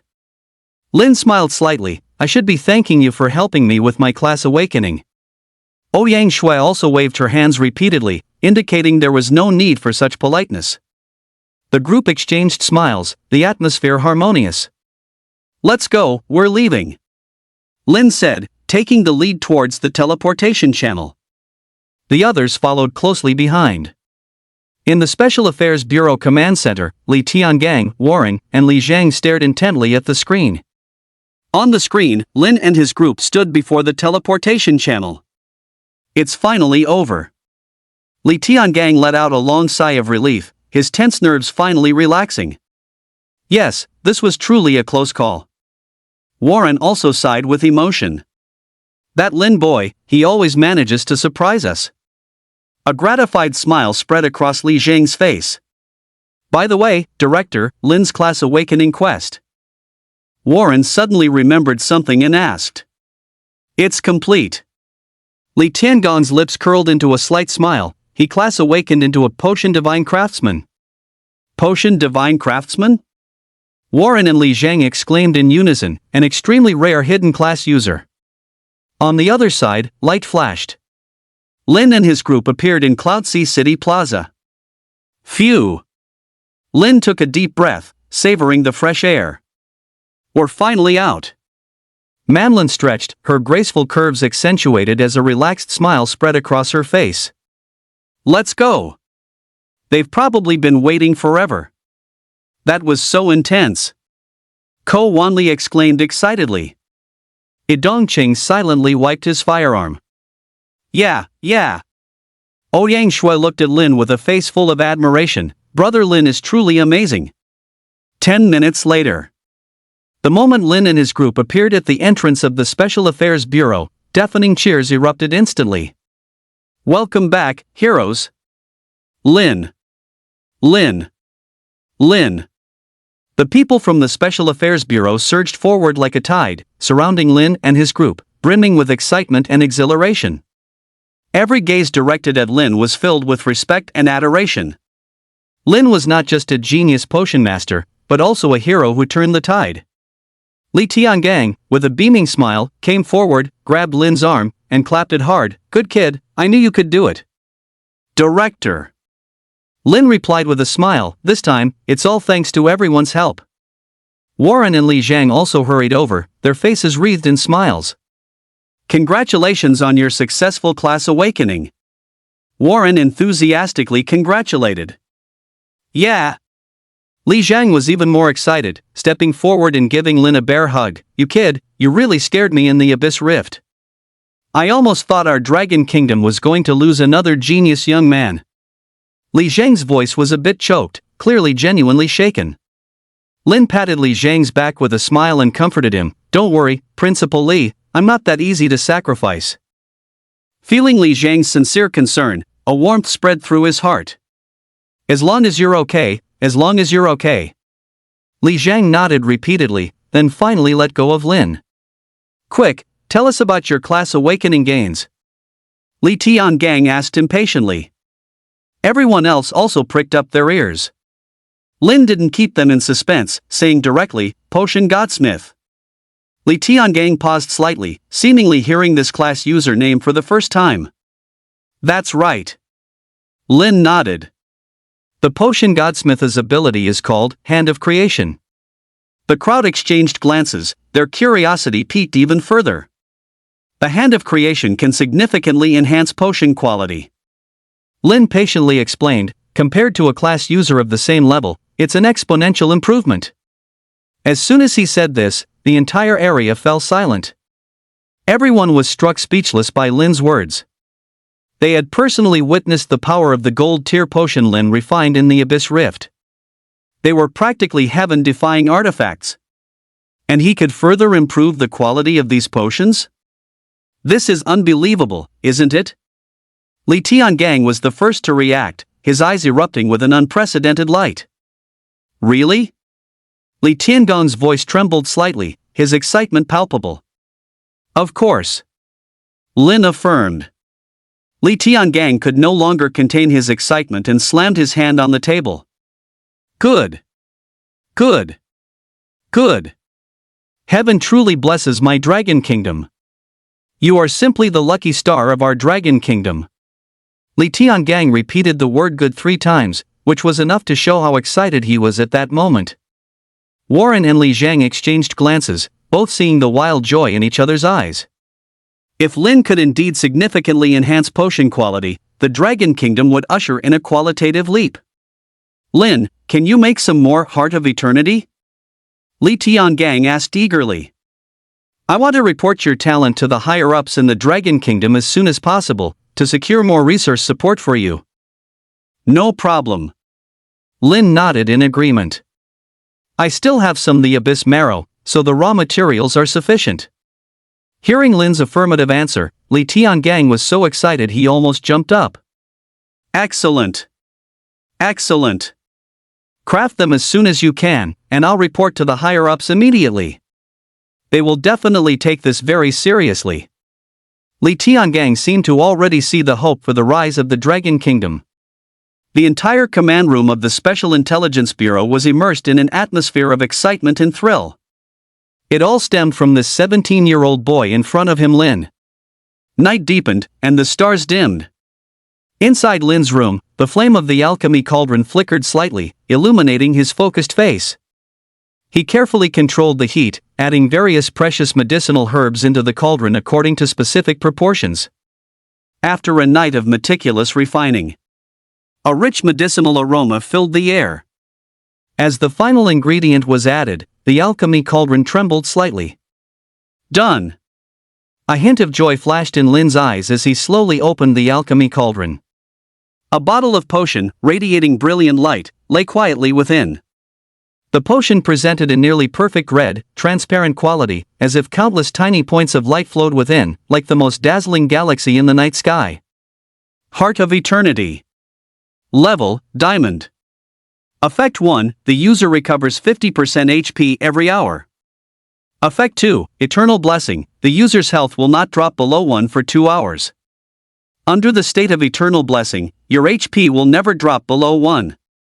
Lin picked up the potion and examined it carefully, a satisfied smile spreading across his face. The enhancement effect of the Hand of Creation was truly terrifying. From gold grade to diamond grade, the improvement in quality was not a simple quantitative change, but a qualitative leap. The value of this potion could no longer be measured by money. In the early morning, the first ray of sunlight pierced through the clouds, scattering across the land. Lin, holding the potion, arrived at the Special Affairs Bureau. Li Tiangang was already waiting in his office. Seeing Lin, he immediately rose to greet him. Lin, has the eternal heart been refined? Li Tiangang's tone was urgent, his eyes filled with anticipation. Lin nodded and handed over the potion in his hand. Director, it's ready. Li Tiangang carefully took the potion. It was cold to the touch, yet he felt as if he were holding a rare treasure. When his gaze fell upon the potion's quality, his body trembled violently. Diamond grade. Those two words exploded in his mind like a clap of thunder. Li Tiangang's hand trembled slightly, and his breathing grew rapid. Throughout his illustrious career, he had witnessed countless precious potions, but a diamond-grade eternal heart was absolutely unheard of and unseen. A potion of this quality was enough to change the entire landscape of the Dragon Kingdom. Diamond grade.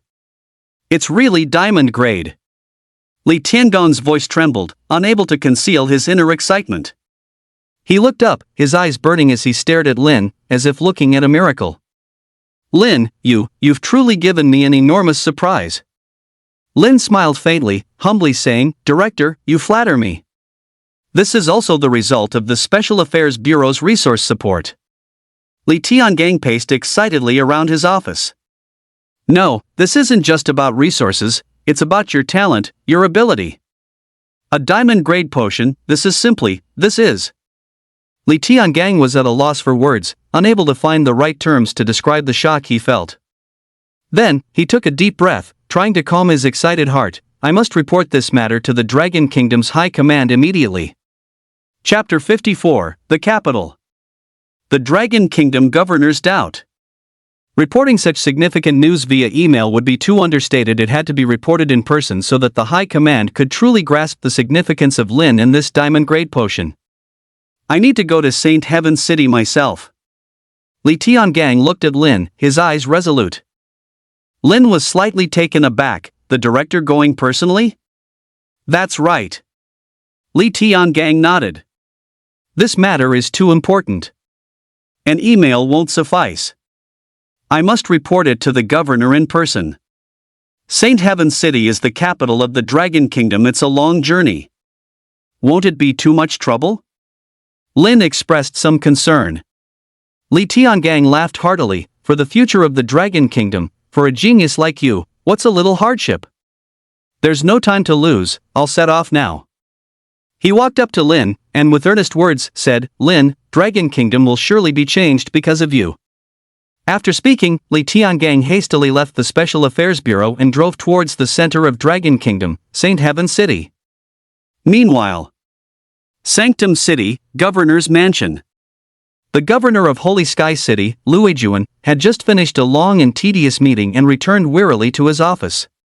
He rubbed his throbbing temples and turned on his computer to do a routine check of his email. An email from Li Tiangang, director of the Cloudsea City Special Operations Bureau, caught his attention. Li Tiangang? What's he emailing me for? Luijuan wondered as he clicked open the email. The email's subject line boldly read, Urgent report on the peerless genius potion master of Cloudsea City. Peerless genius? A disdainful smirk appeared on Luijuan's lips. People will stoop to any level to climb the ladder these days. How dare he use such words so casually? What kind of peerless genius could possibly emerge from the small Cloudsea City? Luijuan quickly scanned the email's contents. His brow furrowed slightly when he saw the words Diamond Grade Eternal Heart Potion. Diamond level? Li Tiangang dared to lie just to take credit? Could a potion master from Cloudsea City really refine a diamond-grade potion? What a fairy tale! Luijuan grew even more displeased and immediately classified the email as a false report, preparing to ignore it. It was just a tactic to aggrandize himself, to exaggerate claims to attract the attention of the higher-ups. Luijuan had always scoffed at such behavior. An hour later. Not daring to delay for a moment, Li Tiangang sped all the way to the governor's mansion. Just as he reached the entrance, he was stopped by the governor's secretary, Zhao Min. Director Li, please wait. The governor is in a meeting and is not seeing anyone. Zhao Min's tone was gentle, but his attitude was firm. Li Tiangang said urgently, Secretary Zhao, the Special Intelligence Bureau has an extremely urgent matter to report that cannot be delayed. I hope you can make an exception. Alright, I'll go ask for you. After a moment's hesitation, Zhao Min went inside to report to Lu Yijuan. Reporting to the Governor General, Li Tiangang, Director of the Cloudsea City Special Affairs Bureau, requests an audience, stating he has an urgent matter to report. Lu Yijuan was already fuming after reading the email. Hearing that Li Tiangang had actually chased him all the way here made him even more furious. This guy would stop at nothing to climb the ladder. I'm not seeing him. Lu Yijuan refused without a second thought. Tell him I've read the email. He shouldn't try to fool me with such unrealistic lies. Yes. Zhao Min took his leave and relayed Lu Yijuan's words to Li Tiangang. Li Tiangang was stunned. Lu Yijuan actually thought he was lying. This. Li Tiangang didn't know whether to laugh or cry. Lu Yijuan, oh, Lu Yijuan, do you have any idea what kind of genius you're about to miss out on? He took a deep breath and pulled an exquisite box from his coat. Secretary Zhao, since the governor won't see me, please give this box to him. Li Tiangang handed the box to Zhao Min. This is? Zhao Min was a little confused. Just give it to the governor. He'll understand. Li Tiangang didn't explain, only urging Zhao Min to hurry. Inside the office, Lu Yijuan was buried in his work. Knock, knock, knock. The sound of knocking came again. Lu Yijuan's brow furrowed. That Li Tiangang, he thought, was truly relentless. Governor, this is the box Li Tiangang asked me to give you. Zhao Min's voice drifted softly to his ear. Poof. Lu Yijuan grew even more impatient. Instead of learning anything good, that Li Tiangang had learned the art of bribery. How improper. Open it and see. Lu Yijuan ordered coldly, if it's anything valuable, return it immediately. We don't do that here. Tell Li Tiangang to give up on that idea. Zhao Min carefully opened the box. A dazzling light met his eyes. A red potion lay quietly in the box, emanating a mesmerizing luster. Governor General, this is a potion. Zhao Min's voice trembled slightly. Lu Yijuan looked up, his gaze fixed on the potion. With just one glance, he was utterly stunned. This is... Lu Yijuan's voice, surprisingly, began to stutter. He suddenly stood up, quickly grabbed the potion. It was cool to the touch, yet a powerful energy surged within it. Diamond! It's actually a diamond-grade potion. Lu Yijuan's voice was filled with incredulous shock. He stared intently at the potion in his hand, as if looking at an unparalleled treasure. Lu Yijuan carefully placed the potion back into the box, fearing he might accidentally break this rare treasure. He knew the value of a diamond-grade potion even in Shangtian City. They were exceedingly rare, enough to make major powers fight over them. Where did Li Tiangang get it? Doubt filled Lu Yijuan's mind. He suddenly remembered the previous email about a false report. A genuine diamond-grade potion right before his eyes. Could it be? Cloudsea City truly produced a genius potion master? The moment this thought surfaced, Lu Yijuan's heart couldn't help but pound wildly. If it was true, it would not only be the glory of Cloudsea City, but also a blessing for the entire Dragon Kingdom. Faster! Lu Yijuan abruptly looked up and said urgently to Zhao Min, quick, bring Li Tiangang in here. Zhao Min quickly replied, I'll go right away. Outside the governor's mansion, Li Tiangang stood there with mixed feelings. He believed that once Lu Yijuan saw the potion, he would definitely change his mind. Soon, Zhao Min came jogging out, his face wreathed in smiles. Director Li, the governor invites you in. Li Tiangang nodded and followed Zhao Min back into the governor's mansion. This time, he was led directly to Lu Yijuan's office. Lu Yijuan had been waiting for a while. Upon seeing Li Tiangang, he immediately rose to greet him, his face full of smiles. Tiangang, Come, have a seat, have a seat. Lui Juan greeted him enthusiastically, his attitude a complete reversal from before. Li Tiangang was secretly amused, but considering the governor's status, he suppressed his delight. He remained composed, offering only a faint smile. You're too kind, Governor. Lui Juan pulled Li Tiangang to sit on the sofa and eagerly asked, Tiangang, what exactly is the deal with this diamond tier potion? Chapter 55, the SSS-ranked National Genius Development Program. He. Seeing Lui Juan's eager expression, Li Tiangang felt a secret thrill. If I hadn't personally delivered this bottle of potion, you might have missed out on a super genius. Governor, this bottle of Diamond Tier Eternal Heart Potion is indeed from Lin of the Special Affairs Bureau in Cloud Sea City. Li Tiangong's tone was calm, yet tinged with a hint of pride. He's the genius potion master I reported to you about in my previous email. Lui Juan looked up sharply, his eyes glinting with disbelief. What did you say? This, he really made this? It's absolutely true. Li Tiangang nodded with certainty. Excellent. Excellent. Lui Juan paced back and forth in his office excitedly, his hands clasped so tightly together that the veins on their backs bulged. My Dragon Kingdom has actually produced such an incredible genius. Heaven truly blesses my Dragon Kingdom. Beside them, Zhao Min was completely dumbfounded. He looked at the excited Lui Juan, then at the composed Li Tiangang, utterly bewildered for a moment. What was happening? Why did the Governor-General suddenly seem like a different person? Just a moment ago, he was giving Li Tiangang the cold shoulder, and now he was this worked up? Could it be that potion really has something special about it? Zhao Min's heart was filled with doubt, but he didn't dare ask any questions. He could only stand quietly to the side. Lui Juan calmed his excitement and then asked impatiently. Tiangang, this Lin, what class user did he class awaken as? And what is his talent? Li Tiangang smiled faintly and said slowly. Lin's awakened class is Potion God Craftsman. His awakened talent is called Hand of Creation. What? Lui Juan cried out in astonishment again, his voice even higher pitched than before. Potion God Smith? Hand of Creation? His eyes widened. Lui Juan had a deep understanding of the Dragon Kingdom's class user system.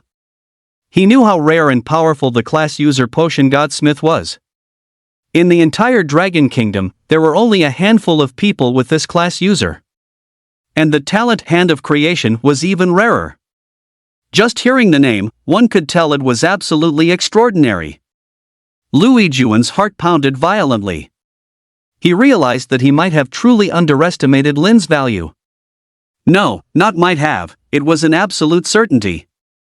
Such a talent must receive the highest level of attention and cultivation from the Dragon Kingdom. Li Tiangang had previously suggested in his email that Lin be recommended as a national outstanding talent for Cloud Sea City. At the time, Lui Juan thought Li Tiangang was exaggerating, trying to take credit. But now, he wished he could immediately write Lin's name into the Dragon Kingdom's highest talent database. Such a talent should be directly listed as a strategic talent for the Dragon Kingdom. Lui Juan was immensely excited, constantly thinking about how to provide Lin with the best resources and support. Just then, Li Tiangang took another document out of his bag and handed it to Lui Juan. Governor, this is Lin's combat record from the Abyss Rift. I believe that after you read it, you will have a more comprehensive understanding of Lin. Lui Juan took the document and immediately began to flip through it. His eyes were glued to every word, every piece of data on the document. As he read deeper, Lui Juan's expression constantly changed. Sometimes tense, sometimes shocked, and sometimes revealing a look of utter disbelief. When he saw Lin alone, facing a multitude of the Abyss monsters, unafraid and bravely fighting them, his heart was in his throat.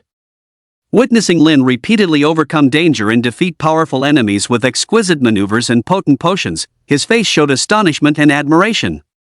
When he saw Lin finally succeed in killing the Abyss Spider Queen, completely eradicating this threat, he let out a long sigh of relief, his shock beyond measure.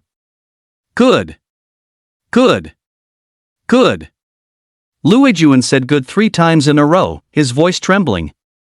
This Lin is not only a genius potion master, but also a brave and fearless warrior. He is the pride of our dragon kingdom.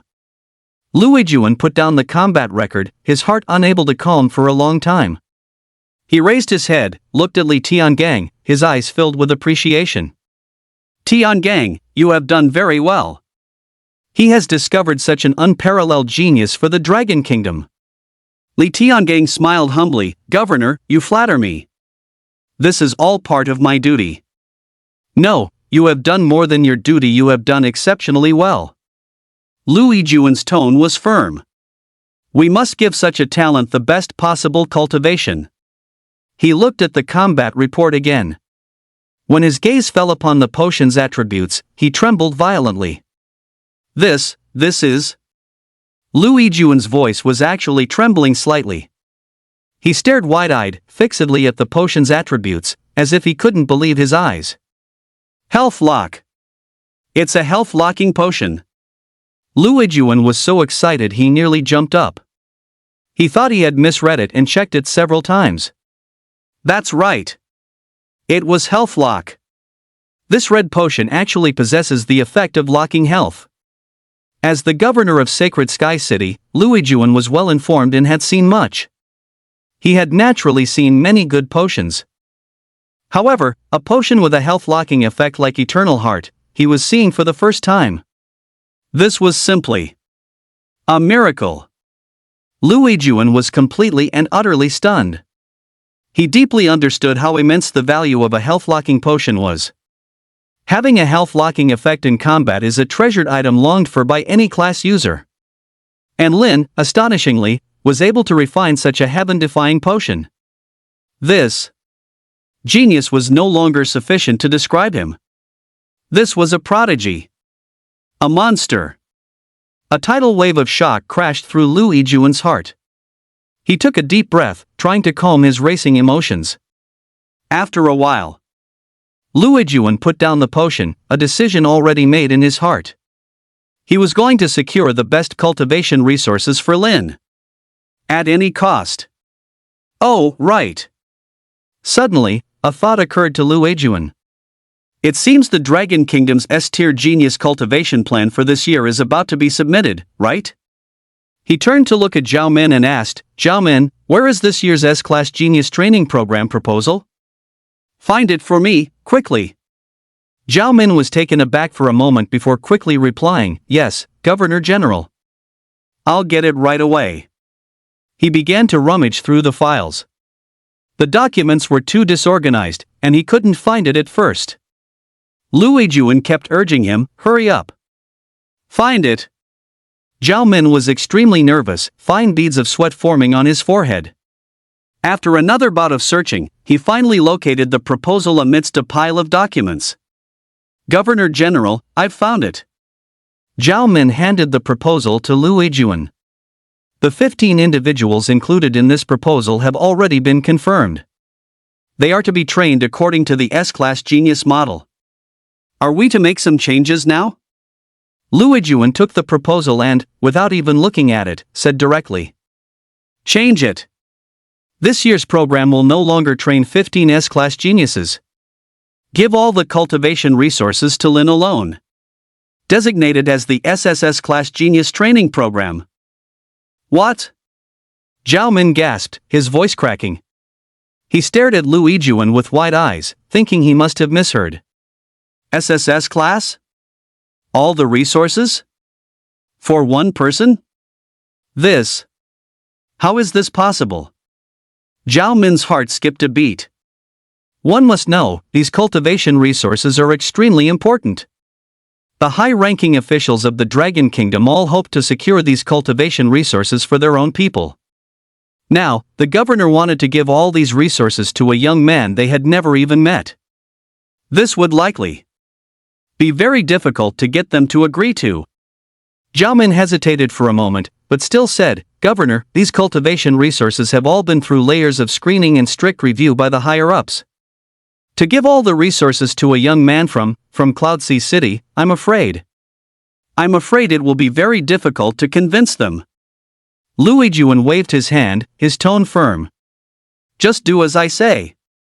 As for how to convince the other high-ranking officials, I'll handle it. Li Tiangang was also shocked by Lui Juan's decision. He had expected Lui Juan to provide Lin with corresponding resources and help after seeing Lin's talent. However, he never imagined that Lui Juan would directly give all the cultivation resources for 15 S-rank prodigies to Lin alone. Moreover, Lin was directly graded as SSS rank. This was truly going all in.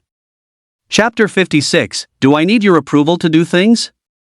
Li Tiangang took a deep breath, suppressed the shock in his heart, and reminded him. Governor, I know you value Lin very much, but these prodigy cultivation resources are truly too precious. I'm afraid this might cause discontent among other high-ranking officials, which would make things difficult for you.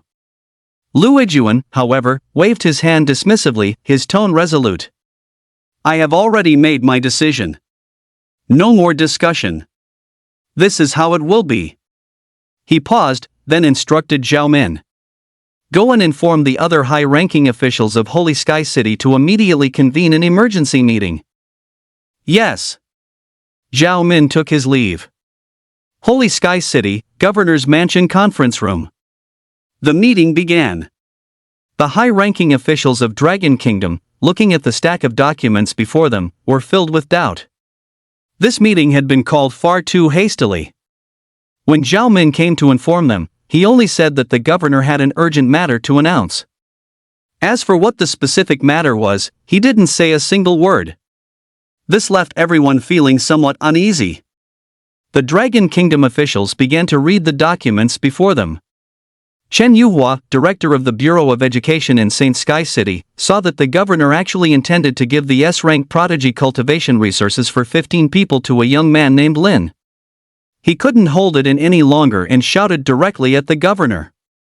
Unacceptable. Your Excellency, this is absolutely not an option. Other high-ranking officials of Dragon Kingdom also expressed their slight dissatisfaction with the governor's decision. They chattered among themselves, their words fierce, and even began to argue incessantly on the stage about this decision. Your Excellency, Governor, this S-rank National Prodigy Cultivation Program is a major matter concerning the future of our Dragon Kingdom. How can it be handled so carelessly? Indeed. These 15 spots were all determined through our rigorous, multi-layered selection process. Each candidate is a 1 in a million talent. Giving all the resources to a young man from Cloudsea City, this is simply too childish.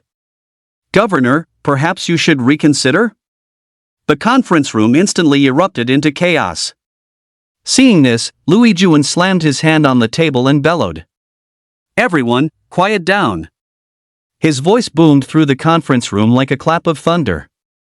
Upon hearing Lui Juan's words, the high-level officials instantly fell silent. Everyone's gaze was fixed on Lui Juan. Seeing that everyone had quieted down, Lui Juan slowly began to speak. I know you all have many questions and are dissatisfied with my decision. But before I explain, please take a look at this first. With that, Lui Juan used the projector to display Lin's combat footage. He had just instructed Li Tiangang to have the Special Intelligence Bureau transmit this recording remotely. As the recording played, the conference room once again descended into silence. Everyone stared intently at the screen, watching Lin's breathtaking battle scenes in the Abyss Rift. Everyone was shocked by Lin's performance in the Abyss Rift. Their eyes were wide, and their mouths agape, their faces filled with disbelief. Are these even humans? This combat awareness, this level of skill, this potion effect. It was simply heaven-defying. Chen Yuhua, director of the Bureau of Education in St. Sky City, was trembling with excitement. As the director of the Bureau of Education, he had seen countless prodigies. However, this was the first time he had seen a prodigy like Lin. Genius was no longer sufficient to describe him. This was a prodigy. A monster. He is the future hope of Dragon Kingdom. Chen Yuhua's gaze fell on the red potion bottle by Lui Juan's hand. His voice trembled as he asked, Governor, could this be? Lui Juan nodded, a hint of pride in his voice. That's right, this is the Heart of Eternity potion refined by Lin. Moreover, the grade of this potion is even higher than what appeared in the footage, reaching diamond grade. What? Chun Yuhua gasped again. Diamond grade? How is this possible? It should be noted that diamond grade potions are extremely rare in the entire Dragon Kingdom. Every single bottle was priceless. And Lin was actually able to refine diamond grade potions. This was simply a miracle. Chen Yuhua was completely won over. He took a deep breath, trying to calm his racing emotions. He looked at Luijuan and said in a firm tone, "Governor, I completely agree with your decision. For a genius like Lin, we should pour all our resources into cultivating him. He is worthy of it." Luijuan nodded in satisfaction. He looked at the other high-level officials and asked, "Well? Are any of you still dissatisfied?" The officials looked at each other and shook their heads in unison. "Not at all, Governor. We completely agree with your decision. Having a genius like Lin is a blessing for our Dragon Kingdom. We will fully support Lin's cultivation plan." Seeing this, Luijuan felt his heart settle. He knew that his decision had received everyone's approval. He continued, "In that case, it's settled. However, there is one thing I must emphasize. Lin's talent is currently only known to those of us present. I hope everyone can keep this confidential and not publicize it widely. To avoid being targeted by spies from other nations, this is extremely important for both Lin and the Dragon Kingdom. Remember this." The high-level officials all nodded, indicating they understood. Just then, Jiaomin hesitated for a moment and said, "Governor General, I have a question. We are giving so many resources to Lin alone, and not telling anyone else about Lin's talent. I'm worried that during the execution of this plan, some people will be dissatisfied." Luijuan snorted coldly and said, "When I, Luijuan, do things, why do I need their satisfaction? This matter is settled. If anyone has an issue, tell them to come find me." The governor's decision, like a bombshell, caused a huge stir in the Dragon Kingdom's education sector. When the leaders of the education departments from other provinces received the news, they all went into an uproar. What? Give all the S-rank genius training resources for 15 people to someone named Magic Jack? Are you kidding me? Has the Governor General gone senile? Who is this Magic Jack? On what grounds? No way. I don't agree. The leaders of the various provincial education departments sent a flood of emails to Luijuan, their words fierce, expressing their intense dissatisfaction. One must understand, this S-rank genius training plan was a top priority related to the future development of each province. Every year, to compete for these 15 spots, which of the geniuses from the various provinces didn't fight tooth and nail? And now, Luijuan wanted to give all the resources to some Magic Jack they had never even heard of? How could they accept this? In an instant, Luijuan's inbox was flooded with emails from all the provinces. Every single email was filled with doubt and anger. Governor General, I implore you to reconsider. We have absolutely no information on this Magic Jack. Have you been deceived? The S-rank genius training plan is no laughing matter. Luijuan frowned as he looked at these emails. He certainly knew how much controversy his decision would cause. But his mind was made up. For Lin, he was willing to endure it all. Luijuan began to reply to the emails. His lack of a response did not quell the crowd's anger. On the contrary, it made the leaders of the various provinces even more furious. Governor, this is autocratic tyranny. You must give us a reasonable explanation. We want to see Magic Jack. We want to assess him ourselves. The emails flooded in like snowflakes. Luijuan was annoyed. Finally, he simply blocked everyone who was still frequently sending him emails. A bunch of short-sighted fools. Luijuan snorted coldly and closed his email client. He gave Lin the codename Magic Jack to protect Lin's information. Magic was a transliteration of the English word magic. This way, it could reflect Lin's identity as a potion master while avoiding the disclosure of his real name. ensuring his safety. You'll all understand me sooner or later, Louis Juan thought. Chapter 57, Challenging a World-Class Dungeon. Cloudsea City, at home. Lin woke up from his sleep and stretched. Phew! That was a good sleep. He felt refreshed and full of energy. The class awakening journey in the Abyss Rift, although fruitful, had also exhausted him physically and mentally. This sleep was exceptionally sweet. After class awakening, I can't slack off even more. Once I reach level 20, I might even unlock new potion abilities. I must hurry up and level up.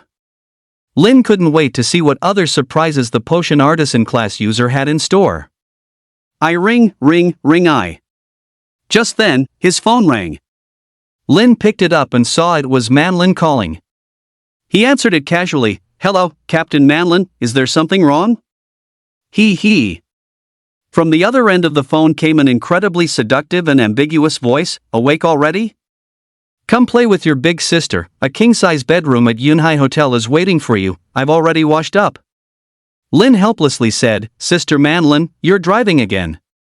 Ha ha. After successfully teasing the handsome young man, Manlin was very happy and then said, Just kidding, what are your plans next? Lin pondered for a moment and thought, I want to level up faster. After experiencing the life and death test in the Abyss Dungeon, I realized that strength is the eternal hard truth. Since I've class awakened as a hidden class user, I must strive to gain new potion abilities. That makes sense.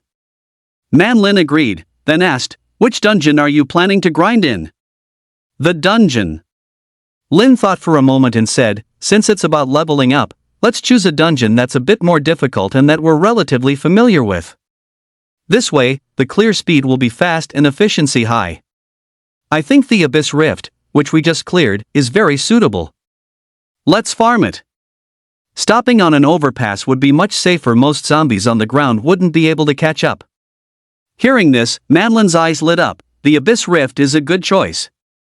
It's much easier for us to farm now. You can also continue to collect materials, refine more potion, and contribute to the country. Lin nodded, that's what I was thinking too, so it's settled. We'll continue farming the Abyss Rift. Okay. Manlin replied excitedly. Soon after, she gathered the entire team, and they entered the Abyss Rift dungeon. Once, twice, 3 times. They tirelessly farmed the dungeon, and Lin's level rapidly increased. Level 18. Level 19. As proficiency increased, the clearance speed also became faster and faster. From the initial stumbles to later flowing smoothly, he had almost completely mastered the techniques for clearing the Abyss Rift. Just as they were preparing to enter the dungeon again, Manlin suddenly stopped. She took out her phone and glanced at the screen. Wait, look at this news. Manlin's voice trembled slightly. The others quickly gathered around. On the phone screen, a news headline was prominently displayed. The high-ranking officials of Dragon Kingdom announced that they have assembled the Dragon Kingdom Greatsword Legion and the talented individuals jointly selected to challenge the world-class dungeon, the Land of Evernight. What? Manlin cried out in surprise. Our country is actually going to challenge a world-class dungeon? Everyone else was also stunned by this news. A world-class dungeon. That was one of only 20 super-strong dungeons in the entire world. Each world-class dungeon was extremely rare, and at the same time, extremely dangerous. They constantly overflowed with many high-level fierce beasts, frequently causing immense destruction to the local areas. Even more terrifying, they had never been conquered by humans. Dragon Kingdom is going to challenge a world-class dungeon? This was too crazy. If successful, Dragon Kingdom would undoubtedly lead the world.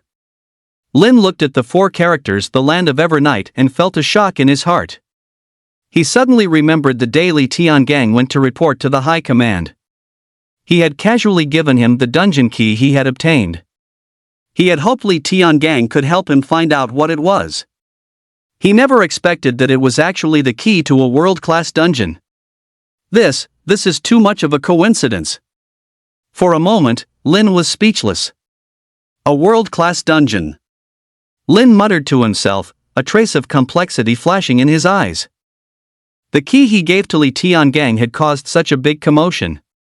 The high-ranking officials directly announced the challenge to the world-class dungeon, the Land of Evernight. Their efficiency was too fast. Lin quickly came back to his senses. What he cared about most now was his level. Increasing his strength was all that mattered. At this moment, however, Manlin's mind was on something else. Her father was a high-ranking official in the Dragon Kingdom military. Therefore, she had access to some inside information. Recently, she had often heard her father mention someone named Mo Jack. The entire Dragon Kingdom used the cultivation resources of 15 S-rank talents to train this one person, this Magic Jack, who even refined the invulnerability potion. Manlin's beautiful eyes flickered, and she immediately guessed that Magic Jack was Lin. Dragon Kingdom challenging a world-class dungeon is probably also because Lin's talent has given them hope. Lin, how many more surprises will you give us? Manlin sighed in her heart. At the same time, the news that Dragon Kingdom announced its challenge to the world-class dungeon, the Land of Evernight, was like a depth charge, instantly exploding the entire internet. All major forums, social platforms, and news websites were flooded with this news. Holy shit! For real? Challenging a world-class dungeon? Awesome! They're really going to rise up. Awesome! As expected of my great Dragon Kingdom. Countless netizens, upon seeing this news, were too excited to contain themselves. They flooded the comments, expressing their shock and pride. There were also some who were skeptical of the news. TCH, are they bluffing? Are world-class dungeons that easy to challenge? Is Dragon Kingdom putting on a show? Exactly. They don't have the strength, but they're forcing it. They're going to make a huge fool of themselves when the time comes. These people either lacked confidence in Dragon Kingdom or were purely keyboard warriors who enjoyed venting their dissatisfaction online. They didn't have a big concept of world-class dungeons. They frantically posted comments, wanting to learn more information. What does world-class dungeon mean? Are there any benefits to challenging it? Can a pro explain? Soon, a know-it-all stepped forward to educate everyone. A world-class dungeon is the strongest known type of dungeon. It requires a team of at least 20 people to even attempt. To date, not a single country has successfully conquered a world-class dungeon. The know-it-all continued. You all know about the Beacon Country, right? They once conquered a 10-man dungeon, and that was already an incredible feat. It's not just the reward you get at the moment of conquest. After a successful clear, the dungeon will periodically drop rare rewards. The risks and rewards go hand in hand. Hearing this, those who didn't know about world-class dungeons were all stunned. Holy shit! It's that badass? Doesn't that mean that conquering a world-class dungeon not only gives better rewards, but it gives them continuously? This is basically a renewable gold mine. At once, everyone understood why Dragon Kingdom wanted to challenge a world-class dungeon. This wasn't just about fighting for national pride, it was about securing immense benefits. Not only were Dragon Kingdom netizens buzzing with discussion. Netizens from other countries also joined the conversation. This is too shocking. The Dragon Kingdom dares to challenge a world-class dungeon, commendable courage. I hope they succeed. Some foreign netizens, however, expressed disdain for the Dragon Kingdom's actions. Heh, they're seeking their own doom. Are world-class dungeons that easy to challenge? Just wait for them to become a laughingstock. Chapter 58, The Strongest Enchantment Potion Seeking Votes. Most countries expressed their deep support for the Dragon Kingdom. In the age of great cataclysms, the most precious spirit is the courage to challenge. Meanwhile, Lin and his teammates were engrossed in the rhythm of clearing dungeons, seemingly oblivious to the external commotion. With one perfect cooperation after another, their EXP soared like a rocket. After clearing the Abyss Rift for the 10th time, a golden light flashed. Ding! Congratulations, your level has increased to 20. The pleasant system notification sounded, and Lin let out a long breath, finally level 20. Thanks to everyone's help, thank you. Looking around, Lin expressed his heartfelt gratitude. Manlin patted Lin's shoulder. Don't be so polite, we're teammates. She had a good impression of this handsome younger brother and wouldn't mind having some kind of encounter with him if the opportunity arose. No problem. Donching remained cool, just nodding slightly.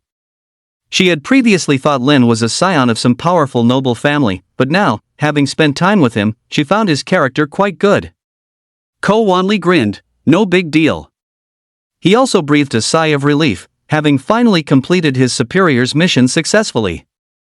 Now he could return to Shaolin Temple in Songshan to continue cultivating his defense. You're welcome. Ouyang Shui, on the other hand, had a sweet smile on her face, her voice soft and sweet. I'm so happy to be able to help Brother Lin. Lin's heart warmed. This camaraderie was more precious than any reward. Everyone, I need to go to the class awakening hall. I'll come back to find you all after I unlock my new abilities. Lin bid farewell to his teammates one by one.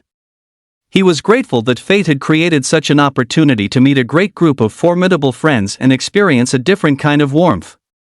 Go. When you come back, we'll all grind together again until we're satisfied. Hearing this, Man Lin smiled charmingly and waved her hand, not trying to keep him. All good things must come to an end. Meeting and parting are both fate. Perhaps they would meet again very soon.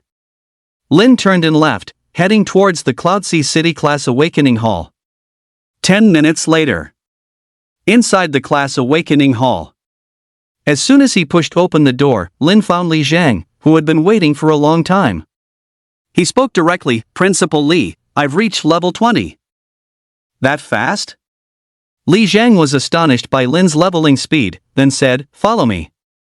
His heart was filled with excitement. Truly worthy of being the peerless genius of Cloudsea First High. His level was on par with a freshman from a prestigious university, even before graduating from high school. The younger generation is formidable. With that said, he led Lin to a special room. In the center of the room was a huge crystal ball, which seemed to be some kind of class awakening test prop, looking very solemn and sacred. Put your hand on it and concentrate. Li Zhang composed himself, moved aside, and pointed at the crystal ball. Okay. Lin did as he was told, placing his hand on the crystal ball and closing his eyes, feeling the power within his body. The crystal ball slowly lit up, with lights of various colors intertwining and flickering. Suddenly, a brand new feeling surged into Lin's mind. He saw many new potion recipes, completely different from what he had previously mastered. They were not for attacking, nor for enhancing individual attributes. It was enchantment? Lin opened his eyes, a hint of surprise flashing within them. He could actually craft enchantment-type potions. They could imbue weapons with various attributes, greatly enhancing their power. That's right, it's an enchantment-type potion. Li Zhang's eyes lit up. The hidden class user Potion Grandmaster is indeed extraordinary, capable of unlocking such rare potions. What a treasure! Lin couldn't wait to try crafting this potion, then he checked the recipe in his mind. Raging Blood Tide. Level, Diamond. Effect 1, enchants a sword or blade for 30 seconds, increasing physical damage by 1000%. Effect 2, grants infinite durability to swords and blades for 30 seconds. Principal Li, look at this potion. Lin showed Raging Blood Torrent to Li Zhang. Li Zhang read it carefully, his eyes gradually filling with shock. This is simply a potion tailor-made for the army. His voice trembled, unable to hide his excitement. If it can be mass-produced, the combat effectiveness of the Dragon Kingdom army will be elevated to a whole new level. Li Zhang calmed his excited feelings and slowly asked, "Are the ingredients for this potion difficult to obtain?" "Let me see."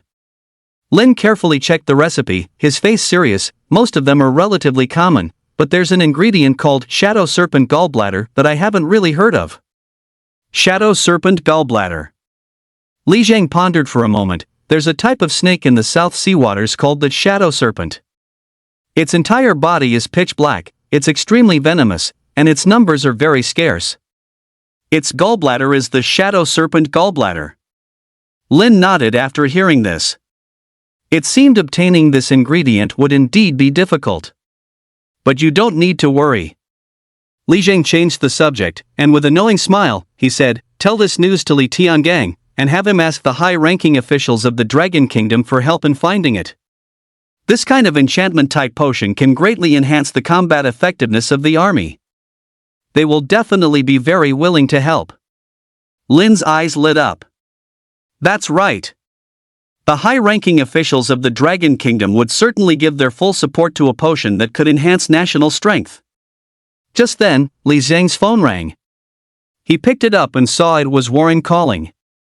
"Old Pang, what's up?" Li Zhang answered the call. Warren's anxious voice came through. "Principal Li, is Lin with you?" "Yes, what's wrong?" Li Zhang was a bit puzzled. "Get Lin to the school immediately. It's very urgent." Warren's tone was serious. Li Zhang hung up the phone and looked at Lin. "Chief Pang wants us to go to the school immediately, it's urgent." "Let's go." Lin nodded. Without delay, the two immediately set off for the school. Cloudsea City First Middle School. When Lin and Li Zhang arrived, they were stunned by the scene before them. The school entrance was packed with people, bustling with activity. What's going on?" Li Zhang looked completely bewildered. He saw many familiar faces. They were all heads of admissions from the nation's top universities. "Principal Li, you're finally here." The head of admissions for Yunhai University squeezed through the crowd, his forehead covered in sweat. "Old Wang, what's going on?" Li Zhang asked. Old Wang gave a wry smile. "They're all here to snatch Lin." He pointed at the admissions officers from the various universities, his tone filled with helplessness. "Yunhai University wanted to use its proximity to our advantage and get him enrolled quickly. We came to the school first thing this morning. But..." Old Wang sighed. "All the top universities in the country have sent people. Compared to them, Yunhai University is still a bit lacking." He felt his chances were slim. Admissions officers from various major universities also noticed Lin, and they swarmed forward. "I'm an admissions officer from Jiangcheng University. Our school. Student Lin, MOD University's potion major, is ranked first nationwide." "Hello, hello." Student Lin. In an instant, Lin was surrounded. The admissions officers pulled out all the stops, trying to recruit Lin into their universities. The conditions they offered were more enticing than the last: full scholarships, 4 years of free tuition, priority in choosing a major. The whole spectacle left Lin bewildered. This all started a week ago. After Lu Yijuan held the meeting deciding to fully cultivate Lin. Although he had to try to conceal Lin's talent. But to ensure Lin received better educational resources, he still spread the word to Dragon Kingdom's top universities. Teachers from these top universities also learned that Dragon Kingdom was actually using the cultivation resources of 15 S-ranked geniuses to fully train one young person. How could they let this slide? Admissions officers from all the top universities in the country gathered at Yunhai No. 1 High School, all to compete for a single student. But the joys and sorrows of humanity are not shared. The students of Yunhai No. 1 High School were shocked to see the heads of admissions from all the top universities.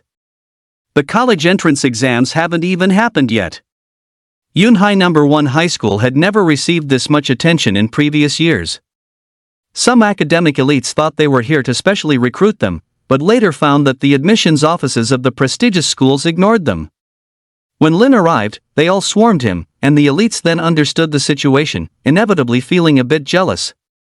At this moment, Lu Yijuan received a report from his secretary. Admissions offices from various universities were fiercely competing for Lin. Interesting. Lu Yijuan was very satisfied.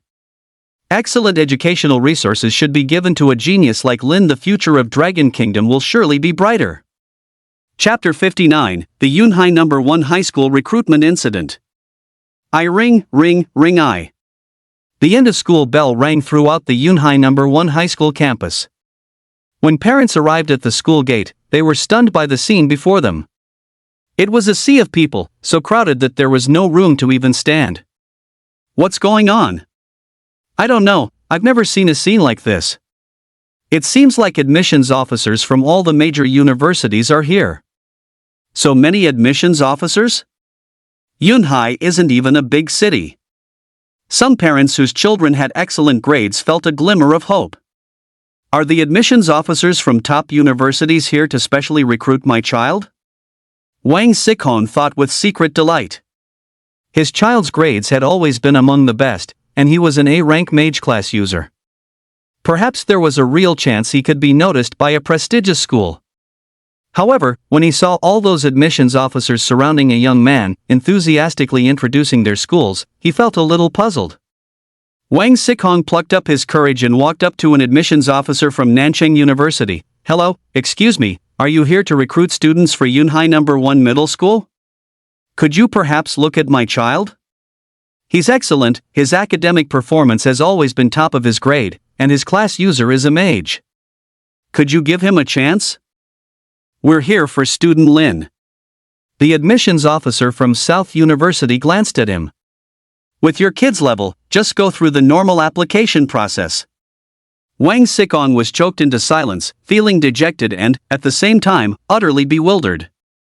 Who is this student Lin? Are they even better than my kid academically? Meanwhile, Warren saw Lin surrounded by admissions officers, unable to move an inch, and stomped his foot in frustration. These guys are way too enthusiastic. Warren grumbled as he struggled to push his way through the crowd. Teachers, everyone, please calm down. I understand everyone's admiration for Lin, but please don't get too excited. Warren shouted at the top of his lungs, trying to maintain order. He finally managed to squeeze his way to Lin's side, wanting to help him out of the predicament. Lin, are you all right? Warren asked with concern. Lin smiled bitterly and shook his head. Principal Lee, I'm fine, just feeling a bit overwhelmed. That's good, Warren sighed in relief. But Warren's advice fell on deaf ears, stirring not a ripple. To compete for Lin, a fierce argument even broke out among admissions officers from different schools. What's so great about your Jiangchang University? Your potionology major can't even get into the top 3 nationwide, and you have the nerve to recruit Lin? Oh, so Modi University is so impressive? Our professors are among the best in the country. Stop arguing, everyone. If you ask me, our Hangcheng University is the most suitable for Lin. We'll give him the most help. They exposed each other's shortcomings, mercilessly attacking the other school's weaknesses. They seemed ready to devalue the other schools to worthlessness. Warren stood by, not knowing whether to laugh or cry. On one hand, he felt proud of Lin. For his own student to be fought over by so many top universities, what an honor this was. At the same time, he was bewildered by the enthusiasm of these admissions officers. This wasn't recruiting, this was more chaotic than a street market. Indeed, what is rare is always exceptionally sought after. Li Zhang stood aside, looking at the chaotic scene before him, filled with emotion. In the eyes of these admissions officers, Lin was like the most precious treasure, everyone wanting to claim him for themselves. His gaze swept over each admissions officer. He discovered that many of the nation's top-ranked universities had sent people. These universities were the dream schools for many students at Yunhai No. 1 High School. Usually, they were high and mighty, paying little attention to the students of Yunhai No. 1 High. Now, he was like a common cabbage on the street, letting Lin choose. This huge contrast made Li Zhang sigh with emotion. However, there was one point that disappointed Li Zhang. The Dragon Kingdom Potion Refining University, ranked 2nd nationwide, surprisingly didn't send anyone. This university not only leads the nation in potionology, but also places extreme importance on potioneers. If Lin can get into this university, he will surely achieve the best development. As for the No. 1 ranked institution in the country, Li Zhang had never even considered it. That school was far too arrogant. Their student selection criteria were frighteningly high. It is said that the teachers at the school are unbelievably high-leveled, with 4 grandmaster-level teachers. Their strength was astounding. A place like that was simply not something students from an ordinary school like theirs could even dream of. Your school's potionology equipment must be 10-year-old antiques, right? And you still have the nerve to bring it up? Go on, get out of here. Your teaching staff isn't even half the size of our sword and blade academies. What do you have to compete with? Lin, you absolutely must not be fooled by them. The admissions officer's squabbles continued. Their voices grew louder and louder, and their emotions became more and more agitated. It was on the verge of escalating from a verbal dispute to a physical fight. Warren was pacing back and forth anxiously. These admissions officers were all acting as if they were on steroids, completely deaf to any reasoning. Everyone, stop. Watching the admissions officers argue more and more fiercely, some even started rolling up their sleeves, ready to act. Warren let out a furious roar, like a thunderclap out of nowhere, making everyone's eardrums ring. The voice of the level 68 cleric contained immense spiritual power, instantly suppressing the entire scene. As teachers, acting like fishwives brawling in the street, what kind of decorum is that? Warren pointed at the admissions officers, reprimanding them without mercy. He was usually gentle and refined, and rarely lost his temper like this. But the behavior of these admissions officers was truly outrageous, a complete disgrace to the education sector. Director, my apologies. After being roared at by Warren, those admissions officers quieted down considerably. They all lowered their heads, not daring to utter another sound. They wouldn't dare offend the director of the Bureau of Education. Ring, ring, ring. Just then, Warren's phone rang. He picked it up and saw it was an unknown number. Hello, who is this? Warren answered the phone, his tone a bit displeased. He was in a very bad mood at the moment, bottling up a bellyful of anger. Hello, Director Pang, I'm an admissions officer from Dragon Kingdom Alchemist University. A respectful voice came from the other end of the line. I'm calling to inquire about Lin's school preference. Our school also sent someone to Yunhai No. 1 High School, but it's quite a distance and the journey is long, so we were afraid of being too late and thought we'd call to ask. Dragon Kingdom Alchemist University? Warren was taken aback. The second-ranked university in the entire country was actually taking the initiative to call. This was an unprecedented event. Please rest assured, if Lin comes to our school, we will definitely arrange the best resources and the best teachers for him. We will do our utmost to help Lin grow. The admissions officer on the other end of the phone, afraid that Warren wouldn't believe him, quickly added another sentence. His tone was filled with sincerity. Before Warren could even respond, the admissions officer continued. Our principal Lee said that as long as Lin is willing to come, all conditions are negotiable. Hearing this, Warren's heart stirred. He could sense the sincerity in the other party's tone. I will talk to Lin about it. Warren finally replied. However, when it comes to choosing a school, what I say doesn't matter. Lin still has to decide for himself. Although he was the director of the Bureau of Education, he couldn't make the decision for Lin. Choosing a university concerned Lin's future development and had to be considered carefully. Of course. The admissions officer on the other end of the line readily agreed. Then I won't bother you anymore. I hope Lin will think about it carefully. After saying that, he hung up the phone. Warren held his phone and looked at Lin. The admissions officer from Dragon Kingdom Alchemy University wants you to go to their school. Chapter 60, A Meeting Gift. He briefly recounted the content of the phone call to Lin. How do you want to choose? Warren wanted to hear Lin's own thoughts. Just then, a panting voice came, Excuse me, which one is student Lin? A middle-aged man, drenched in sweat, squeezed through the crowd. Warren was stunned. He had seen this person before. The admissions officer from Dragon Kingdom Alchemy University arrived so quickly? What a coincidence! He had just been wondering why Dragon Kingdom Alchemy University hadn't sent anyone, and now, they were here in the blink of an eye.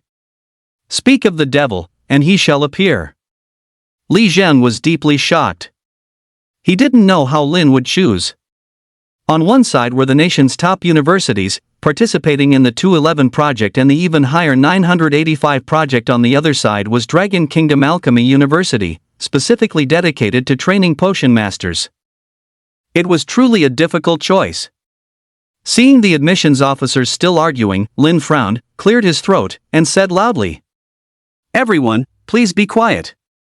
Although his voice wasn't loud, it clearly reached everyone's ears. The admissions officers all stopped arguing and looked at Lin. Every school has its own characteristics. Lin slowly said, "But as an alchemist, I will not consider schools that only have combat class users. I hope you understand." He had made his stance clear. Hearing this, disappointment showed on the faces of some of the admissions officers. And Lin decided to state all his true requirements to avoid future trouble. "I need an unlimited supply of materials." "What? Unlimited supply of materials? Student Lin, isn't that a bit much? That's no small expense." The admissions officers looked at each other, each calculating in their minds. An unlimited supply of materials. This request was indeed a bit demanding. Even the top scorers from previous years didn't have such high demands. While the admissions officers were still struggling with Lin's unlimited material supply request, a cool voice broke the silence. "I can meet your demand." A girl in a long white dress quietly appeared in the crowd. Her temperament was ethereal, like a secluded orchid in a quiet valley, instantly attracting everyone's attention and emanating a powerful, invisible aura. The admissions officers present, all experienced and powerful individuals, immediately sensed this presence. So strong. The admissions officer from Fengtian University gasped in a low voice. "She? When did she appear? I didn't notice at all." The teachers from Yuhang Class User University had faces filled with shock. They then realized that this girl had probably been standing there from the beginning, but they hadn't noticed her. Lin was also stunned. A strange feeling welled up inside him. She had a unique youthful charm, lively and spirited. Meng Xiu ignored the gazes of the crowd and walked directly in front of Lin. She tossed a bulging package directly to Lin. "What is this?" Lin subconsciously caught the package and asked in confusion. It felt heavy in his hands. "Open it and see." Meng Xiu's voice was still cold and clear. "Oh." Lin opened the package as instructed. A thick, fishy smell assaulted his nostrils. It was a full bag of shadow serpent galls. This. Lin's face was filled with disbelief. He had just been worrying about shadow serpent galls, and in the blink of an eye, someone had delivered them to his doorstep, and so many of them. This is too fast. Li Zhan was also dumbfounded. He had just mentioned the shadow serpent galls to Li Tiangang and thought it would take a long time to find them. He never expected it to be done so quickly, and in such an astonishing quantity. This efficiency was simply unbelievable. "Hello, my name is Meng Xiu." Meng Xiu looked at Lin, her beautiful eyes glinting as she said, "Diamond Tier Water Manipulator, second-year student at Huaqing University. I'm here to invite you to join Huaqing University." Huaqing University? A storm surged in Li Zhang's heart. The #1 top university in the entire country. They also sent someone to invite Lin? This was something he wouldn't even dare to dream of. "These shadow serpent galls are something Governor Lu said you might need, so he had us bring them specifically." Meng Xiu explained, "Tsinghua University's alchemist material repository is incredibly rich, and you can use it without restriction." Her tone was calm, yet it exuded a powerful confidence. "Use without any restrictions." These words exploded in Lin's heart like a bombshell. He looked at Meng Xiu, his eyes shimmering with excitement. A university actually met my requirements. Not only that. Meng Xiu paused, then continued, "Even if you need materials that the school doesn't have, we will send someone to help you find them. We can also help you apply to use the Dragon Kingdom Material Repository." What? Lin simply couldn't believe his ears. Dragon Kingdom Material Library? The place where the entire Dragon Kingdom's most top-tier and rarest materials are gathered. It would be open to him as well? For an alchemist, materials are absolutely key to growth. The rarer and more powerful the materials, the more astonishing the effects of the potion that can be refined. Tsinghua University's promise undoubtedly opened a door to infinite possibilities for Lin. The corners of Meng Siyu's mouth lifted slightly. She had successfully attracted Lin. We will not interfere with any of your research. Meng Siyu continued, a genius like you will have absolute freedom at the university. Absolute freedom. These 4 words once again struck Lin's heart. He longed to be able to conduct his alchemy research as he pleased. Walking could precisely satisfy this desire of his. Everything Walking University promised was completely in line with his own thoughts. It was too tempting. It was the perfect institution, tailor-made for him. If there are no objections, then it's an honor. Meng Siyu looked at Lin's expression, knowing she had successfully moved him, extended her hand, and smiled faintly, welcome to Tsinghua University. Student Lin. You are the most highly valued special admission student Walking University has had in many, many years. The affirmation and appreciation contained in Meng Siyu's words brought a warmth to Lin's heart. The admissions officers who had still been holding onto a sliver of hope were now completely in despair. One by one, they hung their heads, like roosters defeated in a fight. Faced with such generous terms offered by Walking University, they had no capital to compete with at all. Sigh, no chance. An admissions officer sighed and turned to leave. Yeah, compared to Walking University, our school really is a bit lacking. Another officer also shook his head, a look of helplessness on his face. The other admissions officers also began to have thoughts of retreating. They knew they no longer stood a chance. Teachers, please don't go. Seeing this, Li Zhang hurried forward to dissuade them. The students at our school are all very outstanding. It doesn't have to be Lin, give other students a chance. He tried to keep these teachers from leaving. These admission quotas were extremely valuable to the other students of Yunhai No. 1 High School. The admissions officers remained completely unmoved. We only want a genius like Lin. One admissions officer shook his head, his tone firm. We're not interested in the other students. With that, he left without a backward glance. The other admissions officers also left Yunhai No. 1 High School one after another.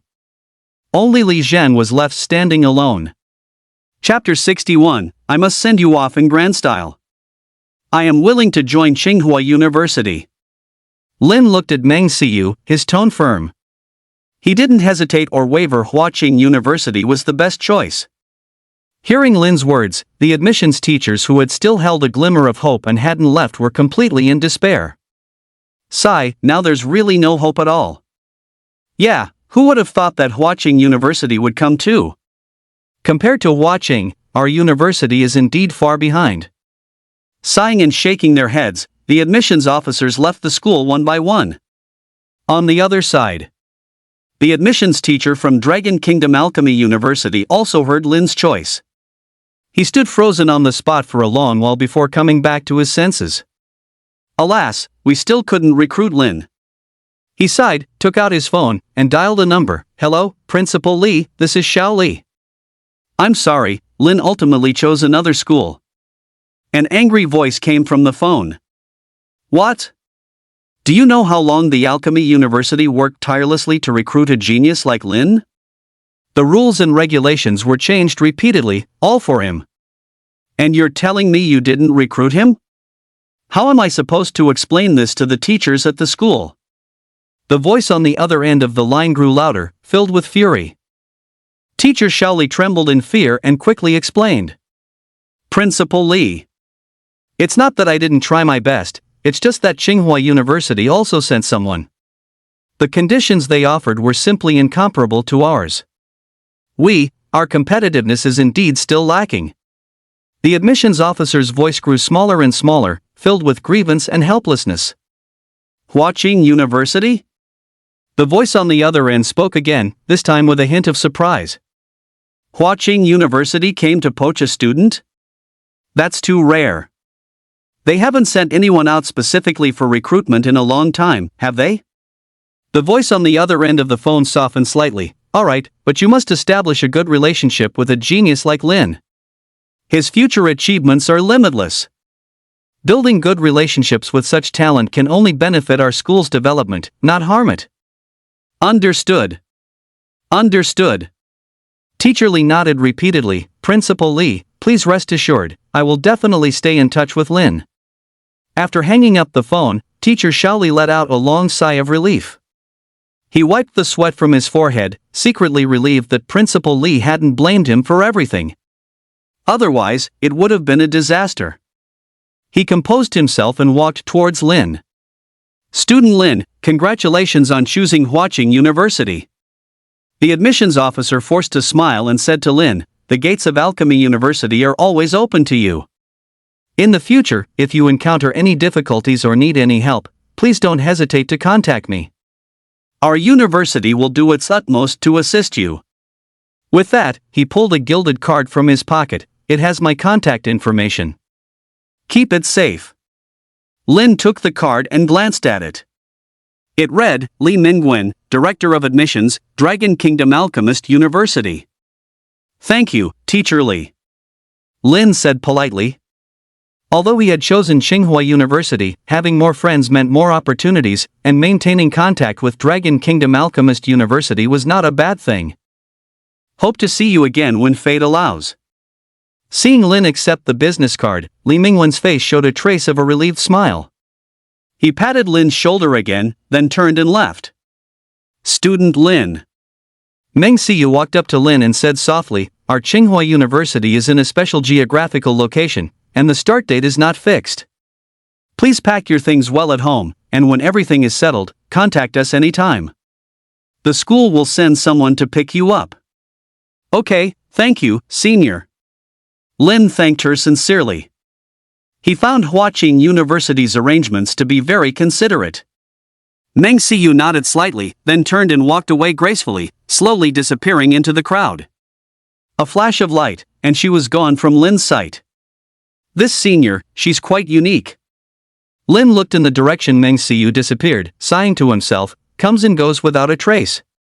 At this moment, Li Zhang walked up to Lin, smiling contentedly, congratulations. To be able to enter a top institution like Tsinghua University, what an immense honor. As he spoke, his nose tingled and his eyes reddened slightly. Once you leave, you'll be leaving Cloud Sea City. You'll be developing in a more distant place. Teacher.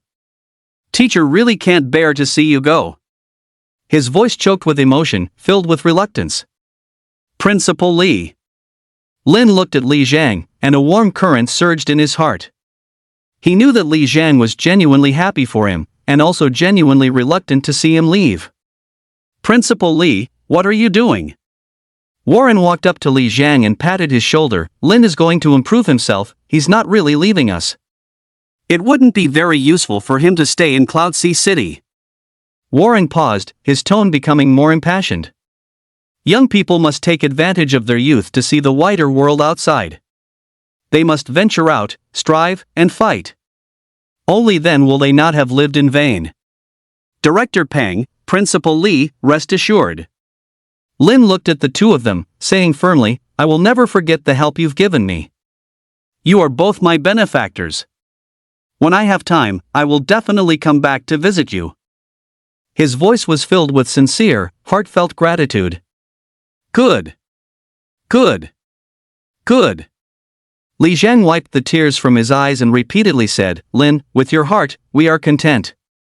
At Tsinghua University, you must study hard and strive to improve yourself. Become a person useful to the country and society in the future. He calmed his emotional state. Lin. Li Zhang suddenly remembered something. You're about to go to Huaqing University to study. This is a huge, wonderful thing. I must celebrate this properly for you. Come on, I'll go make arrangements right now. We'll throw a grand banquet and invite all our friends and family to celebrate with you. The banquet hall was brilliantly lit and bustling with excitement. The celebration banquet specially organized by Li Zhang for Lin was underway. Lin, congratulations. Manlin held a glass of wine and walked up to Lin. it's truly amazing that you can get into Tsinghua University. Her face was beaming with a warm smile. Thank you, Sister Manlin, Lin said with a smile. Come, let's toast. Manlin raised her glass and clinked it with Lin's. The college entrance exams haven't even started, and you've already secured the top scorer spot. Well done. Ko Wanli also walked over and patted Lin's shoulder. When you make it big, don't forget about us old friends. Brother Ko, you're joking. Lin said modestly, I'll never forget the days when we fought side by side in Cloud Sea City. His eyes shone with sincere light. Lin, you really brought honor to our Cloud Sea City. Li Zhang's face was beaming red, and his voice was loud, the first person from Cloud Sea City to be specially recruited by Tsinghua University in so many years. What a joyous occasion. I must hold a grand ceremony for you to celebrate your glory. He waved his hand with heroic spirit. Principal Li, there's really no need to make it so grand. Lin quickly waved his hand, it's just going to study, no need to make such a big fuss about it. He preferred to keep a low profile. How could that be? Li Zhang's eyes widened. This is an event that brings honor to your ancestors. Everyone must know about it. Let everyone share in your good fortune. Chapter 62, Such a Grand Spectacle Seeking Gold Votes. The next day, Lin stretched and woke up early. He had indeed drunk a lot at the celebration banquet last night, and his head was still throbbing slightly. He quickly washed up, had some breakfast, and then rushed to school. He pushed open the classroom door. Whoosh, everyone's eyes focused on Lin, followed by thunderous applause that filled the entire classroom. Congratulations to Lin for being specially recruited by Tsinghua University. A few large words, written in colored chalk on the blackboard, were particularly eye-catching. What's going on? Lin was a little bewildered. Congratulations. You're amazing. Don't forget us old classmates in the future. The students gathered around him, eagerly offering their congratulations to Lin. The class teacher, Teacher Rin, stood at the podium, a gratified smile on her face. For Lin to be specially recruited by Tsinghua University, this is your honor, and it's also the honor of our class. She paused for a moment and continued. I hope you continue to work hard at Hua Qing University and achieve even greater things. Today's class lacked the usual seriousness and tension. Instead, it was filled with a relaxed and lively atmosphere, as everyone was immersed in the joy of Lin's special recruitment by Tsinghua University. Lin, you little rascal, you did it. Without a word, you created such big news. Several of Lin's good friends walked over, putting their arms around each other's shoulders. They were close buddies who could talk about anything, often going to internet cafes together for gaming sessions. Don't forget us when you get rich. One of the friends patted Lin's shoulder and said jokingly. Lin, you won't forget us after you go to Tsinghua University, will you? Another friend asked, a hint of worry in his tone. Never coming back? Hearing this, his other friends' faces also showed a hint of disappointment. How could I? Lin said with a smile. I'll be back. We still have a lot of games we haven't finished. We'll hit the internet cafe and team up then. As soon as he finished speaking, Lin felt the atmosphere was a bit off. He suddenly looked up and saw the homeroom teacher, Run Chang, on the podium, staring at him with a serious face and sharp eyes. Lin's heart skipped a beat. Damn it! How could I have forgotten about this? This is the homeroom teacher's class. Talking about teaming up at an internet cafe right in front of the teacher, wasn't that just asking for trouble? He gave an awkward laugh and quickly tried to remedy the situation. Ms. Run, I was just kidding, just kidding. Only then did Run Qing's expression soften a bit. She looked at Lin, with a hint of helplessness and a touch of satisfaction in her eyes. Getting into a top university was a major happy event in one's life. As his teacher, she shouldn't be too harsh. All right, settle down everyone. Run Qing clapped her hands, signaling for everyone to be quiet. For student Lin to be specially recruited by Tsinghua University is proof of his ability and the pride of our class. You should all learn from him, strive to improve yourselves, and aim to get into your ideal universities as well.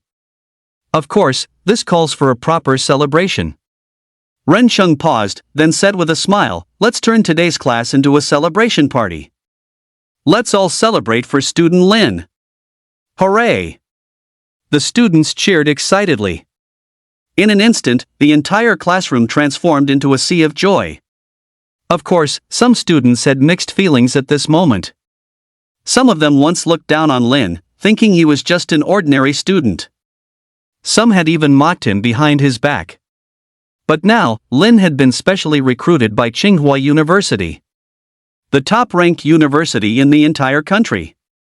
His future achievements would be limitless. And they had missed the opportunity to build a good relationship with Lin. This was simply a tremendous loss. Thinking of this, their hearts were filled with regret.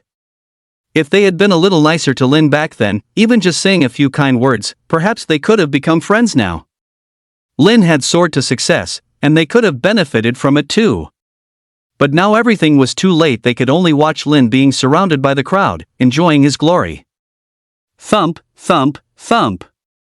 Clang, clang, clang. Just then, the sound of gongs and drums suddenly erupted from outside the classroom. The sound grew louder and closer, as if it were right at the school gate. What is going on? What's going on outside? The students craned their necks to look, their faces full of curiosity. We'll know if we go out and see, Lin said, and was the first to walk out of the classroom. The other students followed closely behind, flooding towards the school gate.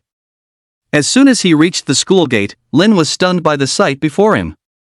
The school entrance was decorated with lanterns and colored banners, bustling with excitement. A troupe of lion dancers in red costumes was performing with great effort. They leaped, rolled, shook their heads, and wagged their tails, their movements agile and lifelike. Is this a celebration for my admission to Tsinghua University? Lin could hardly believe his eyes. Lin, look! A friend pointed not far away, shouting excitedly. Lin followed the direction of his finger. He saw a lavishly decorated sedan chair slowly making its way toward them. The sedan chair was draped with red silks and ribbons, looking festive and joyous. And a sedan chair? Lin was completely baffled. This spectacle was a bit too grand, wasn't it? Lin. Li Zhang walked over, his face flushed with excitement and a proud smile. How about it? Not a bad turnout, huh? He patted Lin's shoulder and said proudly. Principal Li, this is too grand. Lin felt somewhat overwhelmed. What's so grand about this? Li Zhang waved his hand dismissively and said with heroic spirit. The first student in Cloud Sea City in so many years to be specially admitted to Tsinghua University. This is a great joy. No amount of grandeur is too much. Come, get in the sedan chair. Without explanation, Li Zhang pulled Lin towards the sedan chair. Fellow townspeople, elders. Li Zhang stood before the sedan chair, his voice booming. Today is a day of great joy for our Cloud Sea City. Lin has been specially admitted to Tsinghua University. This is the pride of our Cloud Sea City, and the pride of all of us. Let's all offer our sincerest blessings to Lin, wishing him a bright future and a splendid journey. The surrounding crowd burst into applause and cheers. Their faces were beaming with proud and joyful smiles. Lin was the pride of their Cloud Sea City. Surrounded by the crowd, Lin got into the sedan chair. The sedan bearers lifted the chair and slowly moved forward. Residents on both sides lined the street, cheering and congratulating Lin. Lin, congratulations! You're amazing! Don't forget about us old neighbors in the future. Listening to these sincere blessings, Lin's heart was filled with emotion. Dong dong chang! Dong dong chang! The deafening sound of gongs and drums filled the air. The lion dance troupe performed with all their might, and the crowd of onlookers grew larger and larger. Whose family is celebrating? It's so lively. I don't know. Let's go see and we'll find out. Let's go, let's go. Let's go check it out together. The crowd surged, gathering in the direction of the sound. Inside the Lin clan mansion, Lin Gong sat in a grand armchair, sipping fragrant tea, looking completely at ease. Leo, on the other hand, stood by his side, his brows tightly furrowed, seemingly preoccupied. Suddenly, a clamor of voices shattered the tranquility. "Why is it so noisy outside?" Lin Gong set down his teacup and asked, displeased. "I'll go take a look." Leo walked out quickly. A moment later, Leo ran back, looking shocked. You have to go see for yourself," he stammered, his voice filled with disbelief. Making a fuss over nothing, Lin Gong frowned, somewhat annoyed. He rose and slowly walked out the main gate. As soon as he stepped outside, Lin Gong was stunned by the scene before him. The street was packed with people, and a massive red banner was particularly eye-catching, with words written on it. "Congratulations to student Lin for being specially admitted to Tsinghua University." Chapter 63, Thinking of Me Now? What were you doing before? Lin. Watching University? Lin Gong's mind went buzz and drew a complete blank. He rubbed his eyes hard and looked at the banner again. That's right. It was indeed Lin's name. How is this possible? Lin Gong muttered to himself, his face a mask of shock and confusion. He simply couldn't believe his eyes. The son he had kicked out of the family, the one he considered useless, had actually been specially admitted to Huaqing University? This was the #1 top-tier university in the entire country. A tempest raged in Lin Gong's heart. He couldn't fathom how Lin had suddenly become so outstanding. "Father, did you see that?" Leo's voice pulled Lin Gong back from his shock. "Lin, he really was specially admitted to Tsinghua University." Leo's tone was filled with jealousy and unwillingness. He had always prided himself on being the genius of the Lin clan, so that he could utterly crush Lin in the future university selection exam. He had even spared no expense to hire famous tutors for himself. But what about now? Lin was actually directly specially recruited by Huaqing University. This was the greatest irony imaginable to him. At this thought, his heart filled with even more anger and indignation. He couldn't accept that he had actually lost to someone he had always regarded as trash. Impossible. This is absolutely impossible. Leo said through gritted teeth. Lin is just a good-for-nothing. How could he possibly be specially recruited by Huaqing University? He must have cheated. Yes, he must have cheated. Leo's voice grew louder and louder, becoming increasingly frantic. He couldn't accept this reality and could only numb himself this way. Lin Gong ignored Leo's frenzy. His gaze was fixed intently on the sedan chair slowly approaching.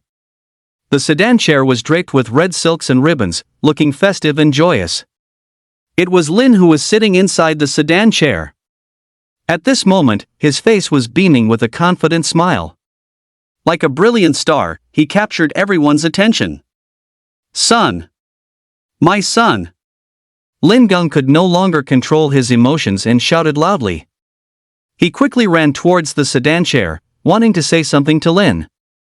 Lin, inside the sedan chair, also saw Lin Gong. His expression became somewhat complicated. He hadn't expected Lin Gong to actually be here. "Lin, I am your father," Lin Gong said excitedly as he ran to the front of the sedan chair. "Do you still remember me? The gates of the Lin clan are always open for you." Lin Gong's voice was filled with anticipation and longing. He hoped Lin could return to the Lin clan and once again become a member of the Lin clan. Lin looked at Lin Gong and sneered inwardly. Who was it that kicked him out of the family back then? Who was it that ignored him completely, and even kicked him when he was down? And now that they see he's successful, they want him to come back? How ridiculous! Lin's heart was filled with disdain and contempt. He gave Lin Gong a cold glance and said nothing. The murmurs of discussion from around gradually reached Lin's ears. Look, isn't that Lin Gong and Leo? How do they still have the nerve to show up? Back when they drove Lin out of the family, they certainly weren't this polite. Now that Lin has made something of himself, they want to claim kinship again? What snobs! The sharp remarks pricked like needles into Lin Gong's and Leo's hearts. Their faces turned pale and then flushed. They wished they could find a hole to crawl into. The matter of Lin being driven out of the Lin clan back then had caused quite a stir in Cloud Sea City. Almost everyone knew that the Lin clan had cast Lin out for Leo's sake, showing no regard for their family ties. Now, seeing Lin specially recruited by Huaqing University, full of honor, Lin Geng and Leo shamelessly came forward, wanting to reclaim Lin. Such behavior was simply nauseating. Lin, don't listen to their nonsense. Lin Geng suppressed the humiliation in his heart, forced a smile, and said to Lin, "What happened back then was all a misunderstanding. You've made something of yourself, and we, the Lin clan, are proud of you. You will always be a part of the Lin clan." He knew in his heart that as long as he could build a good relationship with Lin, the Lin clan would also benefit. After all, Lin was a genius specially recruited by Huaqing University. Lin looked at the two people in front of him, a sneer forming in his heart. Lin hadn't forgotten how they had treated him back then. Now that they saw he was successful, they wanted to come and claim kinship? Where in the world could you find such a sweet deal? Get out of the way. Lin said coldly, without a trace of emotion in his voice. He couldn't even be bothered to waste another word on these two. Lin Geng wanted to say something more but was intimidated by Lin's icy gaze. He opened his mouth, but ultimately, no words came out. "Lift the sedan," Lin said to the sedan bearers. The sedan bearers responded, lifted the sedan, bypassed Lin Geng and Leo, and continued forward. Lin Geng and Leo stood frozen in place, watching the gradually departing sedan, their hearts filled with regret and despair. They knew they had completely lost their chance to reconcile. The crowd continued to mock the two of them relentlessly. Lin Geng and Leo's faces instantly turned a purplish red.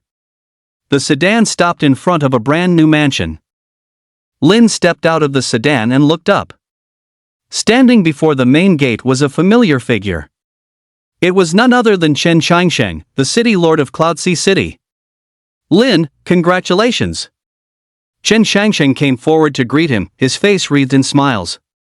"Your special recruitment by Huaqing University is the pride of our Cloud Sea City. I am incredibly proud of you." Chen Changsheng's tone was filled with admiration and excitement. He had long believed that Lin possessed extraordinary talent and was a rare genius. Now, Lin's special recruitment by Huaqing University further proved that his judgment was correct. "City Lord, why are you here?" Lin asked with some surprise. He hadn't expected Chen Changsheng to come and welcome him personally. "Ha, you are a hero of our Cloud Sea City." Chen Changsheng laughed heartily. "Of course I had to come and celebrate with you. Come, look at the gift I've prepared for you." With a wave of his hand, the people behind Chen Changsheng immediately brought forward several large chests. The chests opened to reveal they were filled with all sorts of precious medicinal herbs, elixirs, equipment. "These are just a small token of my appreciation, please don't refuse them," Chen Changsheng said with a smile. Lin looked at these gifts, a wave of emotion washing over him. He knew these items were valuable, and Chen Changsheng genuinely regarded him as the pride of Cloud Sea City. "City Lord, this is too generous." Lin quickly declined. Not at all, not at all." Chen Changsheng waved his hand and said, "You are the future of our Cloud Sea City. Consider these things an investment in you." Chen Changsheng then handed Lin a shimmering golden card. "There are 3 million dragon coins in this card. Take it, considerate your tuition and living expenses."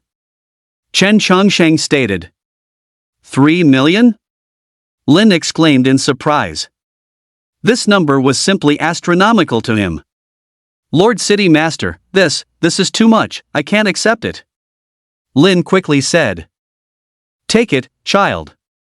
Chen Changsheng patted Lin's shoulder and said earnestly, "You are the pride of our Cloud Sea City, and we all hope you can go further. Once you leave Cloud Sea City, there's not much I can do to help you. You must be extra careful." Chen Changsheng's tone was full of concern and expectation. Lin looked at Chen Changsheng, his heart full of gratitude. He knew Chen Changsheng truly cared about him and hoped he would succeed. "Thank you, Lord City Master." Lin took the golden card and said solemnly, "I will not let you down." Half a month later, Lin stood in front of a giant airship filled with emotions. The flying ship, shaped like a colossal whale, was entirely silver-white, shimmering brilliantly in the sunlight.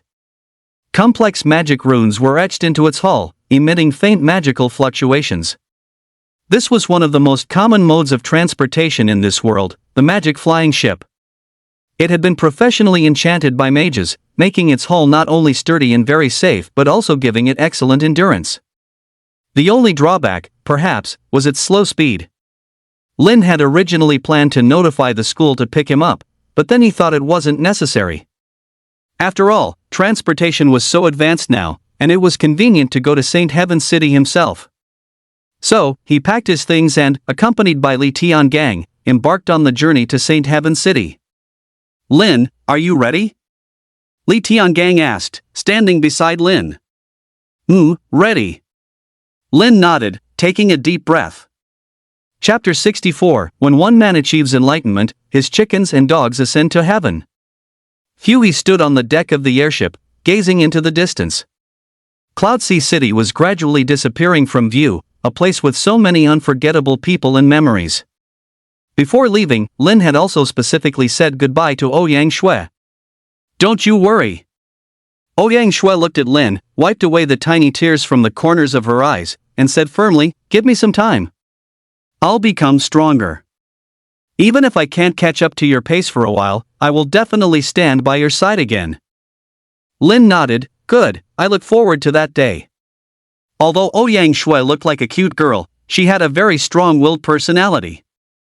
They were comrades who had been through life and death situations together, so their bond was naturally deeper than that of ordinary people. "The weather's quite nice." Li Tiangang had been in a particularly good mood recently. To ensure the higher-ups took Lin seriously, he had been tirelessly busy during this time, either writing reports or rushing to find people. His hard work paid off. The higher-ups not only pledged full support but also rewarded those who had previously helped Lin. Li Zhang and Warren were promoted one rank and transferred to the education department of the neighboring Jiangbei province. Ren Qing was directly promoted to Vice Principal Li. The Lin she had mentored was the first genius from Yunhai No. 1 High School to enter Huajing University. This distinction was enough to ensure her a smooth and rapid rise in the world of education. "Lin, look, Cloudsea City is getting smaller and smaller." Li Tiangang pointed into the distance and said faintly. Lin came back to his senses and nodded. "Yes, it is getting smaller and smaller." His voice carried a faint trace of melancholy. Just then, Li Tiangong's phone suddenly vibrated. He took it out and saw an email from Tsinghua University. The subject was optional mission. "Lin, look." Li Tiangang quickly handed his phone to Lin. "You haven't even arrived at school yet, and they've already given you a mission." "Free mission?" Lin looked at the email subject, a little puzzled. "Just as the name implies, it's a mission you can freely choose to do or not do." Li Tiangang explained, "This is one of Huaqing University's unique features. Tasks are released irregularly, and students can choose whether to accept them based on their own circumstances. Completing tasks comes with corresponding rewards." Lin heard about this type of task for the first time and immediately became interested. "What's the task this time?" Li Tiangang glanced down at the email's content. "Participate in the World Weapons Exchange Competition." "World Weapon Exchange Competition?" Lin repeated, the name sounded quite extraordinary. "Yes." Li Tiangang nodded.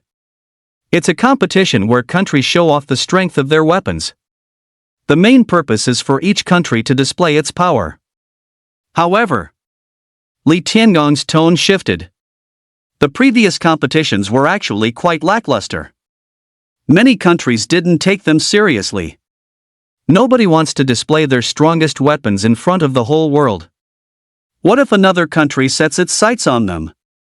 Lin expressed understanding. Who would tell others where they hid their secret stash of money? But things are different this year. Li Tiangang continued, "To increase the prestige of the tournament, the organizers have really gone all out. They've set the prize as a dungeon key to the Heavenly Water Demonic Spring. Heavenly Water Demon Spring? Lin heard another unfamiliar term. What kind of dungeon is this? The Heavenly Water Demonic Spring is a very special dungeon. Li Tiangang explained, there are no mutated beasts, and no danger whatsoever. However, this dungeon possesses self-awareness. It can help those who enter the dungeon awaken new talent abilities. Awaken new talent abilities? Lin's eyes lit up instantly. This was far more valuable than any gold or jewels. Talent ability is crucial for an individual. It not only determines a person's upper limit of strength but also their future development direction. Being able to awaken new talent abilities means having more possibilities. That's right. Li Tiangang looked at Lin's surprised expression and nodded with a smile. The Heavenly Water Demon Spring is a sacred place for cultivators across the nation and even the world. However, Li Tiangong's tone shifted. Entering the Skywater Demon Spring is no easy feat. First, you need to obtain the dungeon key, which is extremely rare. Even if you manage to get your hands on one after much effort, you still might not be able to get in. That's because the Skywater Demon Spring only opens once every 8 years. And each time, only one person is allowed to enter. Li Tiangang spoke slowly, every word striking Lin's heart. Lin's brow gradually furrowed. Isn't that a bit too difficult? Once every 8 years. One person at a time. For this competition, every country will undoubtedly give it their all. Li Tiangong's voice sounded again, awaken new talent. No one can resist this temptation. Top powerhouses need new talent even more to break through bottlenecks. Lin nodded. He could completely understand that feeling. If there was an opportunity to awaken new alchemy talent, he would strive for it at all costs. Governor Lu specifically arranged this mission for you. Li Tiangang said suddenly. Governor Lu? Lin was a bit puzzled. Lu Ijuan, the governor of Saint Heaven City, the central city of Dragon Kingdom. Li Tiangang explained, it's part of the SSS-ranked Genius Development Program. When Governor Lu learned that the prize for the competition was the Skywater Demon Spring Dungeon Key, he immediately decided to have you participate. Since you just happened to be admitted to Huaqing, he used the freelance mission system to notify you. I see. Lin suddenly understood. Lin, this is a once-in-a-lifetime opportunity. Li Tiangong's expression turned serious. This competition is all about weapon power. The void flame you crafted before is already enough to win the championship. If you don't want to go in person, we can send someone with your creation to compete and win the dungeon key for you. I want to be there in person. The initial rounds are no problem, the finals will be more secure if I'm on site. Lin looked at Li Tiangang, his tone calm. If the contestants' potion supply is insufficient, I can also refine them in time. A look of approval, mixed with a hint of relief, flashed in Li Tiangong's eyes. That's what we were thinking too. We decided to notify you for that very reason. Having a backup plan is always more secure. With that, he patted Lin's shoulder, his voice low and powerful. Where is the competition venue? Lin's gaze swept around, trying to find a clue on the massive flying ship. Kangaroo Country, Opira, Li Tiangang answered. At this moment, Li Tiangang pointed to the side. Lin followed his gaze and saw another massive flying ship. Unlike the one they were on, that ship bore flags with a giant sword emblem, and its deck was laden with various military supplies, exuding a sense of solemnity. This is? Lin asked, bewildered. It's the Great Sword Army, here specifically to escort you to the competition venue. They docked at Sacred Heaven City's port along with us, Li Tiangang explained. The two ships slowly entered the harbor, their colossal hulls casting shadows that obscured the sunlight. Lin was stunned by the sight before him. The generals and class user level individuals bustling around were very high ranking. He had already thought Commander Chen Shi of the Demon Suppression Army, a diamond, was quite high. Now, as far as he could see, there were several people with 2 diamond ranks. The docks were bustling with people. The sound of military boots stomping on the ground was perfectly uniform, echoing in the air. Whoosh! As he stepped off the airship, a wave of heat washed over him, mixed with the salty tang of the sea breeze. Li Tiangang walked beside Lin, introducing the surroundings. Holy Heaven Port, one of Dragon Kingdom's largest ports, a hub connecting all corners of the world. A vast amount of military supplies moves in and out daily, with frequent personnel traffic. Lin's gaze swept over the busy figures, and an inexplicable emotion welled up within him. He had finally arrived at a grander battlefield. A true metropolis of the Dragon Kingdom. Lin, over here. A booming voice called out. Looking toward the sound, he saw a burly, middle-aged man in a military uniform striding toward them. 5 dazzling diamonds shone on his epaulets, glittering brightly. Chapter 65, The Commander is Manlin's father? 5 diamonds.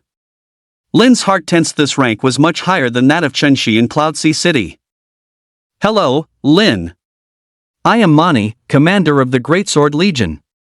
The middle-aged man's voice was like a great bell, each step he took seeming to land squarely on one's heart. He walked up to Lin, extending a large hand like a palm fan. We are specifically here to take you to the competition. Commander man, hello. Lin grasped the large hand, feeling its rough palm, like holding a weathered rock. No need to be so formal. Just call me Uncle Man. Mani laughed heartily, patting Lin's shoulder. Man, Lin often mentions you, always praising your various qualities. Meeting you today, you truly are young and accomplished, dashing and spirited. As he spoke, his gaze drifted, seemingly unintentionally, toward the warship's deck. Dad! Stop talking nonsense! A delicate complaint, tinged with a bit of annoyance, came from the deck. Only then did Lin notice Man Lin standing on the deck, her pretty face flushed, her eyes darting away. What a coincidence! Lin thought to himself. The commander of the Greatsword Legion was actually Man Lin's father. I'll let you young people chat. I won't get in the way. Mani chuckled, winking at Lin. If you need any help, contact me anytime. With that, Mani turned and left. Man Lin walked down from the deck, her steps somewhat hesitant. Lin. Man Lin walked up to Lin, her voice a little softer than usual. Hello, Sister Man Lin. Lin replied calmly. Man Lin's heart was in turmoil. She had a very good impression of Lin. But she felt she lacked competitiveness. Yang Shui, the girl who would sacrifice herself to protect Lin in the Abyss Rift, their bond was something she couldn't compare to. And Meng Xiu, Lin's senior at Huaqing University, that talented and beautiful alchemist, put even more pressure on Man Lin. What did she have that Lin would cherish? At this thought, a trace of bitterness welled up in Man Lin's heart. You don't have to take what my dad said to heart. He was just joking. Man Lin suppressed the disappointment in her heart and forced a smile. A hint of awkwardness hung in the air. She quickly changed the subject. I've prepared a room for you. Man Lin broke the silence, pointing to the warship. The largest room in the cabin has been prepared with alchemy equipment. See if you need anything else, and I'll arrange for someone to get it for you before we depart. Hard work. Lin brightened at the words. He followed Man Lin aboard the warship. Inside the battleship, contrary to Lin's expectation of cold austerity, there was a sense of warmth instead. Landscape paintings hung on both sides of the corridor, and soft lighting cascaded down, creating a relaxing atmosphere. Man Lin led Lin to a spacious room. In the center of the room stood a massive alchemy table, upon which various pieces of alchemy equipment were neatly arranged. Beside it was a small herb storage, stocked with some common medicinal ingredients. Thank you. Lin looked around and said sincerely. You're welcome. Man Lin shook her head. It's the least I could do. Oh, right, Sister Man Lin, I also need a high-temperature alchemy furnace. Lin suddenly remembered something and said to Man Lin. A high-temperature alchemy furnace? Man Lin was slightly taken aback, then asked, Are you going to start crafting potions now? MHM. Lin nodded, his tone steady and confident. Although the flame of nothingness is incredibly powerful, it's a one-time consumable and cannot be used on a large scale. I plan to refine the enchanted potion Rageblood Tides that I just comprehended. This potion can significantly boost the army's combat power, and it will also be a safeguard for this competition. A hint of admiration flashed in Manlin's beautiful eyes. Lin was not only exceptionally talented but also had strong execution skills. Alright, I'll go arrange it right away. Manlin agreed immediately, without a hint of hesitation. Ohm. The battleship slowly started, departing from the port. Lin stood on the deck, gazing at the surroundings. He was surprised to find that, in addition to the main ship they were on, more than a dozen other warships surrounded them. Some of these warships were responsible for defense, others for offense, guarding the main ship like loyal sentinels. This was the first time Lin had seen such a grand spectacle. A warm current flowed through his heart as he felt the nation's emphasis on and protection of him. Returning to the cabin, Lin began to work on refining rage blood tides.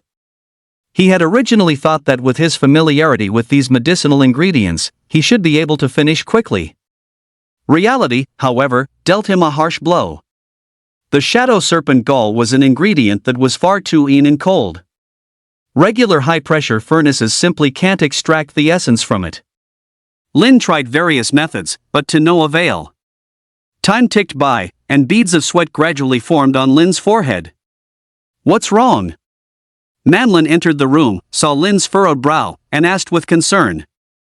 The shadow serpent gallbladder's melting point is too high, its essence can't be extracted. Lin said concisely, a hint of frustration in his voice.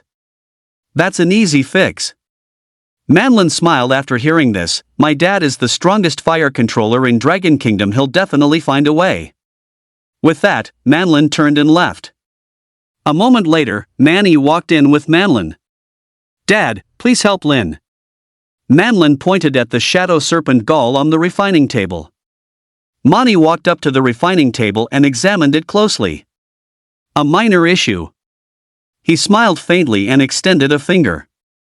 A ball of flame coalesced at his fingertip, an eerie deep blue color that radiated a heart-palpitating heat. With a gentle flick from Manny, the flame landed on the shadow serpent gall. TSSSS.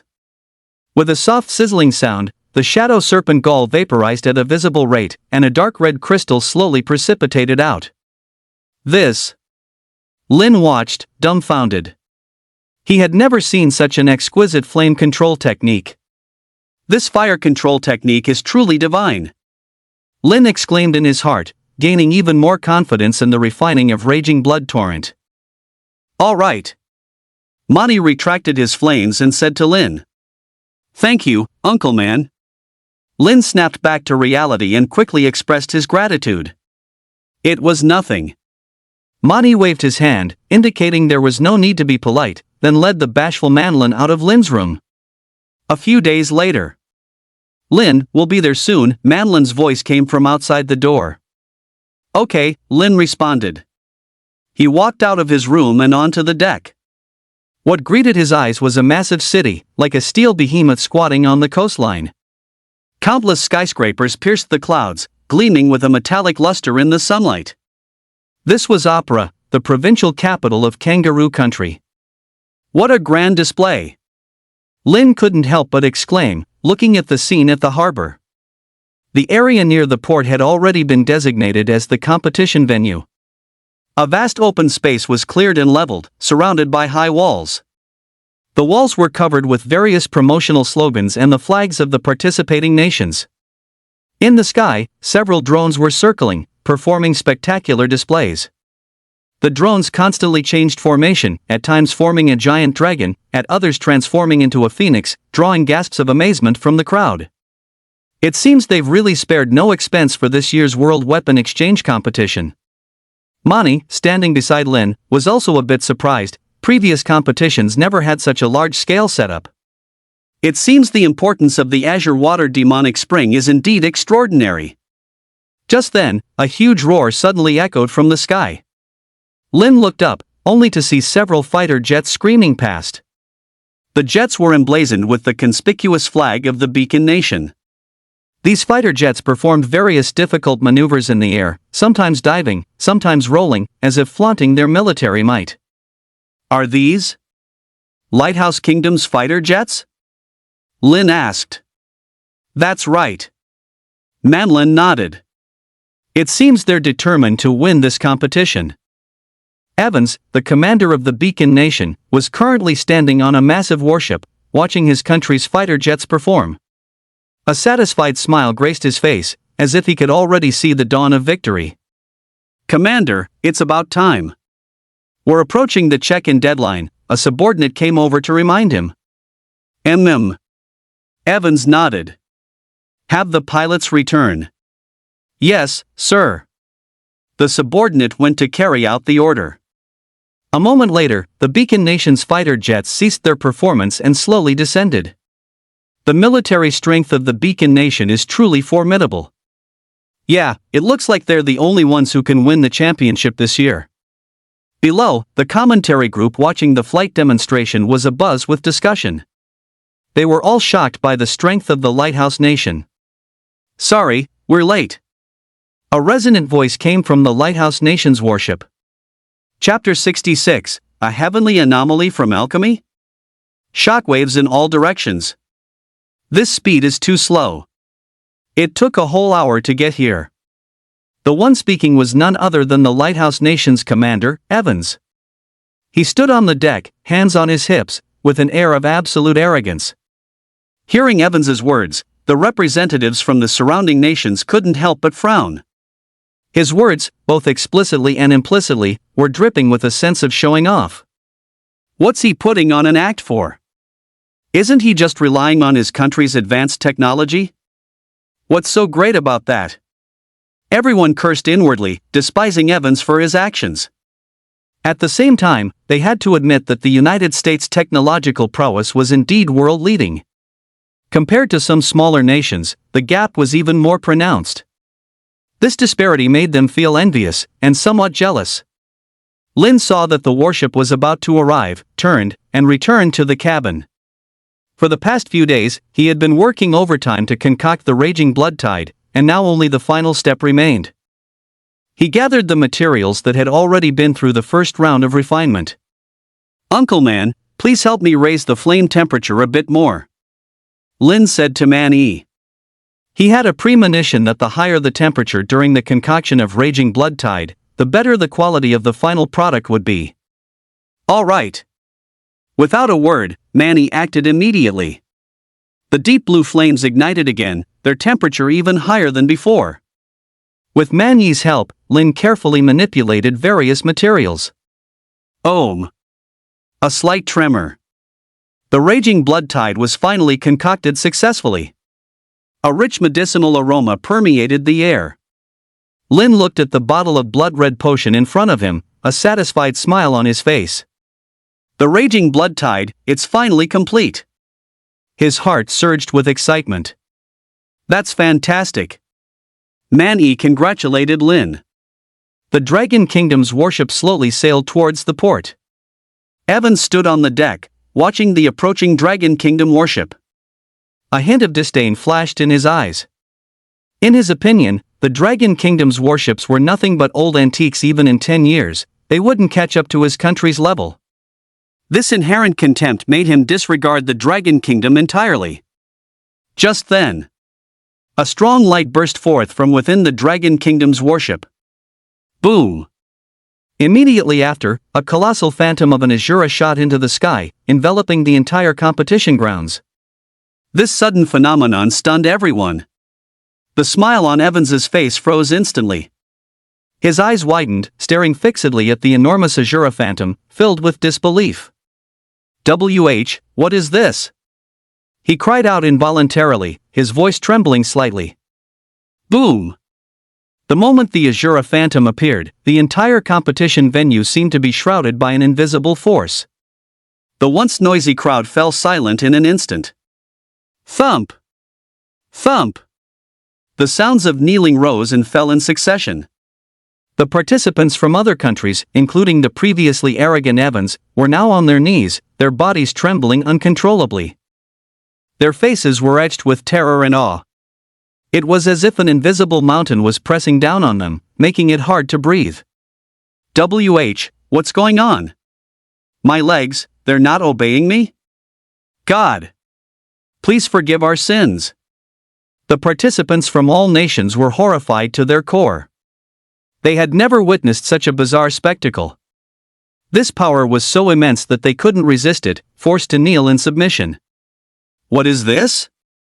Lin stood on the deck, also stunned by this sudden phenomenon.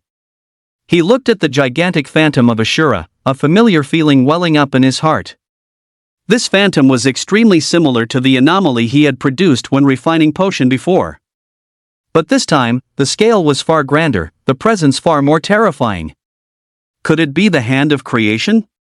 Lin speculated in his heart.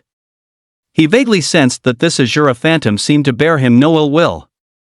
On the contrary, he felt a sense of closeness, as if it were trying to show him favor. This is nothing short of a miracle. Unbelievable. Everyone in the venue, except for those on the Dragon Kingdom's warship, knelt on the ground, devoutly praying to the Ashura phantom. Their hearts were filled with awe and shock. Although the people on the Dragon Kingdom's warship did not prostrate themselves, they were deeply shaken by the sight. They looked at the massive Ashura phantom, a sense of pride surging in their hearts. Meanwhile, countless foreign viewers around the world, watching the live broadcast, also witnessed this bizarre scene. My God! What is that? Why are all these people kneeling? Could it be that the gods of the Dragon Kingdom have manifested? Many foreign viewers were stunned by this scene. In an instant, their legs felt weak. They couldn't help but kneel before their screens. It was as if they would be punished if they didn't. However, the audience from the Dragon Kingdom showed no unusual reactions. Watching the live broadcast, they exclaimed in astonishment.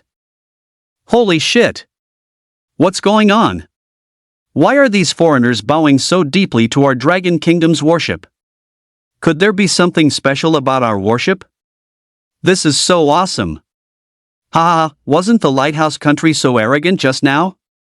How come they're on their knees too? Let them be arrogant. Now they're dumbfounded, right? The Dragon Kingdom audience felt incredibly excited and proud to see this scene. They flooded the internet with comments, expressing their elation. The previous arrogance of the Beacon Nation and its current humility formed a stark contrast. It brought immense satisfaction to the Dragon Kingdom audience. This is impossible. Evans knelt on the ground, his face pale, his body trembling even more violently. He couldn't believe that he would actually kneel before the Dragon Kingdom's warship. This was an utter humiliation. He tried to stand up, only to find that his body wouldn't obey him at all. Damn it! What the hell is going on? Evans roared in his mind, but he was powerless. He could only watch helplessly as the massive Ashura phantom slowly dissipated in the air. The moment the Ashura phantom completely vanished, clarity was restored to the world. Phew!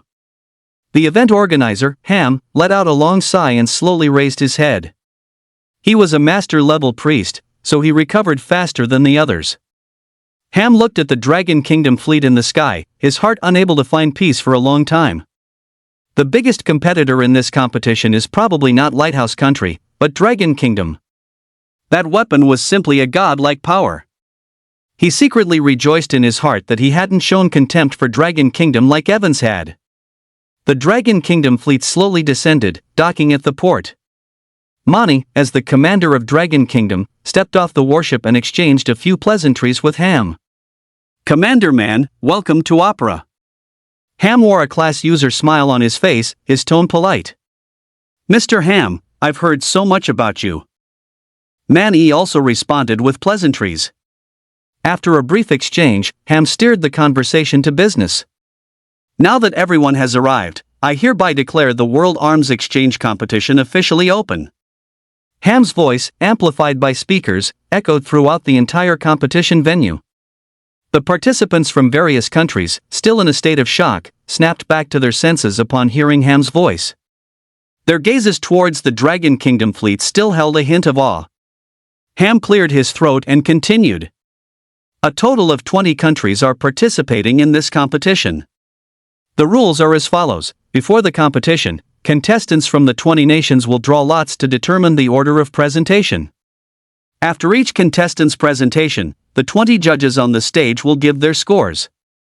We will remove the 2 highest scores and the 2 lowest scores, and the average of the remaining 16 scores will be the contestant's average score. At the same time, the competition will be broadcast live online, allowing a global audience to vote. The ranking from the votes will also be converted into corresponding points. From 1st place to 20th place, contestants will receive 20 points down to 1 point, respectively. These points will be added to the judge's average score to determine the contestant's final score. The top 4 contestants with the highest final scores will advance directly to tomorrow's finals. Ham explained the competition rules in detail. This set of rules comprehensively considered the opinions of professional judges and the preferences of the audience, striving for fairness and impartiality. Next, I would like to invite the contestants from all countries to come on stage and begin the lottery. With a grand wave of his hand, Ham signaled the official start of the competition. Chapter 67, the competition begins. A clash of nations.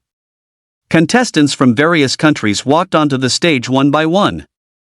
Below the stage, the participants from all over the world, as well as the audience watching the live stream online, were all seriously contemplating the competition rules that had just been announced. The participating delegations from each country had no issues with the rules. Their main concern was what number they would draw. For the first one to go, no matter how good the weapon displayed, the judges usually wouldn't give a very high score. After all, there were contestants from a total of 20 countries. If they gave a high score right at the beginning, how would the rest of the competition proceed? The judges all had their own standards. They had to consider the scoring rhythm for the entire competition. The contestant going last would also have a hard time getting a high score. The judges would have already seen so many exhibits and made ample comparisons. A weapon that was merely decent might seem utterly unremarkable in their eyes when compared to the truly outstanding ones. In such situations, judges often tended to give a lower score. The representatives from each country all hoped their contestant could draw a number somewhere in the middle. This was undoubtedly very advantageous. Lin stood by silently, a hint of anticipation in his eyes. This competition was not just about personal honor, but also national honor. Now, the drawing will officially begin. Ham's voice rang out once more. A staff member walked onto the stage, holding a transparent lottery box. Inside the box were 20 numbered balls, each representing a different order of presentation. The contestants from each country stepped forward to draw an alphabetical order of their country's name. How could it be number 1? The contestant from the Korean Republic stared at the numbered ball in his hand, his face a mask of disbelief. Behind him, his commander's face instantly turned ashen. The relationship between Bangzi country and Dragon Kingdom had always been tense. He dreamed of Dragon Kingdom drawing number 1. Who knew his worst fears would come true? His own country had drawn number 1. Such terrible luck. The commander's heart sank, feeling worse than if he had swallowed a fly. The drawing continued. The contestant from the Beacon Nation walked onto the stage and reached in to grab a numbered ball. Number 10. He excitedly held up the numbered ball, signaling to Evans below the stage. Evans was instantly overjoyed. A golden spot. Not too early, not too late, just right. It was as if heaven itself was helping him. Evans gloated inwardly, recalling the humiliation of being forced to his knees by the Azura's phantom. His gaze towards Manny was filled with anger and provocation. Manny acted as if he didn't see him, completely ignoring him. This infuriated Evans even more. It felt like punching cotton, all force, no impact. The drawing continued. Dragon Kingdom, number 19. The host, Ham's, voice rang out.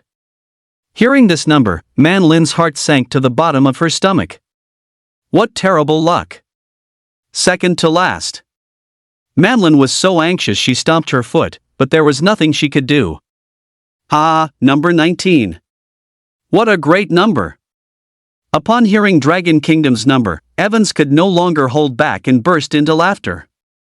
He pointed at Man-E, mocking him without reservation. His smug demeanor made one want to go up and punch him twice. Dragon Kingdom's audience saw this scene and were fuming.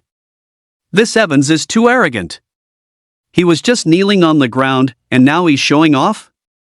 He's really forgotten the pain once the wound has healed. This kind of person just needs to be taught a lesson. Does he think he's already won just because he drew a good number? Just wait and see, he'll be crying later.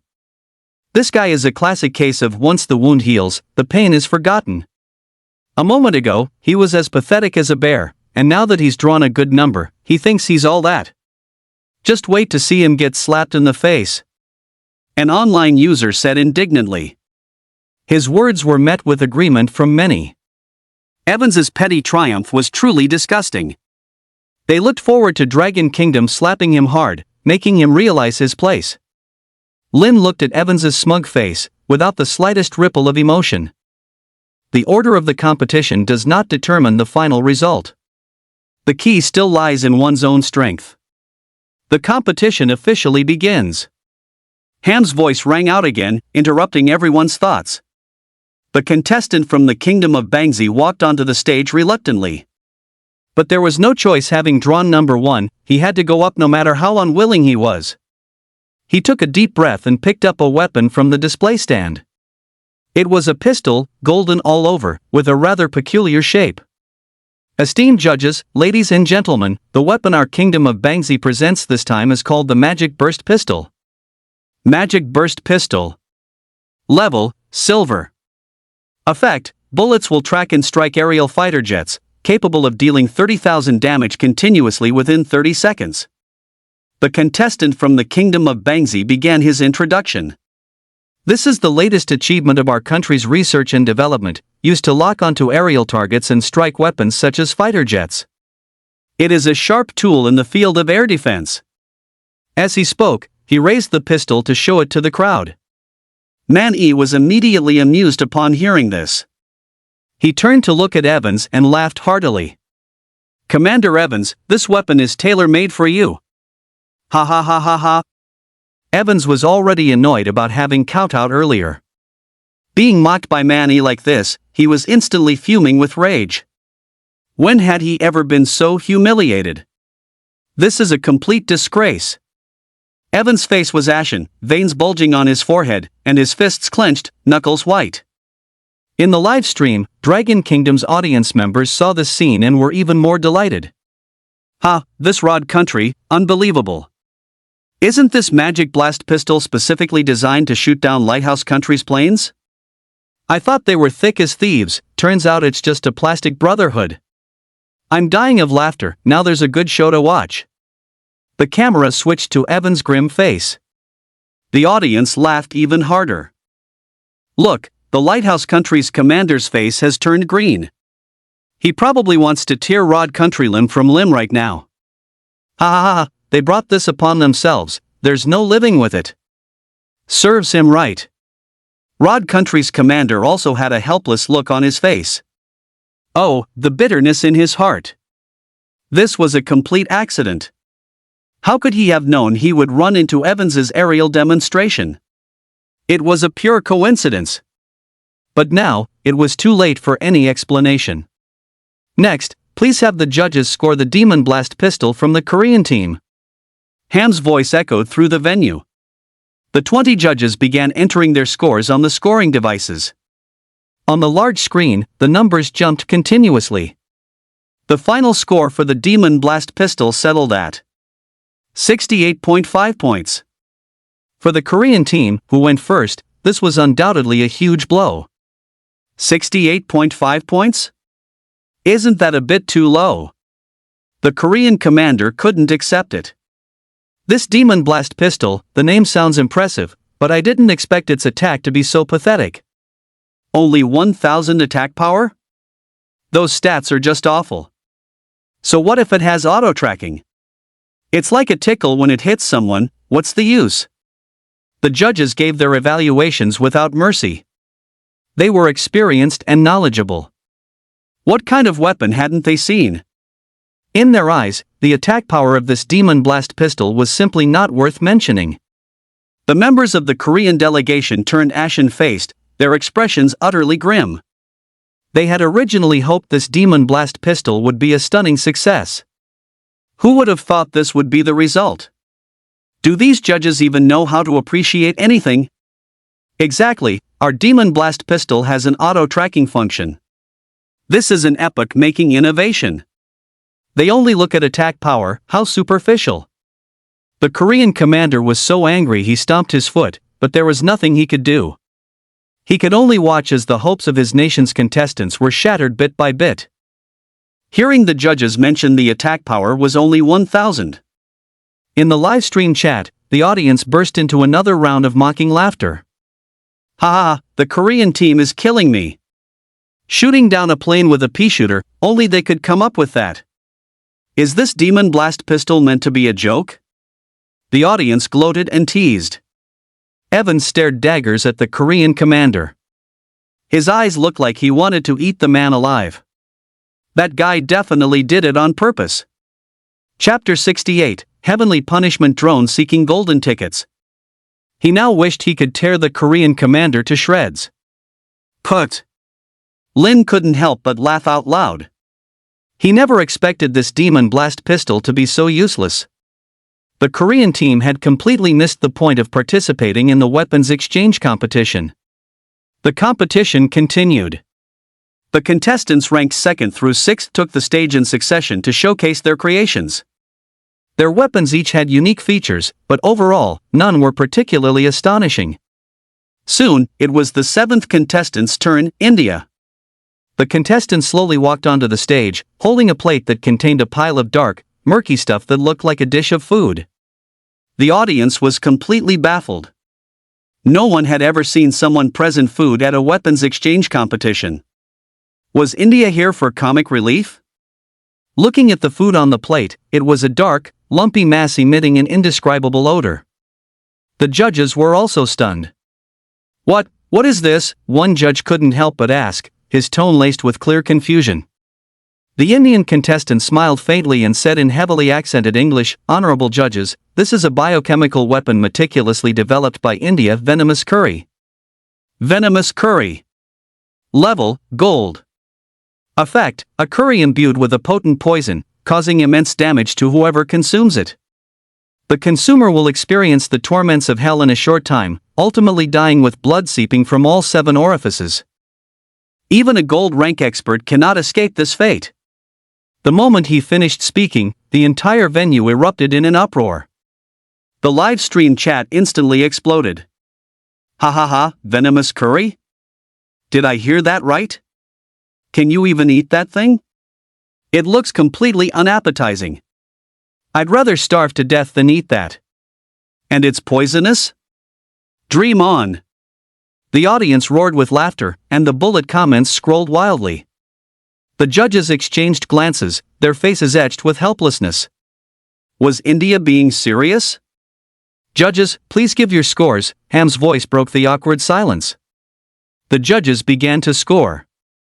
Scores in the 30s, 20s, and some even gave failing grades outright. The average score was a pitiful 35 points. The smiles on the faces of the Indian delegation froze, replaced by utter embarrassment. Honorable judges, our weapon is truly powerful, the Indian contestant was still trying to explain. This poison is colorless, odorless, and difficult to detect. A judge waved his hand, cutting him off. Contestant, we appreciate your earnest efforts. However, the weapons exchange competition isn't just about power. You also have to consider practicality. The judge tactfully expressed his opinion. The more direct reason, in fact, was that this venomous curry looked absolutely terrible. India's stunt had turned the weapons exchange competition into a food tasting convention. The leader of the Indian delegation's face was ashen. Their country's culinary habits were indeed rather primitive. Many people even ate with their bare hands. This style was even more out of place in the elegant and refined world of the opera. Next up, the contestant from Yamato, Ham's voice rang out, easing the awkwardness in the air. The contestant from Yamato walked onto the display stage with small, quick steps. In his hand, he held an exquisitely crafted dagger. The dagger was silver white all over, glinting with a cold light under the lamps. Esteemed judges, ladies and gentlemen, the weapon we from Yamato have brought is called the Shadow Clone Burst Blade. The Yamato contestant's voice carried a hint of pride. Shadow Clone Burst Blade. Level, Gold. Effect, specially enchanted by Yamato ninjas, it possesses cloning and explosive effects, capable of dealing 20,000 splash damage. This dagger was enchanted by our country's top mages. When thrown, it can instantly split into over a dozen clones. The clones have physical attack power and will create an explosion upon contact with a target. The constantly jeering audience fell silent, looking at the dagger with curiosity. The judge's eyes lit up as well. Clones? Explosions? This seemed somewhat interesting. The Yamato contestant took a deep breath and suddenly threw the dagger. The dagger traced a silver arc through the air. Instantly, 1 became 2, 2 became 4, 4 became 8. In the blink of an eye, over a dozen dagger clones, like shooting stars, flew towards the pre-prepared target in the distance. Bang! Bang! Bang! A series of explosions erupted. The target was instantly blown to smithereens, and dust filled the air. The entire venue fell silent. Everyone was deeply shaken by this scene. Now this was a real weapon. The previous ones were utterly pathetic. Judges, please give your scores. Ham's voice was tinged with excitement. The judges gave high scores without hesitation. The numbers on the big screen climbed rapidly. In the end, the average score for Yamato's Shadow Clone Burst Blade settled at 78 points. The highest score of the competition so far. The members of the Yamato delegation immediately cheered and jumped for joy, hugging each other excitedly, their faces radiating the confidence of certain victory. The competition continued.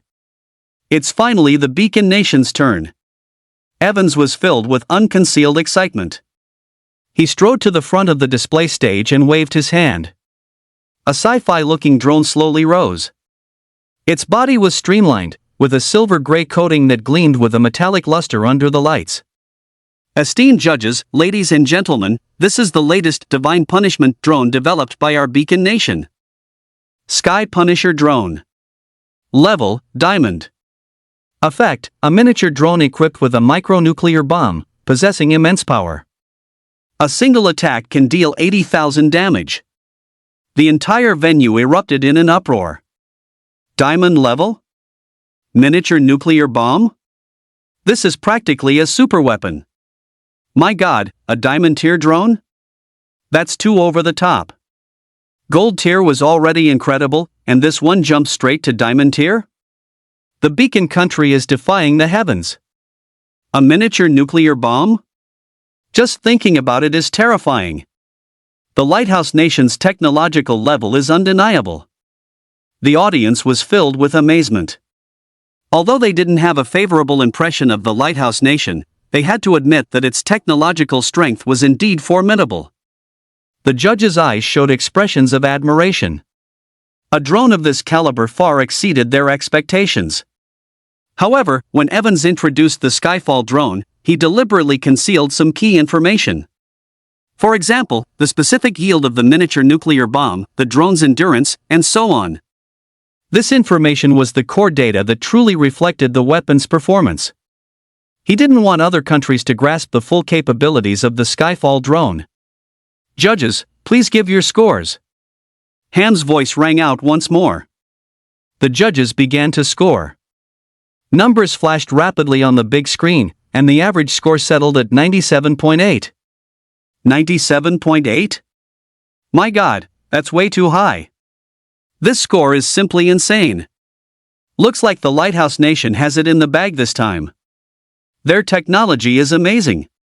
The audience erupted in another round of gasps. Although they had expected the Lighthouse Nation to get a high score, they hadn't expected it to be this high. This score had practically locked in the championship. Evans looked at the score on the big screen and glanced around, basking in everyone's astonishment and envy, as if he could already see himself standing on the winner's podium. Evans looked smugly at Man-E, wanting to see shock and disappointment on his face. However, Man-E was asleep. He was leaning back in his chair, eyes closed, breathing evenly. He was completely indifferent to everything around him. Bastards! Evans was so angry he nearly coughed up blood. His meticulously prepared Skyfall drone was being completely ignored by Manny? This was the greatest insult to him. Mr. Ham. Evans strode angrily up to Ham. I protest. Dragon Kingdom Commander Mani sleeping during the competition is disrespectful to contestants from other countries. Dragon Kingdom contestants should be disqualified. Evans's voice was filled with anger and dissatisfaction. Chapter 69, Potion Entry? Dragon Kingdom is too ridiculous. Mr. Ham, please consider my suggestions seriously. Evans was still relentless. He was determined to use this as an excuse to get Manny kicked out. Ham frowned slightly. Of course, he knew what Evans was scheming, but the competition had its rules, and they couldn't be changed arbitrarily based on personal preferences. Commander Evans, please calm down. Ham said calmly, Commander Manny has not violated any competition rules. He has the right to watch the match in any way he chooses. This statement was a direct rejection of Evans's request. You. Evans's face darkened, and he was about to say more. But Ham cut him off. All contestants, please prepare yourselves. The competition will now continue. He didn't want to get entangled with Evans any longer and directly announced the continuation of the match. Evans shot a fierce glare at Manny before returning to his seat resentfully. He was seething with anger but had nowhere to vent it. Dragon Kingdom contestant, please come to the stage to demonstrate. Ham's voice rang out once more. All eyes immediately focused on the Dragon Kingdom delegation. As a major world power, every move of the Dragon Kingdom attracts much attention. Everyone was curious what kind of weapon the Dragon Kingdom would bring this time. Under everyone's gaze, the Dragon Kingdom contestant slowly walked onto the stage. He was holding a transparent glass bottle filled with a blood-red liquid. The liquid sloshed slightly, emitting a faint, bloody smell. This is potion? The weapon the Dragon Kingdom is displaying this time is actually a bottle of potion? What's going on? The audience was stunned. They had originally thought the Dragon Kingdom would bring some high-tech weapon, but to their surprise, it was a bottle of potion. The contrast was just too great. No way, is Dragon Kingdom also doing this kind of fancy stuff? This potion looks creepy, who would dare to drink it? Could it be another poison, like the one from the Hindu Kingdom? Is this Dragon Kingdom here to be funny? The audience murmured among themselves, their tones filled with disappointment and ridicule. They felt that the Dragon Kingdom was completely humiliating itself this time. In the live broadcast room, Dragon Kingdom viewers also exploded. What is this? A bottle of potion? When did our Dragon Kingdom fall to this level? It would have been better not to participate at all. What a disgrace! What use could this potion possibly have? It's not another poison, is it? It's over, our Dragon Kingdom is going to be at the bottom of this competition. Netizens left comments one after another, expressing their dissatisfaction and worry. They were very disappointed with the Dragon Kingdom's performance this time. When Evans saw that the weapon displayed by the Dragon Kingdom was actually a bottle of potion, he immediately burst into laughter. He pointed at Mani and mocked without reservation, Commander Mani, this is your Dragon Kingdom's weapon? A bottle of potion? Ha ha ha, are you out of people? Using potion to participate in the weapon exchange competition? I think you should just admit defeat and save yourselves the embarrassment. Evans's voice was filled with smugness and contempt. He felt that the Dragon Kingdom was definitely going to lose this time. On the judges' panel, the faces of the 20 judges were also quite grim. They exchanged glances, their eyes filled with confusion and disappointment. What does Dragon Kingdom mean by this? Can this potion be considered a weapon? If they didn't want to come, they didn't have to. There's no need to fool us like this, is there? One of the judges couldn't help but speak, his tone laced with obvious dissatisfaction. He felt that Dragon Kingdom was wasting everyone's time. However, Ham had a different feeling. He noticed that Manny remained calm and composed throughout. He paid no attention to the mockery and doubts from the crowd, as if everything was under his control. This made Ham suspect that this bottle of potion was definitely not simple. Half a day ago, Dragon Kingdom battleship. Mani looked at the blood-red potion on the screen, a glint of excitement in his eyes. That was Rage Blood Surge that Lin had just refined on the battleship. It could enchant weapons, enhancing the attack power of an entire legion. More importantly, the materials for this potion were not rare. This meant that Raging Blood Tide could be mass-produced and equipped to the army. This would have an immeasurable effect on improving the army's overall combat effectiveness. Originally, Mani had decided to use the Void Flame for the competition. But after seeing the astonishing effects of Raging Blood Tide, he changed his mind. On one hand, Raging Blood Tide was more suitable for military use. On the other hand, he didn't want to display a weapon of such immense destructive power as Void Flame in front of the whole world. Mani remained as steady as a mountain, turning a deaf ear to the surrounding ridicule and doubts. He trusted Lin, and he believed in the astonishing power of Rage Blood Surge. To be on the safe side, Mani locked Raging Blood Tide in the sturdiest safe before the competition and had his trusted daughter, Man Lin, take it to participate. As early as the initial screening before the competition began, Manlin had told the event staff that the weapons exhibited by Dragon Kingdom would only show their level, with all other attributes hidden. Staff member Ryan felt that Dragon Kingdom was making a fuss over nothing. In his opinion, only top-tier major powers like Lighthouse Nation needed to hide weapon attributes to maintain strategic deterrence. Dragon Kingdom was just a developing country. What kind of presentable weapons could it possibly have? Hiding its attributes? What a joke! However, when Ryan followed the procedure to test the level of that blood-red potion, he was utterly stunned. The instrument screen clearly displayed two large words Master Grade. Ryan felt the world go dark and nearly fainted on the spot. Master level? How was this possible? How could Dragon Kingdom possess a master-level weapon? He rubbed his eyes hard and checked again. That's right, it's master level. Ryan trembled in shock and quickly apologized to Manlin. I'm sorry, Miss Manlin, my attitude just now. I'm really sorry. I wish Dragon Kingdom excellent results in this competition. He was stammering a bit, his attitude doing a complete 180. This was a master-level weapon. Forget about him, a mere auditor. Even if their country's commander-in-chief came, they'd have to be polite. At the competition venue, everyone was still buzzing with discussion. What exactly is this potion? A judge could no longer contain himself and broke the silence in the venue. He stared intently at the bottle of blood-red liquid, as if trying to see through it. The Dragon Kingdom contestant smiled faintly, not answering directly, but instead turned to look at Ham. Mr. Ham, according to the competition rules, we can choose whether or not to disclose the detailed information of the weapon, right? Ham nodded. That's right, this is the right of the participating country. The Dragon Kingdom contestant received an affirmative answer, and the corner of his mouth slightly curved upwards. In that case, we choose not to disclose it for now. The moment he finished speaking, the entire venue erupted in an uproar. What? Not disclose it? What are they playing at? Hiding it away, what can't be seen by others?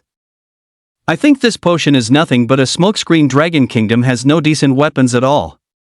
The audience expressed their dissatisfaction, feeling that Dragon Kingdom was being deliberately mysterious. Evans even laughed uncontrollably. Ha ha ha, Mani, you Dragon Kingdom are too ridiculous. Chapter 70, shocking the entire audience. Ultimate Raging Blood Tide. You don't even dare to disclose your weapons information. What's the point of participating in the competition? I think you all should just pack up and go home early. Don't embarrass yourselves here.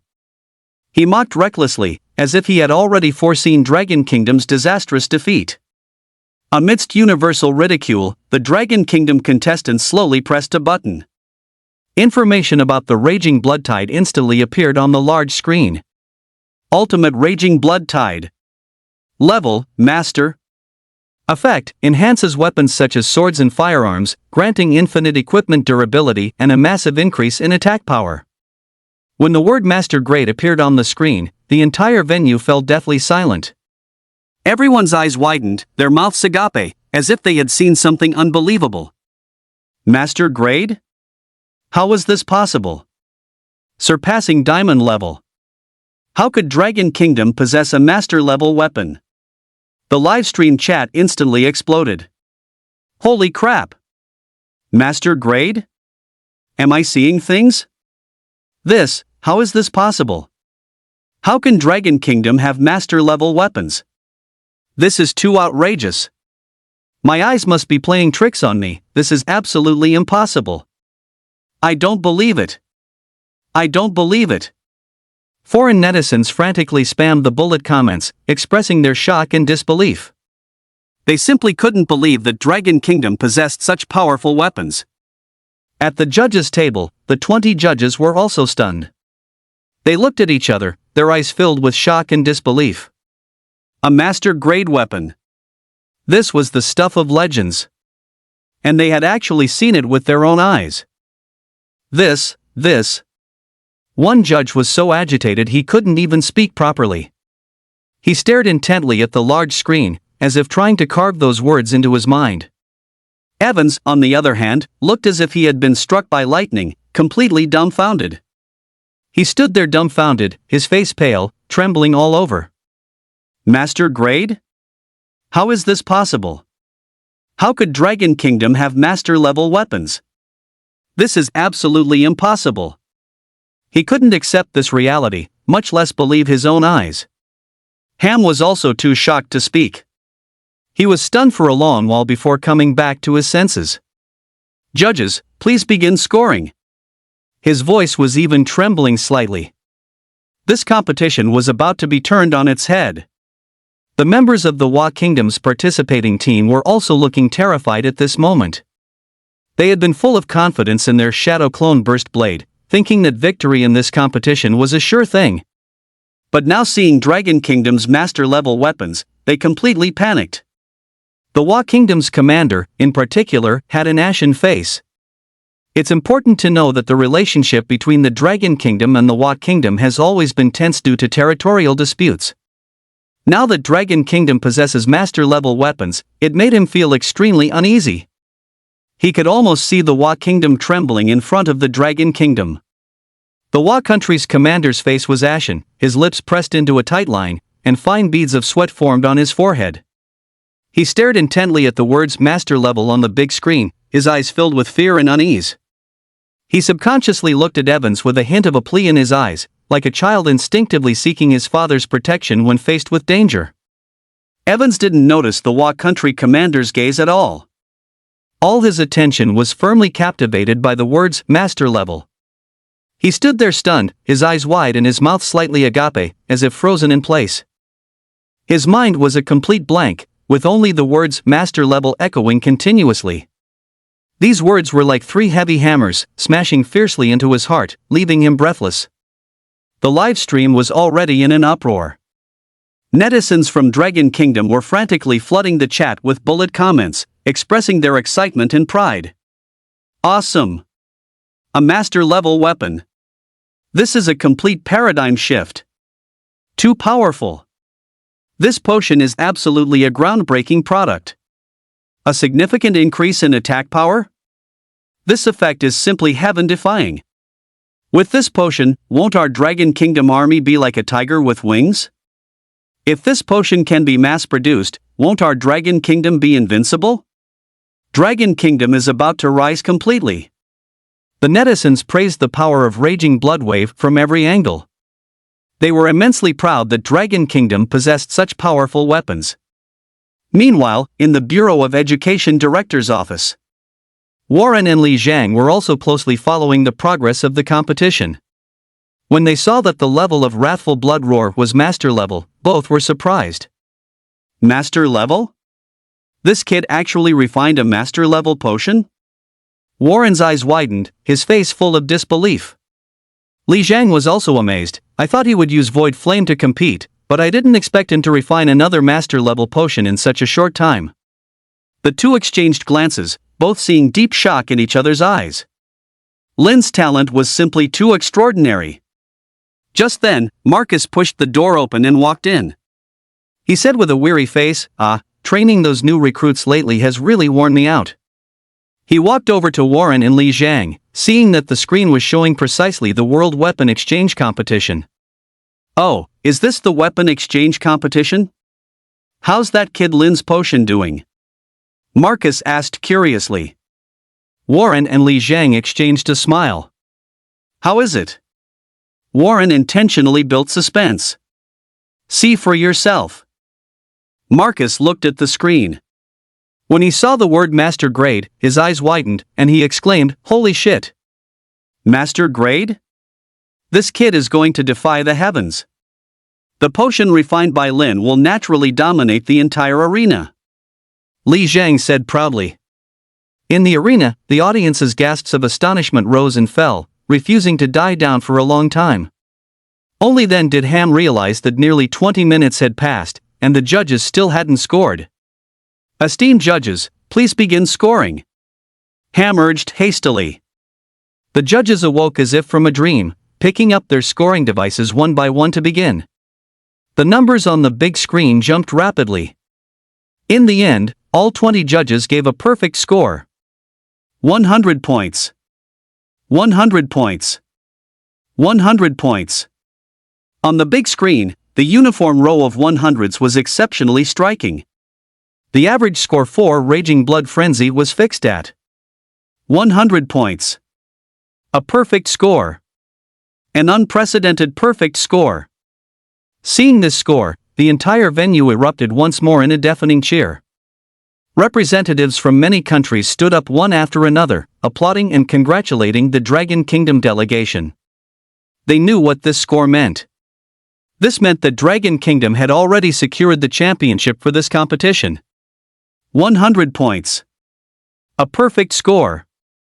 Our Dragon Kingdom is the champion. Ah, that's so satisfying. Did you see Evans's sour face? It looks like he just ate shit. Long live Dragon Kingdom. Lin is awesome. A master level potion. Now let's see who dares to underestimate our Dragon Kingdom. Vindication. This is true vindication. Netizens in Dragon Kingdom's livestream went completely wild. They excitedly hammered their keyboards, fully expressing their inner joy and pride. Dragon Kingdom, once again, showcased its formidable strength on the world stage. Chapter 71, You think it's cheating? Show me the proof. Sanctum City, Governor's Mansion. Luijuan sat before his large desk, his gaze fixed on the screen. When he saw Raging Blood Frenzy receive a perfect score, a smile couldn't help but appear at the corners of his mouth. Lin, that kid, certainly didn't disappoint me. Luijuan picked up his teacup and took a light sip. The fragrant aroma of the tea was refreshing and invigorating. He seemed to already see that with a genius like Lin, Dragon Kingdom would move towards an even more glorious future. This kid always brings surprises. Luijuan set down his teacup, his eyes filled with anticipation. At the competition venue, Mani slowly stood up and walked over to Evans. With a faint smile on his face, he said in a calm tone, "Commander Evans, congratulations on securing second place. This is already a very good result. I hope you will continue your efforts and strive for a better ranking next time." These words seemed to be consoling Evans, but in reality, they were adding fuel to the fire. As the world's #1 nation, the Beacon country had always considered itself the hegemon. When had they ever been content with second place? What's more, they lost to Dragon Kingdom. This was a colossal humiliation. Evans's face was ashen, the veins on his forehead bulging. He stared deathly at Mani, his eyes filled with fury and unwillingness to accept defeat. "Mani, don't get cocky." Evans gritted his teeth and said, "You Dragon Kingdom, you must have cheated. I don't believe you could develop a master-level potion."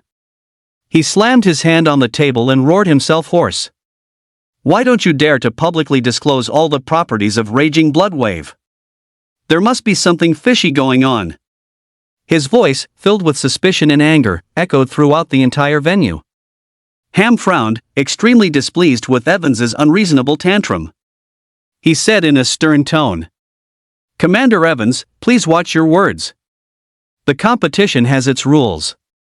Every participating nation has the right to choose whether or not to disclose the full information of their weapons.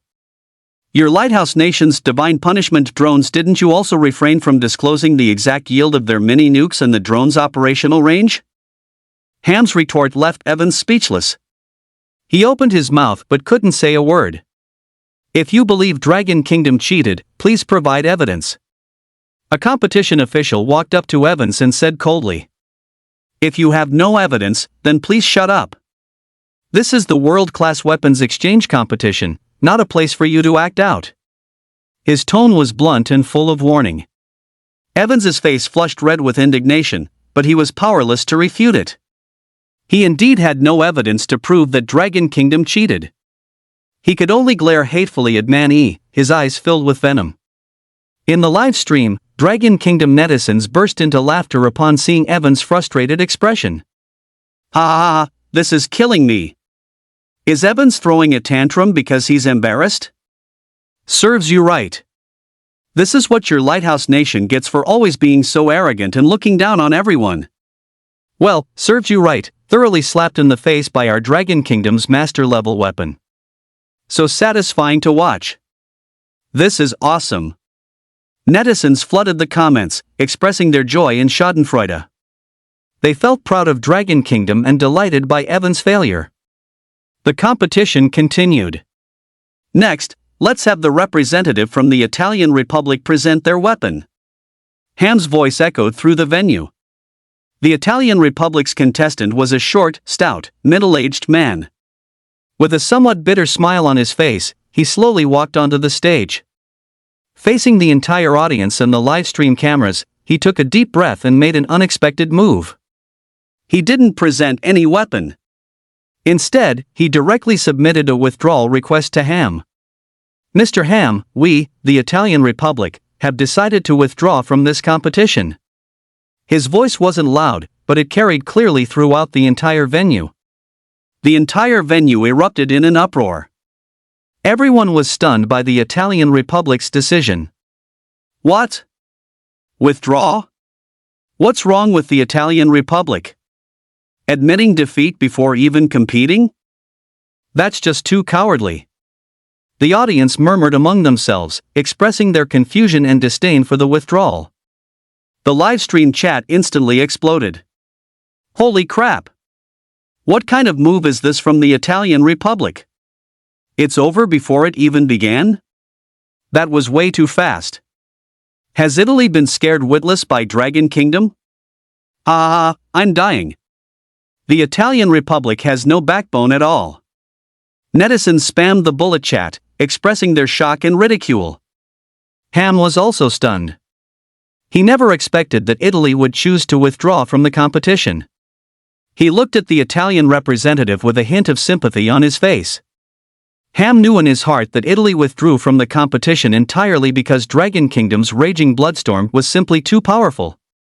A master-level weapon. To other countries, this was practically a dimensional-level strike. He could understand how the Italian representative felt. Is Italy certain about withdrawing? Ham still asked politely. We are really withdrawing. The Italian representative shook his head with a bitter smile. Dragon Kingdom's master-level weapon is simply too dazzling. Our country's weapons, compared to it, are like a firefly vying with the bright moon. Continuing to compete would only bring us more humiliation. Rather than be laughed at by the whole world, it's better to withdraw on our own initiative and preserve a shred of dignity. He sighed, his heart filled with helplessness and bitterness. Ham was silent for a moment. I respect your decision. Although he hoped all countries could participate, he also understood that you can't force an unwilling horse to drink. The Italian netizens watching the live stream were feeling a mix of emotions at this moment. They had waited for a long time, looking forward to seeing their country's weapon shine on the world stage. But what they got was the news of withdrawal. Sigh, to just forfeit like this, it's so disgraceful. When did our country become so timid and fearful? Are we so vulnerable when facing Dragon Kingdom? A portion of the netizens was very dissatisfied with the country's decision to withdraw, even making sarcastic remarks. We can't entirely blame the country. Dragon Kingdom's master-level weapon is indeed too strong. We have no chance of winning against them. Perhaps withdrawing is the best choice. There were also some netizens who expressed understanding of the country's decision, but they still felt terrible inside. This feeling was just too suffocating. With Italy's withdrawal, the competition was declared over. The staff quickly tallied the results. Ham walked to the front of the stage and began to announce the top 4. In the preliminary stage of this world-class weapon exchange competition, the top 4 are. His voice paused as his gaze swept across the entire venue. First place, Dragon Kingdom. Second place, the Beacon Country. Third place, Japan. Fourth place, France. Congratulations to the 4 countries above for successfully advancing to the finals. Ham's voice was filled with passion and joy. The venue instantly erupted in thunderous applause. Chapter 72, Endless Cheers. The finals are imminent. I wish you all even greater success in the finals. Ham expressed his best wishes to the representatives of the 4 countries. Just as everyone was preparing to leave, Hamo suddenly remembered something. Everyone, please wait a moment. He raised his voice, stopping the crowd. I almost forgot, there's one more important thing to announce. A mysterious smile touched his face. The final round of this competition will be held tomorrow. To make the competition more interesting and challenging, we've decided to make some adjustments to the rules for the final. As soon as Hamo finished speaking, several staff members came forward and handed a document to each of the participating representatives from the 4 nations. The document detailed the new rules for the competition's final round. Everyone, please read this document carefully, Hamo's voice rang out again. These are the rules for the final. The representatives from the 4 nations took the documents and began to read them carefully. Mani opened the document, and lines of conspicuous text met his eyes. Finals rules, an all-out brawl between nations, a survival competition. Each nation will select a 3-person team to participate. Competition venue, the Beast Arena. The survival circle will shrink every half hour, and contestants must ensure they remain within the survival circle. Contestants from different nations will attack each other. The last surviving nation wins the championship. Note, contestants may choose to surrender and voluntarily withdraw from the competition. After reading the rules, Mani's brow furrowed slightly. How are these rules different from the previous competitions? He looked up at the representatives from the other countries. Evans, the Yamato commander, and the representative from the Frankish Republic all had looks of surprise on their faces. Clearly, they too were shocked by these brand new rules for the finals. The rules for the finals, how did they change? A 4-nation free-for-all? This is completely different from the competitions in previous years. The representatives from each country discussed in low voices, all baffled by this sudden change. In the live stream chat, the netizens also saw the rules for the finals displayed on the big screen. Holy crap! These rules are insane. A 4-nation free-for-all, a survival competition? Isn't this just a real-life battle royale? I love these rules. Just thinking about it gets my blood pumping. I wonder what will happen in the finals. I can't wait. The netizens were buzzing with discussion, full of anticipation for the brand new rules. Ham looked at everyone's surprised expressions and smiled faintly. I know everyone is a bit surprised by the change in the finals rules. He paused, then continued, to ensure fairness in the competition, participants' levels must not exceed diamond tier. Within the designated competition venue, there will be ferocious beasts. But please rest assured, the ferocious beasts' levels will not exceed those of the participants, so everyone doesn't need to worry too much. Hearing Ham's explanation, the contestants relaxed a little. Alright, everyone, please go back and prepare well. Tomorrow, we will have the final battle for the championship. With that, Ham announced the end of the preliminary rounds. The representatives from each country left the competition venue one after another. The next day, early morning.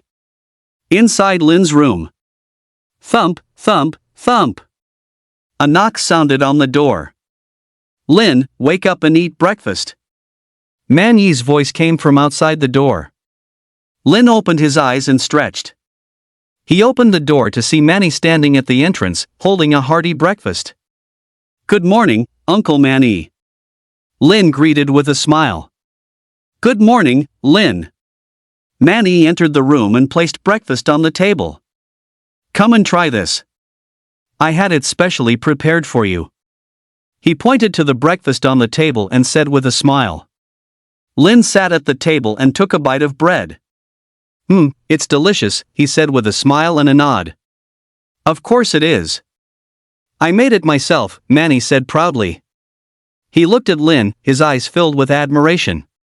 "Lin, the Raging Blood Tides potion you concocted yesterday was truly amazing. You actually got a perfect score and locked in the championship just like that. Did you see that guy Evans?" His face turned green, like he'd swallowed a fly. As Manny spoke, he imitated Evans' expression at the time, making Lin burst into laughter. "So what if he's a commander? Wasn't he still crushed by your potion?" Manny pouted and said dismissively. "By the way, I tried calling you yesterday, but it wouldn't go through." "What happened?" he asked, suddenly remembering. "Oh, my phone ran out of battery. I plugged it in when I got back and didn't bother with it," Lin replied. Lin picked up his phone and turned it on. Buzz, buzz, buzz. The phone started buzzing incessantly the moment it turned on, with various notification sounds coming one after another. Lin opened his messaging app and found his inbox overflowing. 99 plus. 99 plus. 99 plus. Countless unread messages. Lin tapped to open them, finding they were all congratulatory messages from friends, classmates, and teachers. "Lin, you're amazing. Master level potion. You're simply my idol. Congratulations, you've brought honor to Dragon Kingdom." A barrage of compliments came his way, and Lin felt a warmth in his heart as he read the messages. He knew he hadn't let anyone down. He had won honor for the Dragon Kingdom. Lin quickly scrolled through the messages, most of which were congratulations and praises, and picked a few to reply to. Just then, his eyes fell on a message from Meng Xiu. "Lin, congratulations on your excellent achievement. When are you reporting to Huaqing University? There's a lot of great food on campus. I'll show you around then."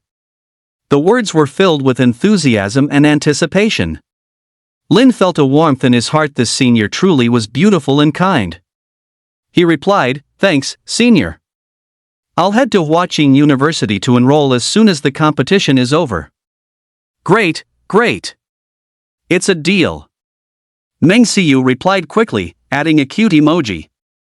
Just then, Mania's voice interrupted Lin's thoughts. "Lin, what are you looking at? You're so engrossed." Lin put away his phone and said with a smile, "Nothing much, just congratulatory messages from friends." "Oh, right, Lin," Mani reminded him, "this is abroad after all, not like home. If you want to go out and explore, you must pay attention to your safety. I'm worried that some countries might secretly investigate you and have ill intentions." Manny's tone was full of concern. "Don't worry, Uncle Man, I'll be careful." Lin nodded, indicating he understood. Mani was quite assured of Lin's character, and after a few more words of caution, he left. Lin had originally planned to go out for a stroll to clear his head. He pushed open the door and saw a grassy field outside, with a few kangaroos hopping around sporadically. He had little interest in animals, so he simply closed the door and returned to his room. But instead of wandering aimlessly, he figured he might as well play a few games to relax. Lin opened his phone, logged into a game, and began his battle. When he got tired of playing, he lay back on the bed and went to sleep. When he woke up, it was already 8 o'clock the next morning. "Phew, what time is it?" Lin rubbed his sleepy eyes and checked the time, realizing the competition was about to begin. He quickly washed up, then left his room and headed to the competition's viewing hall. As soon as he entered the viewing hall, Lin saw Manlin already waiting there. Today, Manlin was dressed in a fiery red dress, her graceful figure making her appear even more radiant and captivating. "Lin, you're here." Manlin greeted Lin warmly upon seeing him. Her face was beaming with a confident smile, full of anticipation for today's competition. "Good morning, Sister Manlin," Lin responded with a smile. "You were amazing." Manlin waved her small fists, exclaiming excitedly, "The extreme raging blood tide you crafted yesterday is so powerful. We're definitely going to win today." Chapter 73, Exploiting a Loophole extra chapter for votes. She was full of confidence in the potion Lin had refined. This was a master-level weapon. In Manlin's opinion, with the extreme raging bloodstorm potion, it would be difficult for Dragon Kingdom to lose. Dear audience, let us return to the competition venue. Lin looked at the big screen, which was showing live footage of the competition. The competition was about to begin, and the host's impassioned voice echoed through the viewing hall. The host stood on stage, his voice booming, "The finals of the world-class weapon exchange competition now officially begin. Allow me to grandly introduce the participating teams for these finals." The spotlight shone on the 4 countries' designated areas one by one. First was the Frankish Kingdom. Their team composition was very balanced, 1 mage, 1 priest, and 1 warrior, a classic trio.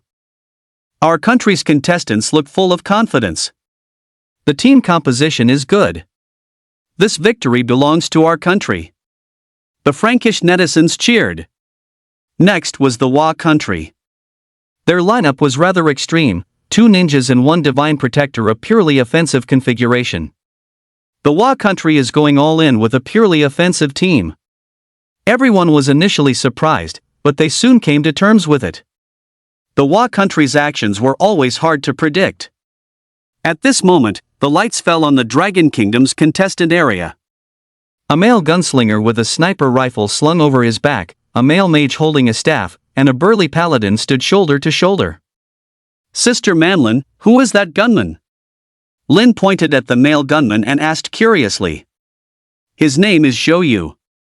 His shooting ability is excellent, and my father specifically chose him," Manlin introduced. "My dad said Zhou Yu has a very special talent, but he finds it a bit chicken rib and rarely mentions it." "Oh? What kind of talent is it?" Lin asked curiously. "His talent is that the first time he uses a potion, it won't be consumed," Manlin explained. "The potion will only start to be consumed on the second use.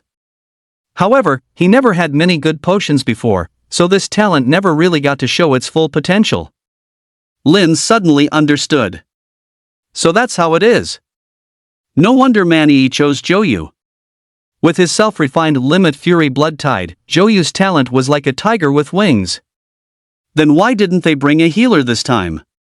Lin continued to ask. Our paladin this time has a heal skill that can provide recovery for teammates, Manlin replied. What? Lin was shocked. Both offense and defense, and can even heal. This is too versatile. This paladin is practically a mobile supply station. Sister Manlin, what about that last mage? Lin's gaze fell on the last member of the Dragon Kingdom team. He was a young man with delicate features and a hint of shyness in his eyes. His name is Zhang Yang, and his talent is also very powerful. It's overall augmentation, Manlin introduced with a smile. Overall augmentation? Lin was a little confused. That's right. Manlin nodded, explaining, in a team, any augmentation potion he consumes will have its effects apply to all team members. That means, if he takes a potion, the entire team gets the buff. This. Lin couldn't help but gasp after hearing that. This talent is practically a super buff machine for the team. One person takes a potion and the whole team benefits. This cost effectiveness is too high. My father's arrangements for the participants this time were very thorough, Manlin said with a proud smile. Offense and defense, plus powerful support, such a team composition is simply perfect. Lin nodded in deep agreement. The paladin can fight, tank, and heal, and the gunman Zhou Yu has the Fury Blood Surge buff, doubling his output capability. Coupled with Zhang Yang's overall augmentation talent, the entire team's combat power will be elevated to a terrifying level.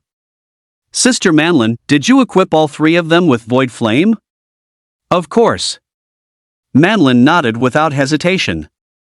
Void Flame can greatly increase attack power. Combined with their talents and skills, it will definitely unleash astonishing power. Lin's confidence in the Dragon Kingdom team's victory grew even stronger. He turned his head to the big screen, trying to find the Lighthouse Kingdom team. However, the screen never showed the Lighthouse Kingdom team members. Strange, where is the Lighthouse Kingdom's team? Why haven't I seen them? Lin asked in confusion. That old fox Evans prepared invisibility cloaks for his team members long ago. Manlin pursed her lips and said dismissively. Her father had told her this just this morning. Their team members are invisible. It'll be very difficult for the live broadcast drones to track them. Invisibility cloak? Lin frowned slightly. This kind of equipment could conceal one's figure and evade detection, making it extremely practical on the battlefield. This move by the Beacon Country was clearly premeditated. This isn't fair. What kind of competition is this if we can't even see the participants? The Beacon Country is cheating. After a moment, the crowd figured out what the Beacon Country had done. Netizens in the livestream chat flooded it with questions, expressing strong dissatisfaction with the Beacon Country's actions. The pretty country is up to its shady tricks again. So shameless. We strongly demand the organizers disqualify the Beacon Country. The netizens were filled with righteous indignation, all demanding severe punishment for the Beacon Country. At the competition site, Ham's expression also turned grim. He hadn't anticipated the Beacon Country would pull a stunt like this, only discovering Evans's actions upon arrival. The Beacon Country is violating the competition rules, someone couldn't help but protest loudly. The rules don't say you can't wear equipment beforehand. Ham spread his hands helplessly. When dealing with a superpower like the Beacon Country, as long as it wasn't a major violation, there wasn't much he could say. He sighed, his eyes filled with resignation. The representatives from some of the smaller countries looked at each other in dismay upon seeing this scene. They were overcome with emotion. Strength was the only thing that mattered. If it had been them, would they have dared to cheat so openly? They probably would have been disqualified long ago. But the Beacon Country? They didn't care at all. So what if the whole world condemned them? This was the confidence of a powerful nation. Evans completely ignored everyone else's opinions. He shrugged with an innocent look on his face. I'm just helping my team members better adapt to the competition environment. Is there a problem with that? He said nonchalantly, as if it were all perfectly natural. In the live stream chat, a deluge of comments flooded the screen like a tidal wave. Protest. This is blatant cheating. The Beacon Country is too shameless. We demand their disqualification. The netizens were furious, expressing their intense dissatisfaction with the Beacon Country's actions. Ham also felt the immense pressure. He walked over to Evans and said in a low voice, "Evans, that's enough. You've already gained a huge advantage. Don't push it. Otherwise, it will be hard for me to answer to the global audience." Ham's tone carried a hint of a warning. But Evans just shrugged dismissively, completely unconcerned. Manny shot Evans a cold glance, his eyes filled with contempt. These mere clowns are not worthy of being Dragon Kingdom's opponents. Evans noticed Manny's gaze as well. The corners of his mouth turned up slightly, revealing a provocative smile. That look seemed to say, we, the Lighthouse Kingdom, already have victory in our grasp. You, Dragon Kingdom, just wait to be eliminated. Evans's disdainful attitude made Manny even more displeased. But he didn't say anything. Words were useless now. The only proper response was to crush the Lighthouse Nation with sheer strength in the competition. Chapter 74, The Finals begin.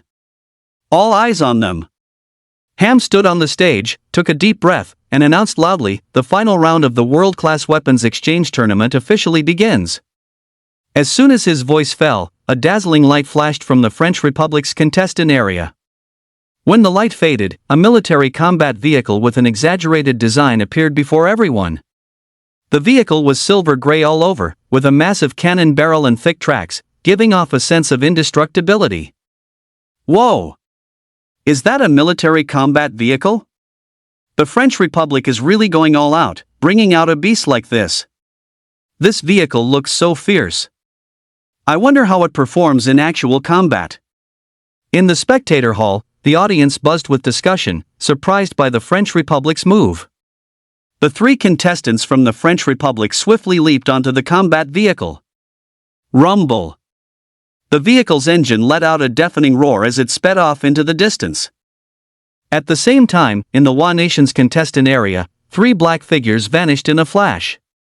Like phantoms, they silently blended into the dense forest. Looks like the Wa Nation is going for guerrilla warfare. Ninjas are naturally skilled in concealment and assassination. Hiding in the dense forest will indeed make them hard to find. It seems the Wa Nation wants to use the terrain to their advantage and catch their opponents off guard.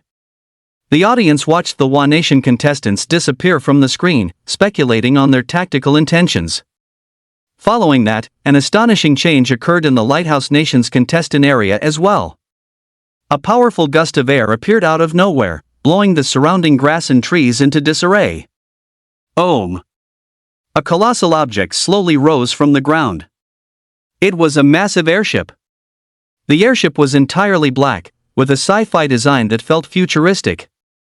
It was fully equipped with all sorts of weapons and armaments, gleaming with a cold, metallic luster. My God! Is that an airship? The Lighthouse Nation is too much. They actually brought something like this. This airship is huge.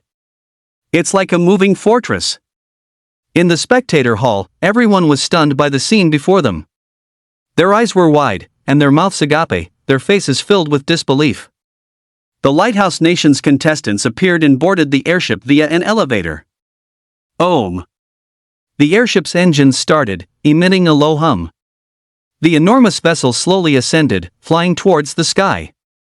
This is just absurd. It flew straight into the sky. How are they supposed to fight this? The Beacon Country is going to completely crush their opponents. The audience watched the warship ascend higher and higher, utterly speechless. This was no longer just simple weaponry and equipment, it was a complete dimensional takedown. What was even more shocking was that after the warship rose to a certain altitude, it gradually began to turn transparent. It's invisible? This warship actually has a cloaking function. The Beacon Country is defying the heavens. An uproar erupted in the viewing hall. Everyone was stunned by the Beacon Country's technological prowess. What's the point of competing? Just declare the Beacon Country the winner already. They're flying in the sky and can turn invisible. There's just no way to fight that. The contestants from the Beacon Country, they're not here to compete, they're clearly here for a vacation.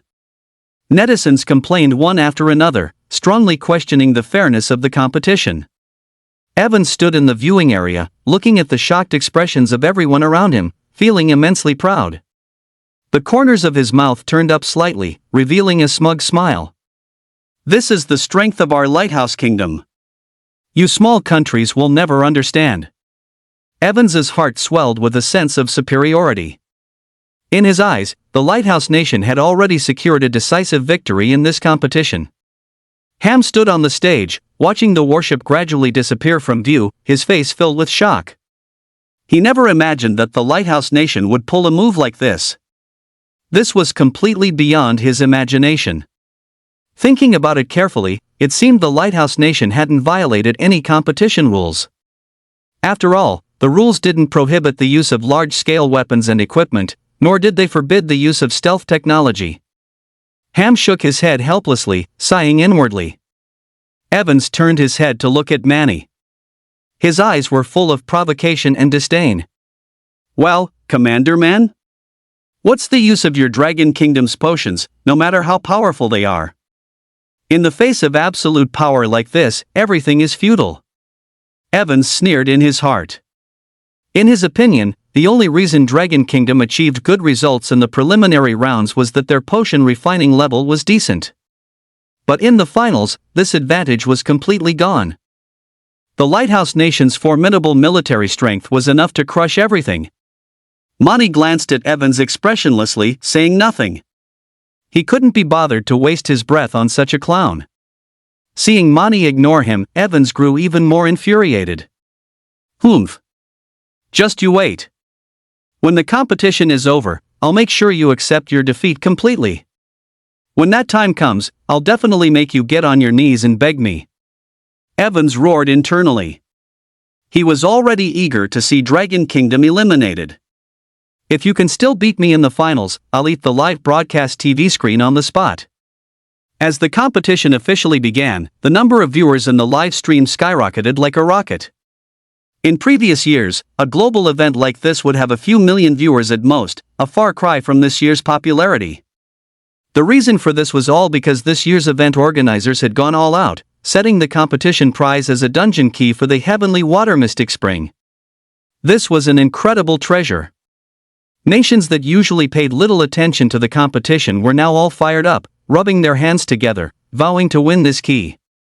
The audience also felt that the countries would definitely go all out for this prize, making the competition incredibly exciting. So, everyone flooded into the live stream, wanting to witness this clash of titans with their own eyes. Support Dragon Kingdom. Dragon Kingdom will win. Go, Republic of Gallia.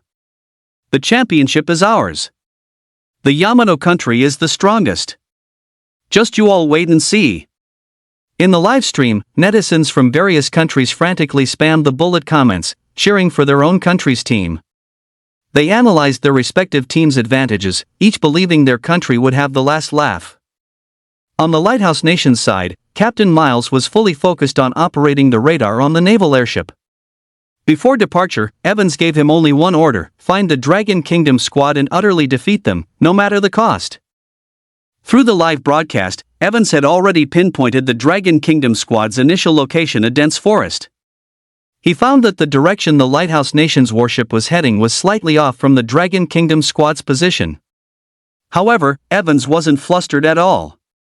This warship was equipped with the latest radar system developed by the Lighthouse Nation, boasting extremely precise detection accuracy. He firmly believed that it wouldn't be long before he could accurately pinpoint the Dragon Kingdom squad's location. But just then, something unexpected happened. Boom! With a loud bang, the warship shook violently. Chapter 75, What? Friendly fire? What's happening? Miles's face paled in shock. Reporting, sir. We're under attack. It's a projectile from below. Below? Miles was stunned. Could it be? It's the ninjas from the Yamato Nation. They were ambushing us from down there. Miles was furious. Friendly fire? The Yamato Nation team never intended to engage in a direct confrontation from the start. Using their ninja stealth abilities, they quietly lurked in the forest, preparing to set traps and ambush the Dragon Kingdom squad. Baka! Seeing this, the Yamato Nation team leader cursed furiously. Who told you to fire? This will expose our position.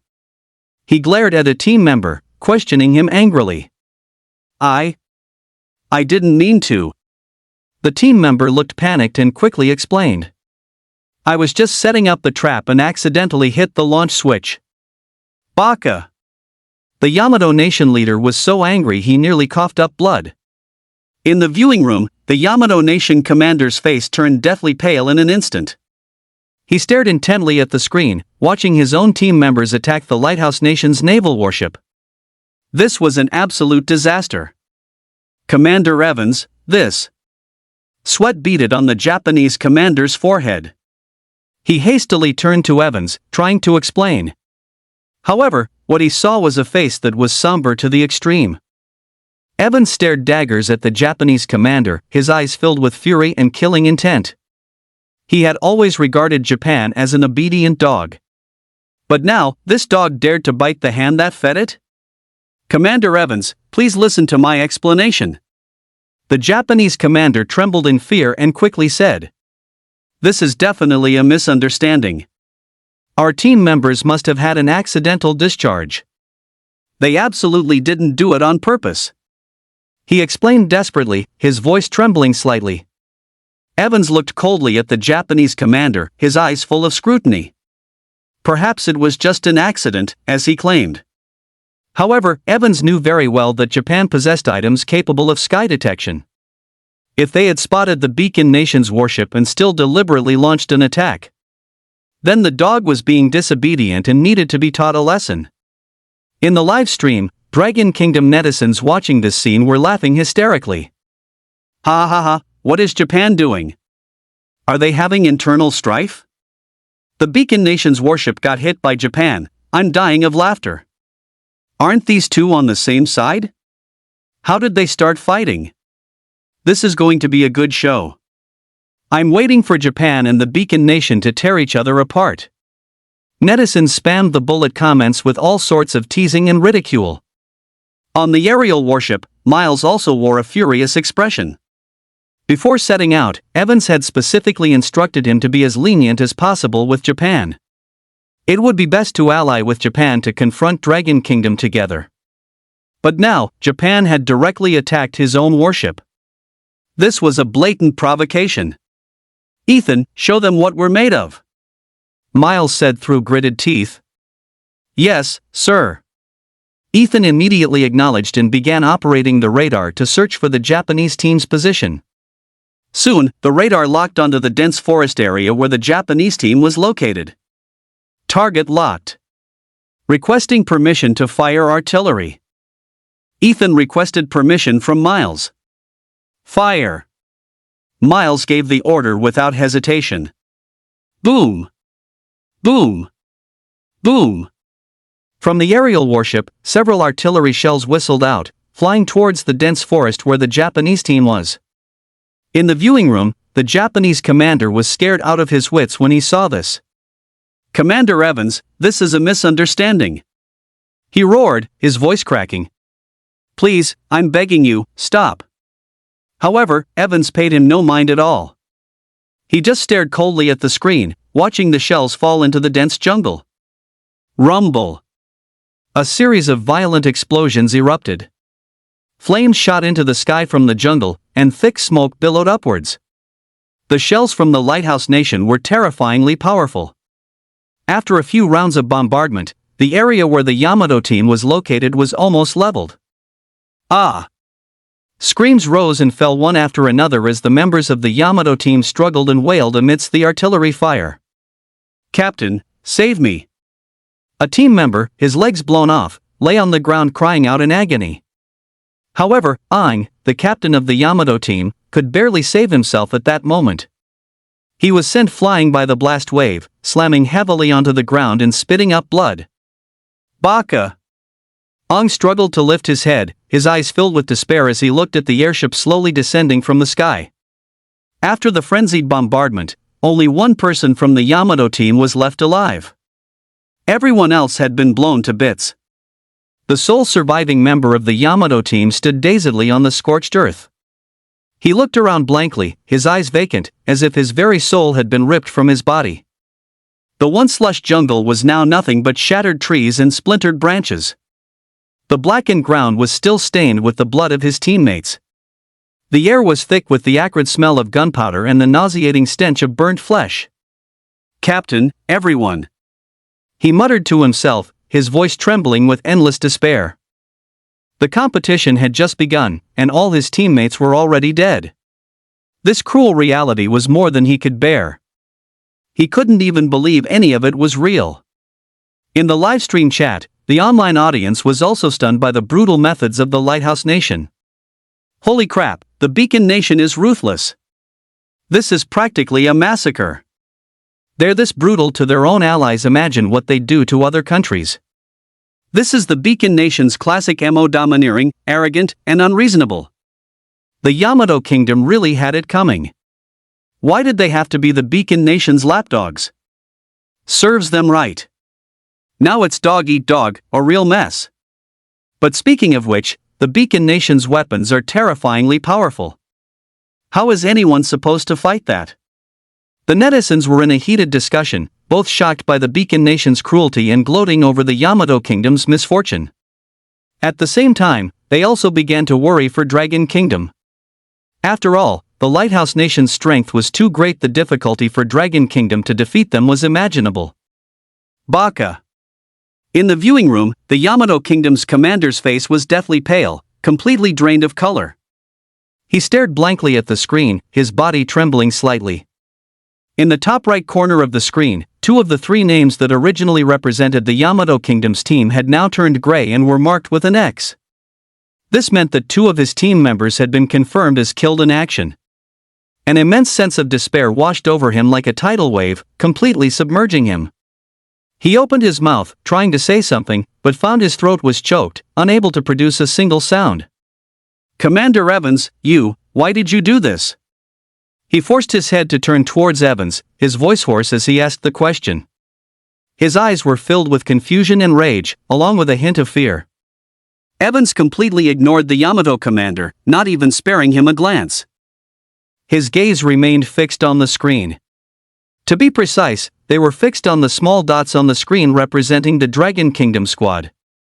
Evans's eyes were cold and vicious, like a viper that had locked onto its prey. "Dragon Kingdom, your good days are over."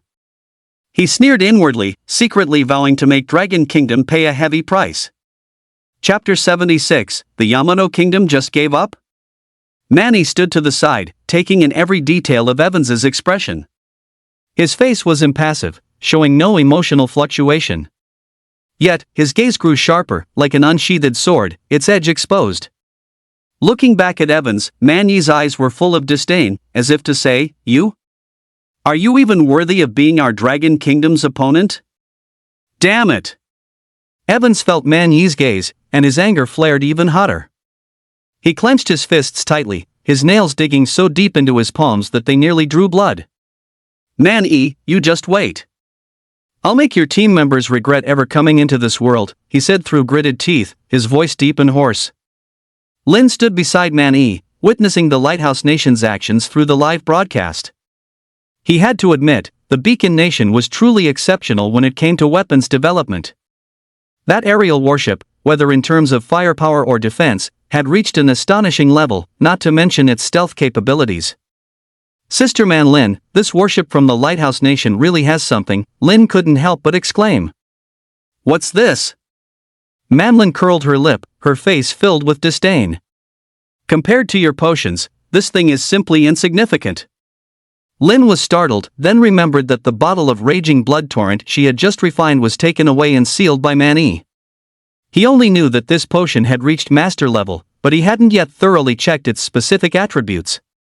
"Manlin, what exactly are the effects of my raging blood-tied potion?" Lin asked curiously, "Can it really stand against the Lighthouse Country's warships? Go up against it?" Manlin smiled, a glint of cunning flashing in her eyes. "It's more than just going up against it. It's completely effortless, no pressure at all." "Easily?" Lin's eyes widened, somewhat incredulous. "Sister Manlin, is that true? No matter what, that thing is a warship." "So what if it's a warship?" Manlin said, as if it were the most obvious thing in the world. "In the face of absolute power, everything else is insignificant. Just you wait, they'll be crying soon enough," she said with full confidence, as if she had already witnessed the Lighthouse Country being crushed. Lin began to anticipate the effects of raging blood tide. "All right, then I'll wait and see," he said with a smile, though he still felt a little uneasy. After all, the Lighthouse Nation's strength was undeniable and could not be underestimated. Seeing Lin's puzzled expression, Manlin smiled mysteriously and took a bottle of potion from her spatial ring. The potion showed a strange dark red color, like congealed blood. Under the light, a faint halo shimmered on the potion's surface, as if it were alive. Manlin handed the potion to Lin. "Take a look at its attributes." Lin took the potion and examined it carefully. Ultimate Raging Blood Tide. Level, Master. Effect, apply this potion to a weapon to grant the weapon the Raging Blood effect. Raging Blood, after enchanting a weapon with this, the weapon ignores all of the target's physical and magical defenses, dealing massive damage to the target, and has a 1% chance to instantly kill the target. Hiss. Lin gasped, astonished by the potion's attributes. Ignore all defenses? And it comes with an instant kill effect? This is too overpowered. He knew master-level potions were strong, but he never expected them to be this strong, Lin marveled inwardly. Madeline raised her chin smugly. Well, who do you think made it? This is a masterpiece by you, the great genius Lin. Lin chuckled. If it could trigger a kill effect and directly destroy the lighthouse country's warships, that would be great. That would be for the best, Madeline agreed. As the two were talking, the crowd suddenly erupted in a cry of surprise. Look! What happened to the Japanese team? They seem to have forfeited the match. What? Lin and Madeline quickly looked at the screen. On the screen, the last name representing the Japanese team had suddenly turned gray. And a large cross had been marked over it.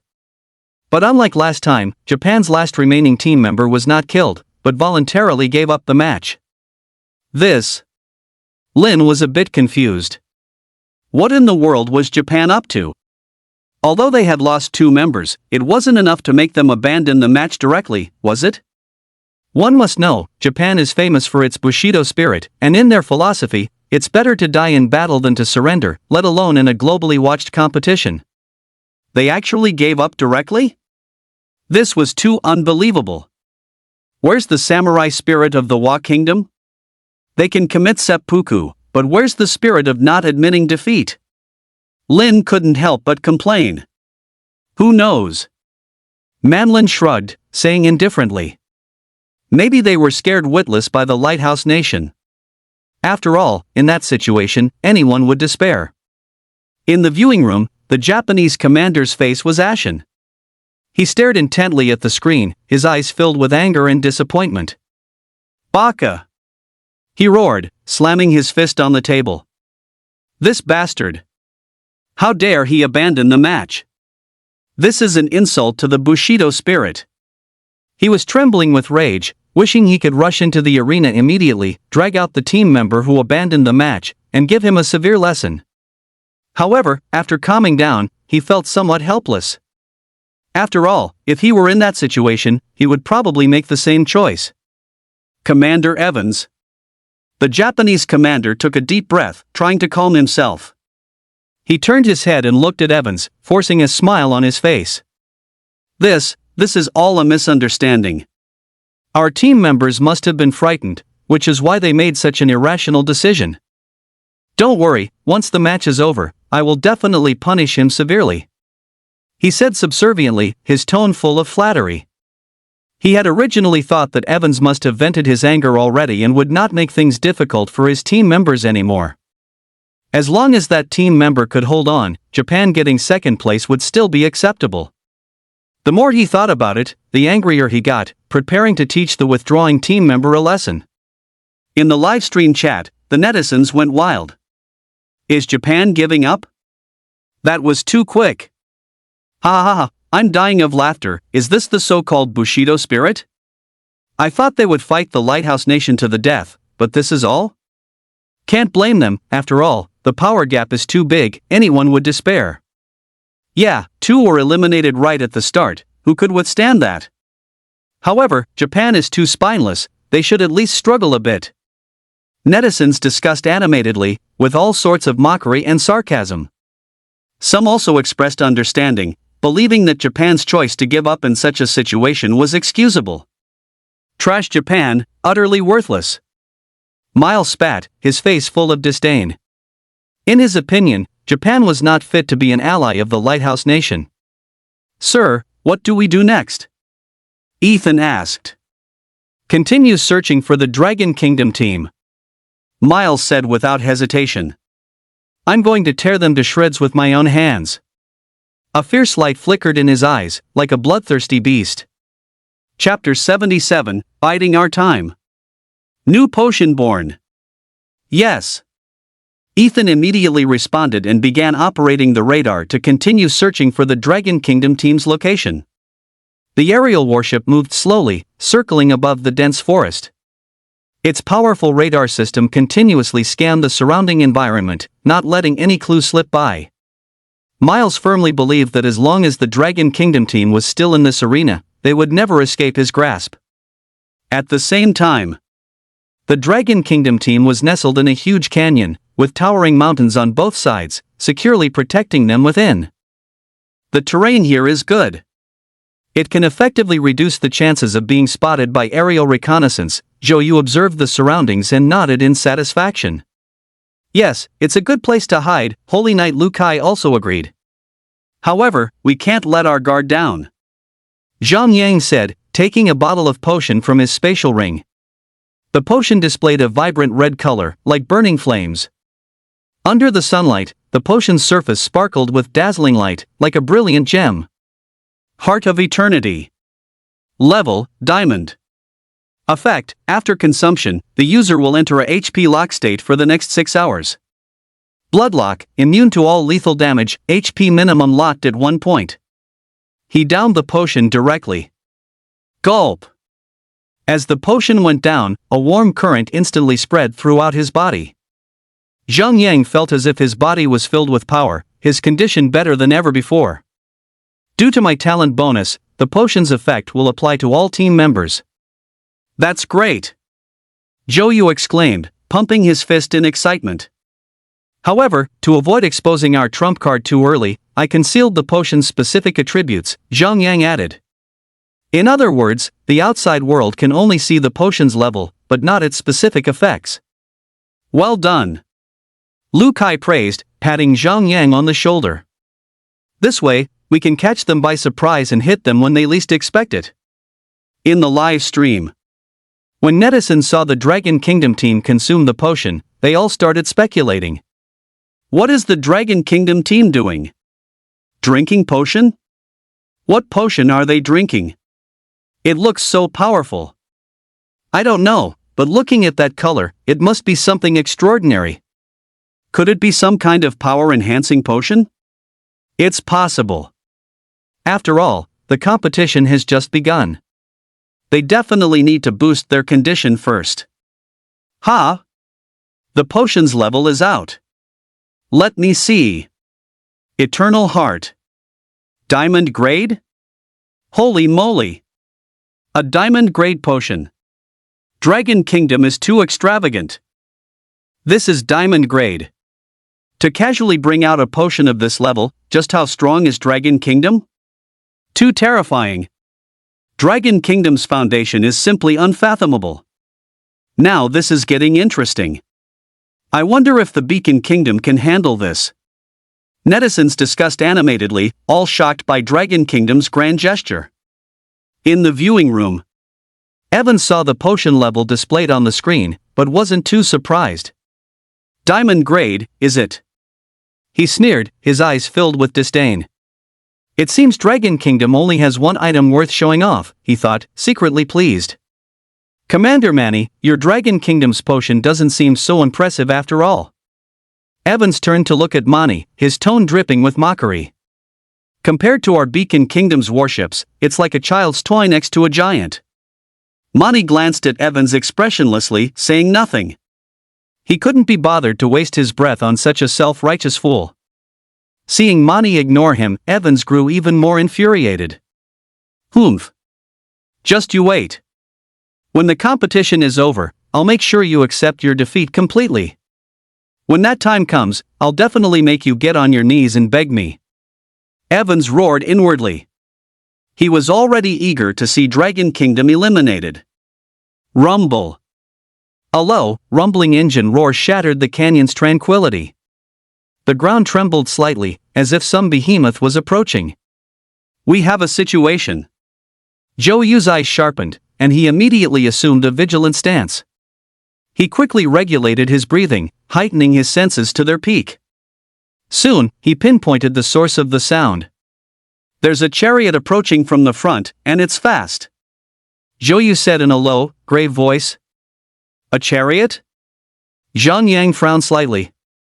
Could it be the French team? Lu Kai guessed. After all, among the countries participating in this competition, France was known for using chariots as its main weapon.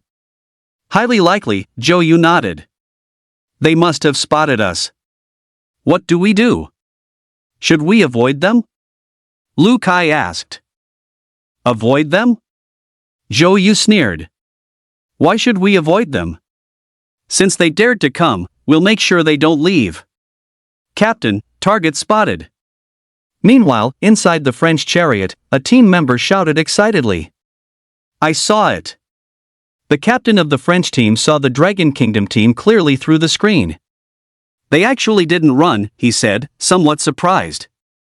Captain, what are our orders? A team member asked. Orders? The French captain gave a vicious smile. Full speed ahead, of course. Crush them.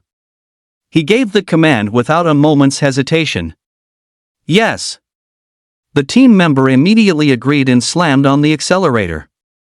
The tank let out a deafening roar, like a steel behemoth, charging towards the Dragon Kingdom team. In the viewing room. Seeing this scene, the French commander's face revealed a hint of an awkward smile. He turned his head to look at Man-E. Commander Man-E, my sincerest apologies, he said with false sincerity. Our country and your Dragon Kingdom have always been very friendly. The reason our team members are acting this way is because they have no other choice. The prize for this competition is simply too important for our country. I hope you can understand, he said with a sincere tone, as if he were genuinely helpless. Man-E looked at the French commander, his eyes filled with disdain. His original plan was that the conflict between France and Dragon Kingdom was not as great as that between Lighthouse Country and Wa Country. He could deal with the Beacon Country and the Yamato Country first, and then finally handle France. But now, it seemed that since France had taken the initiative to provoke, Dragon Kingdom couldn't be blamed. It didn't matter who they dealt with first. Understand? Man-E said coldly. Do you think I would understand this kind of hypocritical act? Since you've chosen to be enemies with Dragon Kingdom, be prepared to pay the price. His tone was cold, devoid of any emotion. When Man Lin heard the French commander's words, her heart burned with even more rage. Hypocrite, she couldn't help but curse. This kind of person is utterly shameless. Lin advised, Sister Manlin, there's no need to get angry. It's better for them to show their true colors now than to act as allies first and then stab us in the back. MHM. Manlin nodded, agreeing with Lin. You're right. It's less trouble to deal with people like this sooner rather than later. Seeing the chariot drawing ever closer, Zhou Yu took an item from his waist pouch. It was a mass of burning flames, glowing a strange, dark red. The flames danced as if they had a life of their own. Limit flame of nothingness. Level, Master. Effect, deals 90,000 destruction damage to the surrounding 3 kilometers. This was something Mani had Lin refine overnight before the competition.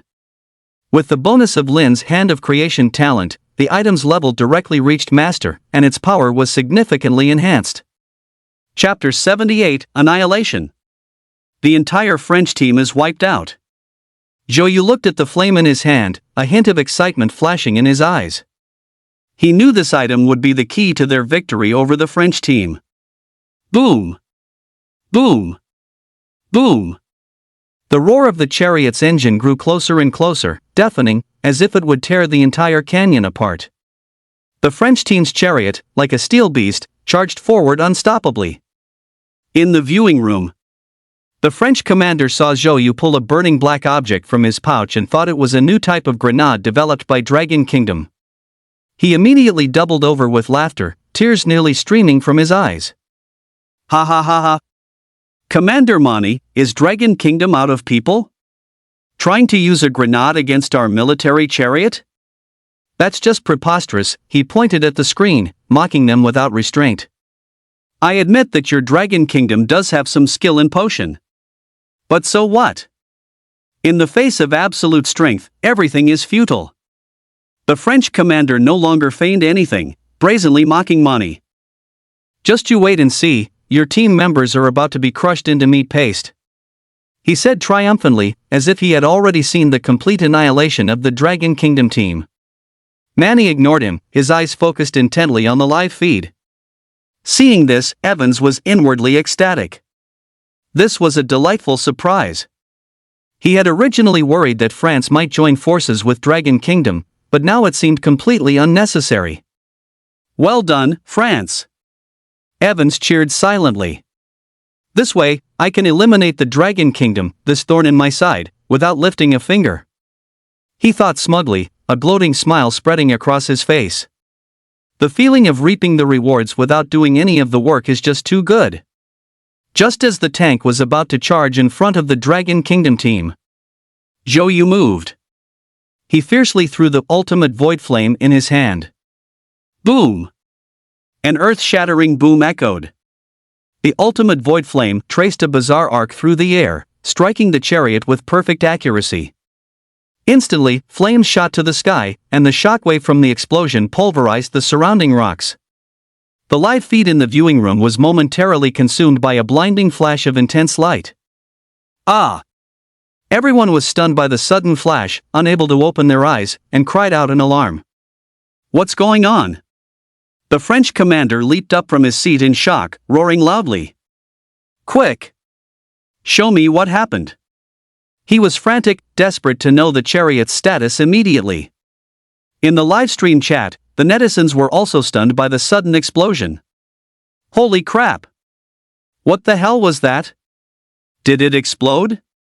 What exactly is that black ball the Dragon Kingdom team threw? The power is just insane. Wait! Look at the screen, everyone! The potion's attributes are out. Let me see. Ultimate Void Flame. Master Grade? What? Another Master Grade?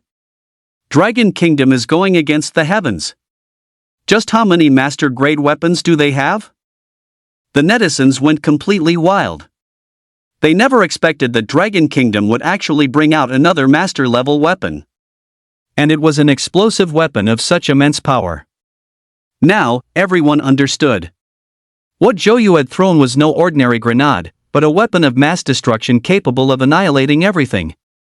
The French team. I'm afraid their chances are looking grim now. Someone couldn't help but sigh. In the viewing room, the French commander's face had turned utterly grim. He stared intently at the screen, his eyes filled with shock and fury. Master Grade. How is this possible? He muttered to himself, his voice trembling. He couldn't fathom how Dragon Kingdom could still possess master-level weapons. It was simply unscientific.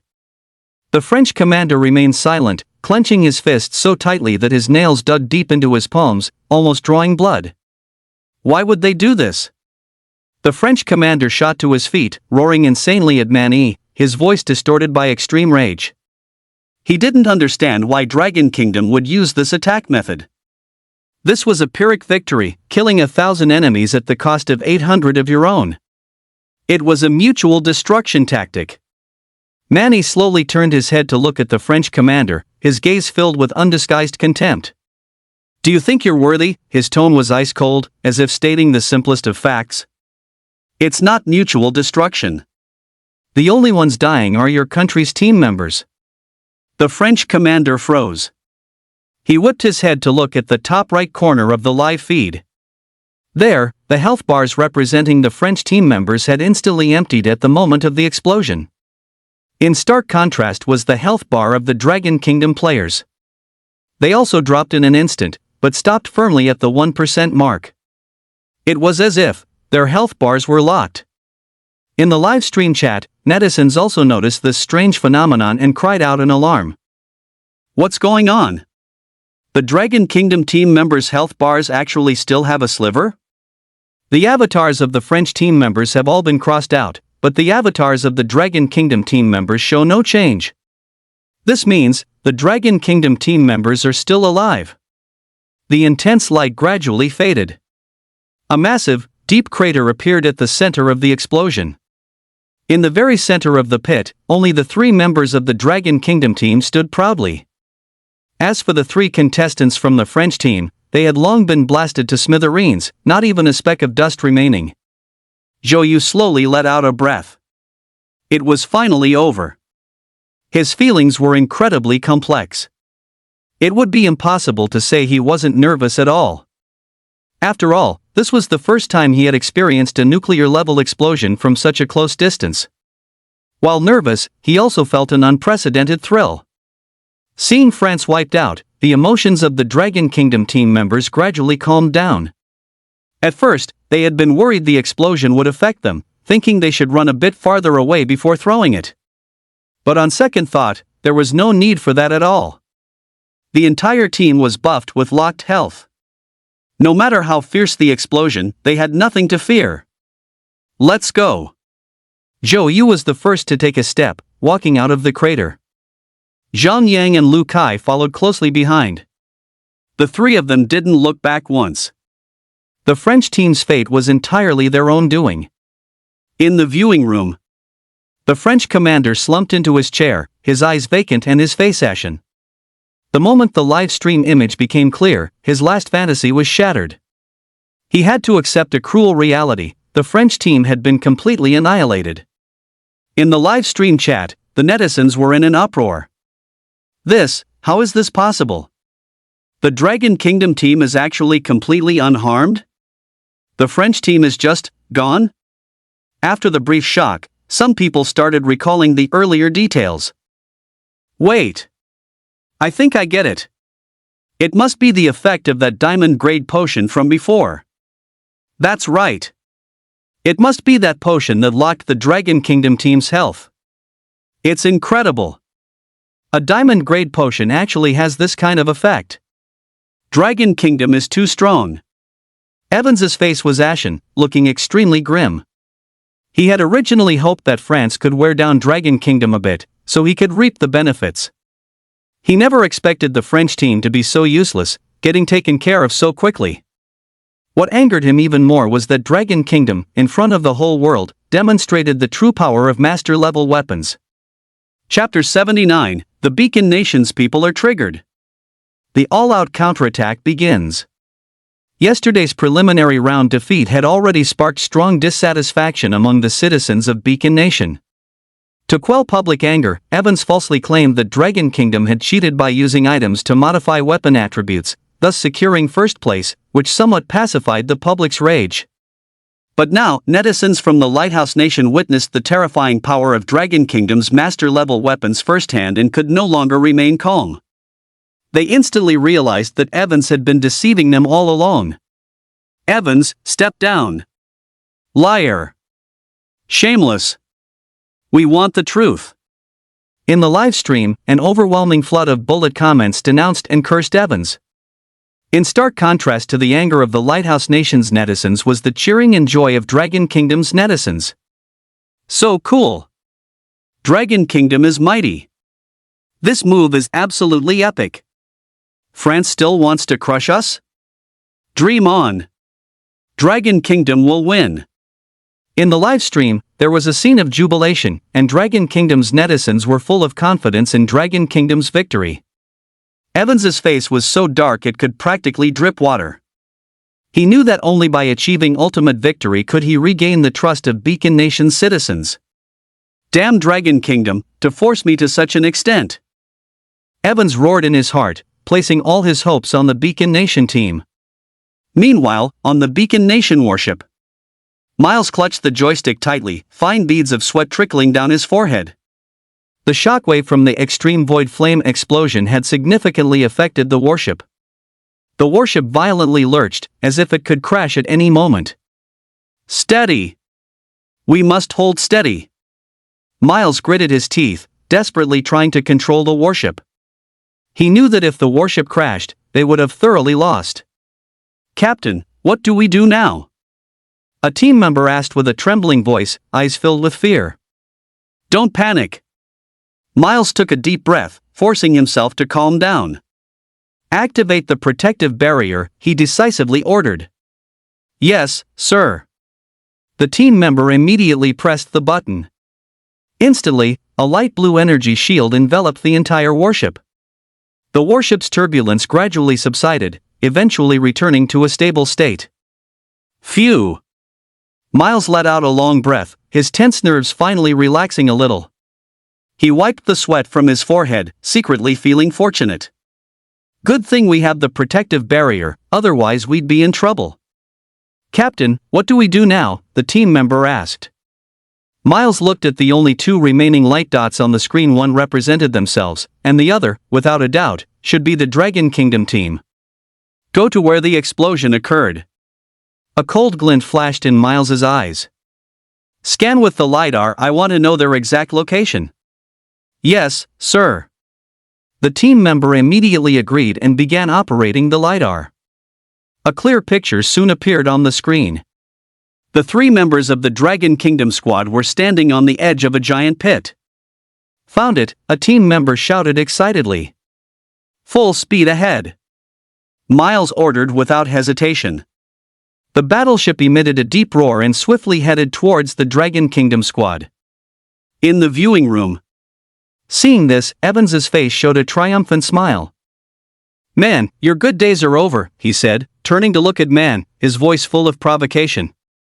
I admit, your Dragon Kingdom's extreme void flame is indeed powerful. However, it has a fatal weakness: it cannot attack high-altitude targets. And our battleship is at an altitude of 10,000 meters, equipped with the most advanced protective barrier, capable of withstanding any attack. Your Dragon Kingdom team is doomed. Evans spoke with smug satisfaction, as if he could already see the dawn of victory. Manny looked at Evans expressionlessly, saying nothing. He knew Evans was speaking the truth. Although the extreme void flame was powerful, its attack range was limited. It truly posed no threat to the warship, but he wasn't worried about this problem. In the live stream, Dragon Kingdom netizens also grew tense. What do we do?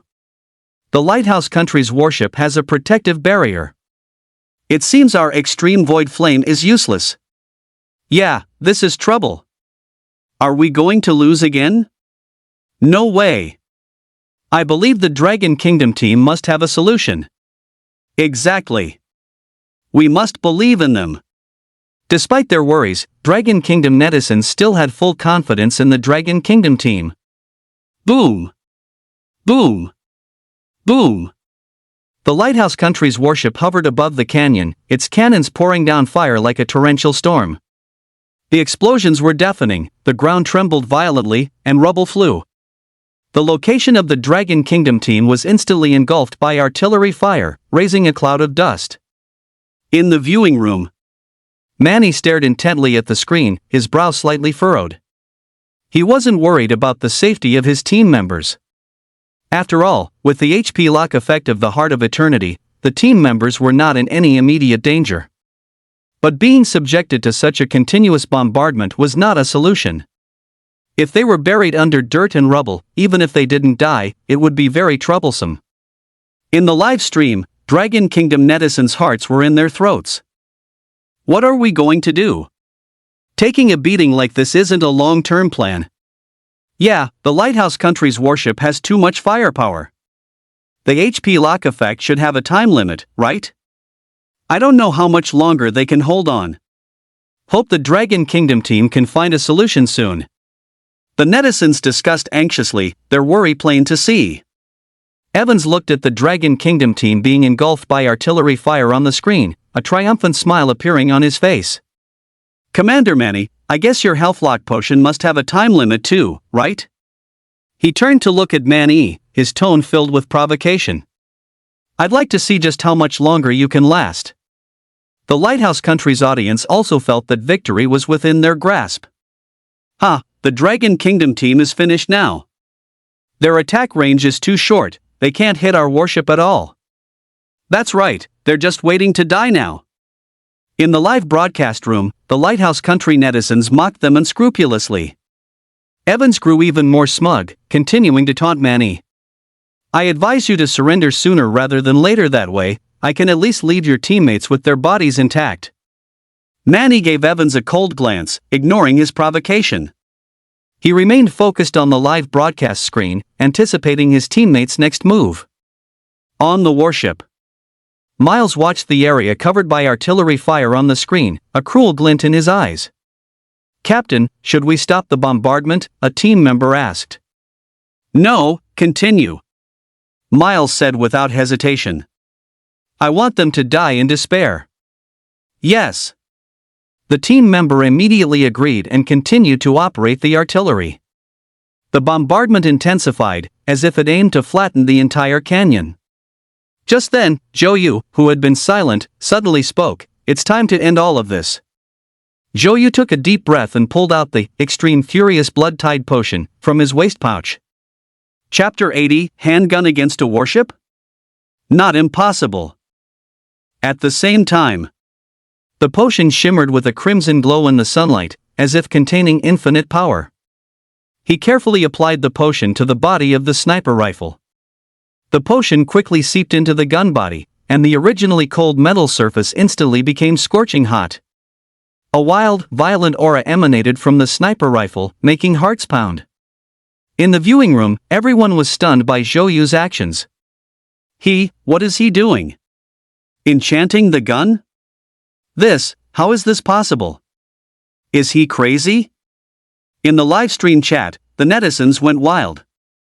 Holy crap! What is Zhou trying to do? He can't be trying to use a sniper rifle to attack a warship, can he? That's way too outlandish. Wait. Look at the potion he's using. Isn't that the Extreme Furious Blood Surge that took first place yesterday? That's right. It's that master-level potion. Could it be? Zhou is going to enchant his sniper rifle with Extreme Furious Blood Surge? My god. This is insane. I didn't get to see the specific effect of Ultimate Raging Blood Wave yesterday, but today I can finally witness it. I can't wait. Netizens discussed animatedly, both shocked and expectant. Evans looked at Zhou on the screen and couldn't help but burst into laughter. Ha ha ha ha. Commander Manny, are your Dragon Kingdom players out of their minds? He pointed at the screen, mocking without disguise. Trying to sink a warship with a sniper rifle? Does he think he can use cheats? What a fanciful idea! Evans laughed so hard he was bent over, tears nearly streaming from his eyes. He felt that Zhou's actions were the height of foolishness. Manny ignored Evans's taunts, simply watching the screen quietly. He believed in Zhou, believed in the Dragon Kingdom team. Lin watched Zhou's actions, a glimmer of appreciation flashing in his eyes. In such a critical situation, Zhou could still remain calm and focus on enchanting. This level of focus and composure was exceedingly rare. This was also the first time Lin was about to witness the true power of Extreme Furious Blood Tide firsthand, and his eyes were full of anticipation. Boom! Boom! Boom! The shells from the lighthouse country continued to fall from the sky. The explosions were deafening, and the ground shook violently. Yet, Zhou seemed detached from it all, completely unaffected. He was fully engrossed in the enchanting process, every movement precise and steady. The enchantment was finally complete. The body of the sniper rifle emanated a suffocating, berserk aura.